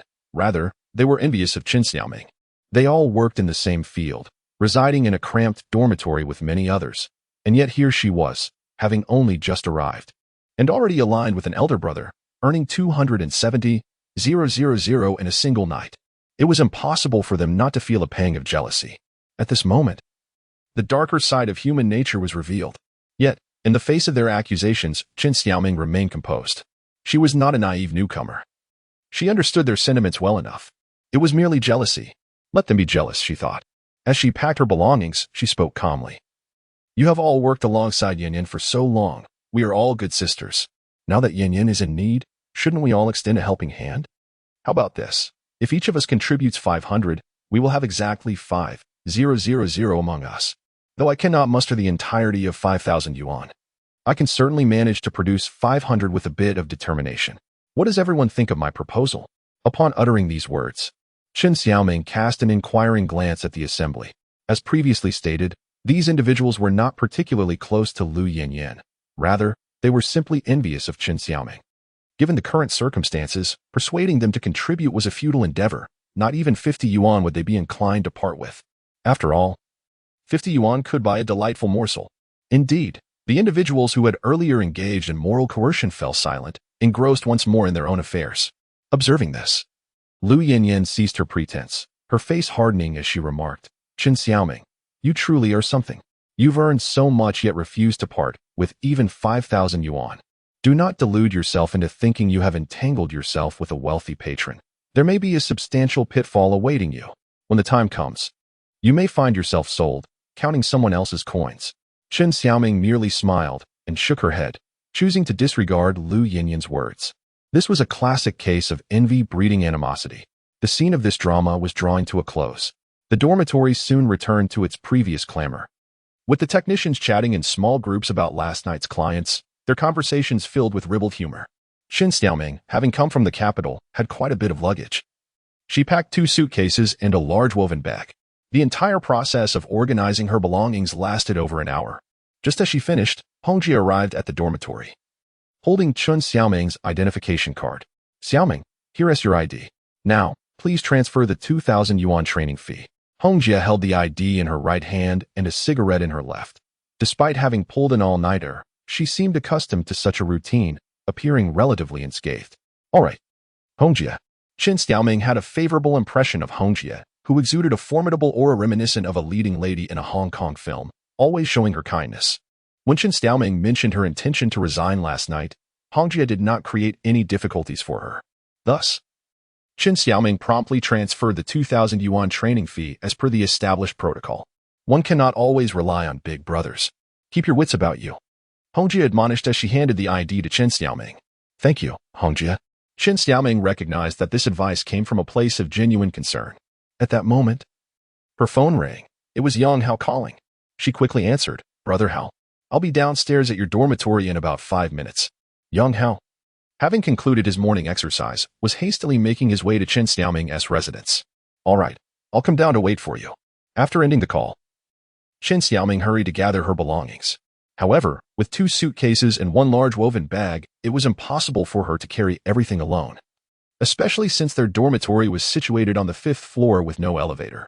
Although Lu Yinyan, a former friend, recognized Qin Xiaoming's predicament, she merely scoffed and offered no assistance. "Let me help you. I am heading down anyway." Hongjie discarded her cigarette, and effortlessly lifted the large woven bag. "Thank you, Hongjie." Qin Xiaoming hurriedly expressed her gratitude once more. "It's no big deal. Surely you can manage 2 suitcases?" Of course. Qin Xiaoming grasped 1 suitcase with a single hand. Although it was a struggle, she managed to lift it. Thus, the 2 descended the stairs, one following the other. Observing this, Lu Yinyan cast a sidelong glance at the female technician who had earlier spoken in her favor and remarked, "Let us go to the balcony and see which unfortunate soul has transferred her 270,000. Chapter 92. I won't tell sister-in-law downstairs. Qin Xiaoming breathlessly set her suitcase down by the road, wiping the sweat from her forehead with a tissue. Moving 2 large suitcases from the 5th floor to the 1st floor was indeed a considerable challenge for her. Hongjie, carrying a large woven bag filled with bedding, found her task relatively easier. She placed the bag on the ground and lit a cigarette, inhaling deeply as she inquired, "Is that neighbor of yours trustworthy? Should be dependable." "We grew up together," Qin Xiaoming replied, expressing her unwavering trust in Yang Hao. Hongjie nodded slightly, exhaling a cloud of smoke as she cautioned, "Xiaoming, I reiterate, always keep your wits about you. If you ever find yourself in trouble or wish to return, just give me a call." Hongjie had witnessed many cases similar to Qin Xiaoming's, having experienced it herself years ago. Unfortunately, most sisters who left this industry with high hopes often returned, disillusioned. She pondered the reasons behind this phenomenon and concluded on 2 points. First, men are generally unreliable, prone to fickleness. Second, women in this profession often possess only superficial beauty, typically hailing from less affluent backgrounds, lacking education or specialized skills. Thus, men are likely to engage with them fleetingly, but when it comes to choosing a wife, they would never select a woman with such a past, poor upbringing, and no qualifications. It seems men are quite aware of this reality. "Thank you once again, Hongjie." Qin Xiaoming expressed her gratitude. At that moment, a sleek black Bentley Bentayga approached slowly from a distance. Last night, while at the foot massage parlor, Hongjie had already heard from the security guard that Yang Hao drove a Bentley. However, hearing about it was one thing, seeing it in person was quite another. Not all Bentleys are the same. Some individuals buy second-hand models to flaunt, often small business owners or affluent heirs. Yet the Bentley that Yang Hao arrived in was evidently not an aging vehicle, it was the latest model. Unbeknownst to Qin Xiaoming, Yang Hao had indeed reached a level of affluence that allowed him to drive a Bentley. It wasn't until the car came to a stop beside her that she realized it was her brother Yang Hao behind the wheel. "You have quite a lot of luggage." Before exiting the vehicle, Yang Hao pressed the trunk release button, and without hesitation, he loaded the large woven bag and 2 hefty suitcases into the trunk. Observing his swift movements, Qin Xiaoming felt a surge of emotion. He showed no concern for the potential dirtiness of the bags staining his luxury car. After all, this was a Bentley. While she was unaware of its exact value, she had heard from friends that it must be worth several million. Yet here was Yang Hao treating it as a mere luggage carrier. "Thank you for looking after Xiaoming during these days." Yang Hao greeted Hongjie.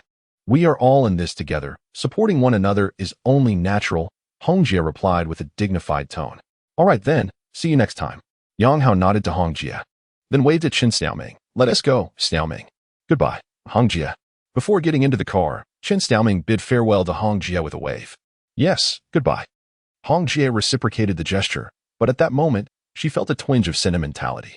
Having navigated the foot massage industry for over 2 decades, Hongjie had encountered countless individuals and gained a wealth of experience.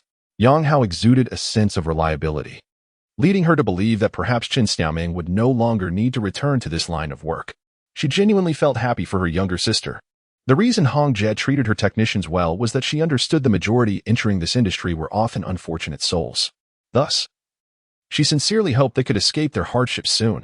Of course, the industry also had its share of vain and indolent women who believed in the allure of quick money. While a regular job might yield a few thousand a month, this line of work could easily bring in 20 to 30,000, and for those with exceptional performance, earning 50, 80, or even 100,000 was within reach. On the dormitory balcony, Lu Yinyan witnessed Qin Xiaoming stepping into a Bentley and saw Yang Hao assisting her with her luggage.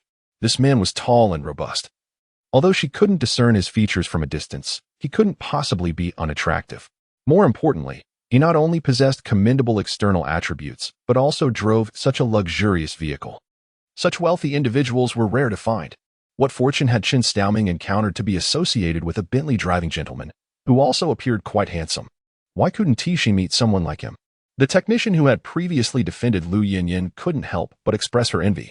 She and Lu Yinyan shared a decent rapport, akin to superficial friends, and at that moment, she felt a mix of admiration and jealousy. What sheer luck! Lu Yinyan gritted her teeth in frustration, her envy and resentment vividly manifesting on her face. A female technician nearby remarked, "Yinyan, I'm not trying to criticize you, but your perspective is too narrow. You and Xiaoming had a good relationship. If you hadn't brought up borrowing money and had helped her with her luggage instead, perhaps you would have connected with this wealthy gentleman. Don't you understand men? They are often fickle. Xiaoming might be slightly more attractive than you, but you possess your own allure. As long as you maintain a good relationship with Xiaoming, you'll eventually have the opportunity to win him over." Upon hearing the technician's words, Lu Yinyan's eyes lit up. "You're right. As long as I keep a good relationship with Xiaoming, I'll have a chance to meet this gentleman. I'll send Xiaoming a message to apologize." Knowing her, she wanted to sever ties completely. Lu Yinyan exclaimed joyfully, quickly grabbing her phone. After some contemplation, she sent an apologetic message to Qin Xiaoming, explaining that she had been troubled by a difficult customer the night before and, under pressure from her parents, had acted poorly that morning. After sending the message, she was met with a red exclamation mark in response. She had been blocked. "Qin Xiaoming unexpectedly blacklisted me." Lu Yinyan was utterly overwhelmed, unable to restrain herself from exclaiming, "Ungrateful wretch. If it weren't for me, you would never have had the chance to meet such affluent individuals." Inside the Bentley, Qin Xiaoming, seated in the passenger seat, felt somewhat uneasy, as it was her first time in such a luxurious vehicle, especially with Yang Hao at the wheel. "Xiaoming, why do I feel like you've become unrecognizable after pulling up your pants? Who was it that took the initiative last night? Have you forgotten?" Yang Hao jested, attempting to lighten the mood as they waited for the traffic light to change. Upon hearing his words, Qin Xiaoming's cheeks flushed a deep crimson. She glanced at Yang Hao and whispered, "Brother Hao, I won't tell sister-in-law." Sister-in-law?" Qin Xiaoming's remark left Yang Hao momentarily bewildered, but he quickly regained his composure. Not wanting to worry his parents, he had kept his divorce a secret even from them, and naturally, the neighbors back home were oblivious as well.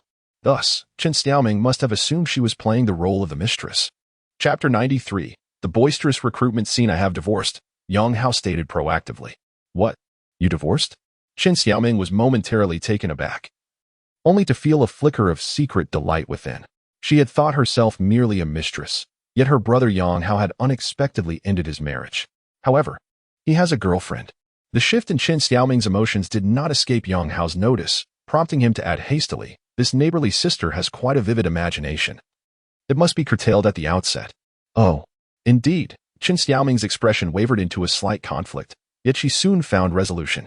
In truth, she had already made a decision the previous night in the private room. Having harbored a secret affection for Yang Hao for years, and now that he had assisted her, she thought it best to surrender herself to him. Nonetheless, upon hearing Yang Hao mention his divorce, a trace of relief blossomed within her. Yet, since he now had a girlfriend, she resolved to retreat to her former position. "Brother Hao, when did you divorce?" "I was unaware." After regaining her composure, Qin Xiaoming inquired. "About a month ago. I haven't informed my parents yet. I fear it would only cause them concern." "Oh, was it due to infidelity?" At present, Yang Hao drove a Bentley, effortlessly transferring 270,000 to himself, clearly indicating prosperity. From a woman's perspective, it seemed Yang Hao had discarded his humble wife after achieving success, a rather common narrative. However, Yang Hao found himself somewhat speechless. "Do I really resemble an unfaithful man?" Qin Xiaoming glanced at Yang Hao, momentarily reflecting on the events of the previous night and connecting them with his recent mention of a girlfriend. Wasn't that tantamount to infidelity? Cough, cough. Yang Hao recognized the inconsistency in his statement. He cleared his throat and asserted earnestly, "I was not like this before the divorce. Let me share a recording with you." Unlike others, Qin Xiaoming was a childhood friend, and it was essential to demonstrate his integrity to her. Thus, Yang Hao played the recording of his conversation with Sun Jejia regarding their sham divorce. "A sham divorce? So you and your sister-in-law are still together?" "Oh, the girlfriend you mentioned earlier is indeed your sister-in-law, right?" After listening to the recording, Qin Xiaoming expressed her understanding. Yang Hao shook his head with a smile. "It's not as you imagine. Initially, it was a sham divorce, but it ultimately transformed into a genuine divorce. Sun Jejia absconded with all the assets." "What?" Qin Xiaoming gasped, yet confusion soon clouded her features. "Then brother Hao, shouldn't you be left with nothing? Where did the money for this car come from?" "Fortune smiled upon me. I inherited a substantial estate." Yang Hao shrugged. "Rest assured, all the money I borrowed from you was obtained through lawful means." "Brother Hao, I believe in you." Qin Xiaoming nodded solemnly, then couldn't help but express her disbelief. "That sister-in-law is truly heartless, isn't she? To deceive you into divorce and abscond with your assets. If it weren't for your inheritance, wouldn't you be facing homelessness?" "Indeed." Yang Hao nodded in agreement. "That is why I have filed a lawsuit against her, intending to reclaim what rightfully belongs to me. By the way, have you mentioned the matter concerning Xiaojun to Uncle Qin? Don't disburse any funds just yet. There is something amiss here. I will have someone investigate it on my end." Yang Hao could not reveal all the evidence immediately, as that would seem too contrived. It would be more prudent to present the evidence in a couple of days. Since Xiaojun's incident occurred in Jiangxing, and the opposing party is also based there, they had originally scheduled a meeting today to sign a settlement agreement. The funds were securely in his account, and after our conversation last night, I had already informed my lawyer this morning via WeChat that today's meeting was cancelled. Qin Xiaoming's parents remained in their hometown, being of advanced age, so she was solely managing her brother's affairs. "Let us hold off for now. There's no rush," she replied. "I know a highly competent lawyer. I will discuss Xiaojun's case with her." Yang Hao intended to hand over the evidence to Lin Yun, allowing her to handle the case. "All right, brother Hao. I will follow your lead." Qin Xiaoming nodded obediently, feeling a sense of reassurance with Yang Hao's presence. Her parents had only visited Jiacheng after her brother's incident and soon returned to their hometown to raise funds. Their age and the emotional toll from her brother's situation had also taken a toll on their health. During this period, Qin Xiaoming had been shouldering everything alone, making Yang Hao's arrival all the more significant for her. "Brother Hao, where are we going now?" Qin Xiaoming inquired again. "First, I will help you secure a job, and then we will find you a place to stay. By the way, I remember your family has always had cats, right?" Yang Hao was preparing to arrange for Qin Xiaoming to work at a cat CAF, which offered a salary supplemented by his family's generous contributions. "Indeed. Dawawa is quite elderly now. When I was in Beijing, I had a cat too, but I had to give it to a friend when I came to Jiangxing," Qin Xiaoming said, feeling a tinge of regret as she reminisced about her cat back in Beijing. "In a few days, you can arrange to have your cat sent back from Beijing, provided your friend is willing to return it to you," Yang Hao said with a smile. "But for now, let us focus on resolving Xiao Jun's situation." Qin Xiaoming sighed softly as her brother's troubles weighed heavily on her heart. "By the way, Brother Hao, what kind of work do you intend for me? I have opened a cat CAF and am currently seeking attendance. I would like you to work there." "A cat CAF?"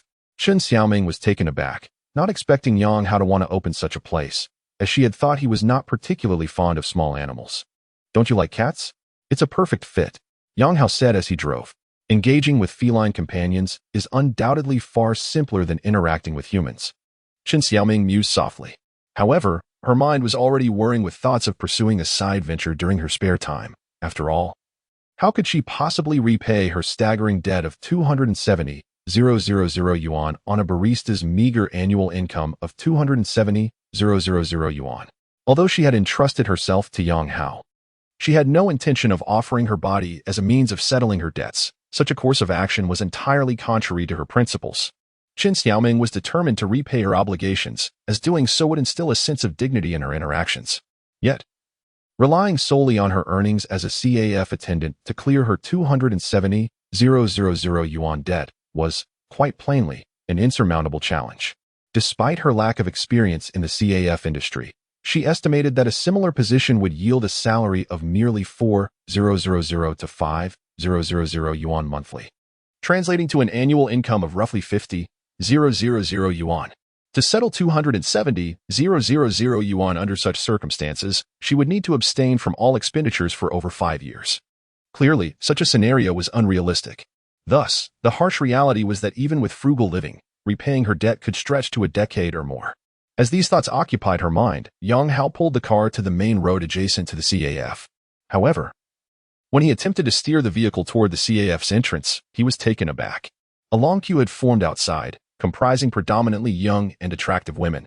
"Brother Hao, what is happening over there?" Qin Xiaoming inquired curiously, having noticed the lengthy line. "I'm not certain," Yang Hao responded, "but I can call to find out." He parked the car at the roadside and dialed something. After a few rings, the call was finally answered. "Brother-in-law, Ying and I are recruiting as per your instructions." And Wei had an overwhelming response. Without waiting for Yang Hao to ask for details, Sunnington continued.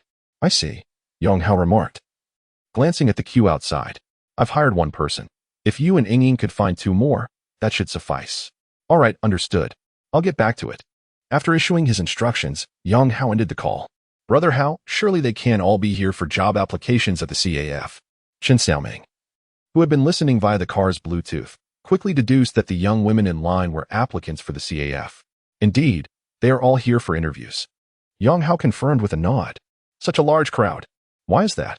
Qin Xiaoming found it hard to believe that a position as a CAF attendant would attract such a throng. Moreover, as she casually scanned the crowd, she noted that most of the young women were exceptionally beautiful, their collective allure rivaling that of the CAF's esteemed team of technicians. Chapter 94. Does the owner of this shop harbor a grudge against me? Perhaps it's due to the exorbitant salary. Yang Hao chuckled, shrugging his shoulders. How high is it?" Qin Xiaoming inquired with curiosity. 25,000. Yang Hao replied. 25,000 a month? Qin Xiaoming exclaimed in astonishment. The notion of a cat CAF employee earning such a salary seemed absurd. Having lived in Beijing, she was well aware that the city's wage levels rank among the highest in the nation. Yet, even there, a cat CAF worker typically earns merely a few thousand. A monthly salary of 25,000 translates to an annual income of 300,000, comparable to that of an ordinary employee in a major corporation. However, securing a position in a large firm is no easy feat. After all, an average 211 university graduate like Qin Xiaoming had failed to gain entry. Hence, it was utterly astonishing that a mere cat CAF employee in Jiangxing was offered such a lucrative salary. No wonder there were long queues. Wait a moment. Does this mean that I am exempt from the interview for this 25,000 monthly salary position? Qin Xiaoming gazed at Yang Hao in disbelief, her mind racing with thoughts that such a salary could only be intended for her as a kept woman. "Brother Hao, do the other employees earn such high wages as well?" she whispered. "Indeed. What is the matter?" Yang Hao responded casually, not pondering the implications. "Oh, that explains the throngs of people waiting in line." Upon realizing she was not being treated differently, Qin Xiaoming felt a slight sense of relief. Otherwise, her sensitive nature would have found it unsettling. Due to the overwhelming number of applicants, Yang Hao decided against returning to the CAF. Instead, he planned to rent an apartment through Wang Jichao's agency to resolve Chen Xiaoming's accommodation issue. Just then, he unexpectedly spotted two familiar figures in the queue for interviews. One was his long-absent ex-wife, Sun Jiejia, and the other was his undercover associate, Wang Ying. Were they also here for interviews? Yang Hao felt a wave of surprise wash over him. Yet, upon further reflection, it seemed entirely reasonable. When he had filed for divorce, he had safeguarded Sun Jiejia's assets, meaning her possessions were currently frozen. Naturally, with no money to spend, she would seek employment. The enticing salary offered by his CAF, significantly surpassing the average in Jiangqing, would undoubtedly attract both women. However, Sun Jiejia likely remained unaware that her sister, Sun Tingting, was the one conducting the interviews inside. Yang Hao couldn't help but smirk, a playful smile gracing his lips as he anticipated the encounter between Sun Jiejia and her sister. "Brother Hao, is there something amusing you?" Chen Xiaoming asked, intrigued by the sudden smile on his face. "Nothing much. Let us first secure a place to stay." Yang Hao pressed the accelerator, driving away from the scene. In the crowd of applicants, Sun Jiejia was lamenting to Wang Ying, "There are just too many people. The recruitment notice mentioned they were only hiring 3 individuals. I thought there wouldn't be much competition for a CAF position, yet here we are with so many contenders." The sheer number of individuals vying for the position of a CAF attendant took Wang Ying by surprise. However, considering the alluring salary of over 20,000, it seemed somewhat justifiable. After all, such a generous remuneration must attract many. Yet, Wang Ying found herself questioning the legitimacy of this CAF. Offering such a high salary appeared to draw in only young and attractive women. The prospect of a monthly salary of 25,000 for a CAF attendant was indeed astonishing. Coupled with the throngs waiting to be interviewed, one could easily speculate that even a small fee for materials could accumulate into a significant profit. "Sister, if you believe this is a scam, why continue to wait? It's a waste of time," remarked a young woman in line behind Sun Jiejia and Wang Ying. Clearly, this girl aimed to dissuade the two competitors, hoping to shorten her own wait. Sun Jiejia glanced at her. The girl sported light green hair and a dazzling array of earrings. Her features were quite striking, yet her attire gave off a distinctly frivolous vibe. "We'll find out if it's a scam during the interview," Sun Jiejia thought, choosing to dismiss the girl's comments and remaining silent. The line for interviews stretched from the second floor of the CAF all the way outside. After nearly 2 hours, Sun Jiejia and Wang Ying finally stood before the door to the interview room. "Next," called out the previous interviewee as they exited. The situation was dire, with personnel severely limited, necessitating that each interviewee announce the next. Finally, it was Sun Jiejia's turn. She hurriedly clutched her resume and entered the interview room.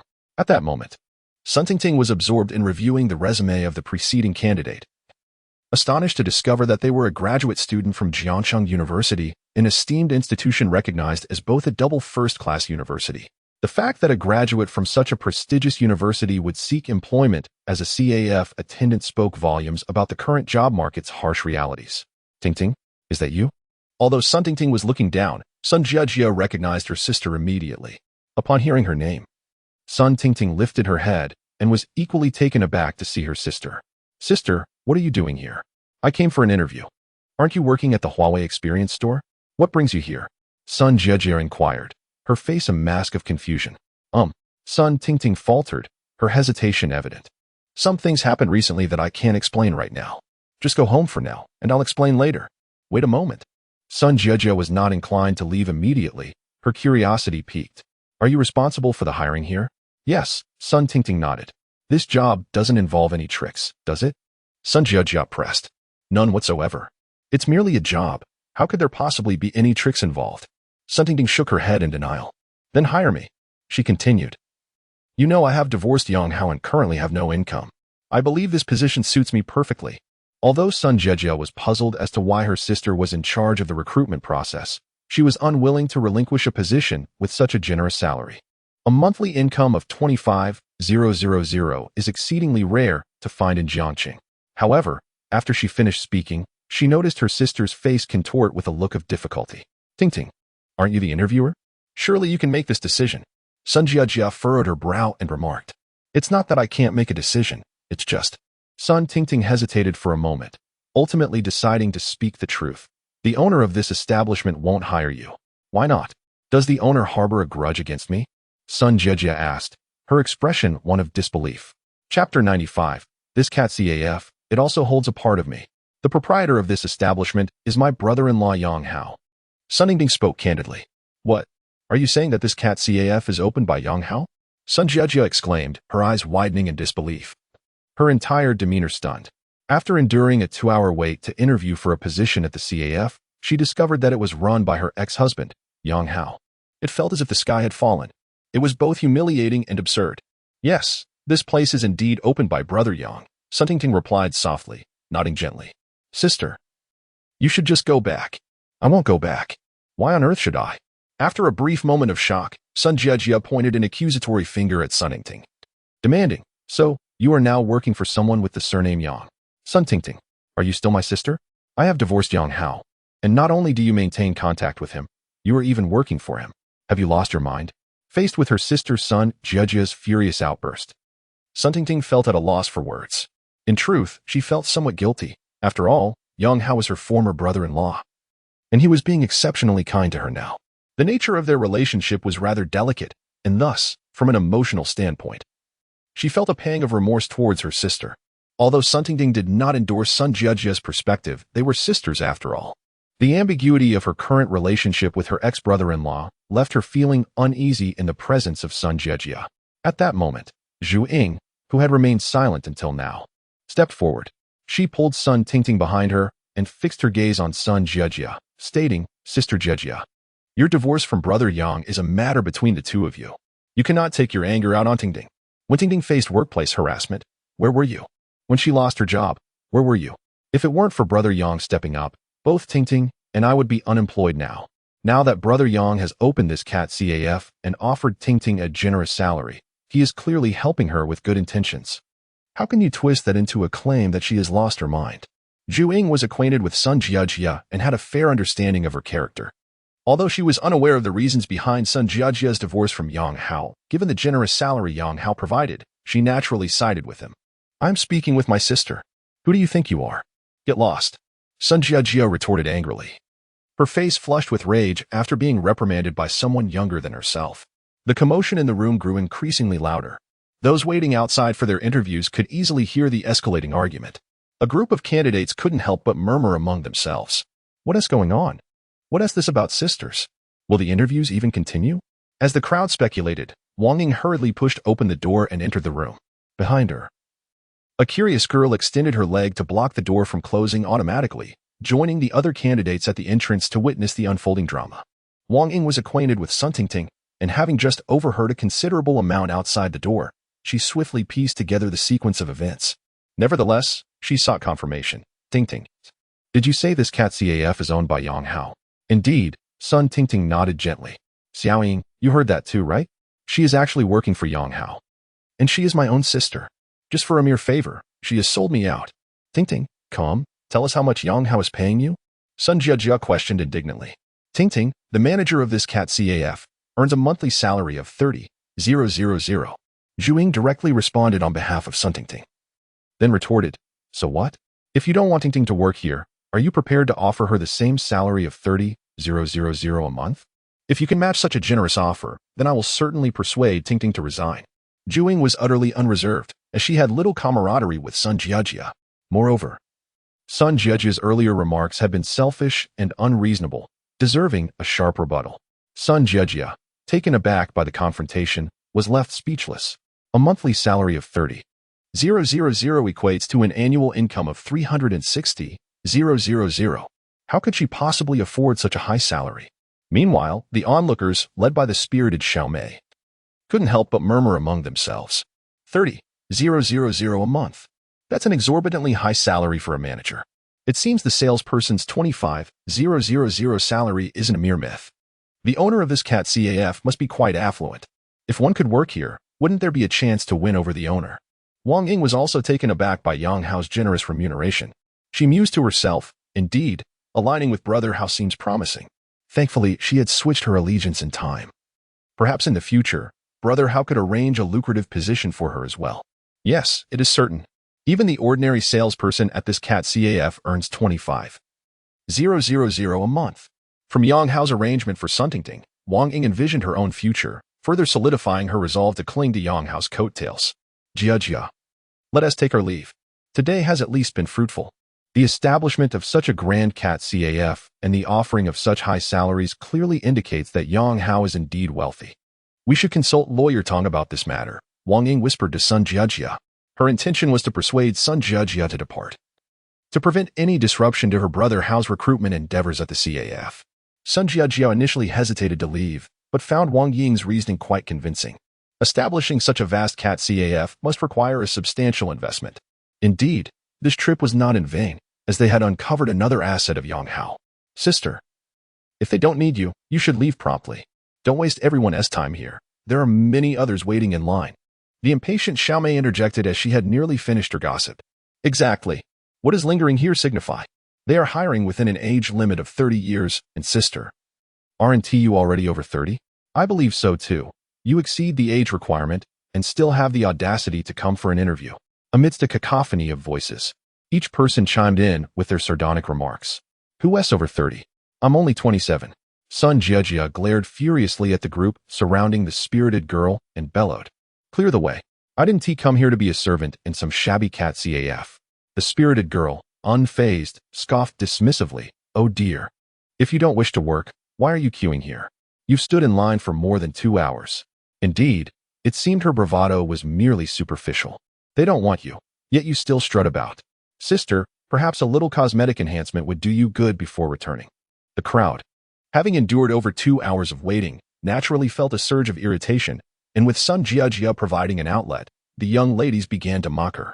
Sun Jia, possessing only a sharp tongue, found herself unable to match wits with these quick-tongued girls, and thus she quickened her pace, hastily escaping the scene. Once she descended to the first floor and exited the CAF, she let out a sigh of relief. Casting a glance at the original sign of the establishment, she furiously exclaimed, "You wait, Yang. This CAF is partly mine too." Chapter 96, A Mother and Daughter, two of a kind in Binhai City, at the Hongnong community. He Hongxiao was seated on a bench beside the entrance of her apartment building, engaged in casual conversation with two middle-aged women. In many older residential complexes, one might find benches or discarded sofas placed beneath the buildings, where neighbors gather to chat and enjoy the cool breeze, occasionally playing cards together. At that moment, a postal courier arrived, parking an electric tricycle at the entrance of the building. "Do any of you know Sun Jia?" the courier inquired, glancing at Yi Hongxia and her companions. "Sun Jia? That is my daughter." Yi Hongxia stood up and approached the courier, asking, "Has Jia's package been delivered to our home?" "No. This is a subpoena from the court," the courier replied, handing an EMS envelope to Yi Hongxia. "What? A court subpoena?" Yi Hongxia exclaimed, her hand trembling slightly as she grasped the envelope. "No. How could the court send a subpoena to my Jia? How would I know? I'm just the delivery person." The courier shook his head and pedaled away on his tricycle. "Retsia, what is going on? Why is there a subpoena from the court?" The two curious middle-aged women immediately surrounded her, sensing a juicy piece of gossip. "I don't know what is happening. I need to ask Jia," Yi Hongxia said, hurrying upstairs while clutching the envelope. "Just call Jia from here." "Indeed, ask her what is going on. We might be able to help you figure it out," the two women urged, unwilling to let the matter go as they watched Yi Hongxia enter the building. Yi Hongxia was well aware of their intentions. She aimed to avoid disclosing any information that could lead to the entire community learning about her family's predicament. Once back in her apartment, Yi Hongxia quickly tore open the envelope and discovered the contents of the subpoena. However, her anxiety lessened considerably upon reading it, as she was already aware of her daughter Sun Jia's divorce from Yang Hao and that Jia had taken all their possessions. Thus, the fact that her ex-son-in-law was suing her daughter to reclaim those assets did not come as a surprise. After pondering for a moment, she decided to call her husband, Sun Detsai, who was a worker at the Binhai steel plant and was currently at work. "What is up?" "I'm busy." The phone took a while to connect, and the background noise indicated that Sun Detsai was indeed occupied in the workshop. Yang Hao has sued our Jia, demanding the return of the property she took. Yi Hongxia stated bluntly, "I told you, Jia's actions were unjust. Even in a divorce, you can't leave Yang with nothing. It's only natural that he would sue her," Sun Detsai replied, clearly not one to blindly protect his daughter.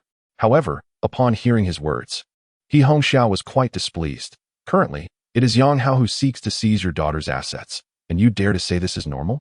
Jia has been married to him for several years. What's wrong with her taking some property after the divorce? Consider it a compensation for lost youth. If Jia marries again, she will be a second-time bride. Can the market conditions be the same as before? He Hongxia argued vehemently. It's her own mess. Let her sort it out herself. I am busy with my own matters. We can discuss this after work. Sun Sai, wishing to avoid a quarrel with his wife, abruptly ended the call. What a muddled mind. Had I known, I wouldn't have made that call. He Hongxia grumbled, subsequently dialing her daughter Sun Jia's number. Mom, is something the matter? Sun Jia answered the phone promptly, though her tone was rather sharp. Who has angered you? Yang Hao, of course. Who else could it be? Oh, and there's Tingting. Mom, you wouldn't believe it. Tingting is now siding with Yang Hao. Sun Jia reported indignantly. What? Tingting is actually collaborating with Yang Hao? He Hongxia exclaimed in shock. Yang Hao secured her a job, and although the salary is decent, she has completely turned against us. In my opinion, Yang Hao harbors ill intentions. Tingting will inevitably face dire consequences. Sun Jia retorted angrily. What job? Didn't Tingting already have employment? He Hongxia inquired, perplexed. It's a long story. Mom, let us focus on your situation first. Sun Jia, reluctant to discuss her own predicament of seeking employment at her ex-husband Yang Hao's establishment, swiftly shifted the topic. I just received a subpoena from the court addressed to you, stating that Yang Hao has filed a lawsuit against you. Is he trying to reclaim the assets? He Hongxia asked. Yes, Sun Jia confirmed. He intends to recover all the property. All my bank accounts are frozen now. WeChat and Alipay are as well. What? They can freeze all your assets? Has he pulled some strings? This court is clearly biased in his favor. He Hongxia, clearly unaware of the concept of asset preservation, mistakenly believed that Yang Hao had utilized connections to achieve such an outcome. No, it's merely a temporary freeze. Everything will be restored once the case concludes. This is a standard measure for asset protection. Sun Jia clarified, then continued, Mom, I was just about to explain Yang Hao's situation to you. He has secretly concealed and transferred at least several million in assets without my knowledge. Even if he does not sue me, I will definitely take legal action against him to ensure those assets are fairly divided. My lawyer mentioned that if everything proceeds smoothly, I could secure at least 10 to 20 million. How much? He Hongxia gasped in astonishment. 10 to 20 million was a figure she had only ever heard of. The lawsuit has not even commenced yet. Whether the money can actually be obtained remains uncertain. But indeed, Yang Hao has become quite prosperous, residing in a mansion worth tens of millions, driving a Bentley valued at 5 million. Now, he has even opened a catapulting, which undoubtedly requires substantial investment, at least 1 or 2 million. Sun Jia briefly mentioned Yang Hao's current financial status. He Hongxia was left utterly astonished. A mansion worth millions, a luxury car worth 5 million. Jia, you have been married for several years, and you were completely oblivious to the fact that he had amassed such wealth? He Hongxia found it hard to believe. If only I had known earlier, we wouldn't have ended up in this predicament. Reflecting on this matter, Sun Jia felt quite distressed. Had she known that Yang Hao was worth several million, she would never have considered divorce. Playing the role of a virtuous wife was not difficult, once Yang Hao fully trusted her and revealed his wealth. The life of a wealthy lady would be within her grasp. To have discovered a fortune right after the divorce, it was clear that he had concealed marital assets. Jia, we must reclaim that money. Let us hire the best lawyer. Your father and I still have some savings, and we will cover the costs. He Hongxia spoke with unwavering determination, secretly calculating that if they could recover 1 or 2 million, her daughter Sun Jia would certainly not neglect her own interests. Chapter 97. A Hidden Beauty Mother. It would be best if you could make a trip to Jiang City, while you are here to bring me some money. Please also address the matter concerning Tingting. She has now been swayed by Yang Hao, and it would be great if you could have a serious talk with her. Hearing her mother's support, Sun Jia felt emboldened. All right, I shall come over tomorrow. We will discuss Tingting's situation in person. He Hongxia readily agreed. As this involved a significant matter worth tens of millions, she had no reason to decline. Moreover, He Hongxia did not possess a stable job. Her factory had closed down years ago, and she had received severance pay. Over the years, she had sporadically taken on odd jobs, and she happened to be unemployed at the moment. After concluding her conversation with her mother, Sun Jia promptly dialed Tong Lisan, the lawyer, to inform her of the new development regarding her ex-husband Yang Hao, who had opened a catapulting. Tong Lisan found this revelation intriguing. Even though she had formed a pessimistic assessment of the case based on Yang Hao's proactive lawsuit against Sun Jia, nevertheless, Given that this was a divorce case involving assets worth millions, Tong Lisin could not afford to abandon it. Winning the case could yield commission substantial enough to purchase a residence in Jiang City. Consequently, Tong Lisin scheduled a meeting with Sun Jiajia at her law firm to discuss gathering evidence. Meanwhile, Yang Hao, with the assistance of Wang Jichao, had rented a 90-square-meter two-bedroom apartment. The residence was exquisitely renovated and located adjacent to the Jiangzhou Garden in the Guanjing Yayuan community. When this neighborhood was first established, it was considered high-end.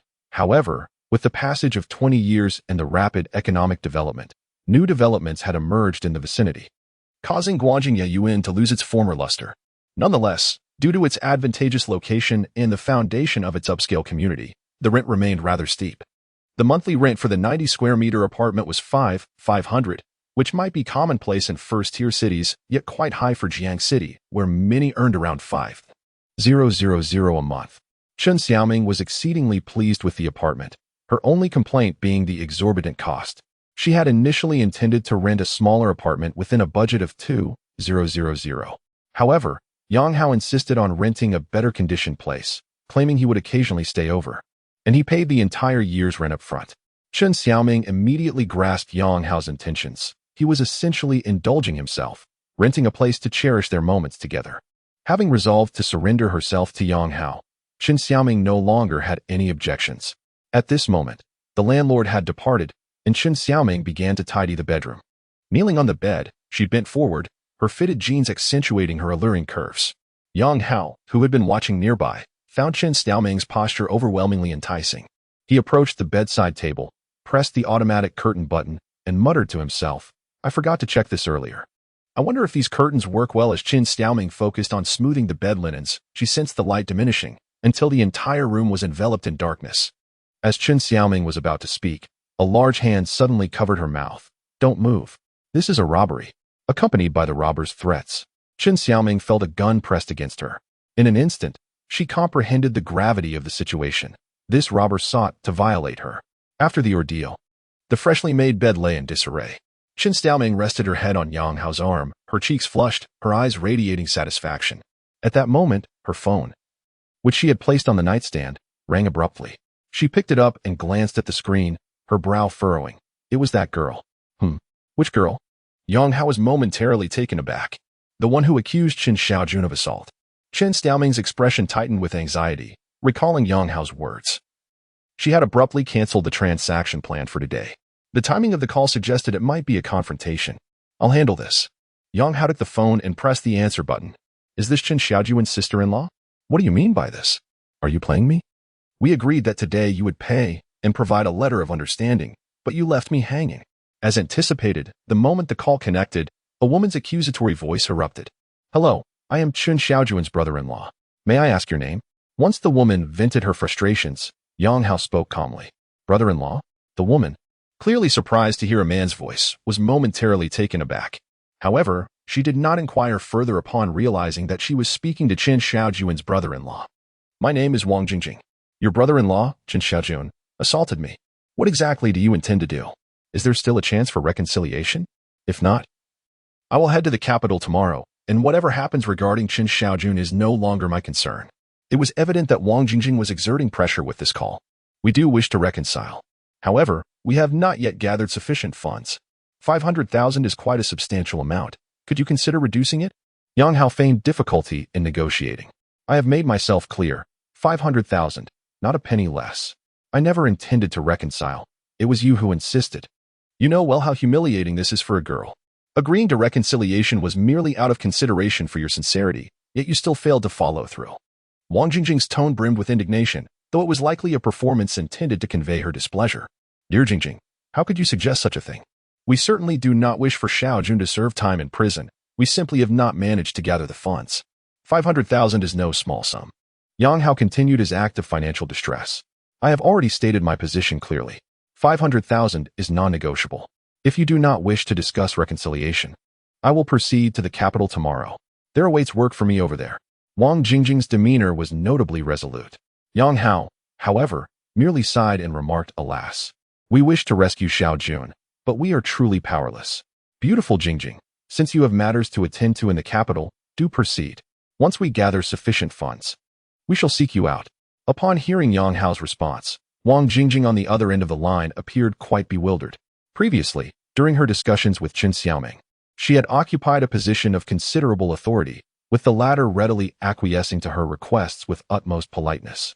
During their prior face-to-face discussions for reconciliation, they nearly bowed before her.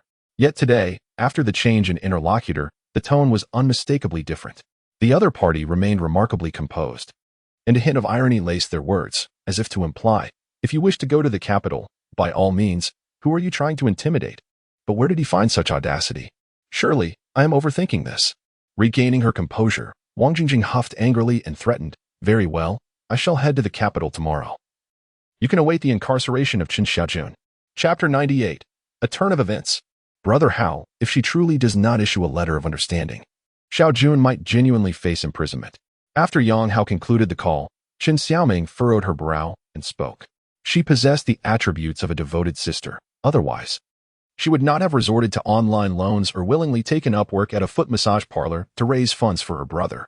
Such a significant sacrifice is not something every sister can undertake. To put it more gravely, she has nearly sacrificed her entire happiness for her brother. After all, it is easy to plunge into the depths, yet challenging to return to the surface. Prolonged exposure to the environment of a foot massage establishment can lead one to become assimilated into that lifestyle, even if one starts merely by providing massages. Refraining from more lucrative options, it becomes increasingly difficult to resist temptation when witnessing fellow technicians earning several times more than oneself. Gradually, one may find themselves becoming one of them. Once one has tasted the allure of quick money, escaping that lifestyle becomes exceedingly challenging. Rest assured, I will handle Xiaojun's matter. This case undoubtedly harbors some hidden intricacies. He has been wronged. As long as we uncover evidence, not only will he avoid imprisonment, but those who deceived him will find themselves behind bars. With evidence in hand, Yang Hao brimmed with confidence. All right, Brother Hao, I trust your judgment. Seeing Yang Hao's unwavering confidence, Qin Xiaoming refrained from voicing further concerns. After all, she had witnessed Yang Hao's capabilities. The current Brother Hao was no longer the neighborly boy she once knew. He possessed wealth and influence, and perhaps he could indeed resolve her brother's predicament. Meanwhile, in a temporarily rented apartment, Wang Jingjing flung her phone onto the sofa after ending the call. Seated on the couch beside her was a tattooed man, engrossed in smoking while watching a female streamer dance provocatively. Stop watching that. Something feels amiss, Wang Jingjing remarked, taking a seat next to him, her brow furrowed. What seems off? It's merely a matter of not gathering enough money. 500,000 is no trifling sum. It's perfectly reasonable if we can amass that amount. The tattooed man, Lu Dagong, dismissed her concerns. He and Wang Jingjing were not only partners in crime, but also a couple. Just the other day, they claimed the money was ready, and now they say they haven't gathered enough. I can't shake the feeling that something isn't right. Furthermore, you heard me threaten them about going to Beijing, yet they actually encouraged me to go first. This clearly indicates their reluctance to provide the letter of understanding. Do they think 500,000 is excessive and thus hesitate to pay? Wang Jingjing exhibited a sharper intuition than Lu Dagong, sensing an unusual shift in the atmosphere. Upon hearing her words, Lu Dagong finally set down his phone. That kid's parents and sister seem like honest folks, judging by their anxious demeanor. Even if it were $1 million, they might contemplate selling their house. Surely they wouldn't just change their minds like that. Hard to say. Perhaps they could call back and request a lesser amount? Wang Jingjing, feeling irritable, retrieved a cigarette and placed it between her lips. I can't just sleep with him for nothing. Send him in to operate the sewing machine. I won't gain a single penny from this. Lu Dagong furrowed his brow. How much do you propose to lower it? For 100,000. I'll take 300, you take 100. Wang Jingjing exhaled a cloud of smoke as she spoke. So that means each of us loses 50,000? The corners of Lu Dagong's mouth twitched, clearly unwilling. What do you suggest we do? Wang Jingjing shrugged. We are in this for profit. The longer we delay, the more detrimental it becomes for us. Let us wait 3 more days. If we still can't gather 500,000, we'll reconsider. Lu Dagong gritted his teeth. Fine, let us wait 3 days. In truth, Wang Jingjing was also reluctant to lower the price, as it was not easy to succeed in such a scheme once. A Jiangyan law firm. Yang Hao once again sought out Lin Yun, presenting all the evidence he had gathered. Lawyer Lin, can this evidence turn the case around? Lin Yun nodded affirmatively. Yes. It can, no problem at all. In fact, simply taking this evidence to the police station to file a report would suffice. They are already guilty of fraud and extortion. And then the police will release the individuals? Yang Hao inquired further. Once the evidence is verified and the statements of the two suspects are confirmed, they can be released. Lin Yun explained professionally. All right. Thank you, Lawyer Lin. Yang Hao expressed his gratitude with a nod. It's a small matter, if needed. I can accompany the victim's family to file the report, Lin Yun offered. That would be fantastic. With you there, we all feel reassured, Yang Hao replied with a smile. Let us go shortly and gather the victim's family. Lin Yun had the time available. Shortly? Yang Hao hesitated, having just come from Chen Xiaoming's place. Collecting evidence so swiftly seemed a bit too fortuitous. Is the victim's family unable to come? Then let us do it tomorrow evening. I have court during the day. Noticing the troubled expression on Yang Hao's face, Lin Yun suggested. All right, let us proceed shortly. Yang Hao was eager to resolve the matter swiftly to complete his task. He added, however, there is one thing, Lawyer Lin. Please don't mention that I provided you with this evidence. Just say you helped gather it. Lin Yun paused momentarily before nodding. Understood. Okay, I will make the call. Yang Hao immediately dialed Chen Xiaoming, instructing her to meet him at the law firm. Is she your girlfriend? Lin Yun inquired curiously after Yang Hao hung up. No, Yang Hao swiftly denied. She is my neighbor's younger sister. Oh really? You seem quite attentive to this neighbor's sister. You found the evidence and didn't even take credit for it, Lin Yun teased with a smile. She tends to overthink. I don't want her feeling indebted to me. Yang Hao fabricated a reason casually. That is also for her own good. It is evident that you hold a significant regard for this younger sister. Lin Yun lightly shrugged her shoulders. Just then, a sudden knock echoed at her office door. Please come in, Lin Yun promptly responded. The door swung open, and the first thing that caught Lin Yun and Yang Hao's attention was a bouquet of red roses. Following this, a man, grinning broadly and holding the bouquet in one hand, stepped into the office. He was clad in a sharply tailored navy blue suit, complemented by a white striped shirt and adorned with a deep gray patterned tie, which was secured with a silver tie clip that occasionally caught the light, exuding a sense of luxury.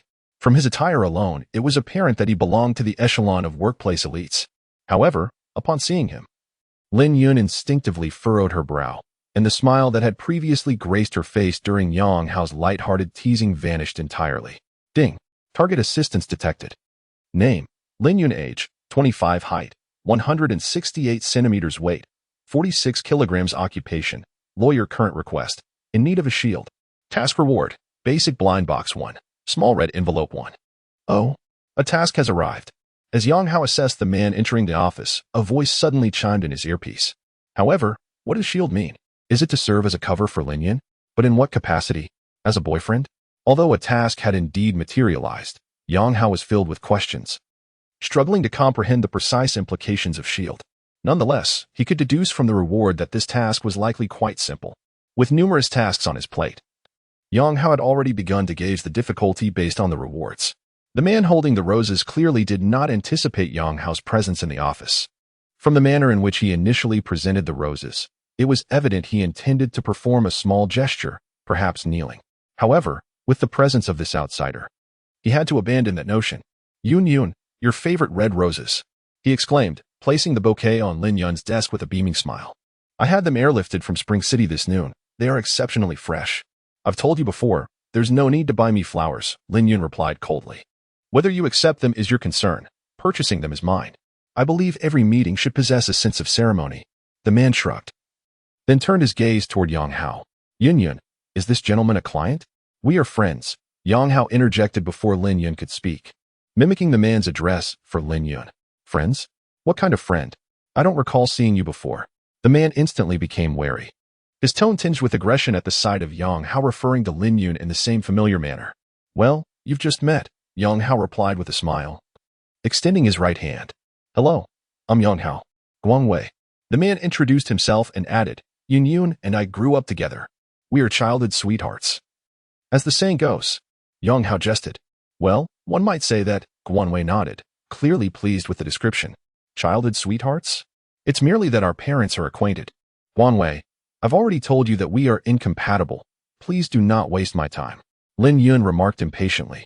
Her dismissal was so forthright that she did not even shy away from Yang Hao, revealing her genuine disdain for Guan Wei. I have mentioned that feelings can be cultivated over time, and our parents are in agreement, are they not? Uncle Lin even specifically advised me to visit you when I have the chance. How about we have dinner together? Guan Wei appeared unfazed by Lin Yun's cold demeanor, instead extending an invitation for dinner. Wait a moment. Mr. Guan, I sincerely apologize. Yang Hao interjected hastily. Yun and I already have plans. We were just about to head out for dinner. Thus, it seems you will have to dine alone tonight. You have plans? Guan Wei looked from Yang Hao to Lin Yun, his brows furrowing in confusion. Yes, we do. Lin Yun affirmed, then pointed at Yang Hao, declaring, moreover, I have decided to accept him as my boyfriend. Therefore, I kindly ask you to refrain from bothering us in the future. What? You intend to be his girlfriend? Upon hearing Lin Yun's words, Guan Wei was visibly shaken. He pointed at Yang Hao, questioning furiously, what makes him better than me? Besides, have Uncle Lin and Aunt Tian given their consent? Yun, please do not act impulsively. Even if you do not want me, you cannot just choose anyone at random. Lin Yun scoffed and retorted, firstly, my decision to date is solely for my own approval. Parental consent is unnecessary. Secondly, I am not acting on a whim. This is a well-considered decision. Furthermore, he surpasses you in every regard. With that, Lin Yun cast a meaningful glance at Yang Hao, stepped forward, and linked her arm with his. Let us go. We have a movie to catch after dinner. Indeed, we should be off, Yang Hao agreed, nodding earnestly. The Western restaurant I booked has been particularly popular lately. Reservations must be made a week in advance. Is that so? I must try it and see what makes it special. Lin Yun chimed in, as the two walked out of the office, seemingly oblivious to their surroundings. With Lin Yun still linked to Yang Hao's arm, Guan Wei felt his teeth grind in frustration. He hurriedly chased after them, exclaiming, Yun, please do not act out of anger. I can give you time, but you cannot simply choose someone at random to be your boyfriend. Tell me, what does he have that I lack? Is it my work that surpasses yours, or is it my family background? In Guan Wei's view, as an elite male, he undoubtedly outshines Yang Hao in every aspect. To illustrate, let us consider attire. His own is meticulously curated and refined, while Yang Hao merely dons ordinary casual wear. His hair somewhat disheveled, giving the impression that he is slightly older. As they pursued their conversation, the trio arrived at the foot of the law firm. Guan Wei hastily took a few steps to intercept Lin Yun and Yang Hao, gesturing toward the Mercedes E300 parked by the roadside. Yin, he proclaimed. The commission from the last case has arrived, and I decided to invest in a new Mercedes. Should you agree to be my girlfriend?